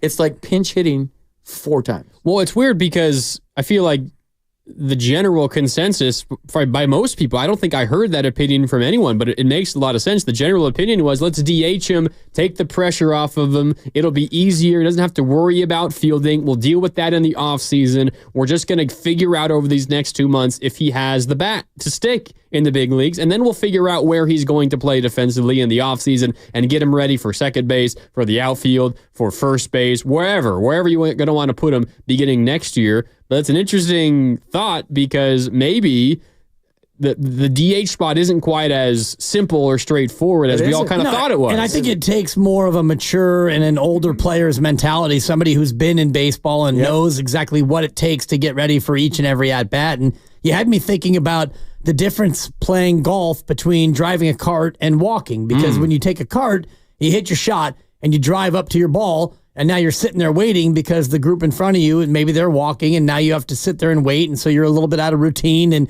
you get out of the cart and you try to get loose, and then you go to hit your shot. But if you're walking, you hit your ball and you put your bag on your shoulder, or you have a pull cart or whatever, and then you walk up, and the rhythm of that is different from the rhythm of when you're driving in the cart. And so if you're 22, and he'll be 23 here in a couple of weeks, I'm sure that he's really thinking about every at-bat and, doesn't have the veteran presence to know that, okay, in about 40 minutes, I'll get a chance to do it again. And so maybe in 20 minutes, I'll go take a couple swings off the tee, or maybe I'll go loosen up again and get ready for my next at-bat. My analogy is what for us, you say something stupid, which I did about 10 times yesterday, but right when you're done saying something stupid, you go sit out in that other room for 30 minutes, and you think about the thing you said stupid on the air, and then you come back on the air, and maybe you say something stupid again, and then you got to go sit in that other room for 30 minutes. That's kind of what going up there and striking out as a DH is. You can't go out there in the outfield and make a diving play, or look at people in the stands and interact, or talk to an umpire, or talk to a base runner, or whatever it is, talk to the catcher. I mean, you just hit. You go back, you hit, you go back. It sounds easy, right? That's all I got to do is hit. You just go up there and swing as hard as you can. But then for a young kid that's never done it, there's an art to it. It's like, that's why veteran pinch hitters are better than rookie pinch hitters, because they know how to get ready for the pinch hit. They know how to stay ready between pinch hits. Say they haven't played in a week, they go down and watch a bullpen, they get their timing right. So the older guys that stuck around, like John Vanderwall, and I'm trying to think of some of the better pinch hitters, Matt Stairs, in the history of the game. They were veterans. They knew how to stay ready. Dave Hansen? Dave Hansen, yes. Was one of the best pinch hitters. Maybe the best pinch hitter Manny ever. Mota. Manny Mota. Back to our era. And when they were kids, they probably didn't know how to do it. But when they're, the veterans, 8-9 years, they have a routine. I'm sure Soler had a routine because we talked about his glove that I saw on the bench that it was neglected. He was just sitting there on the bench like he just put it under his mattress every night, just flat as a pancake. And there's an art to that. I'm sure Big Poppy will tell you, like, there's an art to that. Staying ready, the routine that you have. Marco Luciano he had no idea how to DH. It's rare you see a 22-year-old DH anywhere at any level, right? That's a good point. That's very rare. That's a really good point. I mean, a lot of times you have a DH who started his career probably out in the field somewhere, got older, and maybe you get to like 32 years old, you lose some of that defensive ability, but your bat is so good that a team is willing to just use the DH spot on you. It's rare that you have a 22-year-old athletic freak like Lucio. I mean, he's an athlete, an athletic freak, and you're DHing him. And your point about pinch hitters, there's a reason why they're so valuable to every big league team. Everyone would love to have a professional bat off the bench every single night. But to your point, it's not easy. And not every team has that because it's pretty rare to have a guy who can come off the bench cold and go deliver a big at-bat in a big moment down the stretch. You said Lenny Harris, right? No, but I was thinking of him. He's first all time because I was just Lenny's number one. I said Dave Hansen, and I think in my brain I meant Lenny Harris, but Dave Hansen is sixth. You mentioned John Vanderwall, who is seventh, and Mark Sweeney. Number two all time. Manny Mota, as I mentioned, and the list is not deep. Matt Stairs is 16th all time. So you did a good job of hitting on some of those guys. Is this most pinch hits ever? All time. Lenny Harris with 212. I couldn't do it. I couldn't wrap my head around 212 pinch hits. The hardest part, That's crazy. The hardest part about pinch hitting isn't going 0 to 60 and coming in the ninth against Trevor Hoffman. The hardest part about pinch hitting is wrapping your head around one at bat and having one at bat dictate your whole day, whether you're happy or whether you're pissed off. And I couldn't do it mentally. And then you probably spend the next 24 hours thinking about that one at bat. One at bat determines. So if I'm leading the game off and I hit a ground ball to short, I got 3 or 4 more tries. If I pinch hit in the ninth and ground out to short or strike out, I got to go home and marinate in that one at bat all day. Like, I guess a good pinch hitter is like a defensive back, right? Short memory, you get burned and you got to come right back.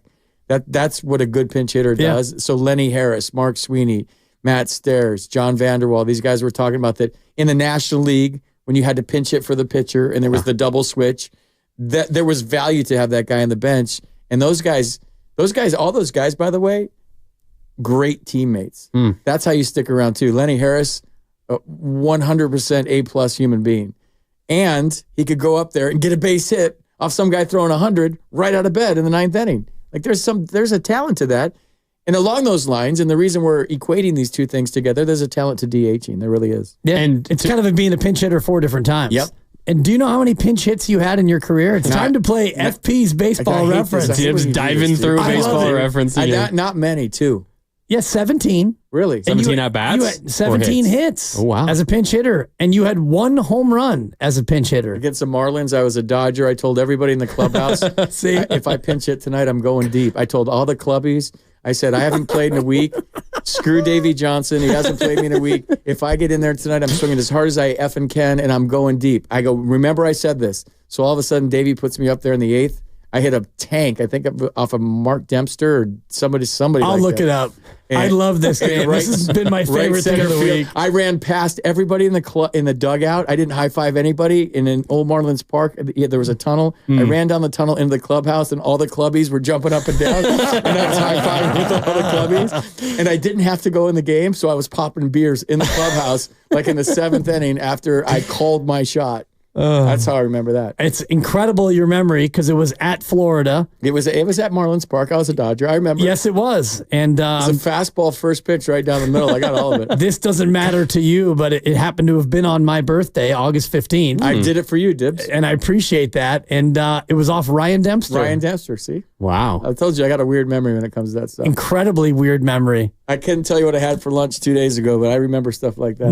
But my old producer in DC used to he would freak out. I'm like, Do you remember that happened 4 years ago? Jason Worth hit a 2-2 slider, the same pitch off the same guy. And they would go get the video. And they're like, how do you remember this stuff? It's just baseball. I can't remember anything else. I told you I've been dinged up, man. No, and you nailed it. And you actually were on the same team and the same lineup as one of my childhood friends, Chad Kruger.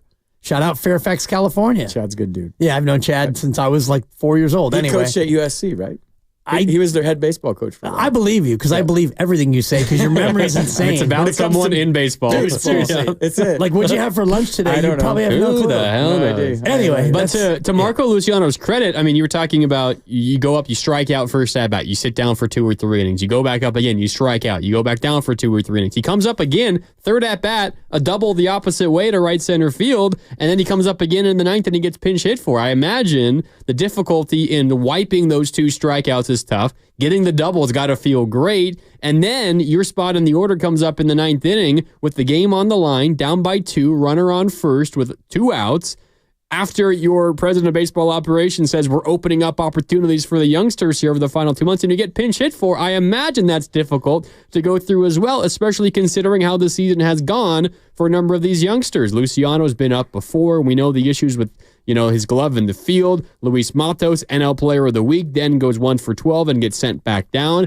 I imagine as well that adds an extra layer and dimension into it, FP and Dibs, because you were successful. You hit the double the opposite way, and then you don't even get your last at-bat in the ninth inning. In matchups, you're down 5-1, and they go to a righty, so you go with Lamont Wade Jr. as a pinch hitter, who's great against righties, a left-hand hitting bat. So if you're Luciano, you got to understand it. I don't know if it makes you feel any better knowing that, like your point is, you finally had a good at-bat, and you went opposite field, you hit a double, and you feel like, okay, I'm DHing here with the big club. I'm not used to this, and I just delivered, and now I'm going to have to come out of the game. But you would expect that he's in the lineup again tonight as the DH. I would anticipate that. He got pinch hit for in his major league debut. If you played for Gabe Kapler, you're used to getting pinch hit for. It's not a big all deal. the time. Good point. Yeah. He's so used to it at this point. And I do think you got to go matchups late. When you're fighting for your life, at the end of a game, you got to fire all your bullets if you're a manager. You got to get everybody. You got to get your matchups at the end, not in the 4th inning, but in the end. I had no problem with that last year. But I think, because my thought was, it goes back to some of the things that Farhan said yesterday, and we're opening up these opportunities for our youngsters to see what they got, and we think that pair that and, pair Ramos and pair Fitzgerald and pair Bailey with this really good pitching staff, we got enough to make a run and go to the postseason. But it's kind of my frustration with where this team is right now. I feel like there is not a clear lane they're going down. You're trying to say we're going to give the opportunity to the youth and we're going to develop the youth and see what we got with the youth. And then you say, but 100% chance we still can make the postseason. And if you're trying to win a baseball game, I agree with you guys 100%. I agree.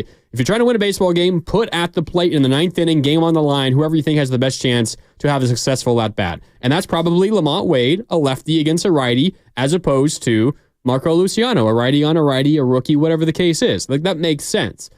But then I feel like it's a little deceitful to go out and say publicly we're opening up all these opportunities for our youngsters. If you're trying to win, go out and win. But if you're trying to produce your talent and to develop your youngsters, that's a pretty valuable at-bat for a young guy to have in the ninth inning in a do-or-die spot. They're trying to win, dude.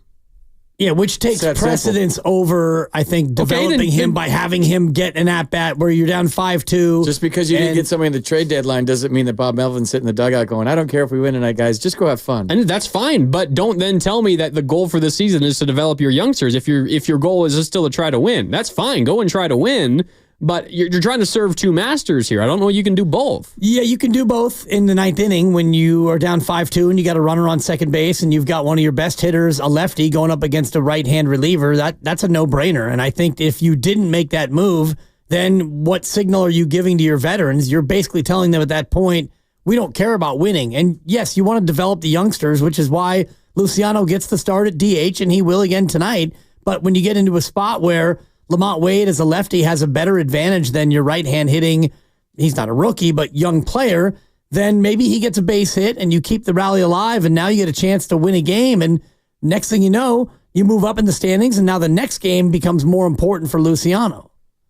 I don't think it's as simple as, well, you're trying to serve both masters. I think you get in a spot where You're trying to win the game, and you've got a good left-handed bat on the bench, and you're down 5-2, and you've got a spot where he can come in and pinch hit for Luciano. He would have pinch hit for virtually anybody outside of Matt Chapman because nobody else could have played third at that spot.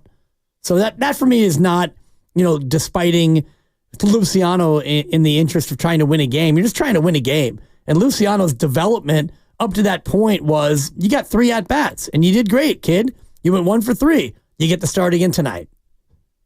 Yeah, I get it. And I just don't think we're at the point yet where you're going to okay, if you're 8 games out with 35 to go, maybe you approach it differently. But right now you're fighting for every possible win you can get. I mean, what if Luciano puts together a 1 for 12 stretch the next 3 games, and then you're desperately so trying to win baseball games? You're like, all right, we're gonna start Mark Canha as the DH tonight. Yeah, maybe you get the game and off. Marco, that's okay. You're done for a little bit here. I said this yesterday. I'll say it again. Opportunity is taking advantage of opportunity. So these guys, every time they get on the field, have to do something to play the next day.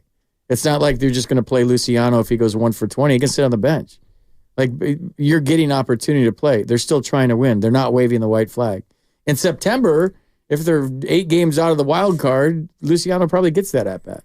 But they're still 3.5 games out yesterday, or 4 games out, whatever it was before yesterday. What is it today? I didn't look. 5 games out. Is it 5? Yeah. It's starting to get to that point where if we get to August 20th and they're not in reach, then you go full scale development. But there was a moment you brought up earlier in the show where after Luis Matos was the NL Player of the Week, whenever that was, early May, mid-May, whenever that was, he was NL Player of the Week, and then he goes 1 for 12 and gets sent back down. And I know this is not the same thing. You get pulled for one at bat late in a game, which is what any good manager would have done last night in all of baseball. But we're hearing from club leadership that we're trying to develop all of our young talent here, and we're trying to figure out what we have over the next 2 months. And I'm looking figuring out what you have and developing young talent are 2 different things. Figuring out what you have is they play, they do well, they play.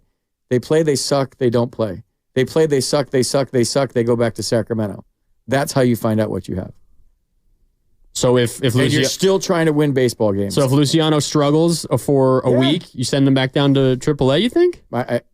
Well, the rosters expand, but they only expand by 2 guys now, right? Right, and you get to September, there is no more AAA anyway. So, I mean, if you're talking about in the next 2 weeks, if he really struggles, then maybe you send him down for a week or 2 just to get, refreshed, and then he comes right back up. But I don't think that you're in a spot now when you're 5 games out that you're going to send any of these guys down unless they really look completely lost and overmatched. He's hitting 375, and we're talking about him struggling and going back to AAA. Here we go. It's a hypothetical. Well, yeah, but it's always the worst case scenario. I know FP loves my hypotheticals. Jesus. Don't look at me with that. I'm Captain Positive over here. Oh, yeah, what the hell's going on with you, Dibs? Captain Positive for a week. Unicorns and rainbows positive, and we're all pooping jelly beans. But it's like every time we talk, it gets to the worst case scenario of all these guys sucking and complaining. And I find happiness and joy in sports. I did it for a living. I played for the team down the street. If I sound like a homer, I don't care what anybody thinks. I coach for the team down the street. I broadcast for the team down the street.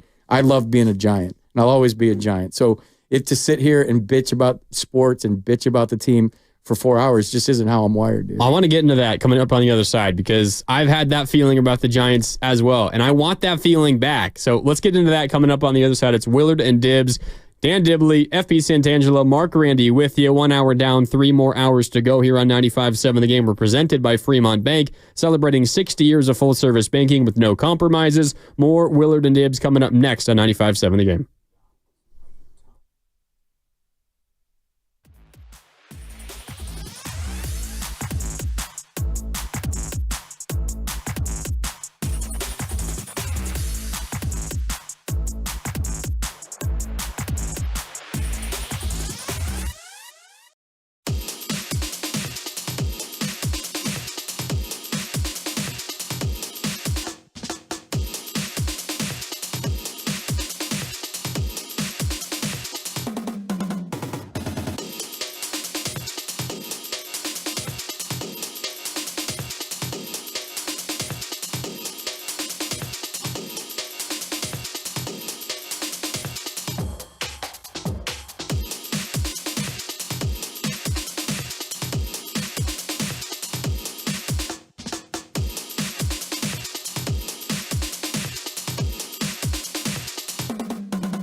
Now, back to Willard and Dibbs on 95.7 The Game.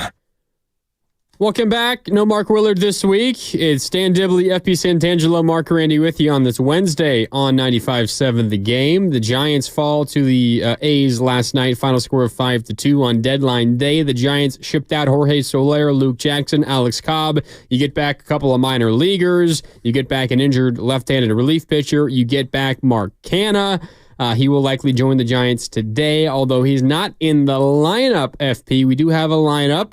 New leadoff hitter tonight for the San Francisco Giants. Not Tyler Fitzgerald in back-to-back nights. Marco Luciano is back and is DHing tonight, but a little bit of a different-looking lineup for the Giants tonight than last night. Well, Lamont Wade Jr. has led off a lot this year. Before they did the whole experiment with Jorge Soler, Lamont Wade Jr. was your leadoff hitter, and he was like leading the National League in on-base percentage for a long time.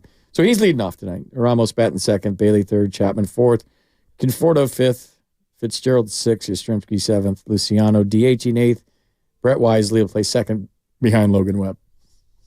And you know who's on the other side? Former Giant Ross Stripling, Dibbs. Okay. For the A's. It's a revenge game. Old friend Ross Stripling. For Ross Stripling. It's a Stripling revenge game. And it's I kind of threw this out on our show thread coming in, just joking about a phrase, FP, that I hate in sports. It's must win, because in sports media, sports talk in particular, we use must win when it's really not a must win. And so I kind of threw out to the thread, like, is tonight a must win? And it's obviously not a must win, because for me, a must win is you either win or you don't make the playoffs. And that's it. It's an elimination game. You win or you die. Game 7 is a must win. Do or die. And if you are 3 games out with 3 to play, that's a must win. If you lose and the team that you're going up against beats you and they advance ahead of you in the standings, then yeah, your season's over. But I do think tonight is not a must win. What's but below must win for you, Debs? What do you want to call it? It's a really important game. It's a rig. So is really important game. Is tonight a rig, Dibs? It's a really important game. Not only for the standings, because I looked earlier and I think they're 4.5 out. They're not 5 out. And maybe it's because there was an earlier result that has already come in that's allowed them to surge a half a game up.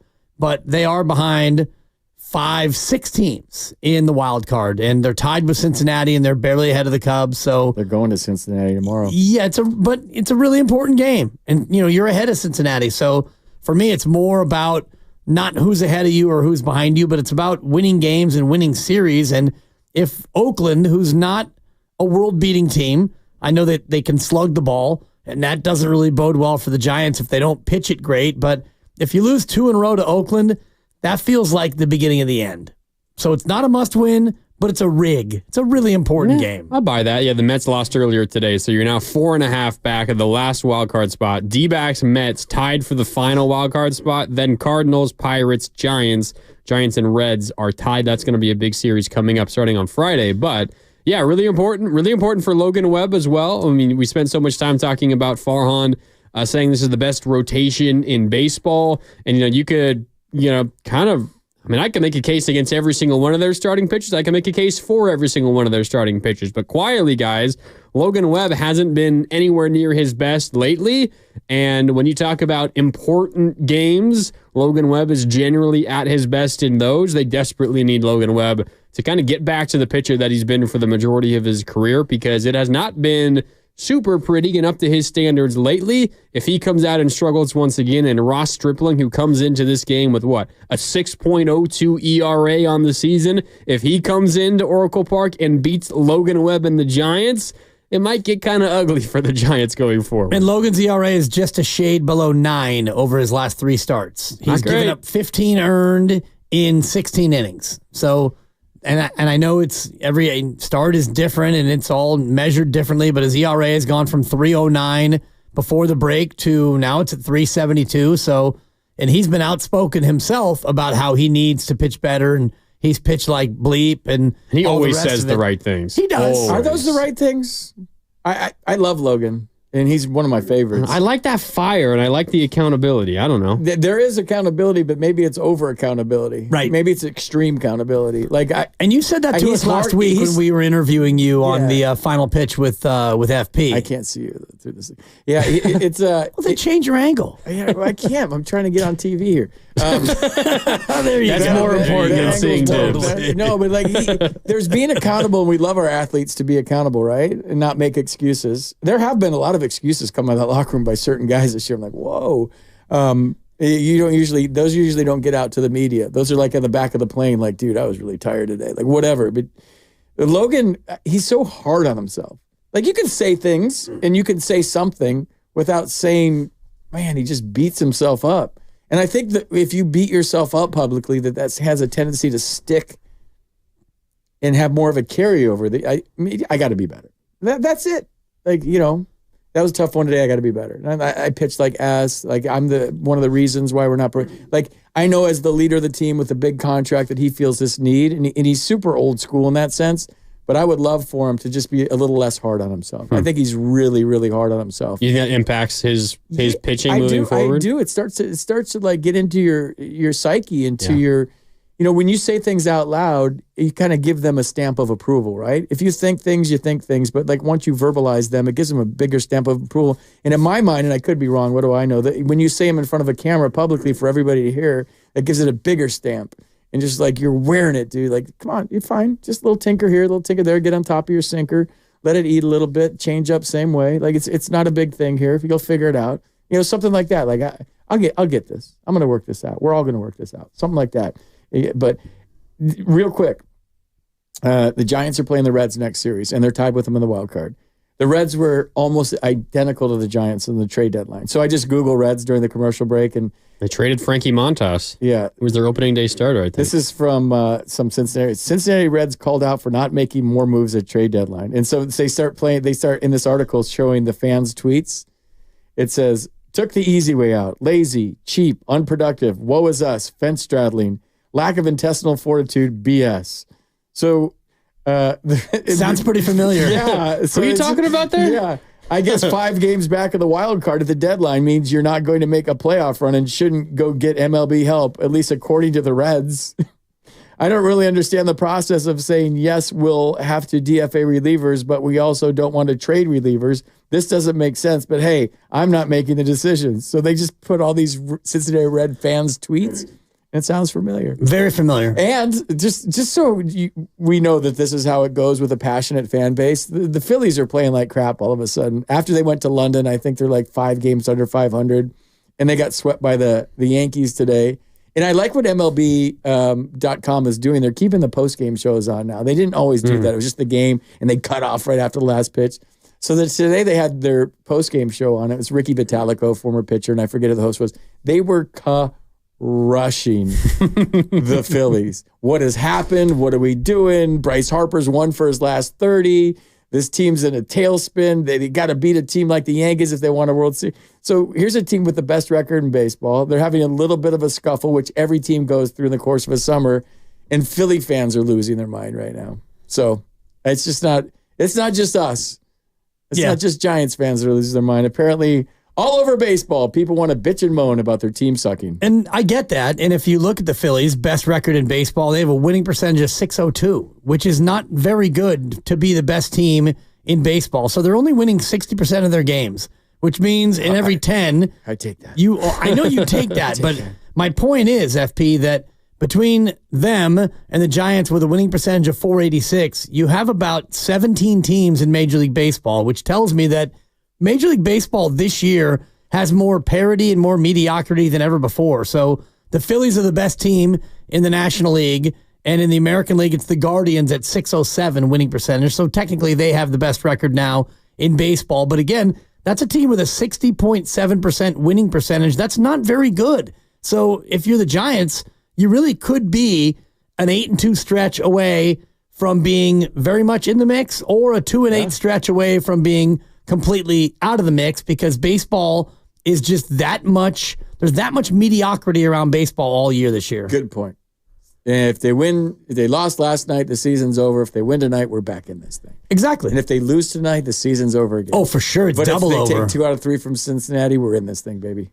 Well, they would need to win tonight and take 2 out of 3 from Cincinnati for me to not come in and hot take this thing on Monday. Dude, I just see so much baseball in my life. Like I don't get on the roller coaster, man. I don't.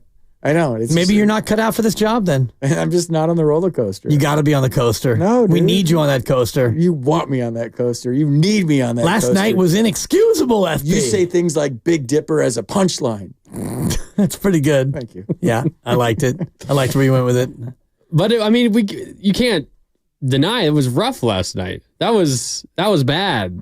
Everyone was swinging. ugly. It looked like they were swinging underwater, man. I don't know what happened on the off day. It wasn't very confidence inspiring. Yeah, I don't know what happened on the off day, but there was a lot of 92s being blown by people last night. And I'm sitting there going, and it just kept showing 92. I'm like, wait, that's like the perfect hitting speed. 92 to 94. Oh man. I don't know if I could still hit it because I probably barely hit the machine when they set it up over there now that throws 50. But like, even with a slow bat, like 92 to 94, that's just perfect. You're supplying just enough power where if I swing easy, it's going far and I don't have to gear up and cheat to get to 92. I just can take my normal swing and catch it out front and barrel it up. And the guys were just like, it's like Randy Johnson was throwing last night. They're late. They were tardy. On 92. They were all night. That's a bad sign. Maybe the changeup and slider were keeping them off the fastball, but damn. There was a lot of swing throughs last night. Sometimes you'll watch a game and you're like, tip your cap. This guy's throwing 98 with a wipeout slider. I forget who it was. The kid from St. Louis that used to pitch for the A's. I draw a blank on his name. Dan Herron. No, just recently. Sorry. Anyways, he was unhittable. And there was some, Sale. Sonny Gray? Sonny Gray was unhittable the game I did, and Chris Sale in Atlanta. Like, those are games where you just tip your cap. Sale was throwing 98 with a wipeout slider, and you're wondering if he's going to throw a perfect game. So those games, you just go like, okay, I get it. But last night, I didn't get it. I was like, JP Sears, he's good, but you're swinging at not this good. 174 miles an hour. So somebody's got to pay tonight. Somebody is paying tonight. What do you do when you're facing 98? Do you have to just gear up for the fastball no matter what, and then hope that when he hits you with that slider that it's a ball? You always gear up for the fastball no matter what. Even if it's a guy throwing 92? Yeah, because if you take one right down the middle, that's the sleepless nights. But like I was sitting on a curveball and he threw me a four-seamer right down the middle and I watched it go by because I was 92. Overthinking things like I do in my life, period. But when it's 100, you got to say, I'm swinging at this pitch and I hope it's a strike. For us mere mortals. Like Barry and Tony Gwynn, they slowed the game down. They could say, oh, it's 100? I'm going to sit back and watch this 100 and go, wow. But like for not very good hitters like myself, if it was 100 miles an hour, upper 90s, I would say, I'm swinging at this pitch and I hope it's a strike. And you'll look stupid if it isn't, but that's the only way you can hit that. You can't sit around and wait and see if it's going to be a strike. See it coming out of his hand and then decide. It's in the glove. So yeah, when you didn't have bat speed, you had to cheat to get to those. And cheating means you just start everything earlier. And you have to when it's 100. Because it's like, the difference between 95 and 97 is incredible in feet per second. The difference between like 96 and 98 is unbelievable. Let alone 95 and 102. It's feet per second. And right. It sounds like, 2 miles an hour. Like 2 miles an hour from 60 feet, 6 inches away is a lot. So when you start getting into the mid to upper 90s and it's 1 mile an hour difference or two, the difference between 99 and 100 is a lot. Because it's like, versus, well, I can sit there for a second, think about it. Oh, that's high. I'm zoning them down right here. I'm looking for something out over the plate. You go with a game plan every at bat. You're looking for a pitch in a zone. When that pitch is in that zone, your eyes light up and you get it. If you foul it back, you're screwed because you got your pitch to hit, and now you got to fight. But you have a game plan every at-bat. I'm looking middle away. Gene Klein's is a hitting coach for the Giants. He would let me leave the dugout to the on-deck circle until I told him what my game plan was on the top step of the dugout. I'm turning and burning here, Gino. No, stop. Like, I'm going deep. No. What do you got? And I'm like, middle away. Middle away, I'm going to hit a line drive through the shortstop's chest. I love it. Great. Didn't matter if I did it. He just wanted a plan. And then finally, it would just get, I had 2 hits, and I'm going to my third time. Gino, shut up, man. I don't want to have it. Just let me go hit. It's like, no, get over here. Quit smoking the crack pipe. He'd always say that to me. Quit smoking the crack pipe. Get over here and tell me what you're looking for. I you know what? He's been flipping in curveballs first pitch. I'm going to sit on first pitch curveball and hammer it. He's like, okay. He didn't argue your plan. He just wanted you to have a plan every time you stepped in the box. And sometimes the plan changes in the course of an at-bat. You know, you get your pitch, you foul it back, now you fight.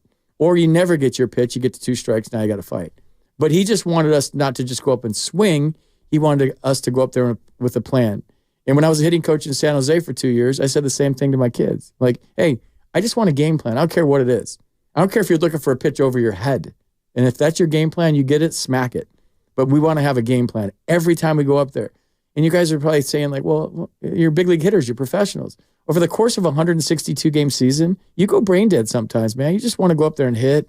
You don't want to think. You just want to swing. And it takes a lot of mental toughness and mental training to go up there every single at-bat, whether you got no hits, 2 hits, 3 hits, 4 hits, and stick to your game plan. And I think that's what made last night frustrating. As you were talking about, it didn't really seem like there was a 2-strike approach. There was so many swings and misses on 92, around the letters, around the belt. Pretty good pitches to hit, but they were missed, and the Giants didn't take advantage. And what makes it frustrating, Dibs, is something that you brought up during the crossover. The Giants, with their first 108, now 109 games of the season, they haven't really bought themselves much margin for error. That's going to happen. I mean, it's 162 games. It's a very long season. Nights like that are going to happen, and I don't want to overreact to just one bad night. There's going to be more bad night surprises. Just what happens in the major leagues. But you don't really have the ability to kind of just trick away some games at this stage of the season because you have 4.5 games to make up. You have to leapfrog 4 different teams in the standings. You don't have that margin for error that makes things like that, survivable for the Giants in this position. Especially when you look at, what you have coming up, and you've got a road trip, and it's, 3 in Cincinnati and 3 in Washington, and you haven't been a good road team, so it hasn't really mattered who you've faced on the road. You've been bad away from Oracle Park, and so that makes tonight even more of a really important game than it otherwise would, because you've been good at home, and the A's are a sub-500 team, and so you think about what you've got coming up on the road, and you've got your ace going tonight. Apologies to Blake Snell, but Logan Webb is your all-star, and he's been your best pitcher for the better part of 3 years. So this is one that you should win, and I know it's baseball, and you could never look at it like, oh, we should win, therefore we will win. But you have to go out tonight and expect Logan Webb to get you 7 good ones, and offensively you're able to scratch and claw and get enough stuff going on. And I like the way the lineup is with Lamont leading off, and you got Fitzgerald in a more useful spot, a spot where he's done better. And so you feel like this is one that you should get. You go out and you get it, and then you have a better feeling going on the road. Just to tie a bow on that whole rant I went on, if you're a young coach in your car right now and you're coaching kids, do that with them. Ask them what they're looking for. Ask them what their game plan is before they walk up there every single time. What are we looking for? Fastball in, fastball away, fastball middle, fastball up, curveball, slider. What are we sitting on right here? What's our plan this at bat? It takes all of 3 seconds. Like, what are you looking for? Fastball away. Okay, let's go. Go get them. Simple. Now you got your kids thinking in the right direction. They're not just swinging at anything. And I'm talking maybe like 13, 14 and up. Like maybe when you're little league, just go up there and hack, right? Just like see it and hit it. Keep it simple. But like the higher levels you go, man, have a plan. Hit with a plan every single time. It's not easy. I mean, sometimes you just want to go up there and swing as hard as you can and hope you get the pitch you're looking for. But, like, have a plan every time you go up. What should the Giants' plan be tonight? At the plate. Off Ross Stripling, he likes to give up home runs. He likes to. So swing hard. I'm going to say swing hard in case you hit it and hit some taters tonight. Dingers is the plan tonight. They could use them. You could use some positive energy in that ballpark and in that clubhouse. You don't want to lose this one and then have to fly out to Cincinnati at losing a couple of games in a row off the All-Star break. You do have, a pitching staff that you can lean on. And something I did want to get into at some point today, again, was what Farhan said. And I know, Dibs, you don't have a problem with it, him saying we got the best rotation in baseball. But, I mean, I could poke holes in every single one of these starters. We just talked about Logan Webb and his struggles recently. Blake Snell, obviously, he's been on the IL a couple of times already this season. He's been great the last month. I'm not denying that. But let's not pretend like it's been an easy, straightforward season for him. Robbie Ray hadn't pitched in 16 freaking months coming off of Tommy John surgery. He had a great first game back against the Dodgers in LA. He was amazing, but let's not pretend like it's going to be without bumps moving forward. Also, he's got a career 4 ERA. We throw out the Cy Young Award he won in 2021 when he was excellent, but let's not pretend that he's a perennial Cy Young contender. Kyle Harrison and Hayden Birdsong, you can kind of group those guys together. They've barely, the most innings pitched in a single professional season that Kyle Harrison has thrown is 113. He's nearly at 100 right now. Hayden Birdsong, the most innings he's thrown in the season is 100. He's nearing 90 right now. You're probably going to have to manage innings for Kyle Harrison, for Hayden Birdsong moving forward. This is, on paper, in theory, a really, really good rotation. And it's not to say that I think they shouldn't have traded Alex Cobb away. I'm not saying that, but I think there's a very realistic possibility where you look at this maybe a month from now, and there's a number of bumps with a number of these starting pitchers that maybe you didn't foresee on trade deadline day, as Farhan was talking about yesterday. It's possible, and those problems would come because you were still in it in September. So if you get through 4 more turns in the rotation or 5 more turns in the rotation, you get through August and you're 2 or 3 games out in the wild card, or maybe you're the 3rd wild card by then. Now you've got yourself a difficult question, because Harrison would be about 130 innings and Birdsong would be over his career high. So at that point, you would have some tougher choices to make. But a more realistic way that this is trending is you get to the beginning of September and Harrison and Birdsong, if you're 6 or 7 games out of the wild card, well, now you can just shut them down. And Harrison, you go ahead and take the rest of the year off, and Birdsong the same, and you bring up Mason Black. And, maybe you bring up Wisenhunt and give him some starts. And at that point, you're really waving the white flag. So I do think if you get into September and you're still very much in the race, that would mean that these guys have pitched well. Your rotation has been one of the better ones in baseball, and you're still very much in the race. That's the kind of problem that you wouldn't mind facing in September. What do you do if you reach a point where you're still in the race and Birdsong and Harrison, you don't feel comfortable with them throwing any more minutes? Then you run into an issue. Well, then you go with an opener, or maybe you go to Mason Black, or maybe you bring up Carson Wisenhunt, or you figure out a way to patchwork it, and you still have Snell and Ray and Logan Webb, 3 guys who are veterans, and you could ask them to, carry a little bit more of the water in their starts, and you would have to go to a patchwork approach if you really were dead set on shutting them both down. Yeah, I think you just let it rip.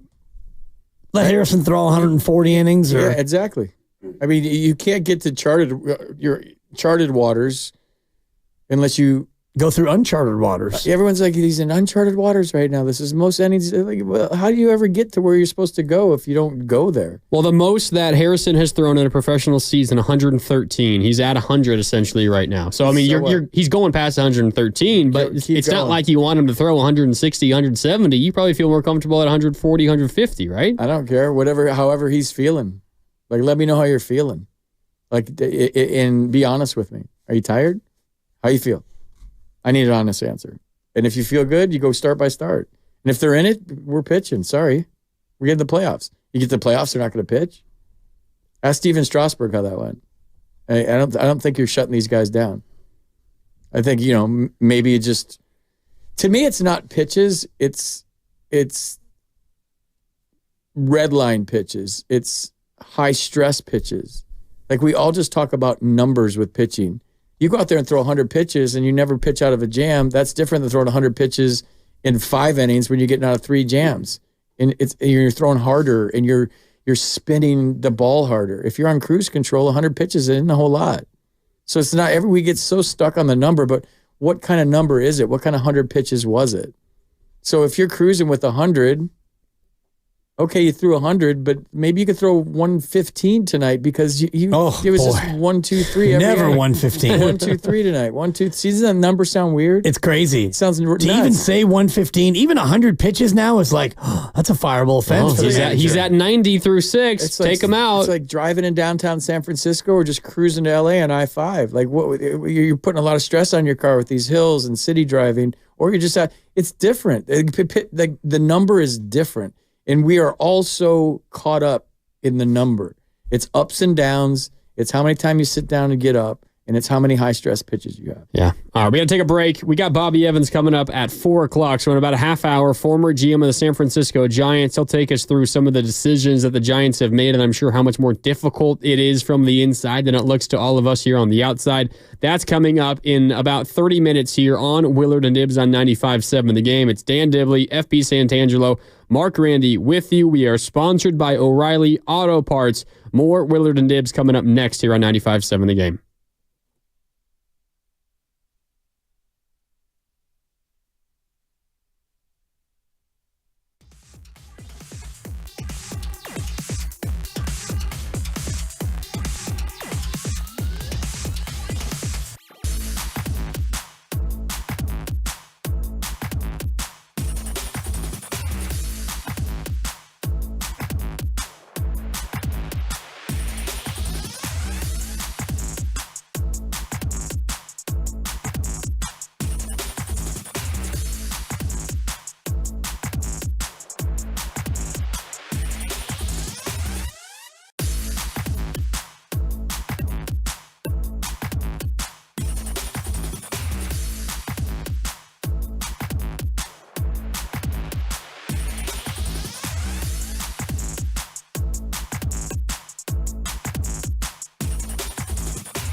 Now, back to Willard and Dibbs on 95.7 The Game. Those summer days on the lake, huh? Am I right? Yeah. Dude, the commercial conversation right now is just we amazing. We finally found something that the three of us have in common.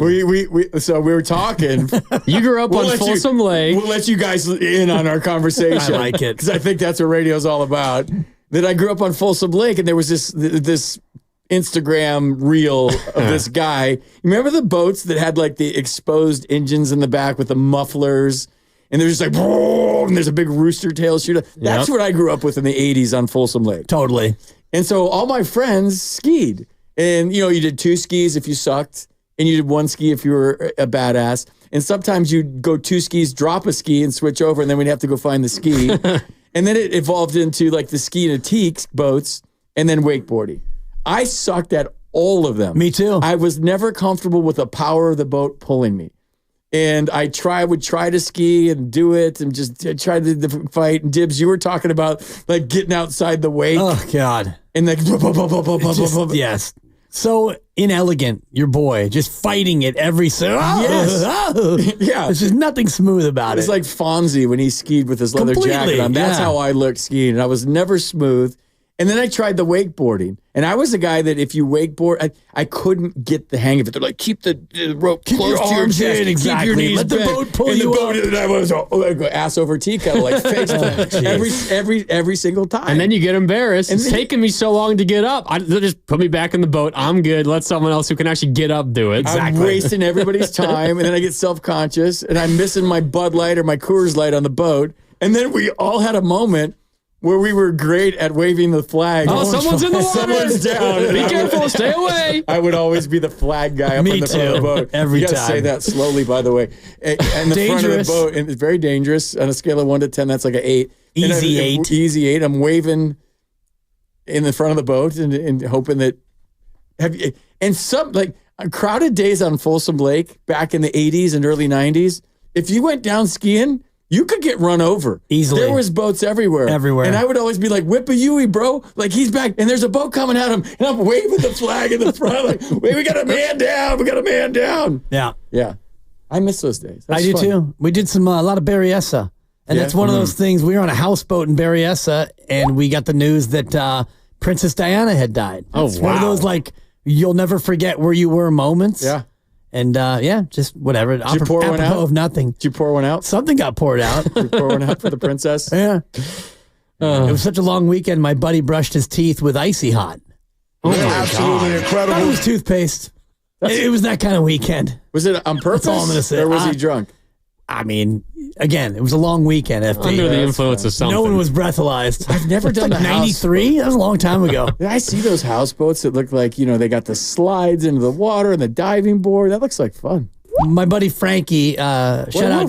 What did you argue? DJ Frankie, full DJ, full lights. Yeah, it was a full on. It was the 90s. It's what we did. This is way better than talking about the Giants, by the way. Not too bad. We got to get back. All right. Yeah, Anyway. Lamont We talk Wade's about the leading Niners. off. Let's talk about Ayuk. We got some calls to get through on the Giants. 888-957-9570. Patrick is standing by in San Bruno. Let's talk about some of the things Farhan said yesterday before that game, after the trade deadline. Patrick, what's up? You're on Willard and Dibs. It's Dibs, FP, and Grandy. How you doing, Patrick? Guys, how's it going today? Doing all right. What about you? Hanging in there, enjoying the sunshine. Hey, I wanted to, I was watching Farhan every second of it yesterday, and I got to be straight with you guys. To me, as a 50-year fan of this team, that was completely shameful. And it was a complete snow job, not only on the fans, on the media, on everybody. And I was just so angry listening to him, and a few things dawned on me. First of all, I really think that yesterday it really struck me that it's not just him, it's the ownership. I really think they've given him a set of guidelines, and he has no choice but to follow them. No long-term contracts, no big expensive power hitters, keep the payroll within a certain range, and as long as you're keeping the team competitive to where towards the end of the season we're a few games out of the race or close to it, and we're the fourth most profitable team, we're content with that. That's really what I took away from yesterday, and I was just really angry. He showed no emotions. When the reporter asked him, I don't know if you guys heard it, when she asked him about, are you going to get a big power hitter? He just totally blew her off, and he said, we're going to try to go with the youth. And I mean, did you guys hear anything at all that gave you any hope in this general manager, this team, or this ownership that they are really, really committed to winning? And I wanted to leave you with those thoughts. Yeah, thank you, Patrick. Appreciate the call. One thing that did strike me, which I was a little surprised by, and it's not as if I'm calling for someone's job or even want to go down that road. I was thinking there was maybe the very real possibility that this is playoffs or bust for Farhan, but the way that the trade deadline went and the way it sounded like he was talking yesterday, it feels like he's going to be around next year, which I don't know how you guys feel about it. It's a little frustrating to me, but to Patrick's point, it almost seems like he's coming from a position of, I got another chance at this, the way that things played out the last couple of days. I do think that Patrick kind of relays my thoughts of the deadline, which was, and I don't know this for certainty, it's just the way I read it from the outside. The marching orders at the deadline were, whatever you do, save us some money. Because what you did in February and March, it didn't work. You spent a lot of money, and it didn't work. We're below 500, and we don't believe, as an ownership group, we don't believe that the fix is here. So, yeah, maybe it was, look, go out there and shed some payroll. Let's give the young guys a chance, and we'll see if this works. Now, I don't think that it was a guarantee that Farhan's going to be back, and there's a sense that maybe the fit between ownership, Farhan, Bob Melvin, and the team is not a seamless, unanimous, we're all pulling on the same rope. And if that's the case, then you get to a spot where something's got to change, and, ownership's not going to change. And a lot of the players are young players under team control. That's going to be here. And then you've got Melvin and Farhan, and it seems like Bob Melvin's going to get more of a rope. So if you look at where the chain is broken, I think you would look at Farhan Zaidi as the spot. But all that being said, I don't look at the situation and think that he is in as much peril job-wise as many other people do. And I'm usually a guy who's really quick to call for someone's head. I don't mind doing it. It's part of what we do in sports talk radio. But I look at what he was asked to do. I think he, for the most part, did that, bringing in free agents. Now they haven't all worked out. The young players have come up and done well, and you're still kind of in the mix. Unless the bottom really falls out on the rest of the 53 games, I do think that he is going to get another chance to come back and try it again, which would infuriate a large number of the fans, I would imagine. You're rolling your eyes over there. Well, you're not alone. Well, infuriating the fans is one thing, and losing the fan base is another. That's fair. And I think there's a risk of that going on right now. Losing the fan base. Yeah. Yep. I also, to Patrick's point, every president of baseball operations, general manager, and all of baseball has to answer to ownership and has to deviate. They just don't have full power to do whatever the hell they want. They hear from ownership. They have trades in place. They have free agents in place. And then they have to go back to ownership and say, do you want me to do this? Ownership tells them this is how we're going to approach the trade deadline. So every Farhan Zaidi in baseball has to answer to ownership. And ownership has a plan. So I think there's a misconception that like, well, this guy's cheap or Farhan's cheap and he won't spend or Farhan's spending too much. Farhan's not spending a dime. Like Farhan has to run everything by the Johnsons and every president of baseball operations in baseball has to run everything by ownership before it gets a stamp of approval. Yeah. Yeah, and it's way more complex than we know, and that's why we're going to chat with Bobby Evans, and I'm sure he can shed a little bit of light on that and how difficult it is to get big moves done when you have that pressure on you. It's part of the reason why that pressure, speaking of, it's part of the reason why I thought there was a chance maybe the Giants do a little bit more at the deadline, but to your point, Dibs, to your point, FP, the fact that there wasn't a major move. The biggest move the Giants made was to save some money. It almost feels as if the Giants have perhaps told Farhan that he'll have another shot come 2025. Dave Fleming was on with the Morning Roast earlier today. Great conversation. If you missed it, download the free Odyssey app. Check it out on YouTube, youtube.com/957thegame, talking about what we're talking about. Frustration from Giants fans. Not necessarily about Farhan and his job status, but just on the direction of the franchise as a whole. And here's what Fleming had to say about Giants fans' frustration. You have the right to be frustrated now, because I am too. This is the San Francisco Giants. This is our ballpark, our franchise, our fan base, the franchise of Bonds and Mays and McCovey and Posey. Like, this is not some second-rate operation. Like, the fact that the Giants have been in the playoffs one time in 8 years is embarrassing. Like, that should not happen. We as a franchise, we are better than this. But if you can remove yourself from that and say, look at all the good things that have happened this year, you can get excited about where this thing can go. That hit me hard when I heard Flem say that earlier today on the Morning Roast, and it harkened back to something you were talking about yesterday when Brian Sabian called your parents and you found out that the Giants wanted to sign you, and you had this overwhelming sense of pride that you were going to be a member of the San Francisco Giants. And growing up for the vast majority of my life, the Giants, I looked at the Giants as my favorite team, and I would sit down with my family and watch every single pitch of every single game. And 2010 and 2012 and 2014 provided some of the best moments of my childhood watching those teams win championships. And while 2016 was incredibly painful when they blew that game against the Chicago Cubs, I'll never forget it. It was still a fun season, and they were in it, and it was competitive, and it was great baseball all the way down to the end. But as Flem said, one playoff appearance in the last 8 years.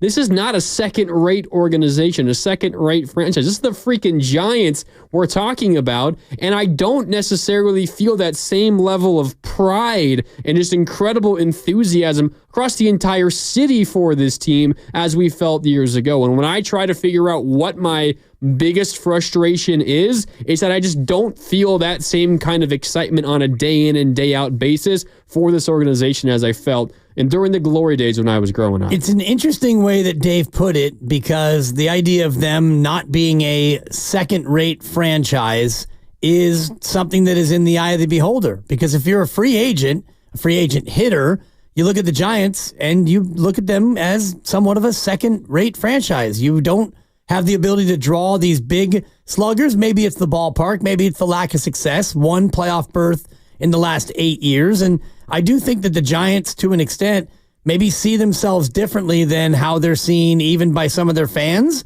and certainly by Major League Baseball, because ever since the last 8 years, you've had one playoff berth. It was 107 wins. It was spectacular. But other than that, you have been a second-rate franchise. You've been a team that's been below 500 or sniffing 500 for the majority of those years. And since 2016, when you made the playoffs, you've been a second-rate franchise. And you can say your ballpark is spectacular, and it is. And you could say that you spent a lot of money this year, and you have. But you haven't won and you haven't been a real attractive locale for the high ticket items in Major League Baseball. So hearing Dave say that, and I get his frustration, and I know you share it, FP, in many ways because you played for this team, you coached in this organization, you broadcast for them, but unfortunately right now, you are kind of a second-rate organization. Yeah, I'm not as established on the broadcast team as Dave is to say some of the things he's saying, but I love what Dave Fleming has to say, and I agree with everything he has to say, and he's one of my favorites over there. He's so talented at what he does,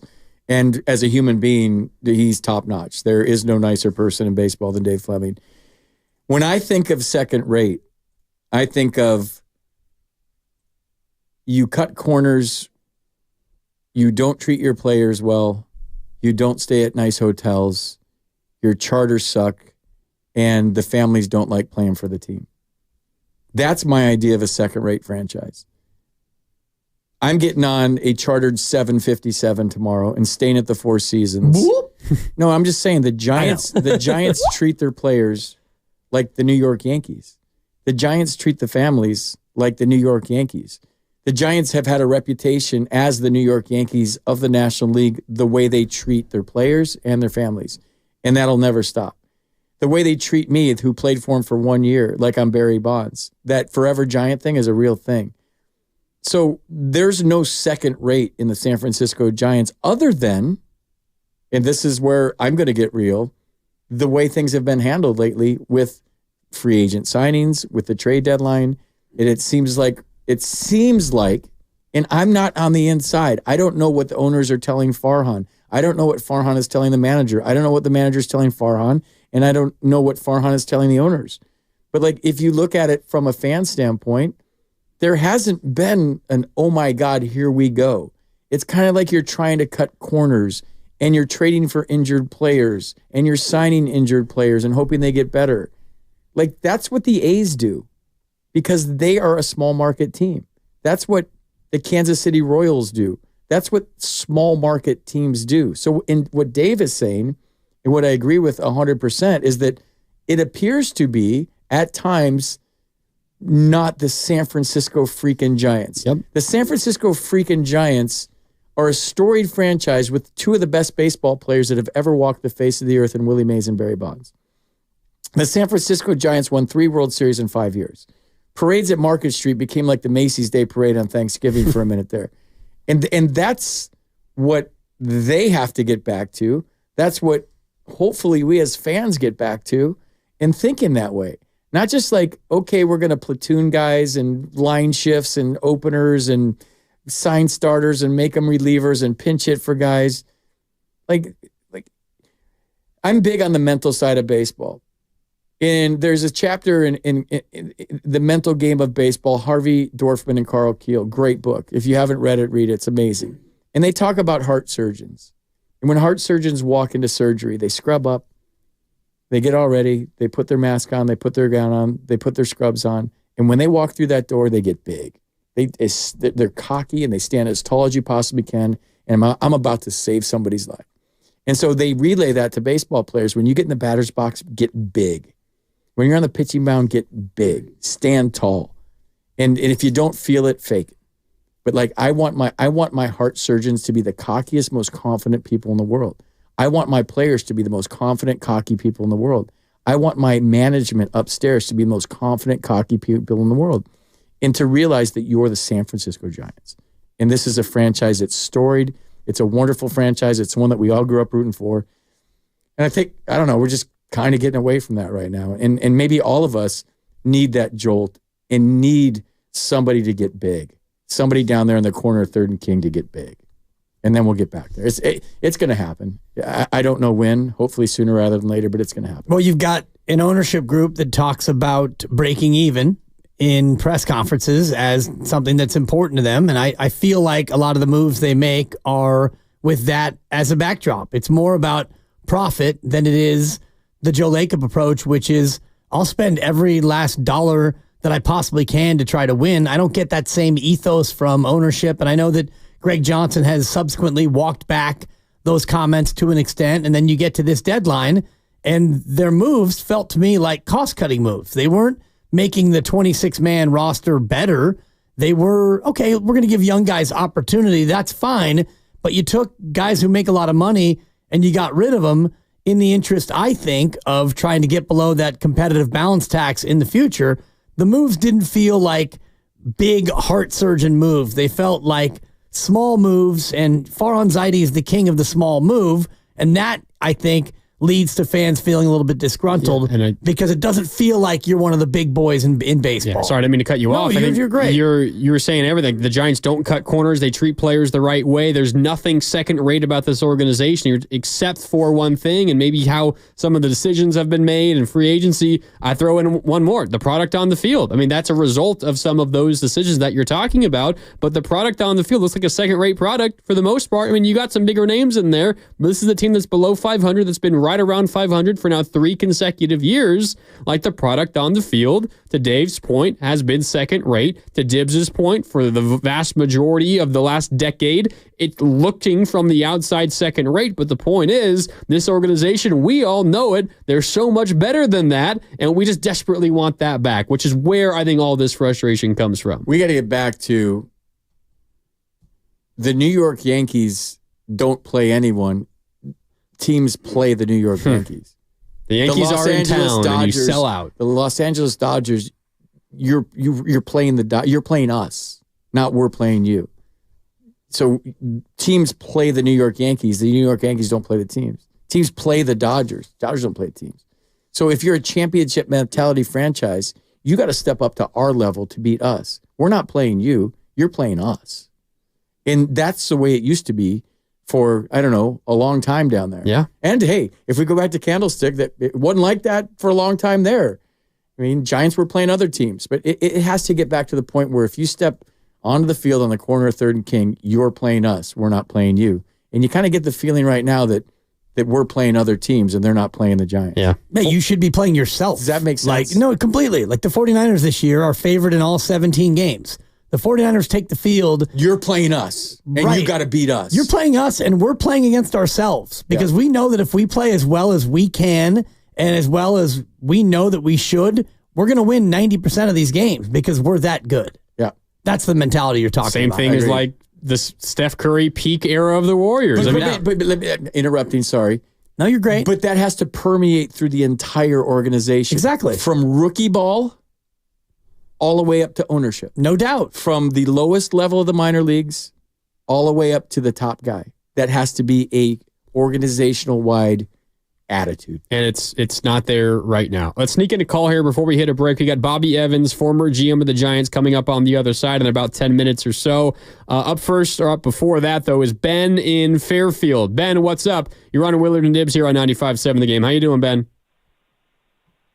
I'm good, guys. Yeah, just hearing you guys talk about the Giants. I was just as frustrated as anybody after the deadline yesterday, and then listening to Farhan's press conference just felt like pulling hairs one by one out of my head. But I got a promotion yesterday, and I'm with my buddy, and we're like, screw it, we're going to the game.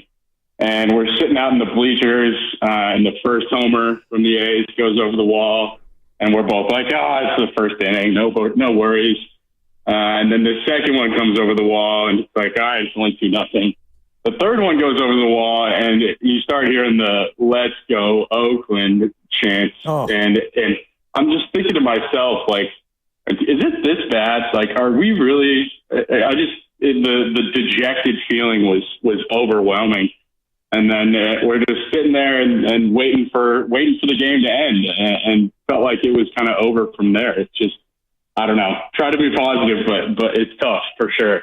Yeah. Good call, Ben, and congrats on the promotion. Sorry for the Giants' performance last night, but I think that's the feeling that a lot of Giants fans have. You go into a game, you're going to the ballpark. It's hard not have a smile on your face when you're at the ballpark, but then the game happens and you lose to the Oakland A's, and now you're 4.5 games out of a wild card spot. You got to jump 4 teams to get into the postseason, and you've got, a little more than 50 games left to do it. It's certainly not impossible, but with every loss that the Giants incur, it's looking more and more difficult. All right, we got to take a break. We got Bobby Evans coming up on the other side, former GM of the San Francisco Giants. How difficult is it to be in the position that Farhan is in right now? Might not be what you want to hear, Giants fans. I'm sure it is more difficult than we know. We'll ask Bobby Evans that and a whole lot more coming up on the other side. We're presented by Fremont Bank, celebrating 60 years of full-service banking with no compromises. More Willard and Dibs, FP, and Grandy next on 95.7 The Game. And happy to tell you more about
Now, back to Willard and Dibbs. What is your favorite or the best play on words using your last name that you've heard? That ball got Schmidt on. On 95.7 The Game.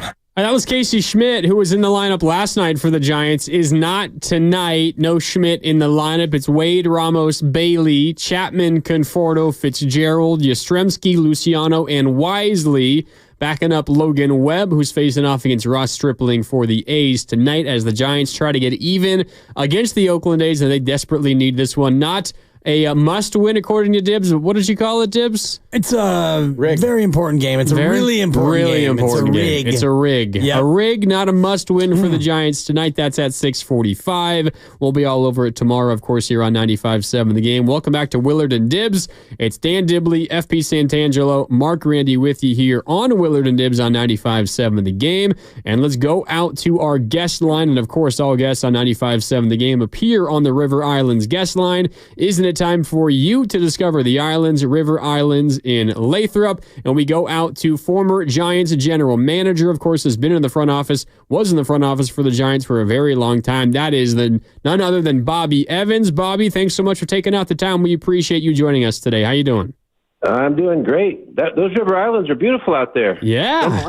Unbelievable. I was out there looking at some high school prospects at a national tournament, and they do it right. It looks great. Any good prospects out there? What'd you come away with? Yeah, I mean the class of 25, actually class of 26 looks even better for high school talent, and Northern California is producing some big boys. So it looks pretty good. I think the kids that we were looking at we were trying to put together a final event for Fenway Park and ultimately at Minute Maid Park later in the year, and we're selecting some top guys for it. So it was good. Awesome. Well, maybe we'll see some of them in the orange and black at some point down the road. We'll see. That's the idea. Yesterday, the trade deadline across baseball, Bobby, and I know you're very experienced and you know how all these things work. The San Francisco Giants made a couple of moves. You saved some money, got rid of Jorge Soler, Luke Jackson, Alex Cobb. You bring in Mark Canha, but generally, for the most part, didn't do a lot to help this team win. Just generally speaking, how difficult is it at the trade deadline to make a major move that a lot of Giants fans were hoping for and were searching for and felt like this team needed? Because ultimately, you need another team on the other end to be willing to part with whatever you so desperately want. As a general manager, as someone who's spent so much time in baseball front offices, how difficult is it to make a really ground-shaking move at the trade dedeadline? It's harder and harder. I mean, I think that everybody's looking at the same numbers, looking at the same contracts, in very similar boats in terms of, the financial wherewithal at this time of year. The fact is there's so many teams that are kind of still in it potentially. And so it makes, clubs hesitant to give up, players where, when there was, one wild card or two wild cards, now there's three. I mean, there's just more opportunities for clubs to sneak in. And so it's harder to give up your best players to, even if you are an outside chance, it's just harder to give up those best guys. So you're going to hold on to them. And at the same time, clubs value prospects higher than ever before. And so it puts every team at a disadvantage to try to get some of the top guys away from these clubs because, they're not going to want to trade a top 100 major league prospect or even your top, 5 or sometimes even out of your top 10 in this time of year. So it is a challenge. And, I think when you're not sure if you're in, but you're not out, it puts you in a very, precarious decision-making mode. And I think that, the guys in the front office just had to navigate that yesterday. And I think they came away with at least holding on to Snell, which will give you something to look forward to the rest of this season, but it does make it harder to know what to expect for the future with Snell in terms of, him probably opting out. And, if he doesn't take us into some sort of pennant drive, it kind of makes you wonder what could have been, right, if we had traded him. But we all know that the offerings are just probably not as rich as you'd like. Bobby, FP here. How you doing? Hey, great, FP. Nice to hear your voice. Nice to hear yours, too. Before I get to my question, can you tell all the listeners who the greatest hitting coach in the history of the San Jose Giants was? Santangelo rings a bell for me. No, that's why I'm talking to you right now, because I was probably the worst hitting coach in the history of the San Jose Giants. Bobby, no, you believed in players, and that means a lot. Those kids, they get better for people that believe in them. So don't sell yourself short. I did. I was the guy that stood up for the little guy in the meetings when all the other coaches were like, "I love our first round pick," and I'm like, "Well, what about this guy over here? He's a good player." And there you go. Maybe that was a little too personal. Bobby, as a general manager, can you get caught up in the last 4 or 5 games before a trade deadline when you're kind of the team on the fence and get over enamored with a sweep maybe? Or is it just like you better have your plan ready? Or is it I have A, B, and C plans going to the trade deadline and it could change game day? Yeah, I mean, I think you can ride the ups and downs of a given series or 4 or 5 games, but under Sabian, we never did that. I mean, I think Brian had his mindset where we were. Sometimes it felt like June 30th.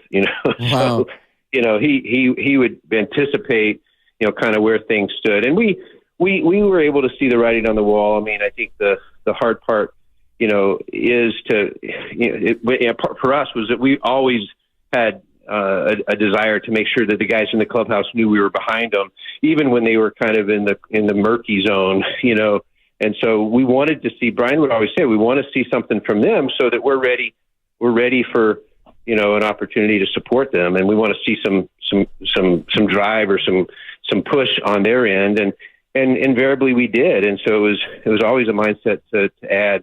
When we were obviously out, it really wasn't gray. I mean, it was clear. We didn't obviously have a lot of times we were 3 wild cards, but it was obvious when we needed to hold pat or sell. So, but it can get hard. I mean, when you have a nice run right before the deadline, 4 straight wins, I mean that gives you some temptation to say, hey, maybe we can get that 3rd wild card. Former Giant GM Bobby Evans here on 95.7 The Game. You mentioned being in that murky spot. Does the 3rd wild card make it more difficult for teams, not only the Giants, but all teams that are kind of in that middle spot to really be definitive about what they do at the deadline? Oh, yeah, it totally changes everything because there's more teams that have a shot. And, you watch what the D-backs did last year, or, the Cardinals back in the day, went to the postseason with 82 wins, although I think they won the division that year with 82 wins. But, there's always that chance. Once you get in, anything can happen. And so it makes it harder to look your fan base in the eye and say, hey, we're out, we're going to sell. But meanwhile, then you come out of the deadline and you win 5 of 7, and suddenly you're like, what do we do? And the D-backs a couple of years ago did that. They got rid of some guys and kind of, gave up on the team, and I think they regretted it. And I think it's part of the reason they hung in there last year. Bobby, I think a lot of fans think that as a GM, you just have carte blanche to do whatever you want, and then you'll report to ownership. Can you explain how a trade deadline or maybe even a free agent signing goes down where you have to report to ownership and run everything by everybody? Maybe the levels of how this thing goes behind the scenes? Yeah, I think you go into the deadline knowing really what your flexibility is financially. You also know, what the upside and downside is financially. If we do invest more, what the downside is. If we don't invest more, what the upside is. And you're in conversations from a big picture standpoint. But, at times, and we would have deadlines where we never saw Peter McGowan in the room. And then we'd have deadlines where, Bill Newcomb or Larry Baer sat in with us. And so it varies considerably depending on club to club. And I know that I think players appreciate the presence of ownership, the presence of team presidents in the clubhouse and around the team to see that they care enough to be around. I think we feel similarly in the baseball operations department when our team president or ownership, is present and available and interacting with us about the big names or decisions that we have. The check-in, but they don't normally stay in the room, and you have your boundaries and you have your kind of your premise of what you're looking to do. And as things begin to advance, by the end of every day, you're kind of updating and talking and discussing. Obviously, too, your big league manager is involved in that as well. Bobby Evans, Giants GM, former Giants GM, with us here on 95.7 The Game on Willard and Dibbs. Bobby, I know you've been a part of a lot of deadlines and a lot of big names acquired, traded away. I think back to 2011, obviously Carlos Beltran. It didn't work out for the team as a whole, but the next year you get Hunter Pence. He helps you win 2 World Series. I'm wondering if, as a leader in the Giants organization, and we've seen for years now how difficult it is for this franchise to acquire on the free agent market a big power hitter, and if it's because of the ballpark or whatever reason, the reason doesn't really matter. As a leader in this organization, knowing what you know about that difficulty, do you feel perhaps a little bit more pressure to maybe put your chips in the middle of the table and try and go out and get a power hitter when, for lack of a better phrase, they don't really have a choice where they're going? They're not making up their mind themselves. Their team is trading them. Do you feel maybe a little bit more pressure and willingness to part with something valuable from your own roster, from your own organization, to go and get that big bat in here that way as opposed to in free agency? Yeah, I mean, I think we did it, during our time. I mean, I think that's why we went out and got Beltran. That's why we went out and got Hunter Pence, because we knew how hard those guys would be to get on a free agent market. But we also, not just because of any one thing, it's just there's a lot of interest in big hitters out there, and there's clubs out there that will pay, exorbitantly more sometimes than guys are worth. I mean, we saw a winter where there was 5 or 6 really good bats on the market, and every one of them got 1 year, 2 years more, with sometimes 3, 5, and 7 million more per year than you would anticipate. And so it's a market that you can't control. And so, yeah, when you have a chance to trade for guys at a deadline, it's an advantage. And when you have control years like we did in the Hunter Pence case, made it even more exciting. So I'm going to ask this question a little bit long, so I'll give you time to think about it. Do you get any good trade deadline stories, like lift the curtain back stories where it was gnarly and it was last minute and you pulled off a deal that maybe all of us remember? Well, I mean, I do remember the 13 deadline, just as one example of which is nothing like what you're describing, in which we're at the hotel, the Ritz in Washington, D.C. We're playing the Nationals, and we've set up camp there, and we can't get any reception in the room. So every negotiation with every club seems like you have to step outside into the parking lot front lobby to get reception. And we're really holding pat. I mean, that's our winter. That's our trade deadline. We're going to hold pat unless somebody blows us away. And so, whether they're talking to us about Hunter Pence or they're talking to us about Lopez, whoever they want to talk to us, we'll listen. But you got to blow us away.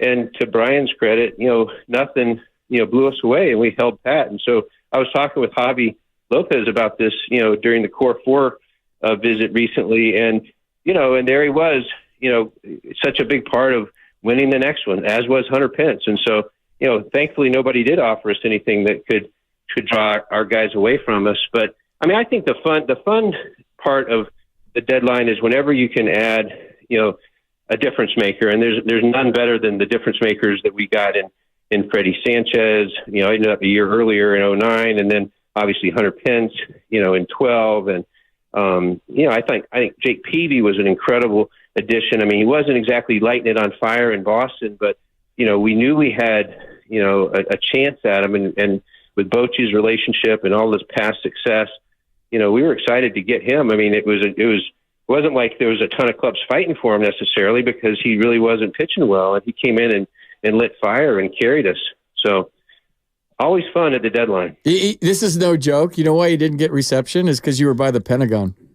100%. Cell phones don't work around right. there. Your cell phones don't work around there, man. So you guys stay at the wrong hotel.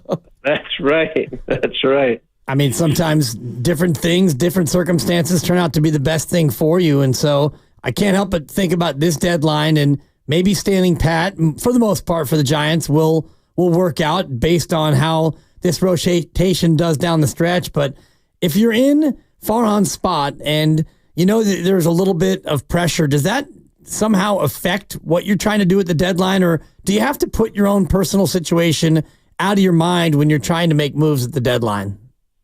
I mean, I think you have to always put your personal situation off to the side. I think if you're worried about your personal situation, then you're compromised leadership. And I don't believe in putting your situation ahead of what's best for the club tomorrow or the next day or years ahead. And I know that that's a hard thing for ownership to understand sometimes.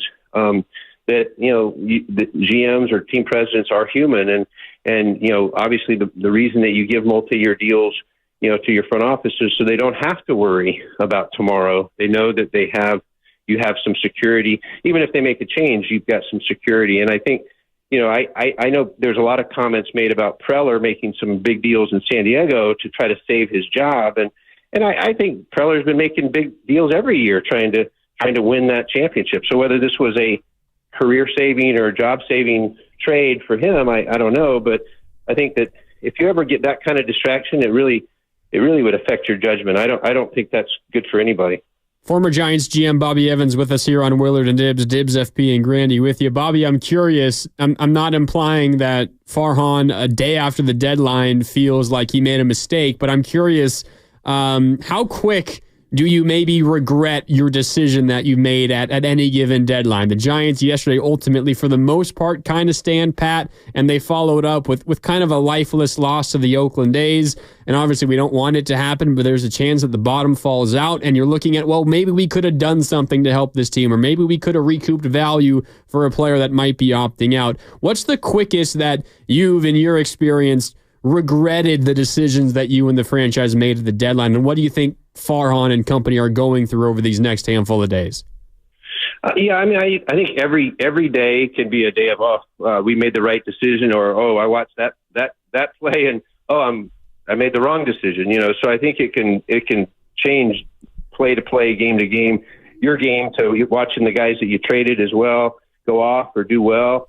So I think it's part of human nature. I mean, you're trading major league players. They're going to perform, and by getting rid of a guy or not adding a guy, you've always got that risk that they're going to perform and make you wish something had been done differently. But I think when you digest the information that we digest in those rooms, at some point you've got to make a call, and you got to make a tough call. And ultimately, you know what you got offered, and you also know what you didn't get offered and what you should have gotten offered, or what you could have gotten, but what it would have cost you. So, it's human nature, but it's not something you let haunt you. You try to move on and try to get the next W and put yourself in a position to get that wild card, whatever it is, 1, 2, or 3. Good stuff, Bobby. Hey, we really appreciate your time. Thanks so much, and we'll catch up with you next time. All right, guys. My pleasure. See you, Bobby. Thanks, Bobby. That's former GM of the San Francisco Giants, Bobby Evans, with us here on 95.7 The Game. And as always, all guests appear on the River Islands guest line. Isn't it time for you to discover the islands? River Islands in Lathrop. Well, Bobby Evans peeling the curtain back a little bit. It's difficult. It's something that we've heard Mike Dunleavy and Joe Lacob say, trades are hard. Trades are hard. Bobby Evans saying the same thing as well. Especially now where you have 3 wild cards and you've got 12 teams that make the playoffs, which is 40% of all of baseball are going to be playoff teams. So you look beyond the 40% and you take another 40% of the league that thinks we still have a shot with 54 games to go. That leaves 20% of the league as legitimate sellers, which is 6 teams. So you've got 6 teams that are probably looking to sell. And if you look around baseball this year, not including Tampa Bay, a team that probably shouldn't have been a seller, but they are always a seller when they're in this spot. It's just Tampa Bay. But you look at Chicago, a team that's way, way out of it. They sold. Detroit sold a bunch of pieces. And you look across baseball, and there were only a few, 3 or 4 or 5 teams that sold multiple good players, and even teams that Marlins sold. Right, yeah. Teams that were out of it, like not a lot of them sold their stars. And I know the Marlins sold their best hitter back in May, which was not a trade deadline deal. But then they sold Jazz Chisholm, and then they sold Brian De La Cruz, and then they sold Trevor Rogers. They sold their closer. You didn't get into a spot where a lot of big-time marquee players on really bad teams were even sold. So I think the deadline this year was even tougher than ever. They should sell their team. The Marlins? I mean, come on. Or do what you always do, which is stink for 10 years and then win the World Series. And then sell everybody after that. They've got more World Series since they've been a team than the Los Angeles Dodgers. So what are we doing here? Yeah, I have no idea. They got 2, the Dodgers have 1. Since the Marlins became a team in the 90s. The Dodgers one doesn't count. Well, and I hate 60-game that. season. Why? Because they 60-game season, dude. We play 162 games for 6 months. The grind, the physical, the mental grind of it. I get that, but there was a pandemic, and baseball decided that they were going to have a postseason anyway, and the Dodgers won it. I always, I bristle at that because if your Giants would have won that championship, you never once would have said that doesn't count. It's Dodger hatred. Mark Willard does it. Now you're doing it, and I won't stand for it. Okay. I'll say this. And it's only because it's the Dodgers. I was around a team that won the World Series the year before, and talking to the players in the clubhouse, their only goal was to not get hurt that year. They were playing baseball not to get hurt, and then they were asking their friends how they're going about it, and the managers of other teams were telling players, just don't get hurt. This is a joke. We're playing in front of cardboard cutouts. We're piping in noise to the ballpark, and they ambushed us with the season, and now we got to go for 60 games because there's a pandemic and people want to escape. Don't get hurt. That's all the managers were telling their players is don't get hurt. If you talk to the Dodgers and some of their coaches, they'll say this was a harder World Series to win because we had to spit in a cup every day and we had to wear masks on the bus and we had to wear masks in the clubhouse. And come on, dude. That whole season was a freaking joke. So I'm not taking it away from the Dodgers. Somebody had to win, but that entire 2020 season in Major League Baseball was an absolute joke. Right. It was. But they still have rings with diamonds and rubies and other baubles, I'm sure. And for 60 games. They played 60 games. It's not the first time that Major League Baseball has had a shortened season. And Justin Turner ran out on the field without a mask on. That was awkward. What is he doing? Oh, my God. He should have ran out there naked. It would have been better. It would have been better with a mask on. I'll just put it this way. If there was ever a World Series for the Dodgers to win, I'm glad it was that one. Me too, I'm Randy. glad it was that one. Of course, I'd prefer it was none, but I'm glad it was that one if it had to be one. 888-957-9570. We got time for a call before we hit a quick break. Up next is Mike in Santa Clara. Mike, what's up? You're on Willard and Dibs. It's Dibs, FP, and Grandy. How you doing, Mike? What up, guys? Wow, I have to follow up Bobby Evans. Yeah, no pressure. Thanks a lot, guys.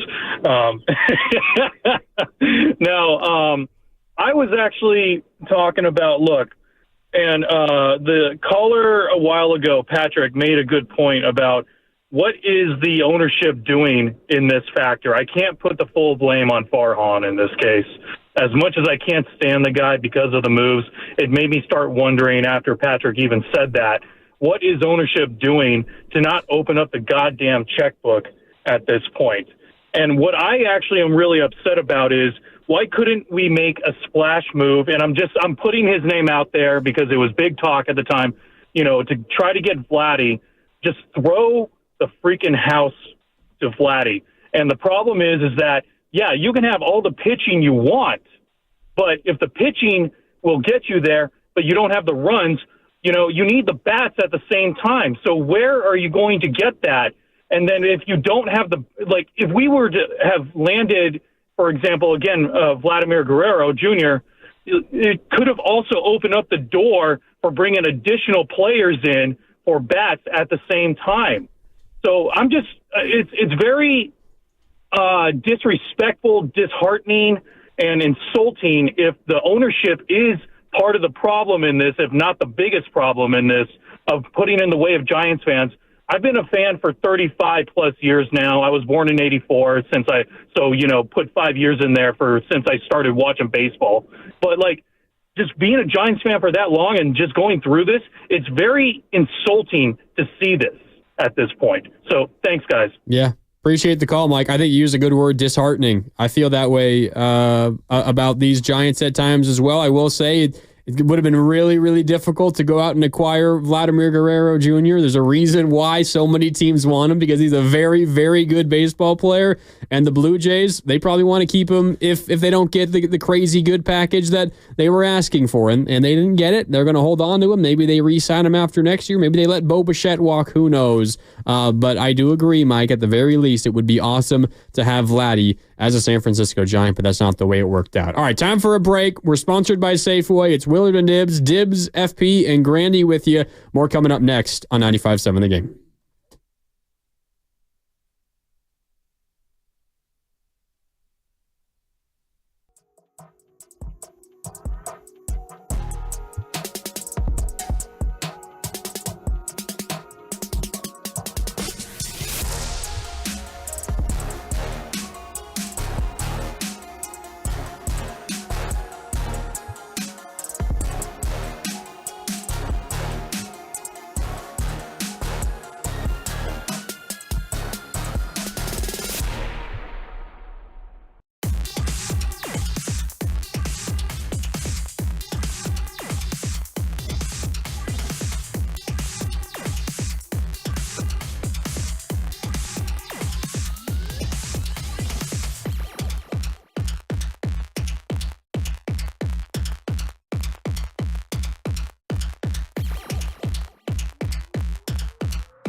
We needed to get a guy like Hunter Pence. And then 2 years later, they did. And the rest is history. You got to do your Bochy when you tell stories about Bochy. I don't have a Bochy. I got a Felipe.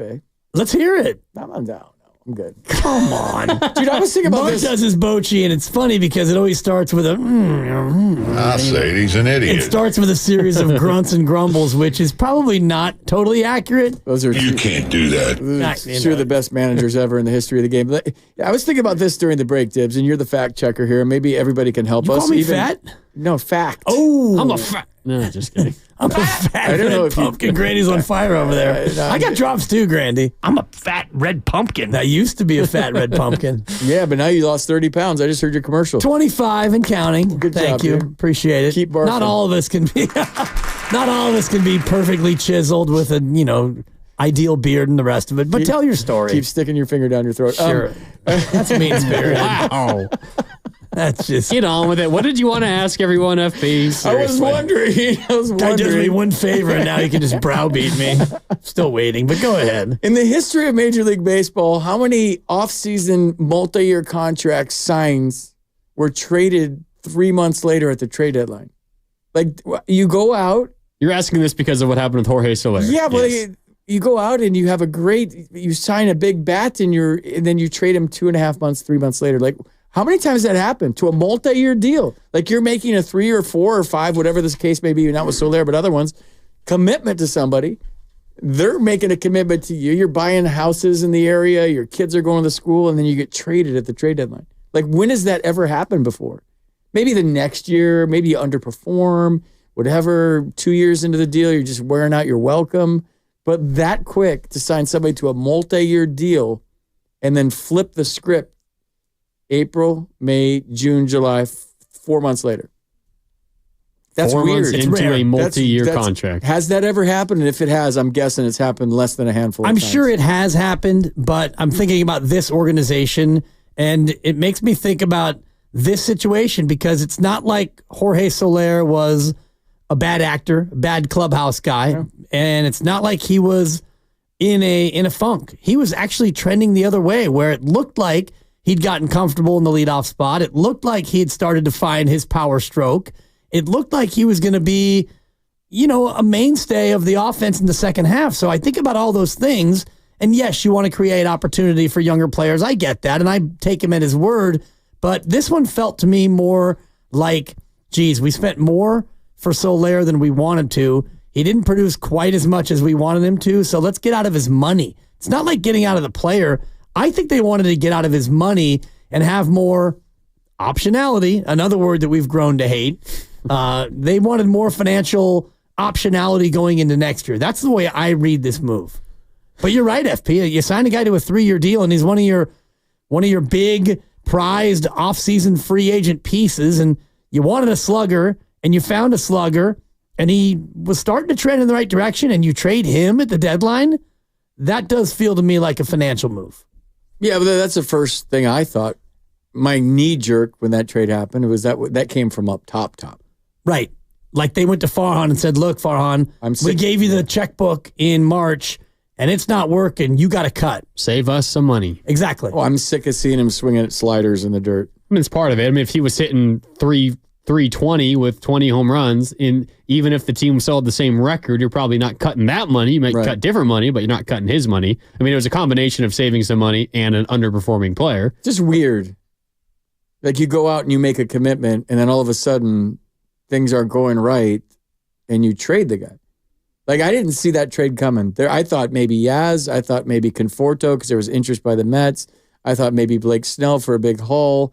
I thought Camilo Duvall might be attractive to some teams in the pennant race. Some of the other reliever arms. I mean, I thought all these things. I did not see Jorge Soler coming at all. And I saw some people on Twitter that retweeted their tweets and saw it coming. I didn't see that one coming because, in my defense, I don't know in all of my years in baseball that I can remember a guy being signed to a multi-year contract in the offseason, free agent signing, that spent 4 months in a place. Well, I think that's also, it's a really good point, and I think that's also what is, I don't know, frustrating to Giants fans is if it was indeed, as Dibbs was talking about, and how you first read it, if it was a directive from up top, it was the Johnsons saying, hey, Farhan, save some money. And Farhan said, well, let's see what I can do here. Well, Jorge's underperforming. Maybe the Braves want him because he won a World Series with them and it all worked out. If your goal was save some money, that leads into what Dave Fleming was talking about earlier this week on the morning, or earlier this morning with Bonte and Shasky on the morning roast. It makes you feel like a second-rate franchise, a franchise that is quabbling over a few $1 million when you are making, and you're worth billions, and you're no shortage of cash, no shortage of making money with this organization.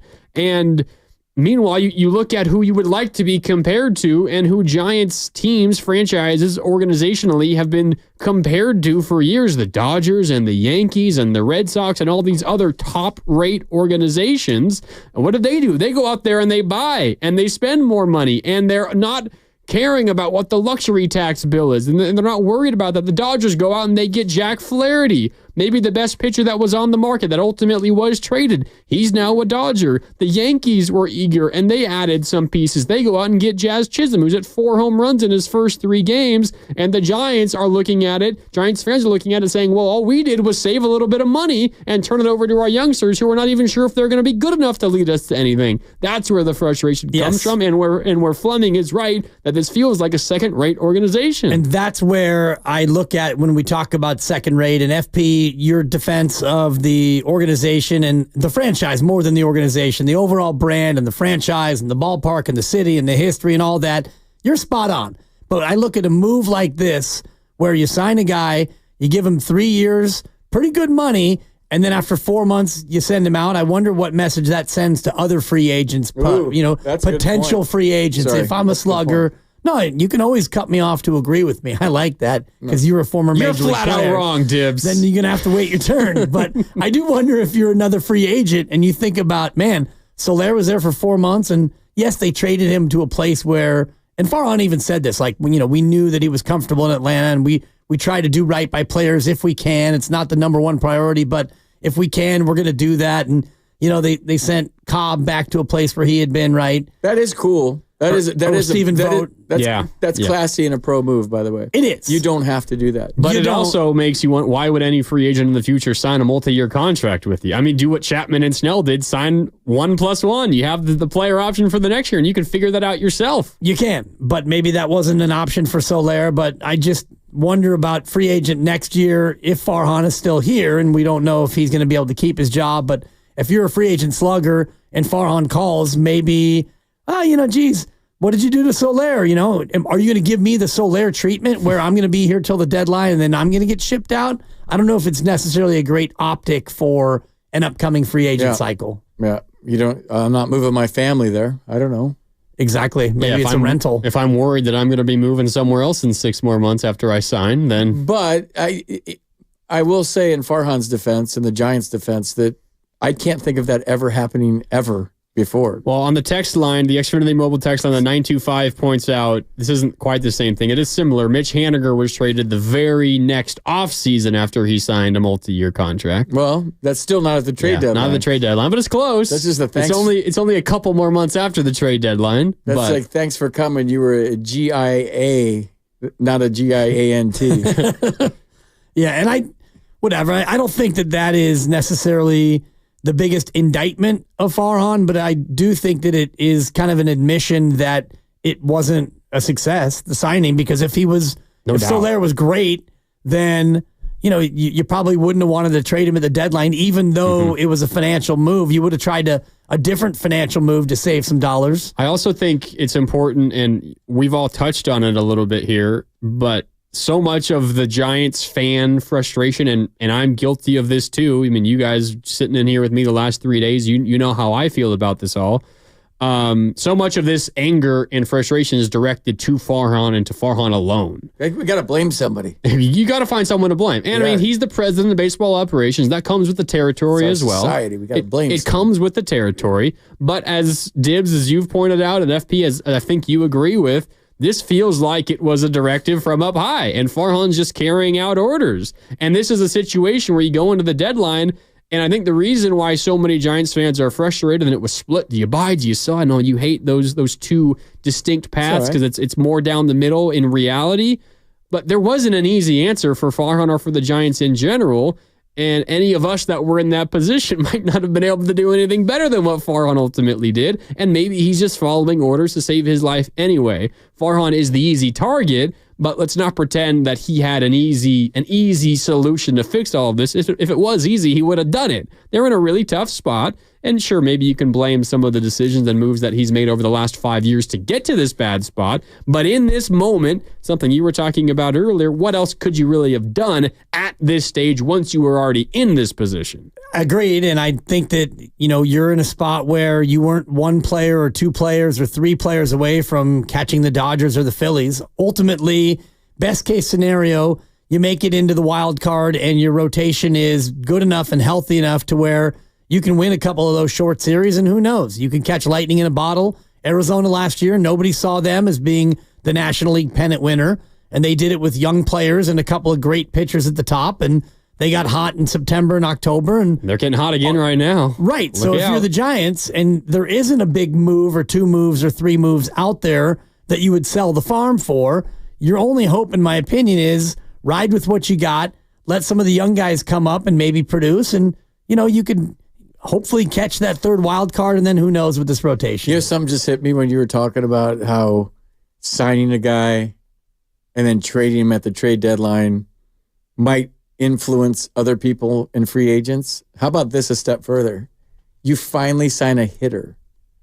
You finally sign a big bat. And he's the one who wanted to come here. He signed a 3-year deal. In a ballpark that's not conducive to hitting, and you finally break that barrier, and then you flip it and trade him at the trade deadline. Well, it's also so how is any other slugger going to want to sign here based on the ballpark? Ball doesn't carry, and based on you finally signed one, but you traded him right away. Like this to me is worrisome in the sense that what other slugger is going to want to sign with the Giants now? I could take it even a step further. Let's do it. Jorge Soler, who hit 40 home runs in a single season in the past, and most recent year last year with the Marlins hit like 35? And he is like, at a certain point early in his Giants tenure, I don't want to hit middle of the order here. I want to lead off. You see a guy who's hit 30-plus home runs multiple times in his career, and all he wants to do as a Giant is lead off? You know what I saw, like with the trained eye? That he was trying to hit home runs because he was in a park that wasn't conducive to hitting home runs. So what do? I remember Paul Goldschmidt had this problem with the Diamondbacks when they used the humidor all of a sudden. And Goldschmidt was trying to really generate. And he came out of his swing, and he was pulling off sliders, and he was really struggling in Arizona, ballpark Chase Field, where the ball flies. But the Diamondbacks that first year really soaked their balls in the humidor, and it sounded like the ball sounded like crap coming off the bat. And he felt like he needed to generate more pop than just swinging, your natural swing. And I wonder if Soler, if you asked him behind the scenes, was really trying to generate more power than he needed to because he felt like he was playing in a ballpark that wasn't conducive to the ball flying. So now I got to swing harder. I come out of my plan. I'm swinging at sliders away, which if you're in a nice ballpark like Atlanta where the ball flies, not a nice ballpark, but a ballpark conducive to hitting. This is a beautiful ballpark, but a ballpark conducive to hitting where you just that easy swing is getting home runs. And you don't have to over swing, over generate, pull off the baseball. You just take that nice easy swing and the ball goes. Jorge Soler, 4 home runs at home this year. There you go. And 160 at-bats out of the 12. Yeah. 8 road, 4 home, and he had 160 at-bats, so that's 1 in every 42 plate appearances at home. It's hard to hit 42 at-bats, yeah. It's hard to hit sliders in the left-handed batter's box for home runs, and that's all he swung at. Right. Well, that's all that they were pitching to him because they knew he was swinging at him. Well, even if you're swinging at fastballs that are middle of the plate, it's hard to drive those out at Oracle Park anyway. And if you're overswinging, you guys have overswung in baseball before. You guys have overswung in golf before. It tightens up your muscles, and tight muscles aren't quick muscles, and all of a sudden you start to generate. And if you looked at his swing all year, it was really upper half. It was all shoulders and swinging with his upper half, and there was no hands involved. And finally he started getting the foot down. It was more of a handsy swing where he wasn't trying to generate all this power with his torso. And I think he might have been overswinging because of the ballpark. It's possible. And if you're another big name free agent, one, you see his struggles, and two, you see the Giants ship him off just 4 months into the contract. Yeah, maybe that does stick in the back of your mind, and maybe it hurts the Giants' chances in the future. Who knows? Yeah, 48 homers for the Giants at home, 61 on the road, 109 total, which puts them about 22nd or 23rd, I think, in Major League Baseball. So not a big power year anyway, but the road home split. If I'm a slugger, and I see Jorge Soler with 4 home runs through 2/3 of the year at home, and I wonder what he does in Atlanta if he doesn't have 10 more home runs in him the rest of the way. I got duped by a troll on Twitter. Someone pulled up a tweet from like 2021 when Soler hit a leadoff homer when he was leading off for the Braves back that season. Someone quote tweeted the tweet saying, "Oh my God, Jorge Soler just hit a home run in his first at bat again as a Brave." And I started freaking out until I found out that it was an old tweet from 2021. But it would be fitting. It would be fitting if that were to happen. I haven't checked what he finished today, but I did see he was 0 for 2 to begin the day. Yeah, I'm just checking it right now. Yeah, and he led off. He was 0 for 3 with a walk and a punchy as the Braves beat the Brewers. So sounds like the Jorge Soler of the Giants too. But they had him leading off. And a strikeout. He immediately goes to Atlanta and he leads off. Yeah. So obviously he was able to convey that message to them as well and say, "Hey, I like leading off. All right, go ahead, Jorge." He led off, I think, in their World Series run. It was kind of odd at that time. It feels a little bit more normal now because baseball has changed so much. But 2021 postseason, he was leading off for the Braves. Back out to the phones we go. 888-957-9570. Up next is Nicholas in Martinez. Nicholas, what's up? You're on Willard and Dibs. It's Dibs, FP, and Grandy. How you doing?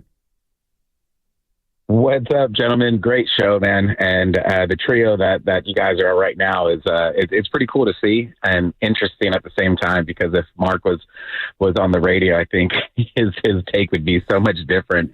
The Giants would be like a piñata right now. It'd just be crazy. But I did want to piggyback on what Dibs was saying. And you look at that and you go, wow, how do we even attract a bat, when you traded Soler or SLR, and I look at that and I couldn't help but think about Brandon Ayuk in that situation, where maybe the ballpark, be it the ballpark or the scheme or what the Giants are doing, how playing ball for players like that, they just don't fit in the scheme. They don't fit in the playbook. The difference between the two, I think, would be that Ayuk actually has the ability to do that. They just don't throw him the ball. The long ball is not their game. So it might be better for him to leave. Anyways, just wanted to chime in, tell you guys it's a great show. I listen to you guys all the time, man. And I'll take your comments off the air, man. Thanks, Nick. Appreciate the comments. Interesting. Ayuk to Soler comparison. Maybe a little bit of Ayuk news, by the way. We can get into that in a little bit. But I'm not so sure I necessarily follow that comparison. Jorge Soler, I mean, he didn't really. If he was hitting home runs, it would be fine. The Giants would love to hit home runs. Exactly. And he just simply couldn't do it at this ballpark for whatever reason. Yeah, for the obvious reasons of the ballpark being very difficult to hit home runs in. And I think that, he goes to Atlanta, which is much more of a launching pad, but the Giants haven't had a lot of productivity from their lineup anyway, even outside of Soler. And so you get him in a spot. And the guy, Tyler Fitzgerald, doesn't seem to have any problem with the ballpark the way he's been swinging it, but I think Soler just became a victim of the numbers of the salary more than he was a victim of his own struggles. That's the way I looked at it anyway. Is Brandon Ayuk a home run hitter? No, I don't look at him as a home run hitter. I look at him as a possession receiver, but that can make a big play. He's a route runner, and he's got great hands. He's tough as nails. He's a blocker. And he's good. I think he signed his deal already. I'm hoping that breaks here in the next few minutes, but I'm with you based on I think he's the good. body language. You can't just say that. Tell us why you feel that way. Well, you watched the video online of Brandon Ayuk at camp today shaking Lynch's hand, and then Kyle comes over and daps him up. And if I know body language, I think I know body language because I made a living out of it, it was a congratulations, man.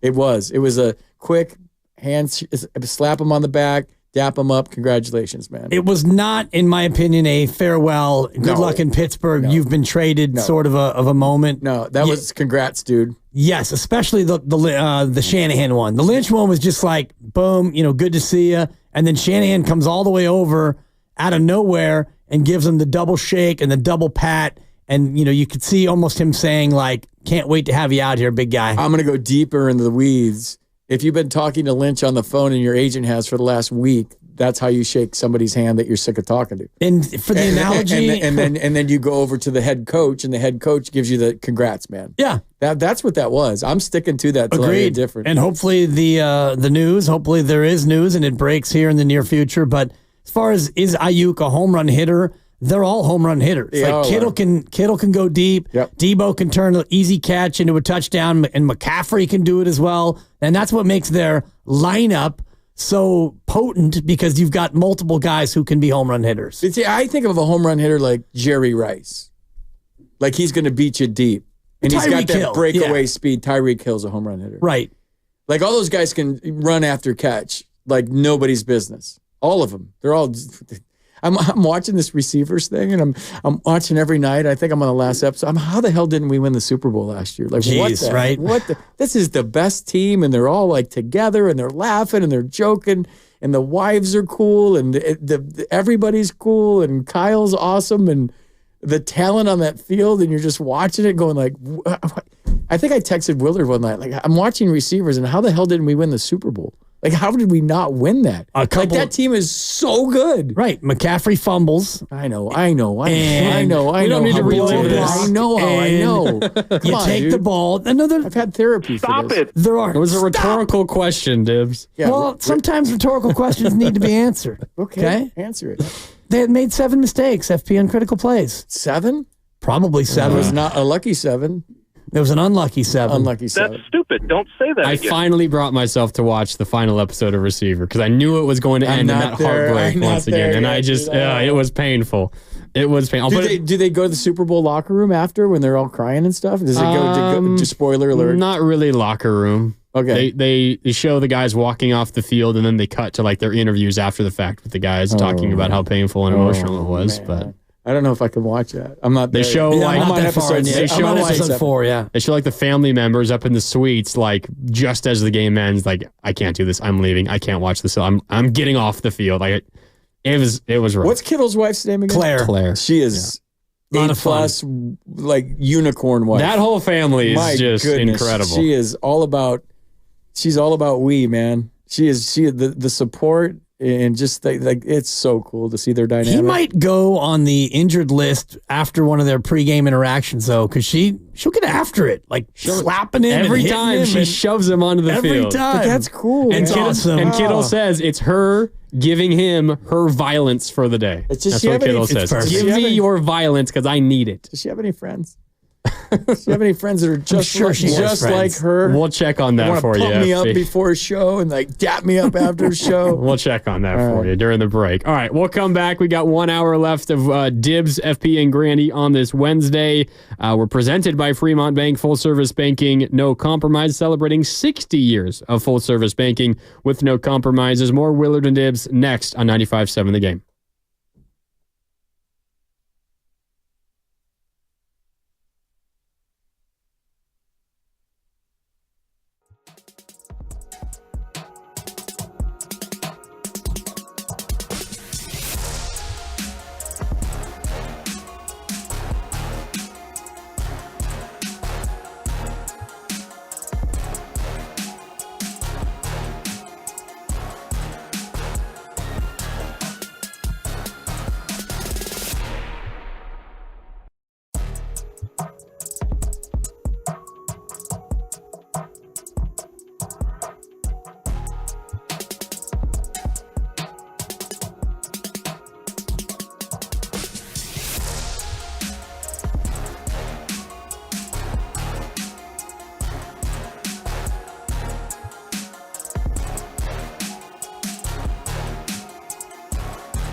Now, back to Willard and Dibbs on 95.7 The Game.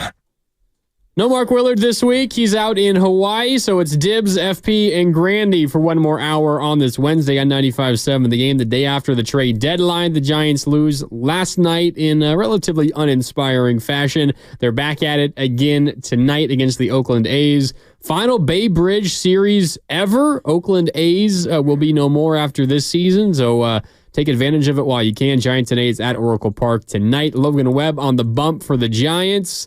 Lamont Wade now leading off. Luciano still in the lineup. He's DHing and batting eighth. Couple other changes from last night, but nothing all that crazy. As a reminder, if you haven't already, make sure to subscribe to Willard and Dibbs on the free Odyssey app or wherever you find your favorite podcast. And while you're there, check out how the Morning Roast reacted to the Giants' moves at the deadline. And again, last night's uninspiring loss to the Oakland A's. To take you guys behind the scenes, we're talking about just how great Dave Fleming is during the last commercial break. And he, of course, was on with Bonte and Shasky on the Morning Roast earlier today. We've already visited or heard some of the things that he said. I wanted to run this past you before we wrap up our Giants conversation for the day. Fleming talking about the disappointment of this season. Of course, the goal is to still make the postseason. Farhan said as much yesterday at his post-deadline presser. Fleming was responding to that and all the Giants fans' frustration. And here's what Flem had to say earlier today with Bonte and Shasky. To me, the season is going to end in disappointment if they're not in the playoffs. I will be very disappointed if they're not in. Does that mean what you're implying? I don't know. They're in a weird spot right now. They are. And all of this, I've said this to you guys before, all of this is also framed by what's happening in LA. Yep. It's like, it's really hard to stomach. And we were just down there again. And I can't tell you how frustrating it is to be down there and to watch the whole thing. It just is. It's just a bad contrast right now. And one thing that I would like to see from the Giants, all of us, everybody, is to start taking that a little more personally, to start being a little more pissed off at what's happened down there. And the fact that year after year, they're sustaining that level of success. And we're trying our best to catch up, but the best so far hasn't been good enough. You hear that from Flem? He's giving all of us license to be pissed off. Yeah. You got to be upset by this. You're the San Francisco freaking Giants, and the Dodgers are lapping you. I think he was saying the Giants should be pissed off. I think he's saying everyone should be pissed off. Yeah, I think he was referring to the team and the organization, the front office, the players, and the fans. I don't think they need license to be pissed off. They're already pissed off anyway. Yes, and I was hearing him say that to the team and to the coaching staff, and I'm sure there are a lot of Giants. And I think about Bob Melvin, just hearing that comment, a guy who is born a Giant and from the Bay Area and all the rest of it. And, he suffered through it down in San Diego when the Dodgers were cuffing them around too. And I'm sure that he's pissed off and furious. And, the fix is not an easy fix. It's got to be a complete organizational, maybe not overhaul, but you've got to find a way to get your prospects as good as theirs, your major leaguers as good, your hitting is good, everything as good. The only thing that you have ownage on them, and it's not a huge gap, is the ballpark. Because I do think Dodger Stadium it's a nice place to see a game. It's a great ballpark. It's no Oracle Park. It's a great yard. But it's a good yard. It's clean, great weather. It's timeless. Exactly. Organizational attitude is what you're looking for there. There has to be an attitude. Enough. We're pissed. That's it. Enough of this.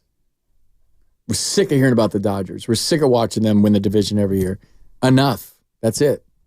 What's crazy is you brought up, you got to get the farm system as good as the Dodgers. And we just so often talk about, well, they always got all these new players coming up through the farm system and they're replenishing all the freaking time.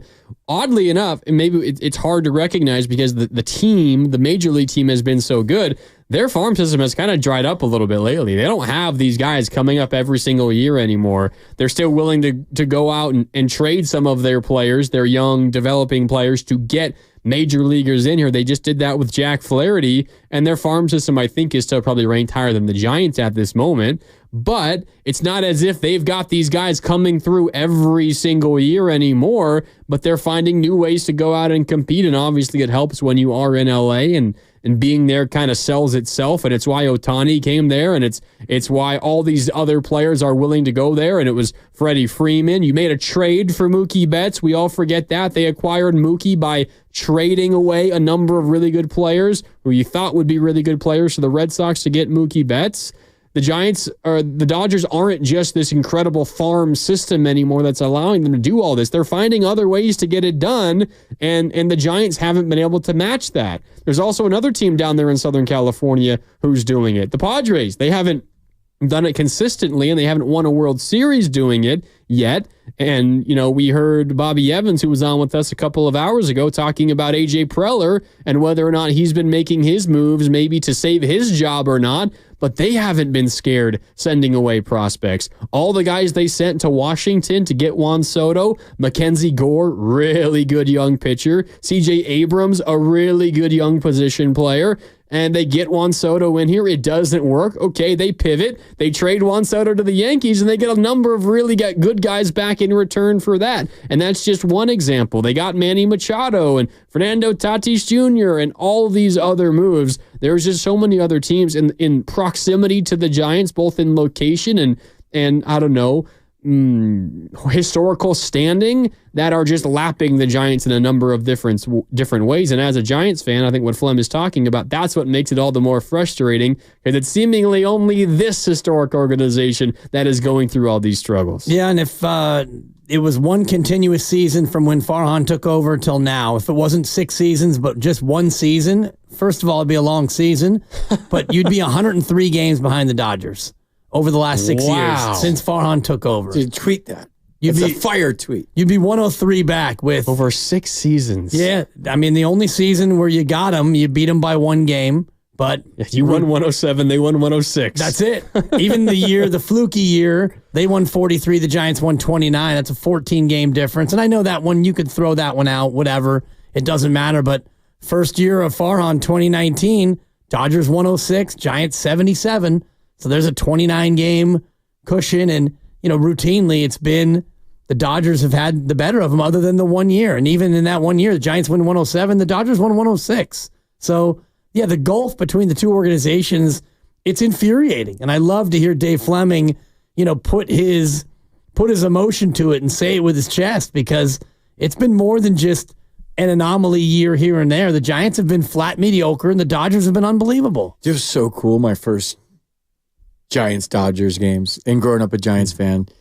And I was so pissed at the Giants for non-tendering me a contract, because I had too good a year. They didn't want to pay a bench player that much. So they get 2 rookies to do what I did, that I was going to show them I'm signing with the Dodgers. Half the reason I signed with the Dodgers was to like a middle finger to the Giants. Like, I'll show you. I'm going to go down there and just crush.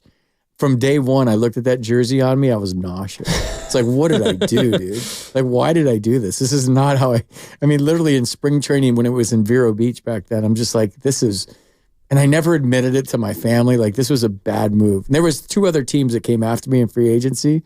And the Tigers were right there with the Dodgers, and I grew up a Tigers fan. Like, the one regret I have in my life is that I signed with the Dodgers instead of the Tigers, because Phil Garner was a manager of the Tigers, and he wanted me back. Oh, scrap iron! But here's the point. Like, I don't know if this whole thing. I don't know if players today look at it this way. We some guys used to joke in the clubhouse, oh, this is more for the fans than us. But like, growing up in Northern California and sitting in the bleachers at Candlestick for Dodgers Giants games as a kid, and knowing what that rivalry meant, maybe it meant more to me as a Giant, but like, I wanted to kick their ass every time we played them. And in the minor leagues, when you're coming up, and I played the Dodgers at a few levels on the minor leagues, like, all their players were bigger and like these corn-fed Nebraska dudes that were like 6'5" and handsome and first-round picks. You just wanted to kick their ass because they just all walked around like their S didn't stink, right? And A-ball. Like Mike Piazza walking around like, and then like, I could name you Raul Mondesi and all these guys in A-ball. They're the Dodgers. And the Yankees farm system was the same way. You wanted to kick their ass. JT Snow is a Yankee, like this good-looking blonde-haired guy with blue eyes. Just like, screw this guy. He's a Yankee. He ended up being one of my favorite teammates ever. But like, that's what, I don't know if it's that anymore. I don't know if that rivalry has that. I mean, maybe it's the ballpark. I think Oracle can get rowdy, but there was nothing like a Giants-Dodgers game at Candlestick Park. For sure. That was gnarly, dude. Oh, like you were taking your life into your hands. I was if you there. sat in the bleachers I was there that night where they had the doubleheader against the Dodgers, and you used to be able to jump out of the bleachers and go retrieve home runs in left field because there was about a 30 or 40-yard gap between the home run fence and the football bleachers. And so you'd sit out there, and if there was a home run, you were allowed to jump out of the bleachers. Think about that now. Scramble for it. And that night against the Dodgers, it was a doubleheader. For the ball. That was the fightingest baseball doubleheader in history. There were more than 100 players or 100 fans ejected, and it got so bad that in the second game, on pop flies to shortstop, fans were jumping out of the bleachers and running and jumping on the outfield fence. And I was in left because I was a bleacher kid a lot back then because it was the cheap seats. And there was like blood in the aisles. There were so many fights. And it was the good old Candlestick, days. The good old days when people bled at Dodger Giants. And I wonder what your feelings were when you came back as a Dodger, because that was the first year of Pac Bell Park. And I'm just looking at your game log because it's time to geek out on FP's baseball. It's a good trivia question. And you go, you guys go on the road to Montreal and New York, and you end the trip as a Dodger. You come to the brand new ballpark, your childhood favorite team. This is this gleaming new park. 2000, it opened. Kevin Elster was drunk with me the night before at the hotel bar because he didn't. Elster, he didn't think he was playing, and we walked into the clubhouse, the first game ever at Pac Bell, and he was in the lineup. Yeah, that was. I don't know how I'm going to do it. Opening day, the first day, the first game at that ballpark, right? Was Dodgers Giants. He came out of retirement. He had a crazy spring training. He made the team. And Kevin Elster, if you remember, was a heartthrob on those 80s Mets team. He was like, every girl was in love with Kevin Elster. He had the mullet, the blue eyes. He had the Hollywood looks. And he played on the craziest team ever, the 1986 Mets, where those guys stayed out till 5 a.m. every night. So that was embedded in him. And then he took like 2 years off because he was just burnt out in baseball. And Davey Johnson texted him, who was his manager in New York, and said, hey, you want to come out and try out for the Dodgers? And he went and he hit like 600 in spring training. So he's like, there's no way. Vizcaíno, I think, was our shortstop. And he's like, there's no way I'm playing tomorrow. So he had a bunch of pops at the hotel bar before opening day. It was a day game. And Kurt Reeder's pitching, so lefty, and Ellie's in there. And he hit 3 home runs that day. And everybody thought Pac Bell Park was a launching pad. So he hit 3 home runs the very first day. But I am the only player in the history of the world that played the last game at Candlestick Park as a Giant and the first game at Pac Bell Park as a Dodger. And I got in there late. I went into left field for Gary Sheffield in the first game. So, I mean, that's wild. Like the 7th inning, I think. The memory. Yeah. The memory is incredible. And it's one of my favorite parts about doing radio with you because you bring up a random thing, you tell a Kevin Elster story, and just another tidbit. It just had me thinking because you're a lifelong Giants fan and you go and you're a Dodger. It didn't fit. It never fit. It was never a fit. And like I said, it was weird from the first day. I came from a team in the 99 Giants we did everything together, the wives and the kids and barbecues on off days, and everybody was super tight. And I couldn't believe coming from the Expos how the Giants treated their players. I'm like, this is heaven. I'm playing for my childhood team and I want to play here forever. And then they released me I had a good year and they released me. And I guess Dusty fought for me, and I guess Sabian fought for me, but the ownership didn't want to pay me what I was going to make in free agency that year. So I was going to show the Giants, and I signed with the Dodgers. And I always say I was a good Giant down there. I hit 196. I did my part. Right. I did my part. I got you at 197, but was it 197? Point well taken, yeah. They rounded you up. Thanks for rounding me up. Dude, but I was miserable there. Nobody did anything together. Like it was back then there wasn't Uber, so it was 25 cabs after every game. Nobody hung out on the road. Like JT, Richie, Billy, and Billy Miller, Richie Aurilia, JT, and I, if it was a night game, we had a rule that we had to go have beers on the road because we're not going to sit in our hotel room and think about the game, good or bad. We're not going to sit there and get in our own heads. So day game, respect the day game. We won't go out. But every night game on the road, it was the Four Amigos. We went out every single night, and then the families got together. And the Giants back in the day at Candlestick Park, gather around kids for FP stories. We would sit. Murph would bring us a big cooler. You know those big orange igloo coolers, those long big ones? And they were full of Coors Lights. And we would sit there after games and we would go out and we would hug our significant others goodbye, pat the kids on the head, take them home, go to bed, and like Rob Nen, Rich Aurilia, Billy Miller, JT, I can keep going. 7, 8, 10 of us would sit there for 2 hours after the game in our sliding shorts with our eye blacks still on, talking about the game, talking about what we needed to do to get better. I'm going to drink it. I'm like Pavlov, dude. You just rang the bell. I'm drooling over here like a dog. And we would sit there and talk about... In the dugout or in the clubhouse? In the clubhouse. We just sit there in our sliding shorts with our eye blacks still on, our T-shirts, our unis are already getting washed. And probably not on your phones and anything like that. We didn't have phones. So we were just sitting there and talking about, like, what can we do to get better? Can you believe so-and-so did this? JK did this today. Like, I can't believe Dusty. We'd complain about Dusty all the time. Like, in a loving way. Like, can you believe Dusty pinch hit Charlie Hayes right there? Like, what are we doing? But it brought us closer together. And we were a team in every sense of the way. And the Diamondbacks beat us that year.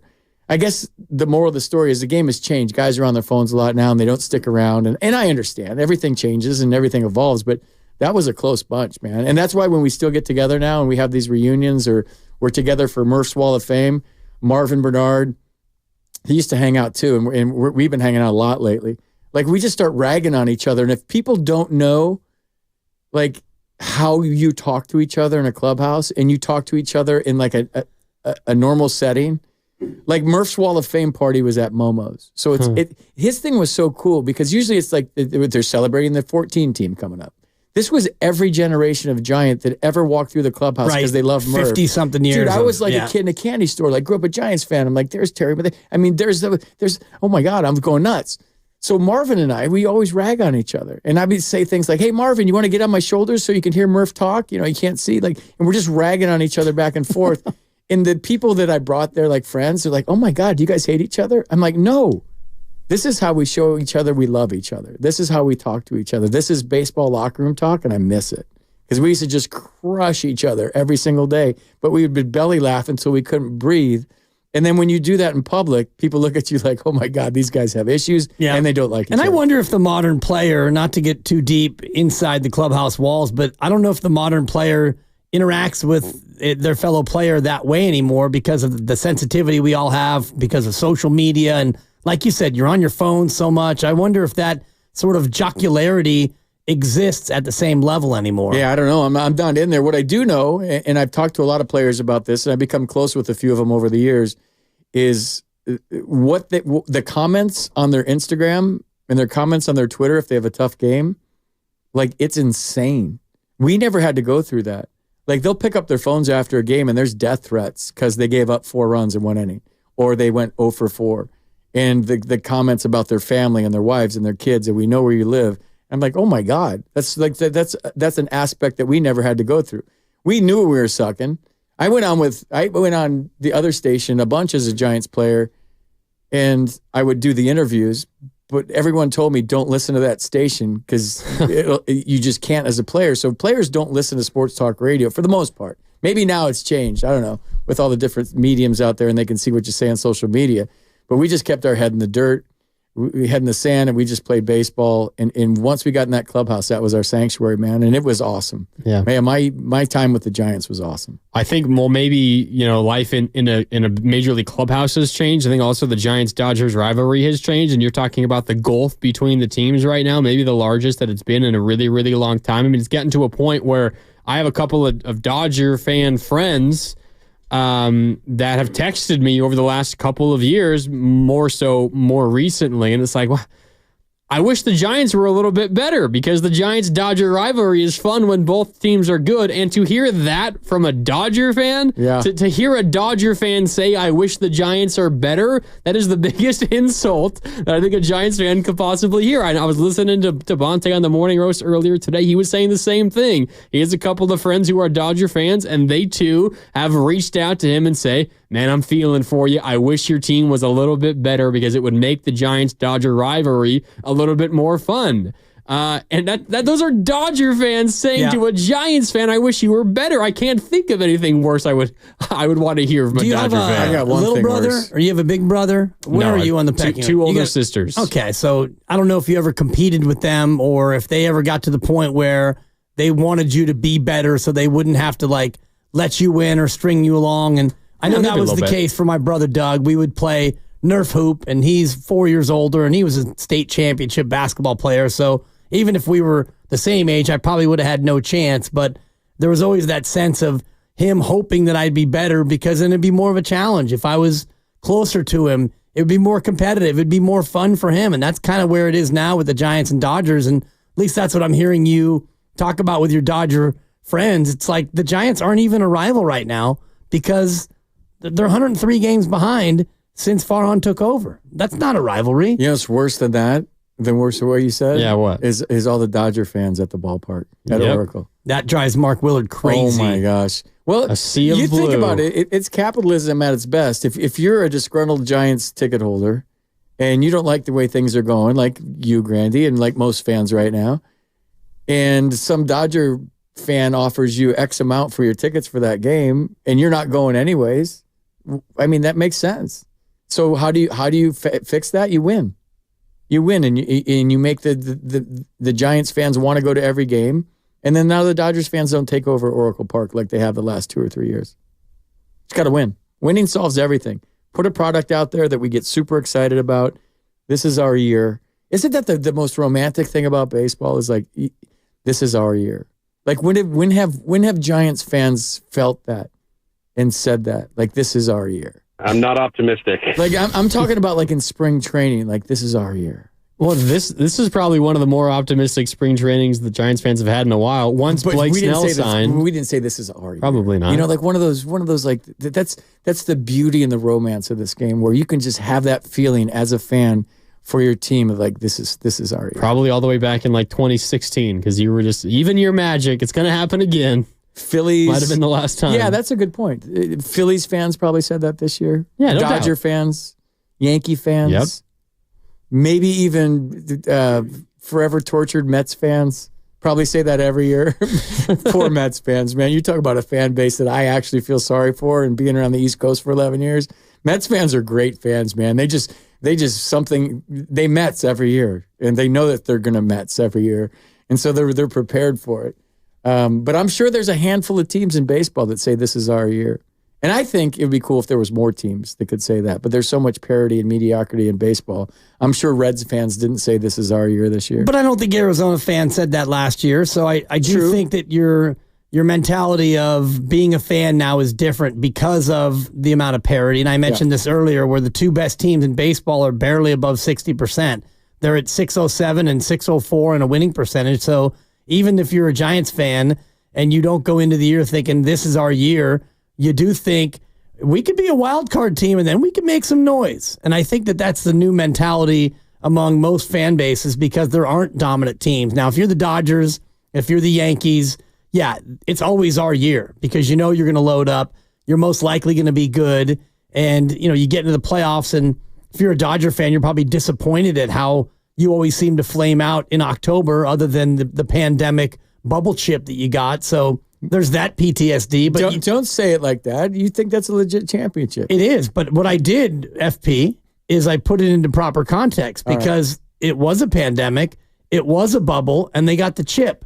Pandemic bubble chip. Doesn't mean that they get, as my partner Mark Willard says, they get like 0.34 of a championship and the Lakers get 0.44. No, a chip is a chip, and it sucks that they won it, but I like Grandy's attitude from earlier. If you're going to win one, win that one.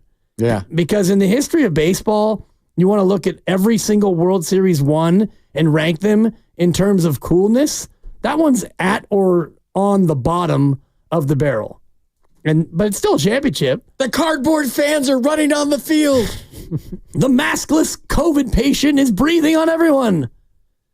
We talk about this because we have our annual golf tournament in Truckee, the Cal Pacific. This year was the 36th annual, and we talked about it before the tourney that, you know, one of the 36 has to be the 36th best one. And we all were reflecting on which one it was, and I won't dwell on it because the guy who won it that year, there was controversy, there was scandal, but it goes down as the 36th best tournament that we've ever had. So when the Dodgers win a World Series and you want to look at all the World Series ever won, that might be the worst of all, but it's subjective. Yeah, I think their slogan that year was, we're all vaccinated. Right. I think that's their slogan. How about the Giants slogan? How about this is our year for the Giants slogan? I got to be careful. No, I have to. I'll say it. How is this year not "Say Hey 24" as the slogan? It's 2024. It's the only time it's going to be 24. You have the greatest player in the history of baseball. I'm saying before he passed, like "Say Hey 24" would have been a great slogan for. Would have been year. perfect. Instead, they just racked back last year's slogan and used it again. Nothing like it. And it's funny because the Spanish. I can't even remember what you remember, Grandy. Yeah. You're so good at this Nada stuff. como ese? Nadie como nosotros. And if you put that into Google Translate, it just spits out nothing. No, nobody likes us. Nobody like us. Nobody like us. Nobody like us. Yeah. If you put it into Google Translate, not the official accurate translation, but if you put it into Google Translate, it's basically saying nobody likes us. There's probably millions of dollars spent on that, and then if you change it, it's more millions of dollars. So once you get one, you got to stick with it for. But like, come on, Giants, hang in there. Like all those slogans as a kid growing up. I don't think a slogan Hum really. Baby still stands the test of time. Yeah, Hum Baby. Next year is 25, Barry Bonds' number. So do you do something around Barry Bonds? Do you make it a Barry Bonds celebratory year? They didn't make it about Willie, then I don't think they're going to make it about Barry. I think Balco 25 is where we're going with it. How about something like these bonds are strong?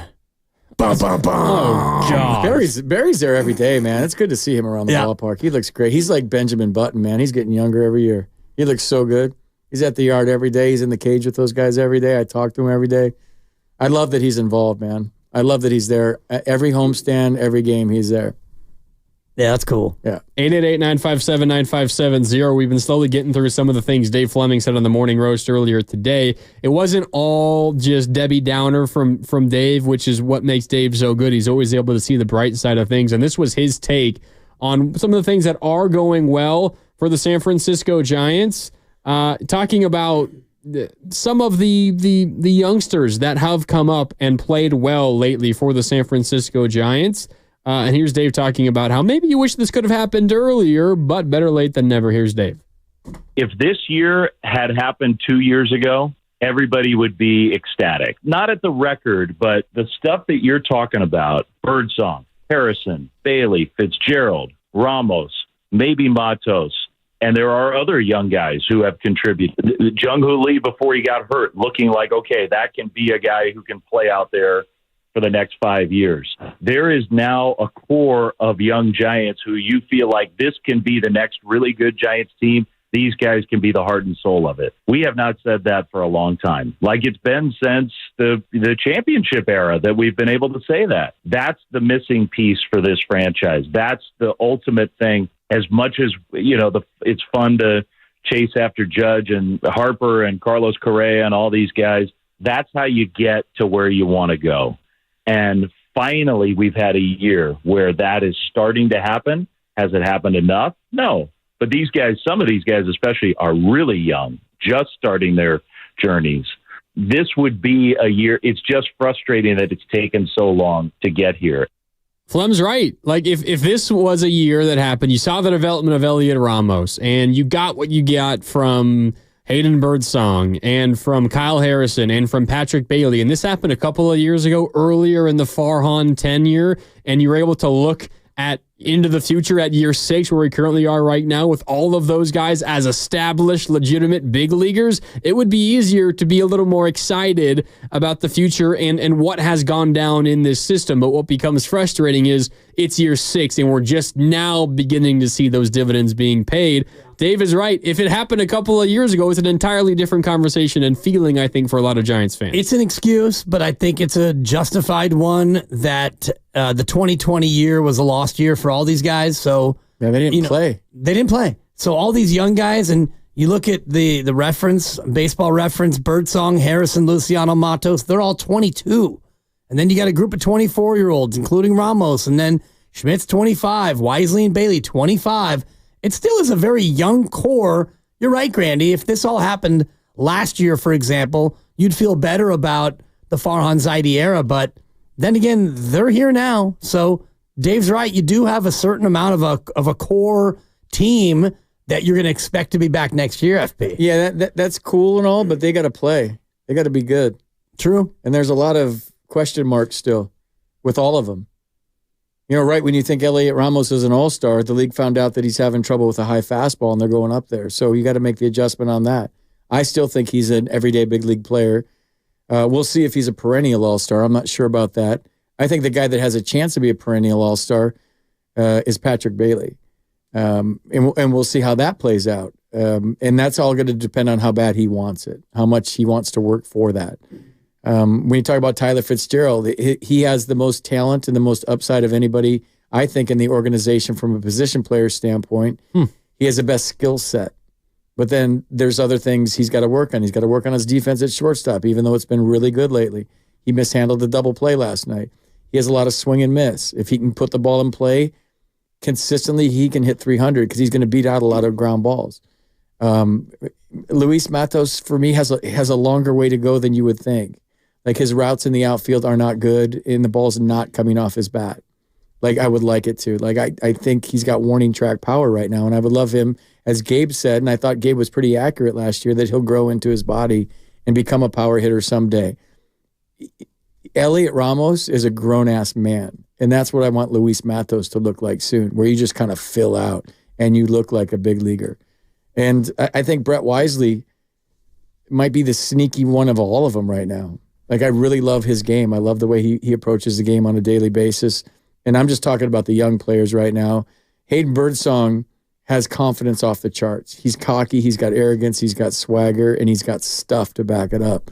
And more importantly, he knows now that his stuff plays at this level, and nothing's going to stop him. Like, he's going to have hiccups. He's going to get hit. He's going to have command issues at times where he walks a few guys, and he throws 97. Someone's going to pop one out of the yard. It's not going to be 10 punchies every time out for Hayden Birdsong. There's going to be a learning curve here.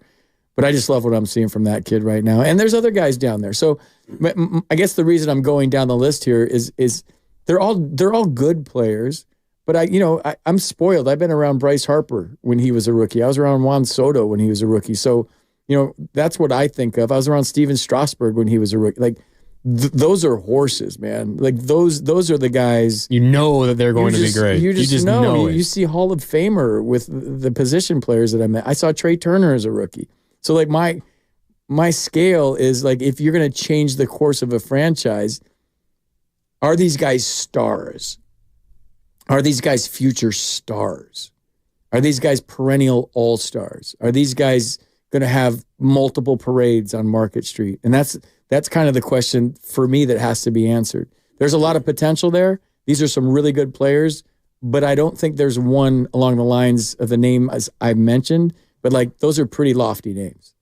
Right. And, we didn't think at the time that, Matt Cain, he could be really good. And Madison Bumgarner, highly drafted. Tim Lincecum, these are guys who you had high hopes for, but you didn't think immediately that these guys were going to be superstars. And then they turned out to be 3-time champs. Big time Timmy Jim, I did. Yeah. Ooh. Well, that was an event, man. That guy's such a rock star. I don't know that I've seen a rock star with the Giants, including Barry Bonds, like Tim Lincecum, dude. Like, so when he pitched, it was like a day. We used to call it this Lincecum day. Like, in the walk-ups on the days he pitched, like, he'd like have 5,000 to 7,000 walk-ups on the day, like Lincecum day, man. He was an event what a rock star. Have the Giants, besides Willie Mays, ever had a rock star like Tim Lincecum? And that's no offense to Barry, because Barry's a rock star in his own right. We all went to see Barry hit balls in the water, but, like, Lincecum was next level. Like, he was a legit rock star. It's everything about him. It was how small he was, just the craziness of his windup, and the stuff that was just so unbelievable. The splitter coming off a 94, 95 mile an hour fastball, the leg kick, the hair, and the fact that he was a big fan of the lettuce. Right. He fit in this area. He fit in perfectly. Let Timmy smoke. Brian Wilson's in the conversation, too, by the way, for Giants that were rock stars. Good call.